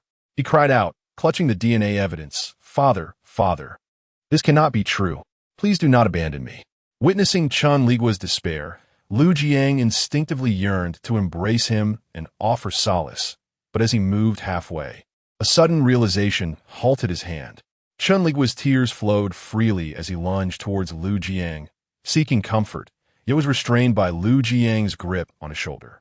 "Stand still," Lu Jiang commanded. Chen Liguo sobbed even more bitterly. Lu Jiang stated coldly, "I am not your father." Slowly, Chen Liguo crouched down, curling up like a wounded animal. Perhaps due to the intensity of his cries, he felt a dull ache in his heart. Observing Chen Liguo's near collapse, Lu Jiang suppressed his own tremors and remained aloof, insisting, "Leave, I do not wish to see you now." With a hoarse voice, Chen Liguo complied, gradually straightening and leaning against the wall as he exited. Lu Jiang watched Chen Liguo's retreating figure, his body tense like stone. Once outside, Chen Liguo returned to his room, despair etched upon his face. He lamented, "Oh heavens, I am utterly heartbroken. System, tonight I am destined to drown in sorrow. unable to sleep. System, speak plainly. Chen Liguo, I am so distressed. Can't you at least cooperate with me? System, I do not engage with romance. Chen Liguo, then what do you usually read? Sacred texts? Chen Liguo sighed for a while. He initially believed that holding the identity of Lu Jiang's son would greatly assist him in helping Lu Meiqing. However, he soon discovered that he was not Lu Jiang's child, but rather the son of the neighbor, Old Wang. This was disastrous. The fact that Lu Jiang had not harassed him was already a significant mercy, and Chen Liguo foolishly hoped for Lu Jiang's assistance. Such a notion was simply a delusion. Chen Liguo fell silent, and his mind quieted. The system also remained silent for a moment before suddenly stating, "It is not as dire as it seems. At the very least, Lu Jiang has not disclosed that you are not his son to others. Otherwise, the butler would surely be aware." Chen Liguo remained silent. Noticing Chen Liguo's lack of response, the system continued. Moreover, the tragic roots of the daughter of destiny likely do not lie within her family. Chen Liguo still did not reply. Initially, the system thought he was in deep contemplation, but after several unattended remarks, it realized that Chen Liguo had fallen asleep. The system mused, if self-destruction were an option, I would have long since perished alongside Chen Liguo. How is it possible for someone who is destined to be ensnared in sorrow to fall asleep within mere minutes? Chen Liguo snored softly. The following day, Chen Liguo awoke amidst his melancholy. The first words that escaped his lips were, "The sunlight today is so radiant. Yet my heart feels as though it has plunged into a frigid abyss." The system responded, "Here we go again." Chen Liguo lamented, "I long for someone to cherish me." The system remained silent. Chen Liguo blushed and fantasized. Ideally, he would be well endowed. I am not one to judge solely by appearances. After being a child for so many years, alas. The system interjected, "Aren't you getting up?" Chen Liguo replied, "I shall rise." Reluctantly, he crawled out of bed and slipped into the bathroom, rubbing his eyes vigorously until they turned red before descending the stairs. Lu Jiang sat at the table, still seemingly uninterested in acknowledging Chen Liguo. After consuming one bun and then another, as he reached for a third, the butler remarked, "Young master, why are your eyes so red? Did you not sleep well last night?" Chen Liguo replied in a voice barely above a whisper, "No." The butler observed the atmosphere between the father and son with a puzzled expression. Given Chen Liguo's swollen eyes and Lu Jiang's usual concern for him, how could he remain indifferent? What could have transpired between these two that rendered their relationship so cold overnight? Yet, the butler was destined to remain without answers. Until Chen Liguo departed for school, Lu Jiang uttered not a single word to him. Chen Liguo, however, reflected, Lu Jiang is truly a good person. Had he known of my infidelity, he certainly would not have remained so composed. This incident marked the beginning of a prolonged Cold War between Chen Liguo and Lu Jiang. Rather than a Cold War, it was more aptly described as Lu Jiang's unilateral disregard. He ceased all communication with Chen Liguo and rarely returned home. Observing this, Chen Liguo sighed. Lu Jiang is indeed a good person. The system queried, "He treats you this way, and yet you still call him a good person?" Chen Liguo sighed deeply, lamenting, "Ah, Tong, you have no idea how great a humiliation it is for a man to wear a green hat. The fact that Lu Jiang did not end my life indicates that he once loved me." The system responded, "He has submitted." Chen Liguo continued, "I respect him as a man." The system regretted its decision to engage in conversation with Chen Liguo, realizing that his worldview had shattered into fragments, seemingly irreparable. The butler exhibited profound confusion regarding the emotional shifts between the father and son of the Lu family. He was at a loss to comprehend what had transpired with his master, why the cherished beloved, whom he had cared for over many years, had suddenly transformed into something unworthy of a glance. Chen Liguo maintained his routine of returning home promptly each day, yet once home, he would seclude himself in his room, emerging only for meals. The butler discreetly inquired about Chen Liguo's well-being. Chen Liguo offered no words, tears streaming down his face, trembling like a leaf in the wind, adamantly shaking his head in refusal to respond. The butler was unable to extract any answers from him. This continued for over a month, during which Chen Liguo's complexion grew increasingly grim, dark circles forming beneath his eyes, a clear indication of his poor sleep. This was an unprecedented situation. Ordinarily, Lu Jiang treated Chen Liguo with utmost care, unwilling to let him suffer even the slightest ailment. The butler reported this matter to Lu Jiang, only to find him engrossed in his documents, responding coldly without lifting his gaze. Let him be. The butler was left utterly stunned. Lu Jiang added, there is no need to concern yourself with him. Providing him with food and shelter is already a kindness from the Lu family. The butler was taken aback, stating, Sir, the young master is still quite young and in poor health. Even if he has erred, you should not be so angry with him. Lu Jiang remained silent. The butler pressed on, if something were to happen to the young master, you would surely regret it. Lu Jiang finally raised his eyes, speaking in a tone devoid of emotion. Then let me regret it when the time comes. The butler was rendered speechless, sighing as he exited the room. Lu Jiang set aside his documents, intending to fetch a glass of water. However, as he passed Chen Liguo's room, he was suddenly struck by the sound of muffled sobs emanating from within. He paused, a rare agitation flickering in his eyes. He longed to knock on the door to ascertain the situation inside, yet an unresolved knot in his heart held him back. In the end, Lu Jiang did nothing and turned away. Inside the room, Chen Liguo lamented, Woe is me. The system interjected with a sigh. Chen Liguo continued, the female protagonist is so wretched. The system replied. Chen Liguo added, she has not yet recovered from leukemia, and now she has been in another accident. Woe is me. The system responded, I'm so tired. Chen Liguo mused, if I were the male protagonist. The system inquired, what then? After a moment of contemplation, Chen Liguo took a tissue to wipe his nose and declared, I would confront the antagonist and demand he spare the female lead. Let him come for me instead. The system remarked, your imagination is indeed fanciful. Since Lu Jiang ceased to pay attention to Chen Liguo, the latter has become engrossed in melodramatic soap operas. Spending hours in front of his computer until the early hours of the morning, his complexion deteriorating noticeably. Yet the allure of these dramas is undeniable, particularly with the handsome male leads that captivate him. Faced with Lu Jiang's sour demeanor daily, Chen Liguo seeks solace in the fictional narratives. By the time he reached the 86th episode, it was already 3 in the morning. After donning his pajamas and lying down, he succumbed to sleep in less than 2 minutes. Consequently, he overslept the following day. His alarm failed to sound, and the housekeeper did not rouse him. He awoke to find it was already past 10 in the morning. Glancing at the clock, he cheerfully decided to skip school, indulging in sleep until the afternoon. When Chen Liguo finally rose from his slumber, he felt unwell, slightly dizzy, and lethargic. Initially attributing it to hunger, he nibbled on some snacks, only to realize he was running a fever. With little energy, he took some medicine and watched a couple more episodes, ultimately retreating back to bed, still clutching his phone to play games. In truth, individuals like him, who recklessly neglect their health, ought to be left to their own devices, as treatment would merely squander medical resources. As he played, a wave of dizziness washed over him, and he could not discern whether he had drifted off to sleep or fainted. When he finally regained consciousness, he found himself in a hospital bed. Upon opening his eyes, he spotted Lu Jiang sitting beside him, frowning, an aura of hostility emanating from him that instinctively made Chen Liguo shrink back.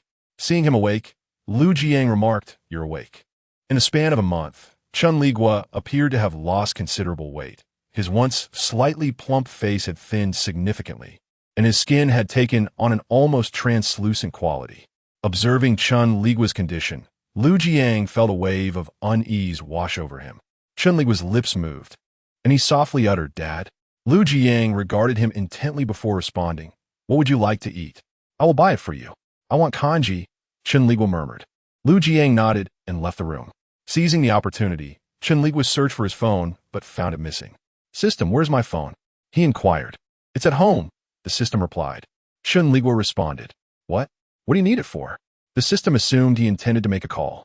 However, Chen Liguo exclaimed, I was so close to passing that level. The system retorted, You might as well give up. Lu Jiang returned swiftly, carrying a container of congee. He handed Chen Liguo a spoon, but showed no intention of feeding him. Taking the spoon, Chen Liguo reluctantly consumed the congee, internally lamenting Lu Jiang's behavior. When he liked someone, he would sweetly call them baby, but now he wouldn't even offer to feed him. Such is the nature of men. He thought, shaking his head. Unaware of Chen Liguo's thoughts, Lu Jiang observed him drinking the kanji obediently and felt an inexplicable discomfort. "Why didn't you mention you were unwell earlier?" he inquired, his tone tinged with irritation. Chen Liguo forced a smile and said, "Why didn't he notice anything either?" Lu Jiang furrowed his brow and grabbed Chen Liguo's chin, lifting his face. He warned, "Lu Jianshu, do not play tricks on me." Chen Liguo's long eyelashes fluttered. His lips pressed tightly together, turning pale as he implored, "Father, do you no longer want me?" Lu Jiang's hand trembled slightly.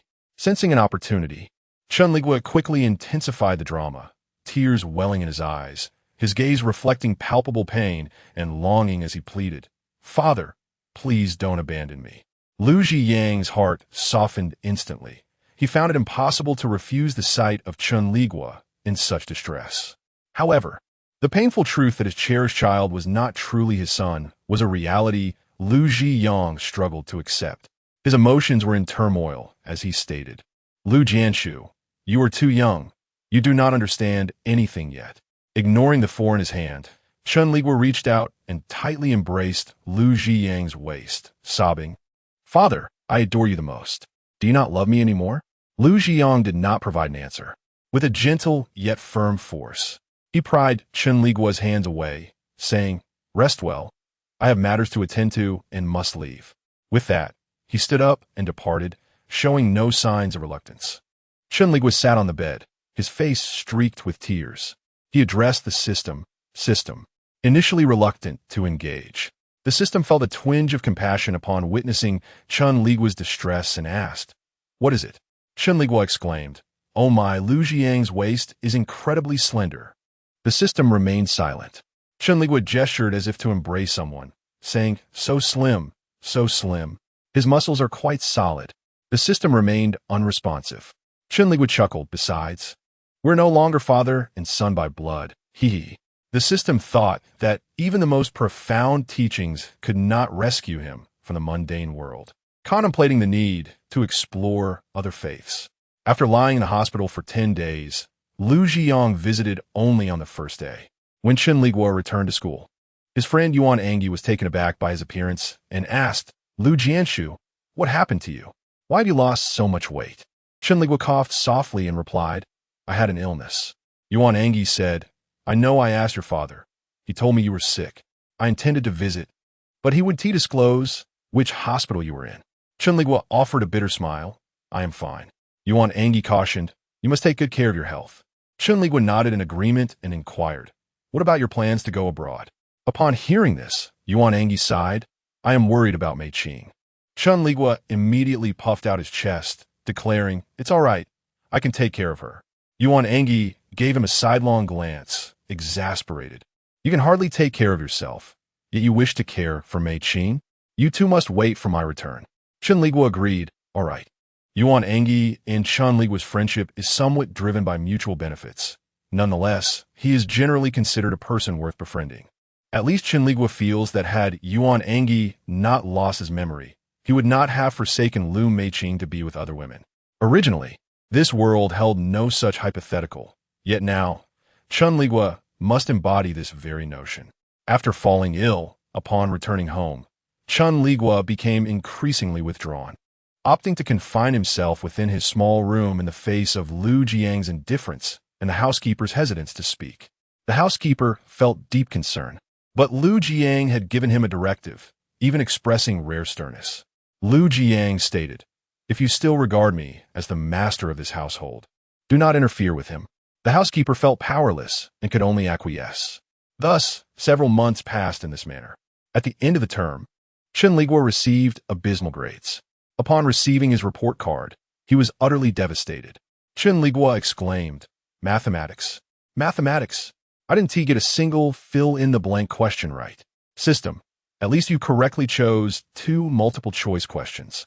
Chen Liguo queried, "Why did I receive a 28 for my Chinese essay?" System, you've already been awarded points for word count. Chen Liguo, upon seeing his English score, wept until his voice was hoarse. "Why did I get every closed test wrong? My spoken English is excellent." System, this mysterious phenomenon is inexplicable. Chen Liguo lamented, "Ultimately, Why is this the case? System, because you were still binge-watching dramas a month before the exam. Chen Liguo felt disheartened, but I am no longer a middle school student. System, do not underestimate the future of our motherland. Holding the exam paper, Chen Liguo returned home, so furious that he skipped dinner. He declared, I must strive. I must study diligently. System, can you at least turn off the computer first? Chen Liguo retorted, I will study after I finish this drama. System, no wonder you scored 36 in mathematics. Just as Chen Liguo was engrossed in his viewing, he suddenly heard faint footsteps at the door. He hurriedly shut his computer and feigned exhaustion, resting his head on the desk. Lu Jiang stood outside the door, initially intending to knock, but abruptly halted and turned the doorknob instead. As the door swung open, Lu Jiang beheld Chen Liguo sprawled over the computer desk, utterly motionless, appearing as though he had fallen asleep. He called out, Lu Jiashu. Observing this, Lu Jiashu slightly stirred, revealing a somewhat bewildered expression. Father, Chen Liguo acted with great conviction. Lu Jiang inquired, Are you very tired? Upon hearing Lu Jiang's concern, Chen Liguo immediately displayed a look of astonishment, replying, I am not tired. I am merely resting for a moment. Lu Jiang remarked, Your teacher called me. Chen Liguo felt a deadly blow. Lu Jiang continued, Where is your exam paper? Although Chen Liguo was extremely reluctant, he understood he had no authority to refuse. Under Lu Jiang's penetrating gaze, he hesitantly retrieved the exam paper from his backpack and handed it to Lu Jiang. Lu Jiang took the paper and immediately noticed the glaring score of 36. It was evident that he was not the biological father.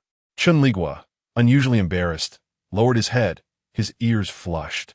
Lu Jiang remarked, So now you feel embarrassed? Chen Liguo remained silent. Lu Jiang continued, Let me see the other papers as well.